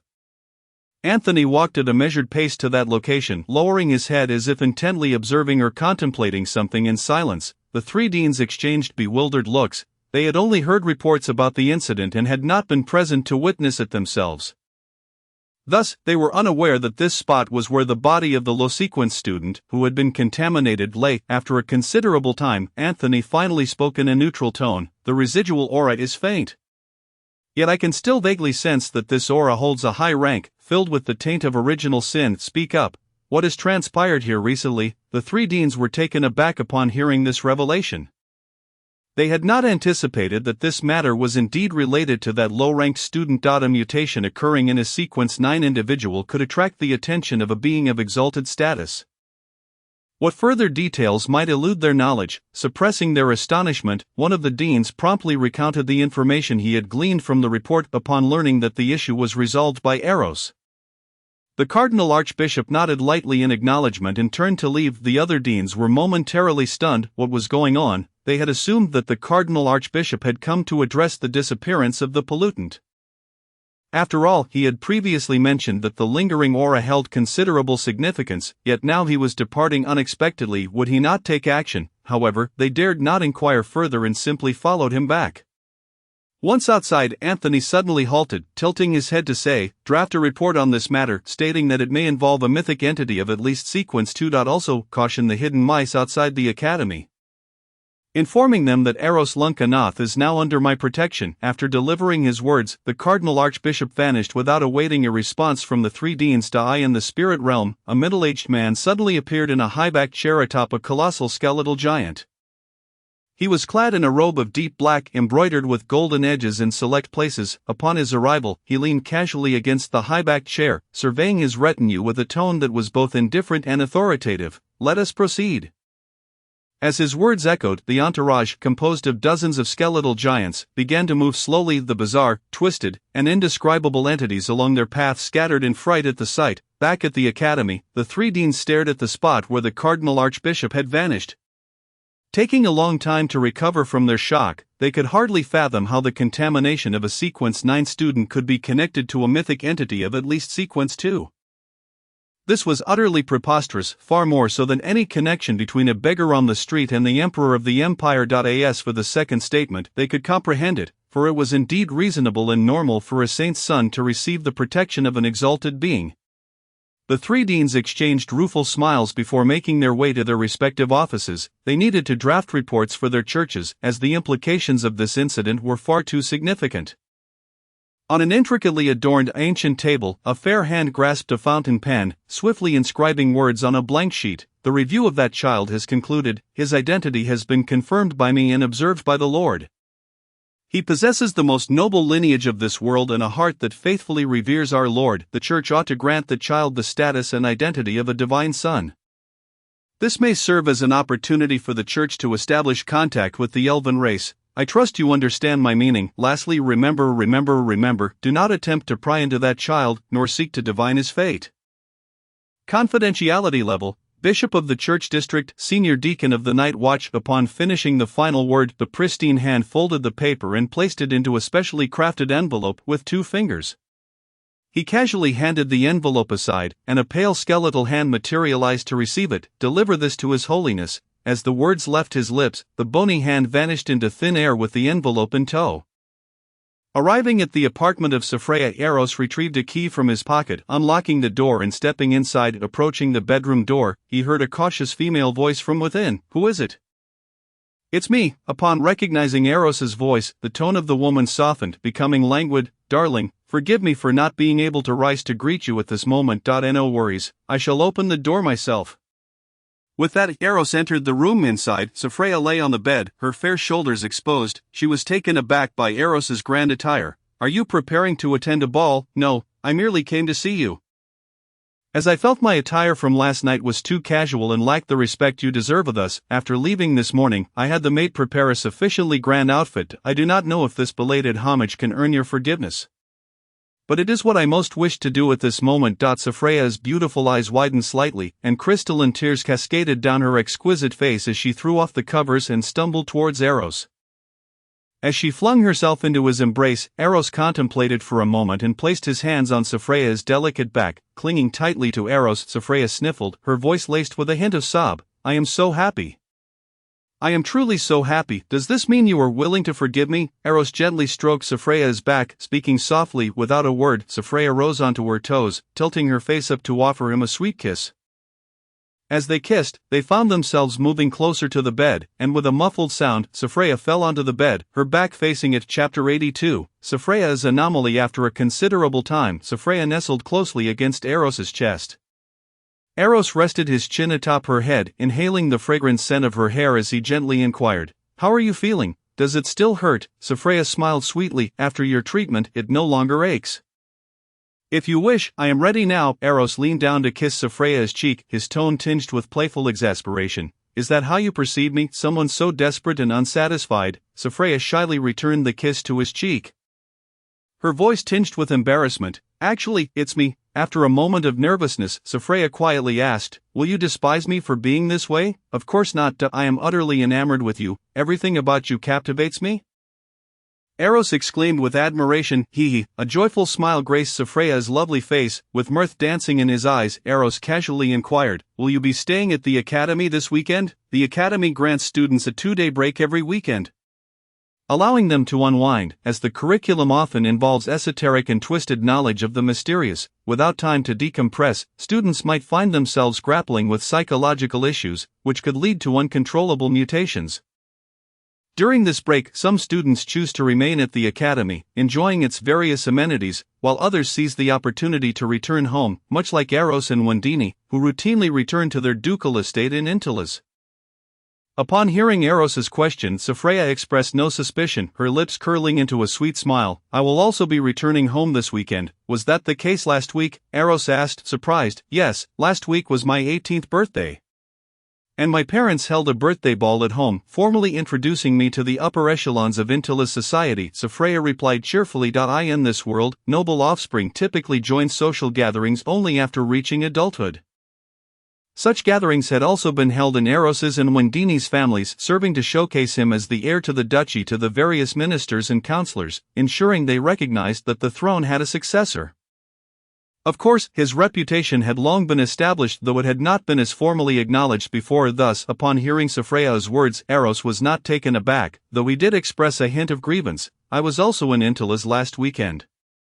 Why did you not invite me? A bashful smile graced Sophria's face as she replied, Your father is a distinguished duke and our families had no prior contact, so my father did not dare to intrude upon the duchess. Eros snorted lightly. Well, now there is a connection, and we are intertwined. Should there be another ball, feel free to come find me directly. Hearing Eros's words, Sophria's smile radiated even more sweetness, and she wrapped her arms around Eros. Cooing as you command, my dear prince. Eros affectionately patted Sophria's smooth and delicate back, his tone curious. I have yet to attend an Intilis social ball. I wonder how enjoyable it is. Sophria pouted slightly, complaining softly, It's not enjoyable. There are always some presumptuous fellows trying to invite me to dance. Their gazes still make me feel a bit disgusted. Upon reflection, Eros chuckled lightly, as the most radiant gem at the ball. You ought to be the center of everyone's attention, so be sure to summon me next time. Let me be your knight. Sophria's beautiful eyes glistened even more, and she nodded vigorously, letting out a melodious through her nose. Eros smiled and casually asked, And what transpired after the ball? Upon hearing Eros mention the ball, Sophria was instantly invigorated. She tilted her small face upward and, with an air of mystery, remarked to Eros, Do you know, our family was once an extraordinary lineage. I had never heard a word about it from my elders until my father spoke of our family's past glory when I came of age. Eros narrowed his eyes slightly, yet his expression remained unchanged, still adorned with a smile as he curiously inquired, Did he merely introduce you to the family's history? Sophria shook her head, her tone still light and cheerful. On the morning after my birthday, my father took me to visit the family vault, where 2 second-tier sealed artifacts have been passed down through generations. Eros's pupils flickered for a moment, but he quickly steadied his emotions. For if it were merely a matter of second-tier sealed artifacts, it would be impossible for Barbara not to see through them. This indicated that the issue did not lie with those 2 artifacts. Gathering his thoughts, Eros replied, somewhat astonished, second-tier sealed artifacts, indeed, only substances tainted by extraordinary existence could forge them. Sophria nodded and added, That is precisely why I believe my father's words to be true. We were indeed once an extraordinary family. Eros continued to question, And what transpired after you viewed the sealed artifacts? Since it was not the artifacts that caused the issue, it was possible that Sophria had encountered something or someone else afterward. Alternatively, could that inexplicable power within her have manifested the week before? This seemed unlikely, as the Sophria of prior days had not been as proactive as she was yesterday, suggesting the change indeed occurred the previous week. And then, Sophria pondered for a moment before shyly admitting, After viewing the artifacts, my father and I went to the dining hall for dinner. That night, my appetite was significantly greater than usual. Fortunately, it was just that one dinner. Or else I would have surely gained much weight. Upon finishing her sentence, Sophria shyly smiled. Wait, dinner? Did they not enter in the morning? How could they have seen the 2 sealed artifacts from morning until evening? This is certainly puzzling, and a significant issue at that. Is it a matter of cognitive alteration or mental hypnosis? Could this be related to the 2 second-tier sealed artifacts? Chapter 83, Aisha is truly adorable, but how could mere second-tier sealed artifacts harbor powers even Barbara could not penetrate? Perhaps there are other reasons. Maybe the distance from their home to the family vault was considerable, and the journey took time, leading them to return home just in time for dinner after viewing the artifacts? Yet, that does not hold water. If that were the case, Sophria would certainly recognize that her increased appetite at dinner stemmed from not eating at noon, yet she appears unaware of this matter. Reflecting on this, Eros organized his thoughts and asked, Is your family vault far from your home? Sophria, somewhat puzzled, replied, Not at all, it's right in our basement. What's the matter? Eros's gaze flickered as he took a deep breath and tentatively asked, Did you spend a long time in the vault? not really, perhaps just around 30 minutes, Sophia replied, confused by Eros's sudden questioning. Eros's lips twitched. They had gone to the basement vault in the morning and returned for dinner after just 30 minutes? Moreover, Sophia clearly did not yet realize the anomaly in her recollections. After a moment of thought, Eros prompted, and what about noon? What were you doing at noon? Upon hearing Eros's question, Sophia paused for a significant time before responding vaguely. Noon, I seem to have no recollection of it. Suddenly Sophia let out a pained groan, covering her head with her hands. My head hurts. Eros gently embraced Sophia, soothingly saying, if you can't remember, then don't force it. It's all right. Under Eros's gentle reassurances, Sophia gradually calmed down, though her complexion appeared more haggard than before. Eros leaned down and kissed her forehead softly, murmuring, you should rest well. Sophia responded with a faint Her eyes filled with anticipation as she looked up at Eros and asked, will you stay with me? Of course, I am right here, Eros replied with a light laugh. A sweet smile broke through Sophia's pale features as she nestled against Eros's chest. Slowly closing her eyes, the few moments she spent attempting to recall had seemingly drained her energy, and before long, she fell asleep. Once she was asleep, Eros's gaze deepened as he mused internally, have you made any discoveries? I just glimpsed her soul and found that a large portion of her memories from that day is blank. Perhaps we should find an opportunity to visit that vault, Barbara stated calmly. Eros looked down at the sweetly slumbering girl in his arms, expressing some concern. Does that blankness in her soul pose any harm to her? Barbara assured him, no, if she had continued to reflect, she would have quickly succumbed to sleep from exhaustion, and upon waking, she would forget her earlier attempts and continue to overlook that peculiar noon. Eros sighed softly, I have a persistent feeling that this matter is directed at me. Upon reflection, there are indeed many inconsistencies. For instance, the power within Sophia resonates with me, subtly drawing her closer to me. In turn, I find myself inexplicably more impulsive when facing her. When she invited me to see her cat perform a backflip, I agreed without a second thought. As if sensing Eros's thoughts, Barbara's expression took on a curious cast, followed by a chuckle. Eros felt his face flush from embarrassment, clearing his throat as he confessed, I admit I am somewhat lecherous, but I am not so brazen. You better not be, Barbara retorted with a cold laugh. Eros chuckled awkwardly again, muttering, what good is a man if he is not lecherous? Is it for the sake of learning? Barbara ignored him, standing alone in Eros's soul space, her head bowed, her eyes clouded with uncertainty. Eros, cradling Sophia's delicate form, soon succumbed to sleep as well, neglecting the afternoon classes. Simply skipped. He slept soundly until evening, and after enjoying a dinner prepared by the noble young lady Sophia herself, Eros left the apartment feeling thoroughly satisfied. If he did not return tonight, the troublesome sister would surely be upset. With leisurely strides, Eros returned to his solitary villa at the academy. Upon entering, he found the troublesome sister calmly seated on the sofa. Before she could speak, Eros preemptively declared, I have become the son of the Reincarnation Church.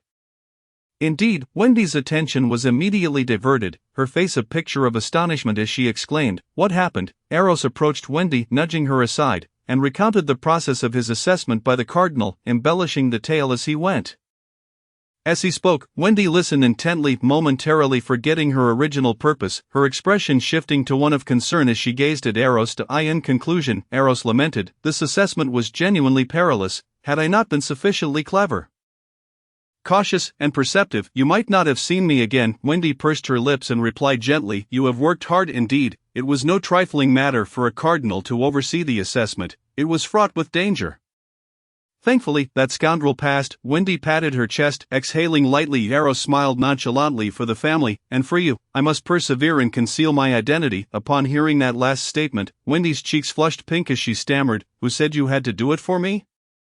Yet, despite her words, it was evident that Wendy was quite pleased. Observing this, Eros sighed in relief internally. Having successfully navigated the situation, his troublesome sister was truly adorable. The following day, upon returning to the classroom after a day's absence, Eros's gaze swept the room and immediately spotted the red-haired girl disguised as Thomas sitting in the corner. Eros raised an eyebrow. Did she know that the cardinal had already departed? It seemed that the heretics were rather well informed.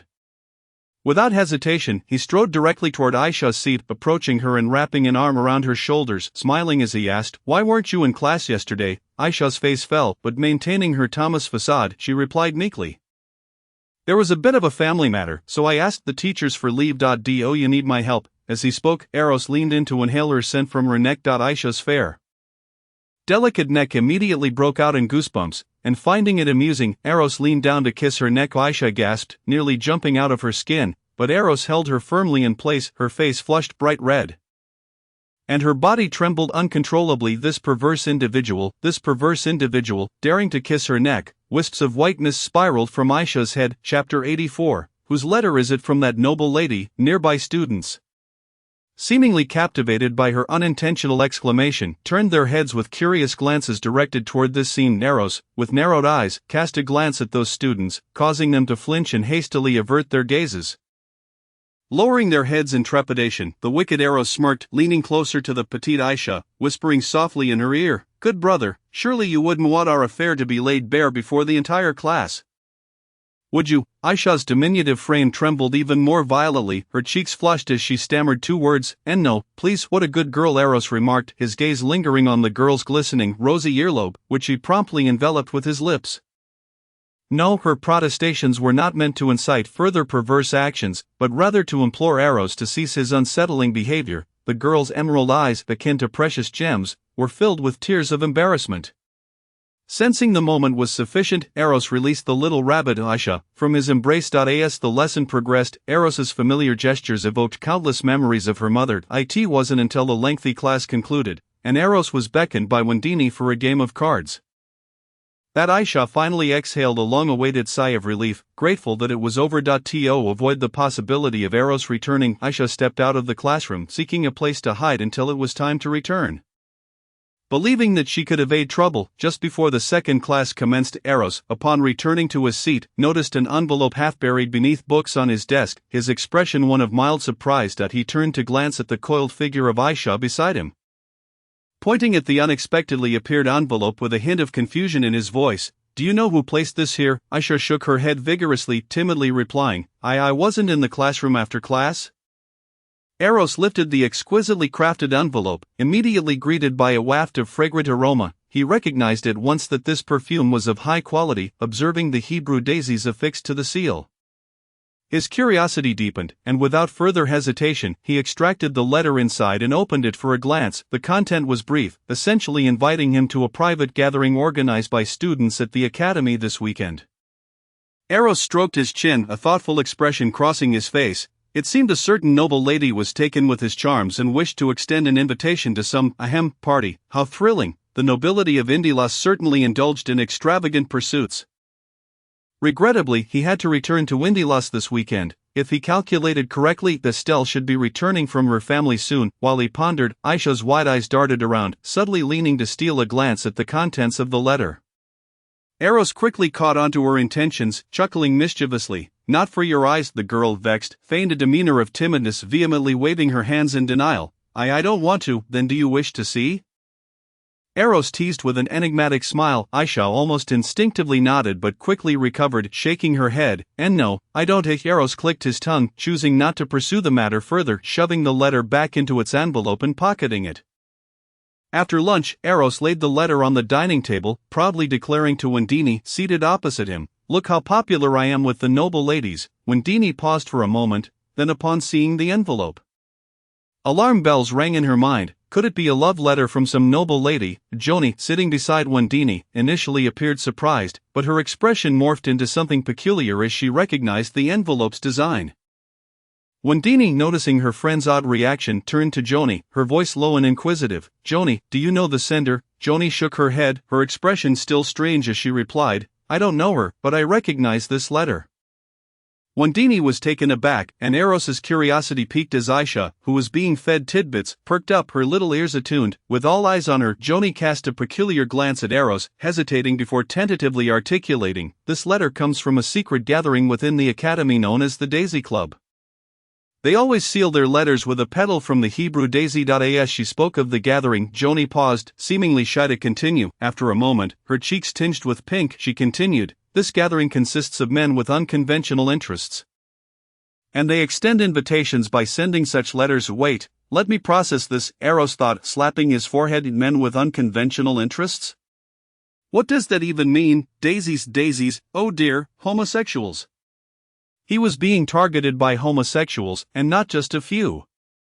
Eros's face turned ashen when Dini, too, was momentarily stunned before her cheeks flushed a deep crimson. Finally grasping Joni's implication, unable to contain herself, she burst into laughter, disregarding her ladylike composure. Joni looked on with concern, thinking to herself that she hadn't even begun to help him rectify his orientation. He mustn't descend further into depravity. Aisha buried her small face into her food, her mind racing with a singular thought: this guy is definitely gay. How else could he have received an invitation to that Daisy Club? The very name repulsed her, and she scrunched her face in distaste. In Eros's mind, Barbara was laughing uncontrollably, her melodious voice echoing in his ears. How unfortunate, truly unfortunate. Eros's lips twitched as he swiftly tore the letter into shreds with a slight exertion of his fingers. Watching the fragments flutter to the ground, he still felt a tinge of unresolved frustration. With a snap of his fingers, a vibrant green flame erupted, incinerating the remnants into ashes. Seeing this, Joni felt a slight relief.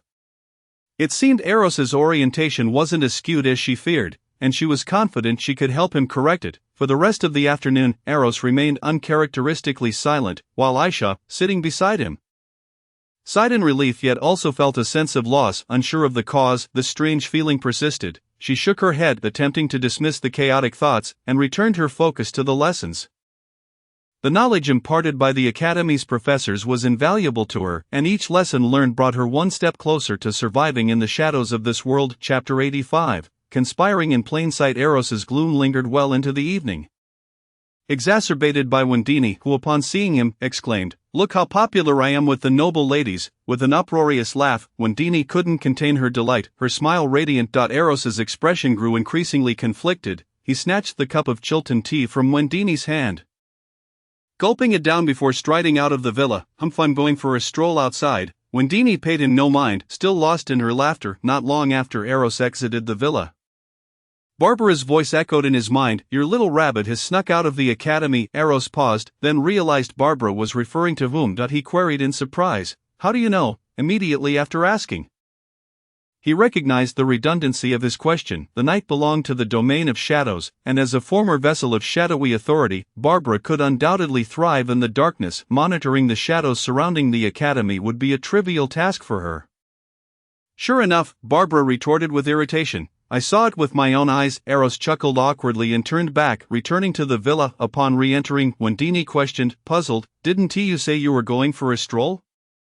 Eros huffed again, seizing the freshly refilled cup of tea from Wendini, downing it in one go. The next moment, his form was enveloped in a shroud of shadows. With a step forward, he vanished into the shadow of the sofa, only to reappear outside the academy. Looking around, Eros remarked with surprise, "It seems my night vision has failed to detect those hiding nearby." "Indeed, they left the area since yesterday," Barbara confirmed, nodding in affirmation.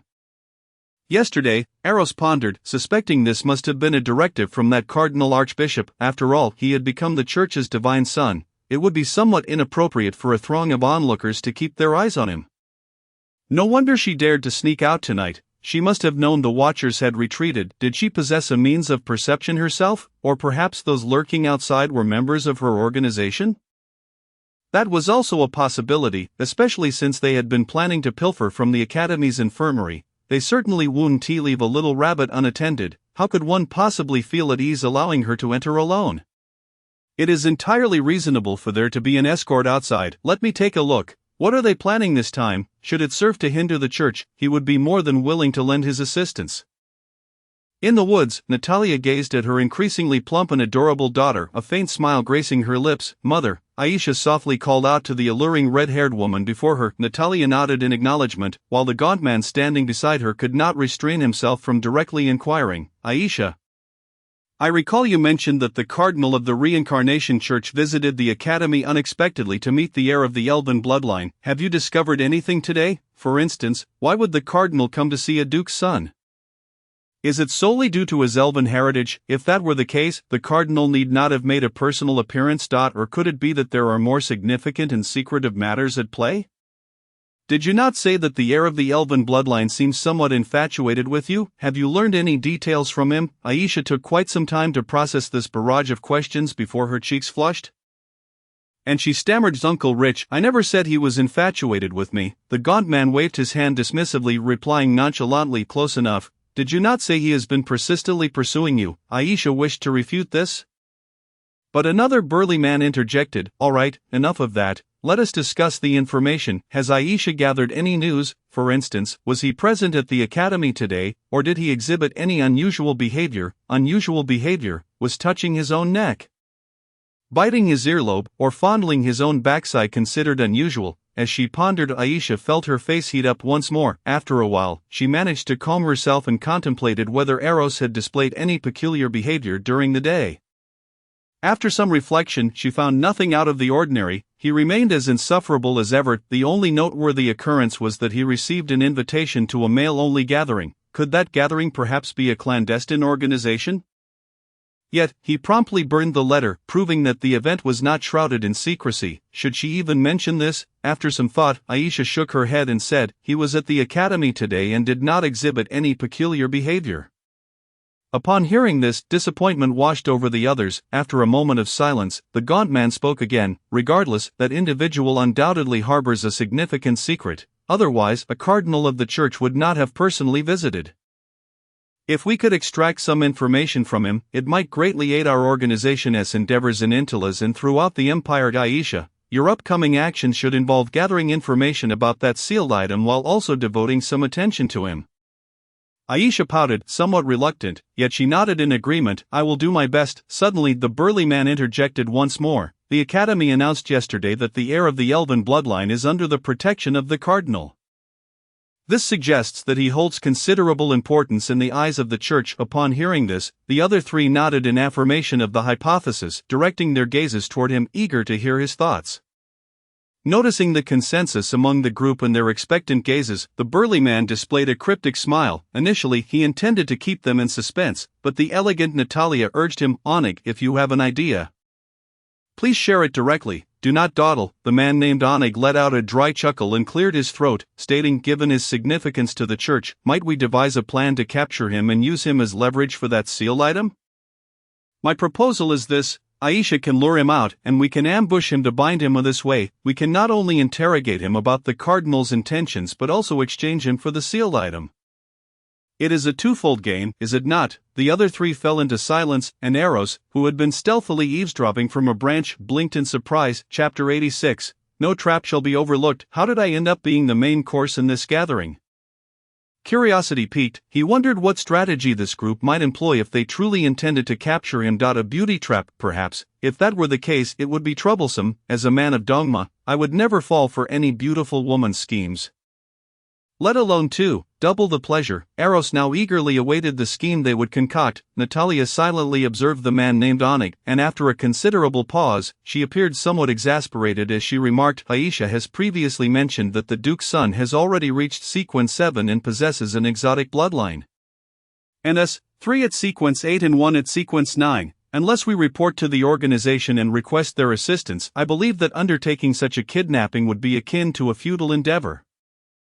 The others nodded in agreement, but Onig stubbornly insisted, "We are ambushing, not engaging in a direct confrontation. We merely need to sneak up from behind, incapacitate him, and bind him. At this moment, the gaunt man named Rich stroked his chin thoughtfully and mused.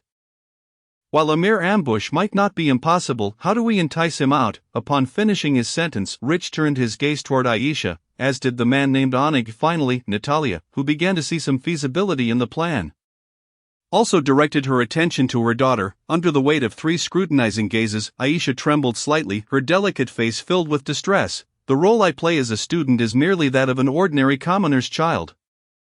While he is the heir of a great noble, I seem to lack anything that could entice him." Perhaps it was due to being bullied regularly, leading to some emotional entanglement. Thus, when Aisha heard her mother in their plan, she felt a strong sense of resistance. Consequently, she deliberately made the situation seem insurmountable, hoping to dissuade her mother and the others from pursuing this notion. After Aisha's words, there was another moment of silence among the group. And eventually, Natalia sighed, "In any case, do your best. This approach is at least simpler than attempting to steal the sealed item from the Academy's infirmary. As for whether it will be successful, at this point." Natalia fell silent, drawing a circle over her chest and softly murmuring, "May the goddess bestow her blessings." The other three, witnessing this, also drew circles over their chests and chanted in unison, "May the goddess bestow her blessings."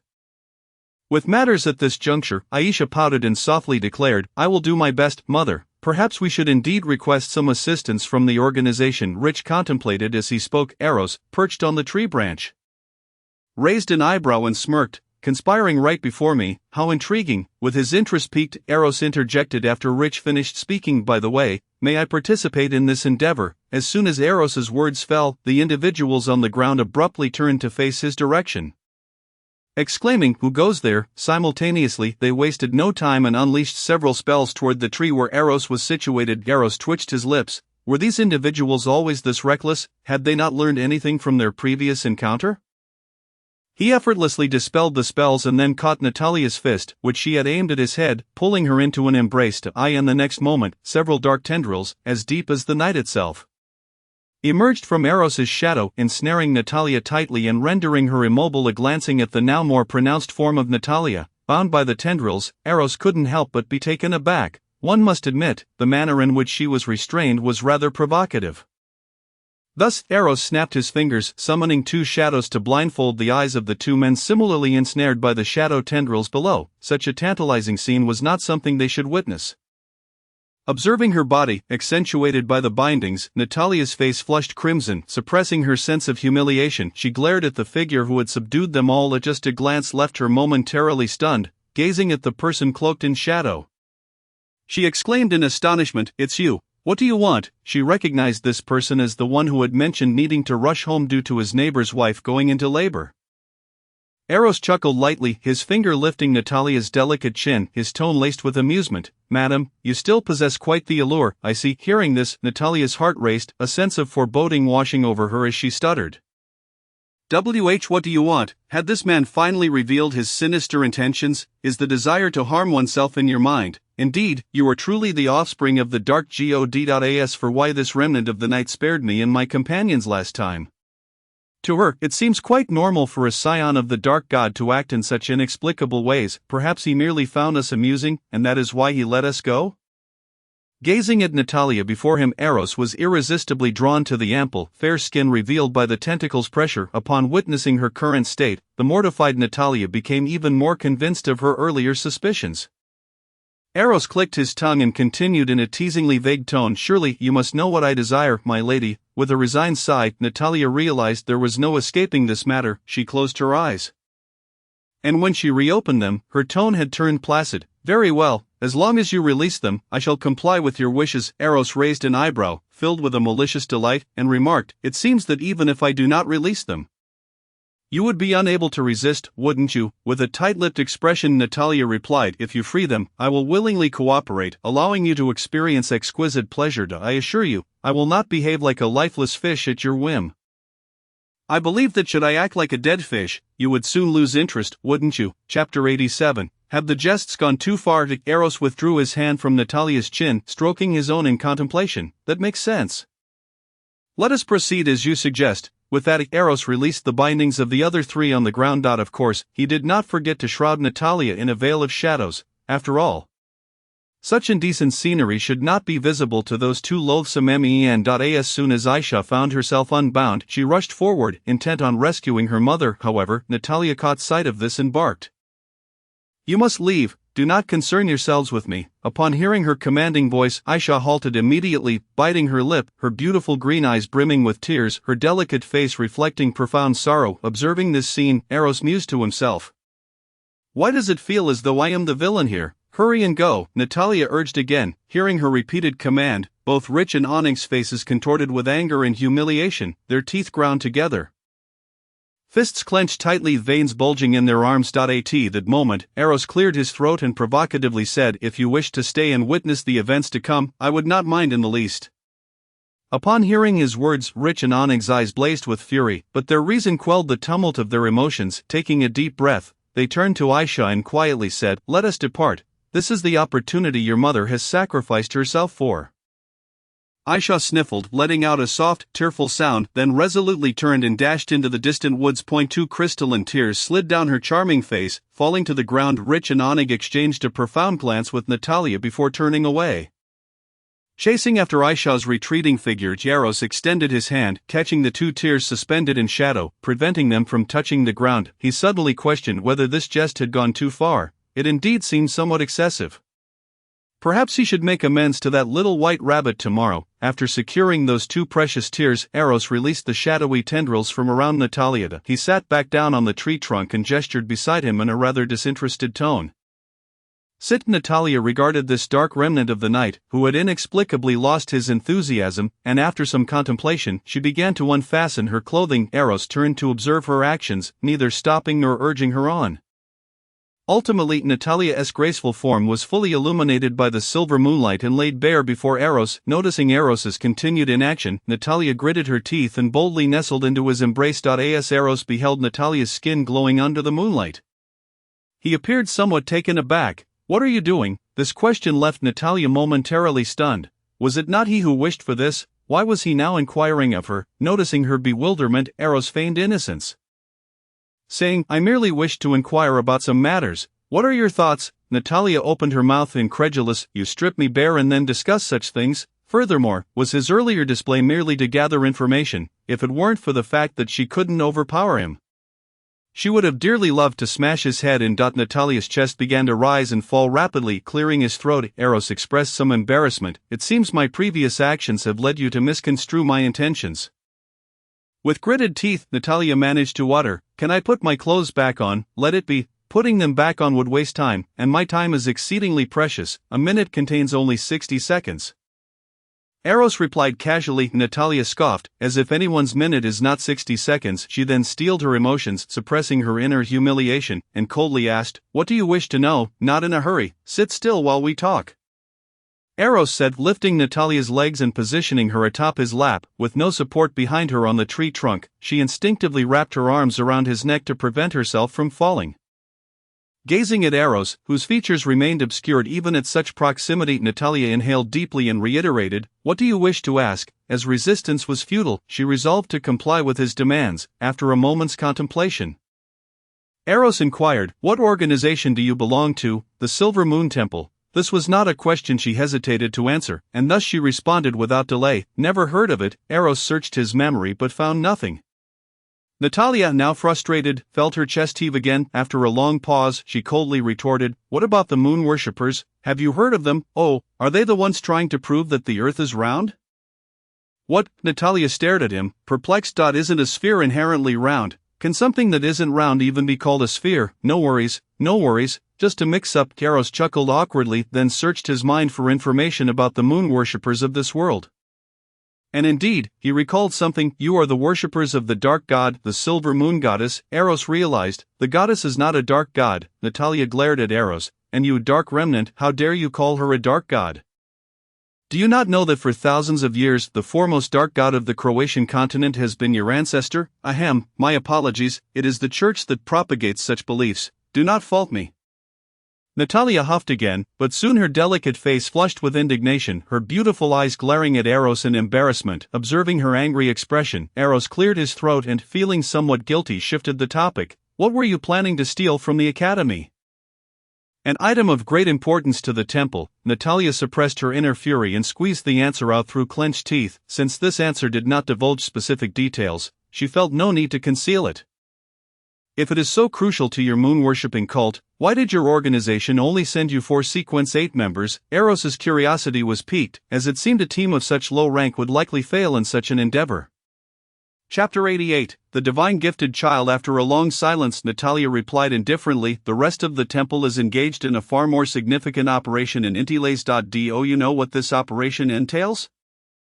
Eros asked, intrigued. "I do not," Natalia answered succinctly. After a moment, as if to assure Eros of her honesty, she added, "That operation is highly classified, far beyond the comprehension of someone at my Sequence 8 level."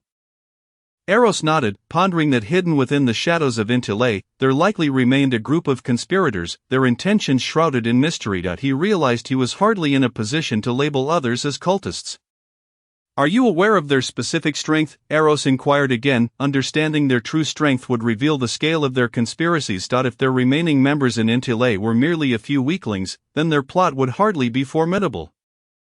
However, if that were not the case, it could prove interesting. Upon hearing Eros's second question, a hint of reverence crossed Natalia's beautiful face. "The one leading this operation is one of the 3 high priests under the goddess, the exalted Lusagri." Beneath him are three extraordinary priests. Eros's pupils dilated in shock, barely suppressing the exclamation that threatened to escape his lips. Given such a lineup, he would not doubt that they were preparing to sacrifice the entirety of Intele. A figure of nobility, three extraordinary beings. Has the depth of the waters in Intiles truly reached such a profound extent, with the three cardinal archbishops stationed in Intiles representing their respective grand churches? It is evident that four exalted entities are already in plain sight. Each of them is at least of sequence two beings that could have been revered as angels in ancient times.